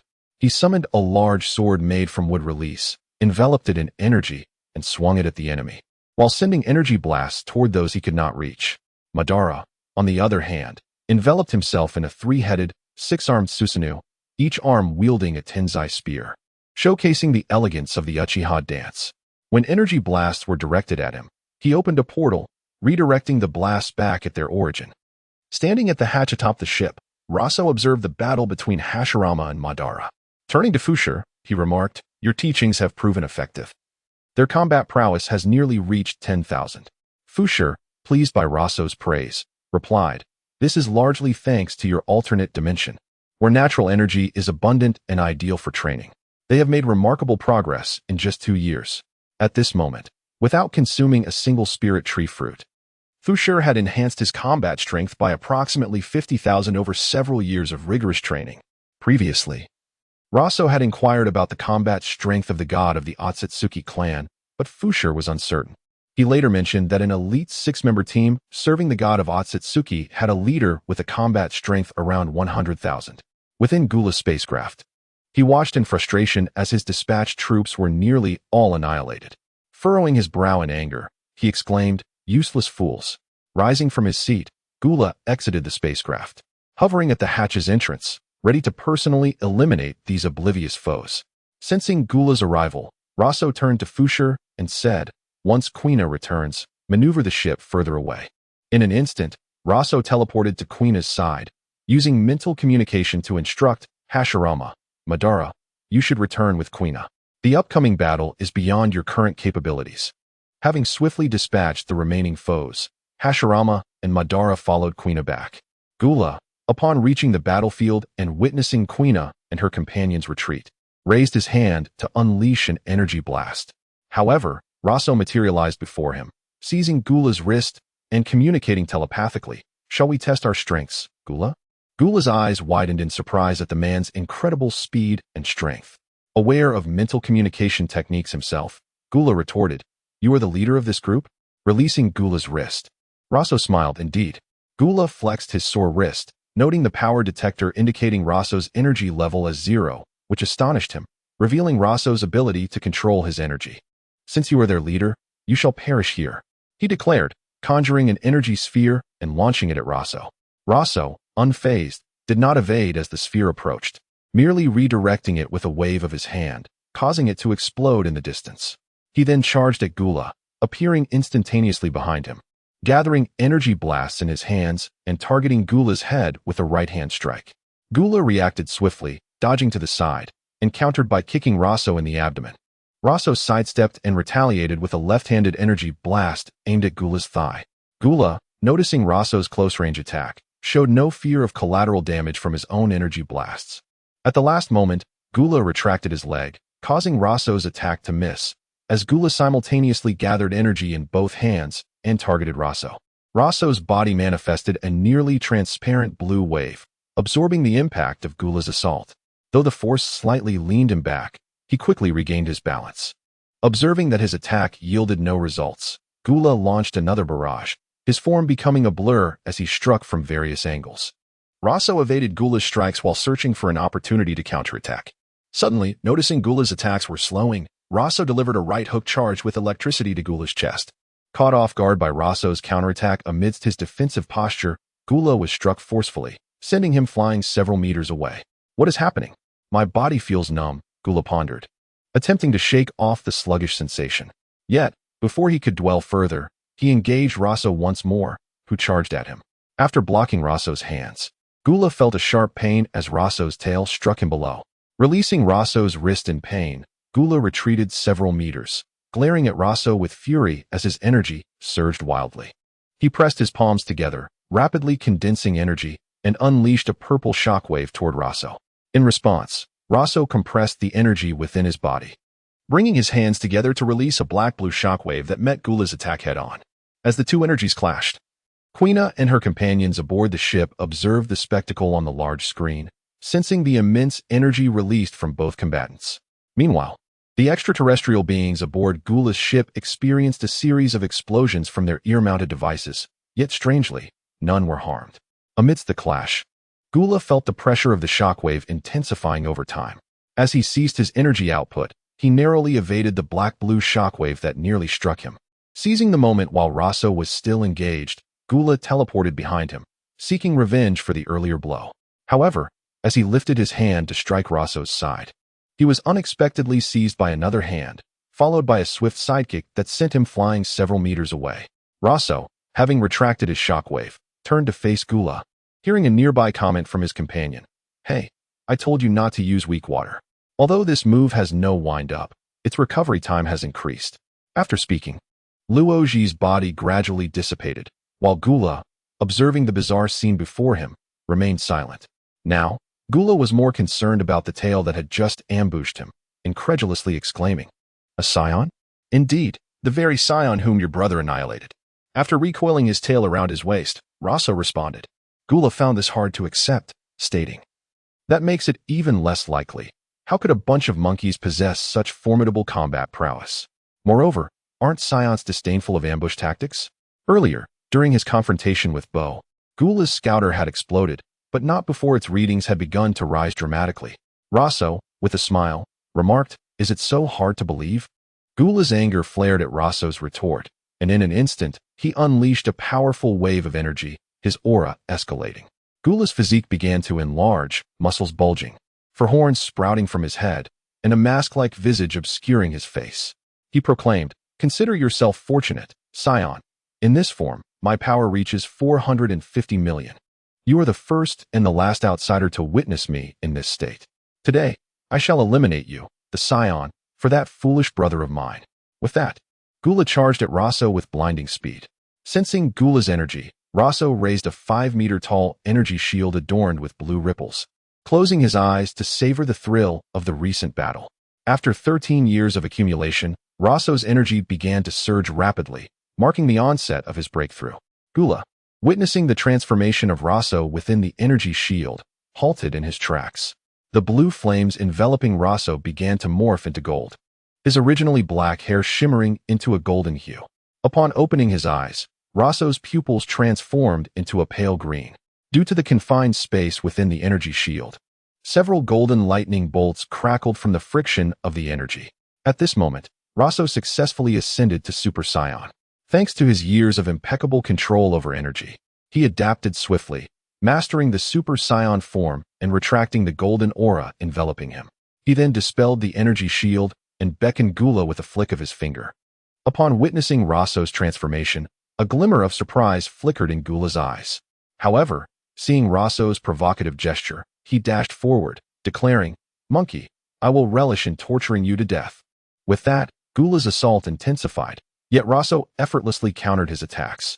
Suddenly, after dodging a punch from Gula, Roso swiftly maneuvered behind him, condensing an energy blade in his palm, and severed Gula's long purple tail.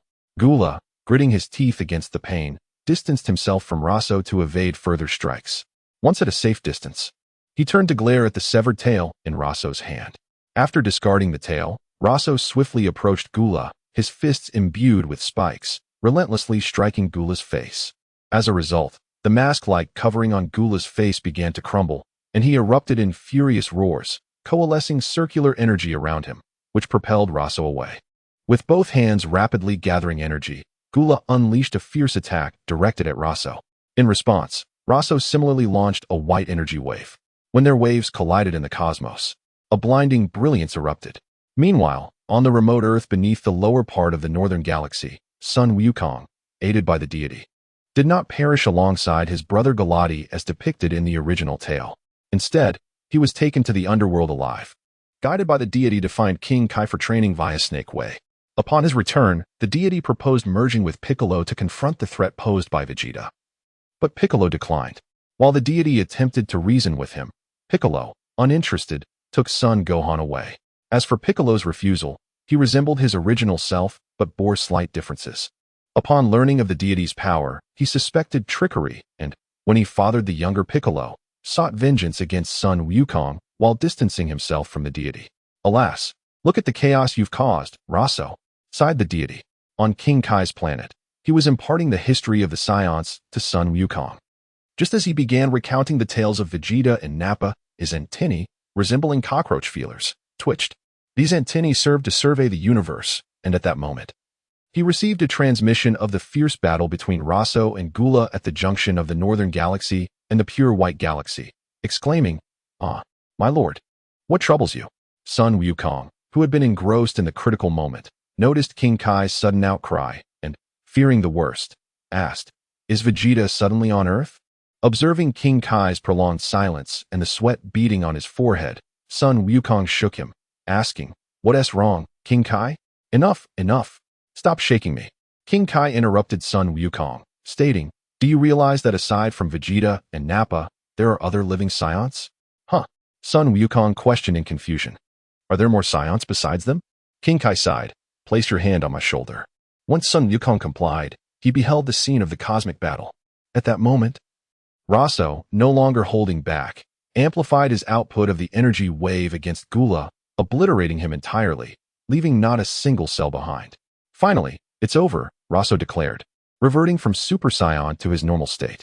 Ordinary energy waves without attribute enhancement are rather ineffective. One must rely on sheer force. "TSK, you're so picky." The voice of Luo Ji resonated within Roso. "By the way, don't forget to check Gula's spaceship for anything interesting." Understood. Before Roso could finish his thought, he sensed something and instantly transformed into Super Saiyan, roaring, "Who goes there?" Chapter 60. Absorbing the Divine Tree Fruit, the retiring Buriv on King Kai's planet.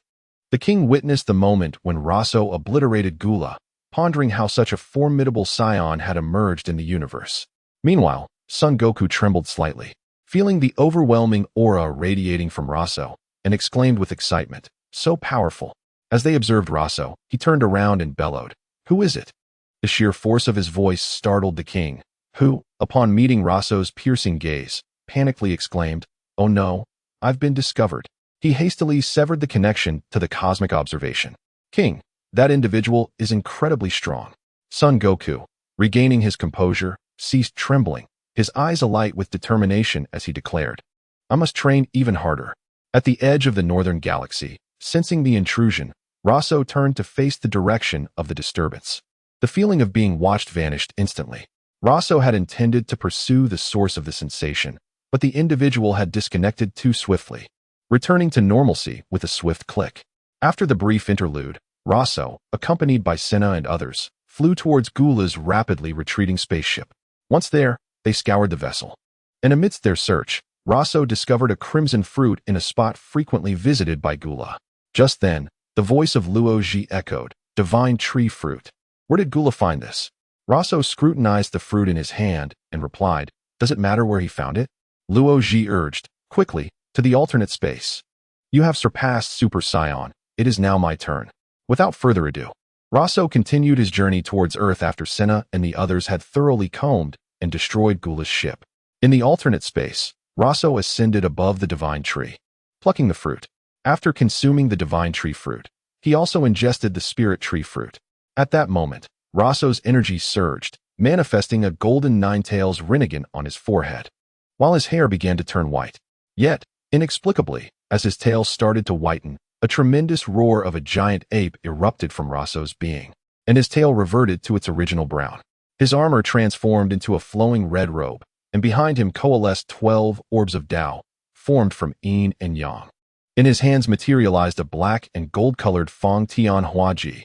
Gazing at the weapon, Roso mused. This Feng Tian Hua Ji seems somewhat out of place in the Naruto universe. It fits the Saiyans well, but it is of no use to me. Regarding abilities. Aside from the inherent capabilities, Roso unexpectedly awakened two skills, Rampage and Another World. Rampage, as the name suggests, allows for a tenfold increase in combat power for a duration of 10 minutes, with the drawback of subsequent physical weakness. Another World provides a pocket dimension the size of the moon, facilitating phasing, spatial transfer, or distortion, and allows manipulation of the internal weight of the alternate space. The most astonishing aspect is the ability to materialize space into small asteroids for use as projectiles. However, once materialized, control of that alternate space is forfeited, requiring years to absorb natural energy for reconstruction. The first skill made sense, as the awakening of the Rinnegan had caused a conflict with his Saiyan bloodline and the divine tree fruit, resulting in the Rampage skill. Yet the second skill seemed to be a heightened version of Kamui. But why would I awaken this skill when I have no intention of evasion? After pondering for a moment, Roso decided to focus on adapting to the energy of the divine tree and merging with his true form. Days passed, and after a brief return to Saiyan Star, Feng Lu continued to oversee the Capsule Corporation headquarters. Roso procured a newer model of spacecraft and, alongside Senna and Vushi, set course for Earth. Within the spacecraft, Roso sat cross-legged in the void, assimilating the powers of the divine tree brought by Luo Ji. I never anticipated that the phasing of Another World would deplete energy at a rate comparable to Sien Air's Kamui. Yet with my current control over ki and natural energy, I can sustain this for up to half an hour, which suffices. On King Kai's planet, the king called out to Goku, who was busy with a gorilla. After accidentally tripping, Goku responded, "King Kai, what is it? You made me fall. Do you remember that Saiyan from a few days ago?" King Kai approached Goku, his demeanor serious. Goku, puzzled, inquired, "Yes, what about him?" "He departed from Saiyan Star's Capsule Corporation and flew towards Earth," King Kai said, furrowing his brow. "What?" Goku's expression turned anxious, knowing the immense strength Roso possessed. Even the gods would be no match for him on Earth. Suddenly, Goku seemed to recall something and asked, "King Kai, are you saying there is also a Capsule Corporation in the universe?" "What do you mean, also?" King Kai caught the significance of Goku's words. "The Capsule Corporation is run by a friend of mine," Goku explained, recounting Bulma's story. After Goku finished, King Kai fell deep in thought. Moments later, he said, "Contact your friend and see if she knows anything." Goku placed his hand on King Kai's back and began to reach out to Bulma. At that moment, Bulma, who was at home researching a detector, paused her work upon hearing Goku's call. "Hey Goku, how did you contact me?" "Never mind that, Bulma. Do you know there is also a Capsule Corporation in the universe?" Goku asked eagerly. "Wait, what?" Bulma was taken aback. "Where did you hear that?" "I had no idea. King Kai informed me." Goku recounted the events surrounding Saiyan Star. "Hold on, Goku," Bulma said before rushing out of her house. Before long, Bulma arrived in the backyard, where she found Burif feeding dinosaurs. "Dad, when did our family start selling space capsules to the universe?" Burif looked back in confusion and replied, "You didn't know?" "What should I know?" Bulma exclaimed, tugging at her messy hair. Seeing Bulma's confusion, Burif calmly explained, "That was over a decade ago." Meanwhile, King Kai and Goku listened in amazement to Burif's tale, astonished at the revelation that Saiyans were not merely marauders and warriors. Instead, they had learned to innovate and create capsule technology, leading to diverse developments. Roso had become the largest shareholder of the Capsule Corporation, while Burif on Earth simply awaited the profits. So, that kid who was about my age back then was the one selling space capsules across the universe? Bulma was bewildered. Indeed, Burif continued to feed the dinosaurs. "Did you not see that I have been taking it easy for the past few years? Coincidentally, Roso is coming over this afternoon. I'll pass the Capsule Corporation to you, allowing me to retire early." Chapter 61, Son Gohan within the realm of the alternate dimension. Roso manipulated the divine tree within him, commencing the absorption of two trees, one white and one yellow. The origins of these trees were undoubtedly the contributions from the Otsutsuki leader and Otsutsuki Ashiki. Before long, as the two divine trees withered completely, Roso sensed a mere increment in his natural power and furrowed his brow, remarking, "No wonder the Otsutsuki deity instructed others to plant trees across the universe. The growth of power is excruciatingly slow." However, he dismissed the concern, as he had initially intended to use them merely as a lifespan battery. After casting a glance at the two desiccated trees, Roso exited the alternate dimension. In the main chamber of the spacecraft, Kwana happened to witness Roso emerging from the alternate dimension and approached him with a question. "Master, shall we return to the base, or go directly to Dr. Bulma's residence?" "Let us return to the base," Roso replied, gazing at the Earth beyond the spacecraft. At the heavenly temple on Earth, Krillin, Tien Shinhan, Yamcha, and others, engaged in a spar, abruptly halted their training, raising their heads to sense the unfamiliar energy emanating from beyond the atmosphere.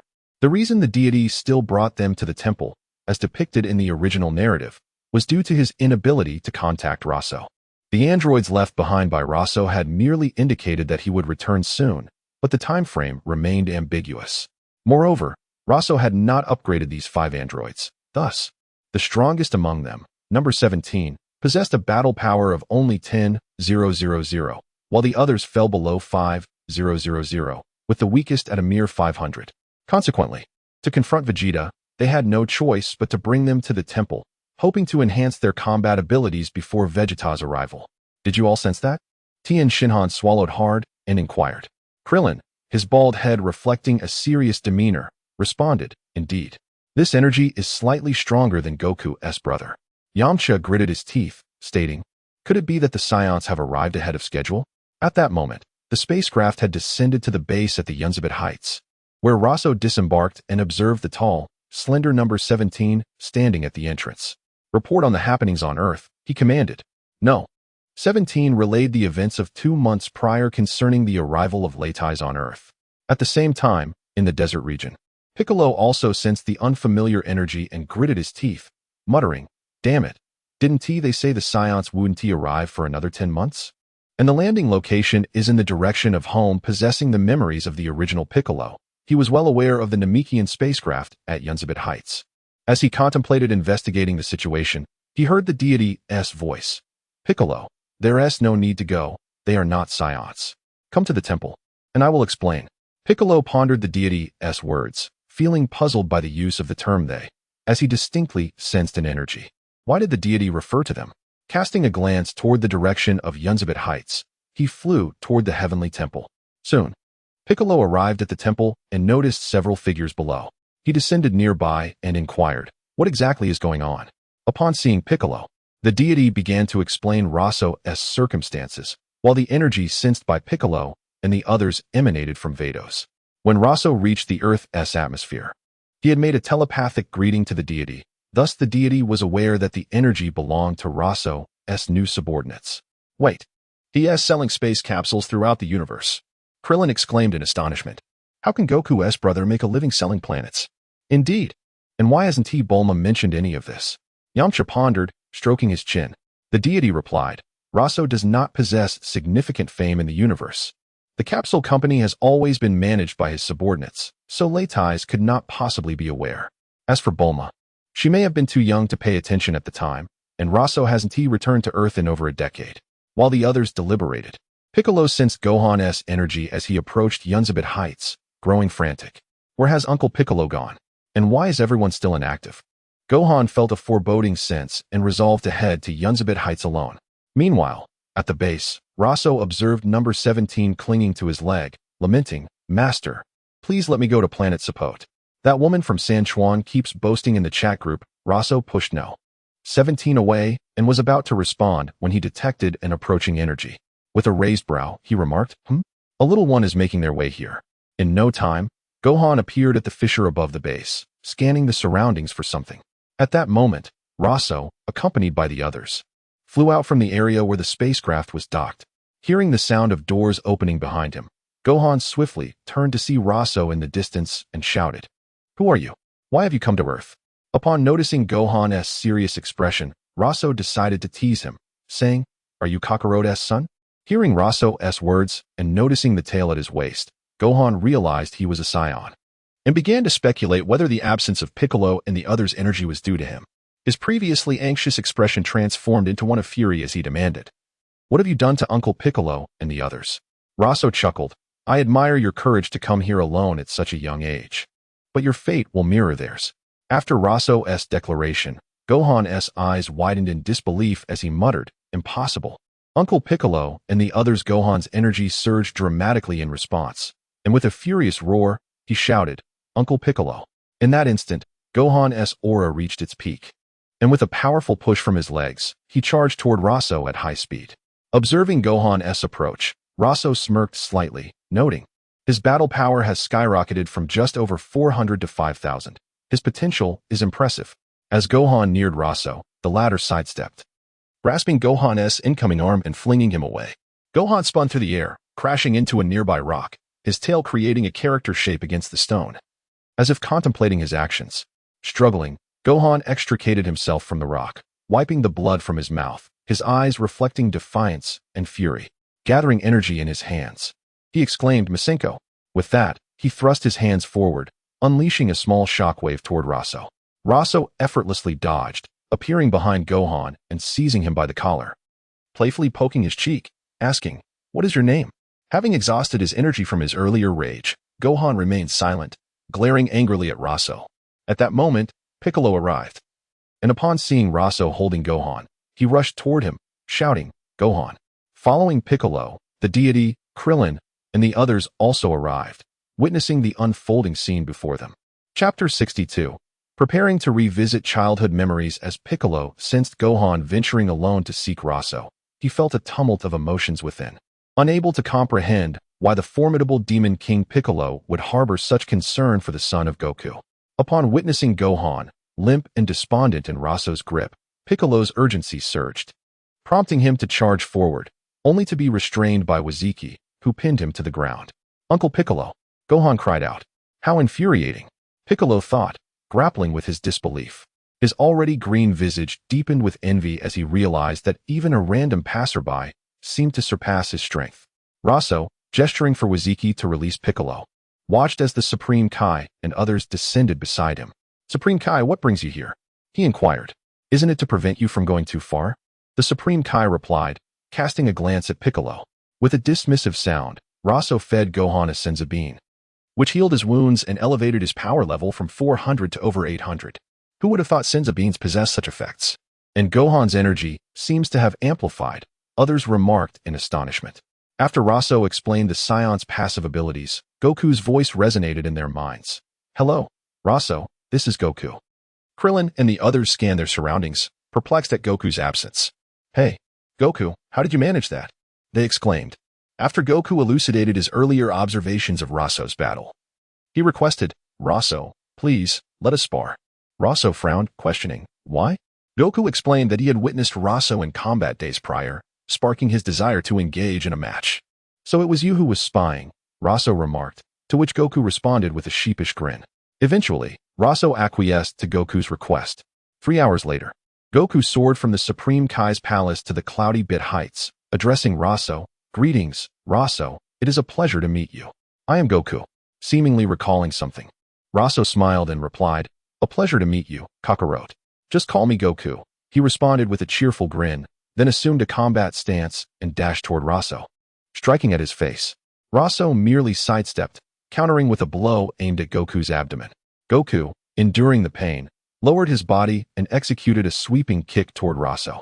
Unfazed, Roso concentrated energy into his right hand, launching a powerful energy blast at Goku. Goku nimbly dodged, the blast just grazing him before detonating in a massive crater nearby. "That was close," Goku exclaimed. "Roso, you truly are formidable." He renewed his assault, but each of his attempts was deftly parried by Roso. Goku felt as if he were striking against cotton, either failing to connect or having his force effortlessly redirected. Once again, Goku's punch was evaded, and Roso seized his arm, hurling him away. Goku executed a flip midair, landing gracefully. His eyes sparkled with fervor and determination as he prepared to unleash an energy wave, declaring, "Kamehameha." With both hands thrusting forward, he concentrated his energy into a blue projectile, hurtling it toward Roso. In response, Roso released a single-handed blast of dark blue energy, meeting Goku's wave head-on. The two powerful blasts collided in a fierce clash, reverberating through the air with thunderous roars, as a deepening pit formed at the point of contact, continuously expanding. Remarkable. So powerful. Tien stammered in awe. Krillin, observing Roso's relaxed demeanor while unleashing his wave with one hand, exclaimed, Goku is exerting all his strength. Yet Roso appears unfazed. As Goku gritted his teeth, he sensed the weight of his energy wave increasing, veins bulging on his forehead as he strained to amplify his Kamehameha. Roso, maintaining a calm expression, matched Goku's output with equal intensity. As time elapsed, Goku felt his energy swiftly depleting, yet his resolve burned brighter than ever. Suddenly, he let out a mighty roar, channeling every last ounce of energy into his Kamehameha, momentarily overpowering Roso's wave. Roso narrowed his eyes, noticing Goku's wave pressing against his, and escalated his own output. Ultimately, Goku could not maintain the strain, and his energy dissipated, causing him to stumble backward. Goku!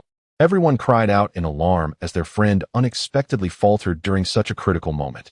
In the instant when Roso's wave surged toward Goku, a small black sphere appeared behind him, transforming into a hand that grasped the back of Goku's collar, whisking him to safety.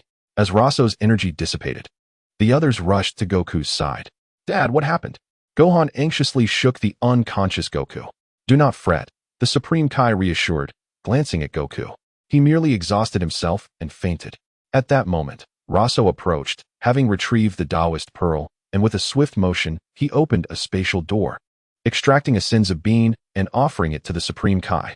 A moment later, after consuming the bean, Goku awoke, sitting up and reflecting on his sudden unconsciousness. That was close. I nearly met my end. Upon rising, he turned to Roso, asking, what was that technique you used? Why did my Kamehameha feel heavier upon colliding with your energy? Roso explained in a manner Goku could grasp, leading Goku to express his astonishment. Wait, can energy really possess attributes? The others shared Goku's bewilderment, as none had contemplated such a notion before. Goku expressed his eagerness to learn. After Goku's declaration, the others echoed his desire, and Roso graciously agreed. Meanwhile, Piccolo, inspired by Roso's success, recalled his own attempts to enhance energy with magical properties and contemplated re-exploration of that path. Turning to Gohan, he said, Gohan, let us depart. Gohan glanced at Piccolo, then at Goku, resolutely stating, Dad, I'm going to train with Uncle Piccolo. With that, he followed Piccolo away. Are you not worried about Gohan? Krillin inquired. Goku, watching his son depart, smiled, I trust Piccolo. And what will you tell your wife? Roso interjected, referencing the well-known Saiyan fear of their spouses. Upon hearing this, Goku suddenly clasped his head in dismay, his expression conveying, oh no. After defeating Raditz, he had followed the Supreme Kai to the afterlife without informing Chi-Chi, and Gohan had gone off with Piccolo without so much as a word. Had it not been for Bulma's explanations and reassurances, Chi-Chi would have likely gone mad, grappling with the absence of her husband and the disappearance of her son. Roso, I shall come to you in a few days to learn, Goku declared, soaring in the direction of the Capsule Corporation. As the others witnessed Goku's hasty departure, laughter erupted among them. Roso, do you truly intend to teach them your techniques? The Supreme Kai asked, approaching Roso with a serious tone. It's merely an enhancement of energy attributes. It hardly qualifies as a secret technique. Such skills are commonplace in the pure White Star system. Besides, you are already aware of my true trump card. Roso gazed at Klin and his companions. The deity recalled Roso's book, having perused merely a single page, yet it has proven immensely beneficial to him. Over the past decade, his combat prowess has ascended to approximately 3,000.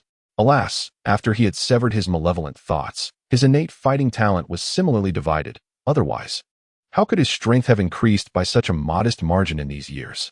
At this moment, Roso contemplated that when Vegeta arrived in 10 months, it would provide an opportune moment for him to reminisce about the shadows of his childhood.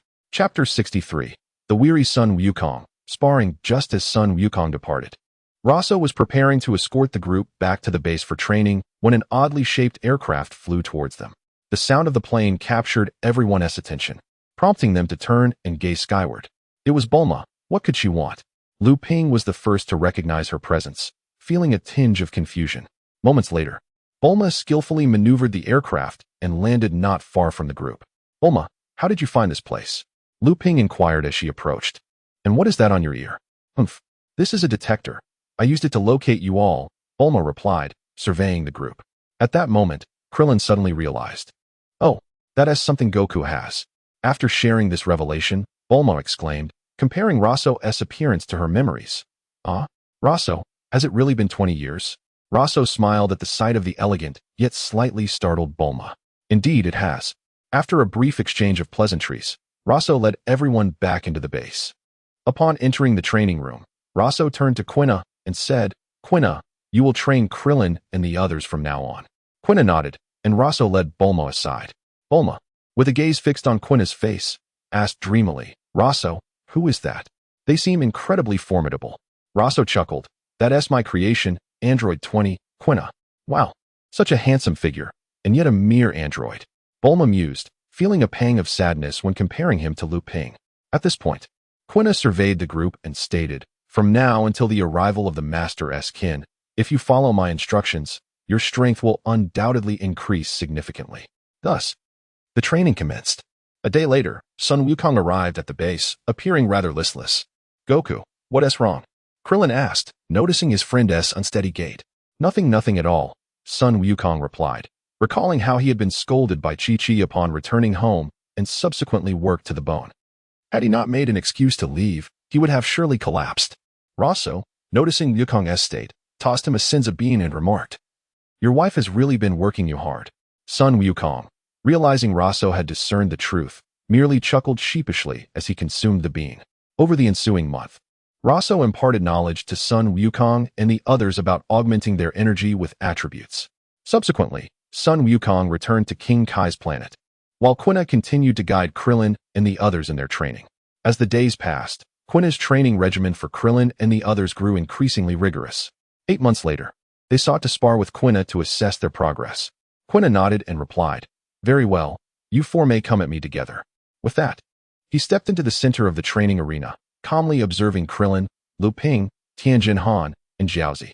The four, having spent months together, were well aware of Quina's formidable strength. Exchanging determined glances, they charged forward. Krillin initiated the attack with a solar flare, while the other three instinctively shut their eyes. In the aftermath of the blinding light, Tianjin Han and Lu Ping swiftly positioned themselves beside Quina, conjuring energy blasts aimed at his face, while Jiaozi immobilized Quina with telekinesis. However, Quina appeared unfazed, effortlessly evading their strikes. Seizing the moment, he retaliated, delivering a slap to both Tianjin Han and Lu Ping, sending them crashing to the ground, bewildered. Logically, one would expect a punch. How could they be met with a slap? It was entirely unexpected for them. Hovering above, Krillin witnessed Quina conjuring a transparent hand of energy above him, delivering a slap to his bald head that sent him plummeting to the ground. Meanwhile, Jiaozi readied an energy blast, launching it towards Quina. In response, Quina generated his own blast, which collided with Jiaozi's. Jiaozi, exerting all his strength, formed a yellow energy sphere before propelling it forward, directly towards Quina's blast. However, the moment he released it, fatigue overcame him, causing him to faint. Simultaneously, the energy sphere Jiaozi launched began to attract and absorb nearby grains of sand, adhering them to its surface. When the two spheres collided midair, Quina's blast was quickly dispersed, scattering energy in every direction. The outer layer of Jiaozi's yellow sphere lost half of its sand, but continued its advance towards Quina, gathering more sand along the way. As the energy sphere neared Quina, he raised his hand to disperse the incoming attack effortlessly. With a power level of 1 million, such an act was trivial. While Quina dissipated the sphere, Lu Ping conjured 2 energy blasts directed at Quina's feet. As these blasts approached, they did not explode. Instead, they enveloped Quina's feet, transforming into black mud that fused with the ground, anchoring him in place. Krillin then concentrated energy in his hands, unleashing a Kamehameha wave towards Quina. Realizing he was somewhat ensnared by the mud, Quina attempted to dodge, but encountered the approaching wave. He conjured an energy blast to counter it, only for the Kamehameha to compress instantly, reforming into blue ropes that ensnared him. As he struggled to break free, the ropes responded to his movements accordingly. At that moment, Tianjin Han multiplied into 4, encircling Quina. Each Tianjin Han raised their hands in unison, palms facing each other, gathering red energy. As the energy intensified, their hands drew closer, compressing the energy into a blazing blue flame. The four Tianjin Han simultaneously hurled the flame towards Quina, just as the flame was about to strike. A powerful aura erupted from Quina, shattering the ropes and scattering the black mud. Quina's form flickered as he swiftly incapacitated all four Tianjin Hans. Next, Quina manifested 8 enormous hands of energy, extinguishing the flames. After extinguishing the fire, Krillin exchanged glances with Lu Ping and unleashed another Kamehameha, aiming to bind Quina once more. But Quina evaded effortlessly. As Quina dodged, Lu Ping manipulated the previously scattered mud, transforming it into spikes that shot towards Quina. Quina nimbly evaded. Yet the spikes pursued him closely behind. This was merely a demonstration of Lu Ping's skill in manipulating the mud. In a sudden move, Quina appeared behind Lu Ping, dodging just as the spikes neared, causing them to embed into Lu Ping, who experienced a sharp pang of pain. With a yelp, Lu Ping collapsed onto the ground. Krillin stifled laughter, withdrawing his Kamehameha, and inquired, "Are you all right, Lu Ping?" Watching from the sidelines, Roso remarked, "I genuinely did not anticipate that last mud ball could be repurposed." After pulling the spikes from Lu Ping, he fed him a Senza bean and encouraged them to continue their training. Roso eagerly awaited the expressions on Vegeta and his companion's faces upon arriving on Earth, witnessing Krillin and the others executing familiar maneuvers. Thus, a month passed, and one day, the group sensed 2 unfamiliar auras descending upon Earth.